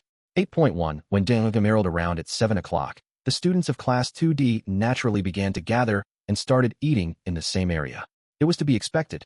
Both yesterday and today, the list of the lower-ranked groups had not been made available to us, so the only way to find out which groups had performed poorly was to go ahead and ask them directly. First of all, I think that's great that we were all able to make it through the special exam without a single group from Class 2D falling by the wayside. And the fact that all students from Class 2D are here right now is an important sign, indicating that we were able to avoid expulsion. I'm truly, truly glad, said Yu-suk, speaking with wholehearted sincerity as he looked around at his classmates. I had been a little concerned since I hadn't run into Yu-suk even once during our time on the uninhabited island, but it appeared he was more preoccupied with how his friends were doing than with his own fatigue. It was certainly true that if everyone was here, that meant that Haruka and Aries' group was also safe. I decided to take a peek at the other classes in our grade level to see how they were faring. From the looks of things, no students appeared to be missing from our grade. Everyone was salivating over their first sumptuous meal in 2 weeks, and they couldn't stop themselves from digging in and enjoying it. As the faculty began to gather, though, the notification came on to indicate that it was now 8 o'clock, and the microphone was switched on. We'd like to ask you to put your conversations and your meal on hold for a moment, announced Sasaki, the homeroom instructor for Class 3A. At this urging, the students looked up. First and foremost, thank you for all your efforts during the uninhabited island exam, Sasaki said, starting with words of admiration. Excellent work, all. Many of the faculty were amazed to see that, although there was a total of 13 individual eliminations over the course of the exam, every group managed to survive the 2 weeks. I'm sure that some of you have already noticed that there are some classes with missing students, he went on. As we previously explained, the bottom 5 groups have been penalized, and the students from those groups have been expelled. I will read those names aloud now. Please note that these groups are composed of more than one person, but only one name will be read aloud here per group, with that person being the representative of that group. A total of 15 students from 5 groups have been expelled. They are as follows: Mutu, Class 3D, Kawakami, Class 3D, Katsumata, Class 3C, Shinonome, Class 3C, Mikitani, Class 3B. The first and second year students stirred at Sasaki-sensei's words. I had already confirmed that those students were most definitely near the bottom of the rankings at the end of the 12th day of the exam. But still, the fact that every expulsion came from the third-year grade level was rather unexpected. I had assumed that Nagumo would swoop in and bail them all out. I had also expected that, in the course of that tumultuous turnover, several first-year and second-year students would have been kicked out instead. But, in the end, 5 groups of 3 from the third-year classes had disappeared. Also, since none of these students employed the relief measures that we had set, the expulsion of all 15 of these students has been set in stone, added Sasaki. Given these results, did that mean that the third years had privately decided to let those 5 groups get expelled? That's what I thought at first, but from looking at the faces of the third-year students present, that apparently wasn't the case. Many of the students didn't look composed at all. Rather, they were shaking, like they couldn't believe what they had just heard. They looked frightened by these results, as though they were being made an example of. I looked for Nagumo, but even just from looking at his side profile for only a second, nothing about him seemed different than usual. Still, maybe that little last-minute scuffle with me had something to do with this outcome. A giant screen was turned on, and another person stepped out while an image was projected onto its white screen.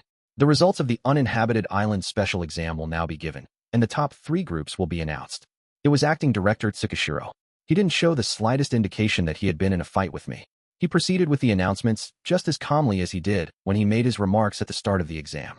In third place, from Class 2A, Sakayanaji Arisu's group with 261 points, said Tsukishiro.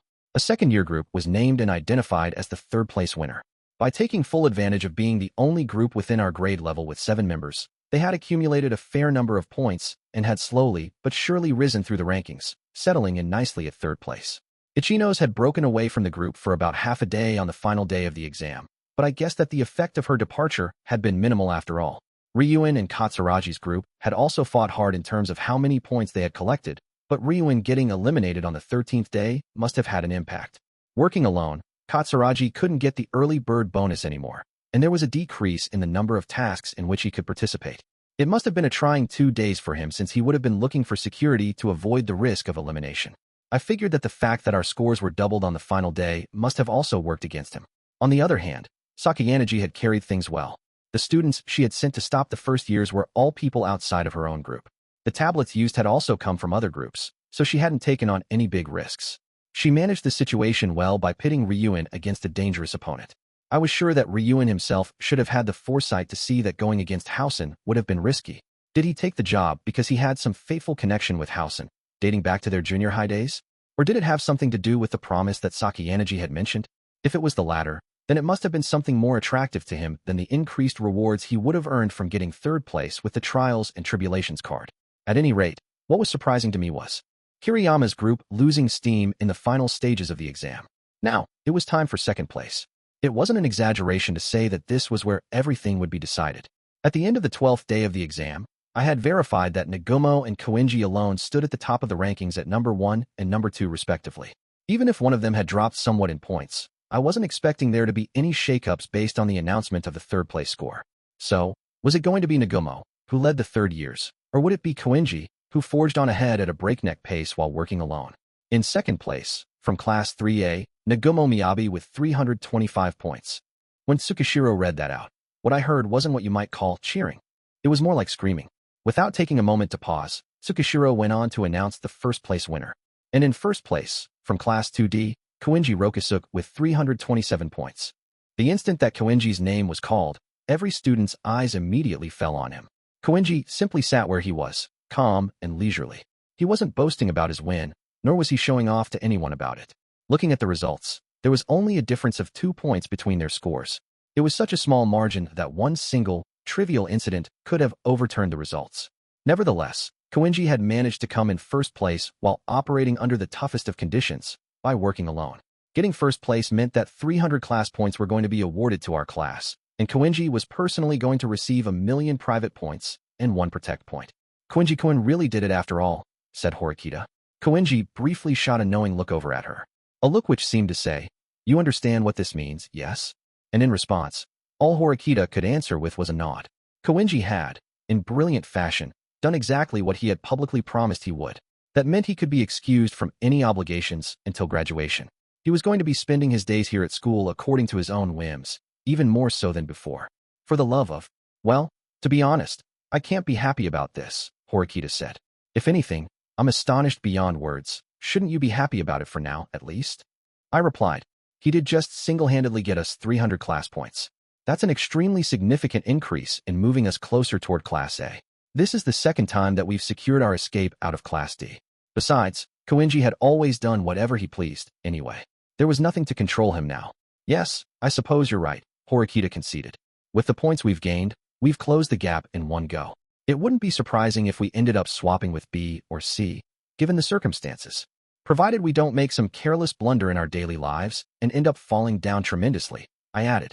Class points could be deducted rather subtly at times. After all, based on how we conducted ourselves daily and from instances of problematic behavior.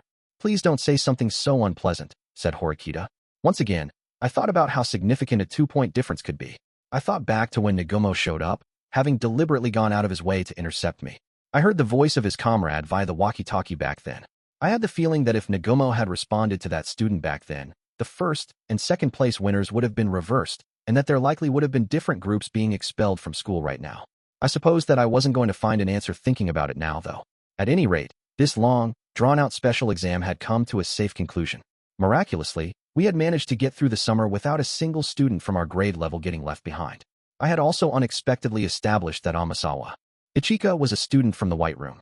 I didn't understand why, but she was siding with me rather than Tsukishiro, at least for now. Was this part of some premeditated strategy? Or was it Amasawa's decision alone, having betrayed the White Room? At present, I didn't have enough evidence to make a definite conclusion either way, but the information I had gained was in no way insignificant. Still, some mysteries remained. At this rate, this summer vacation wasn't necessarily going to end so quietly.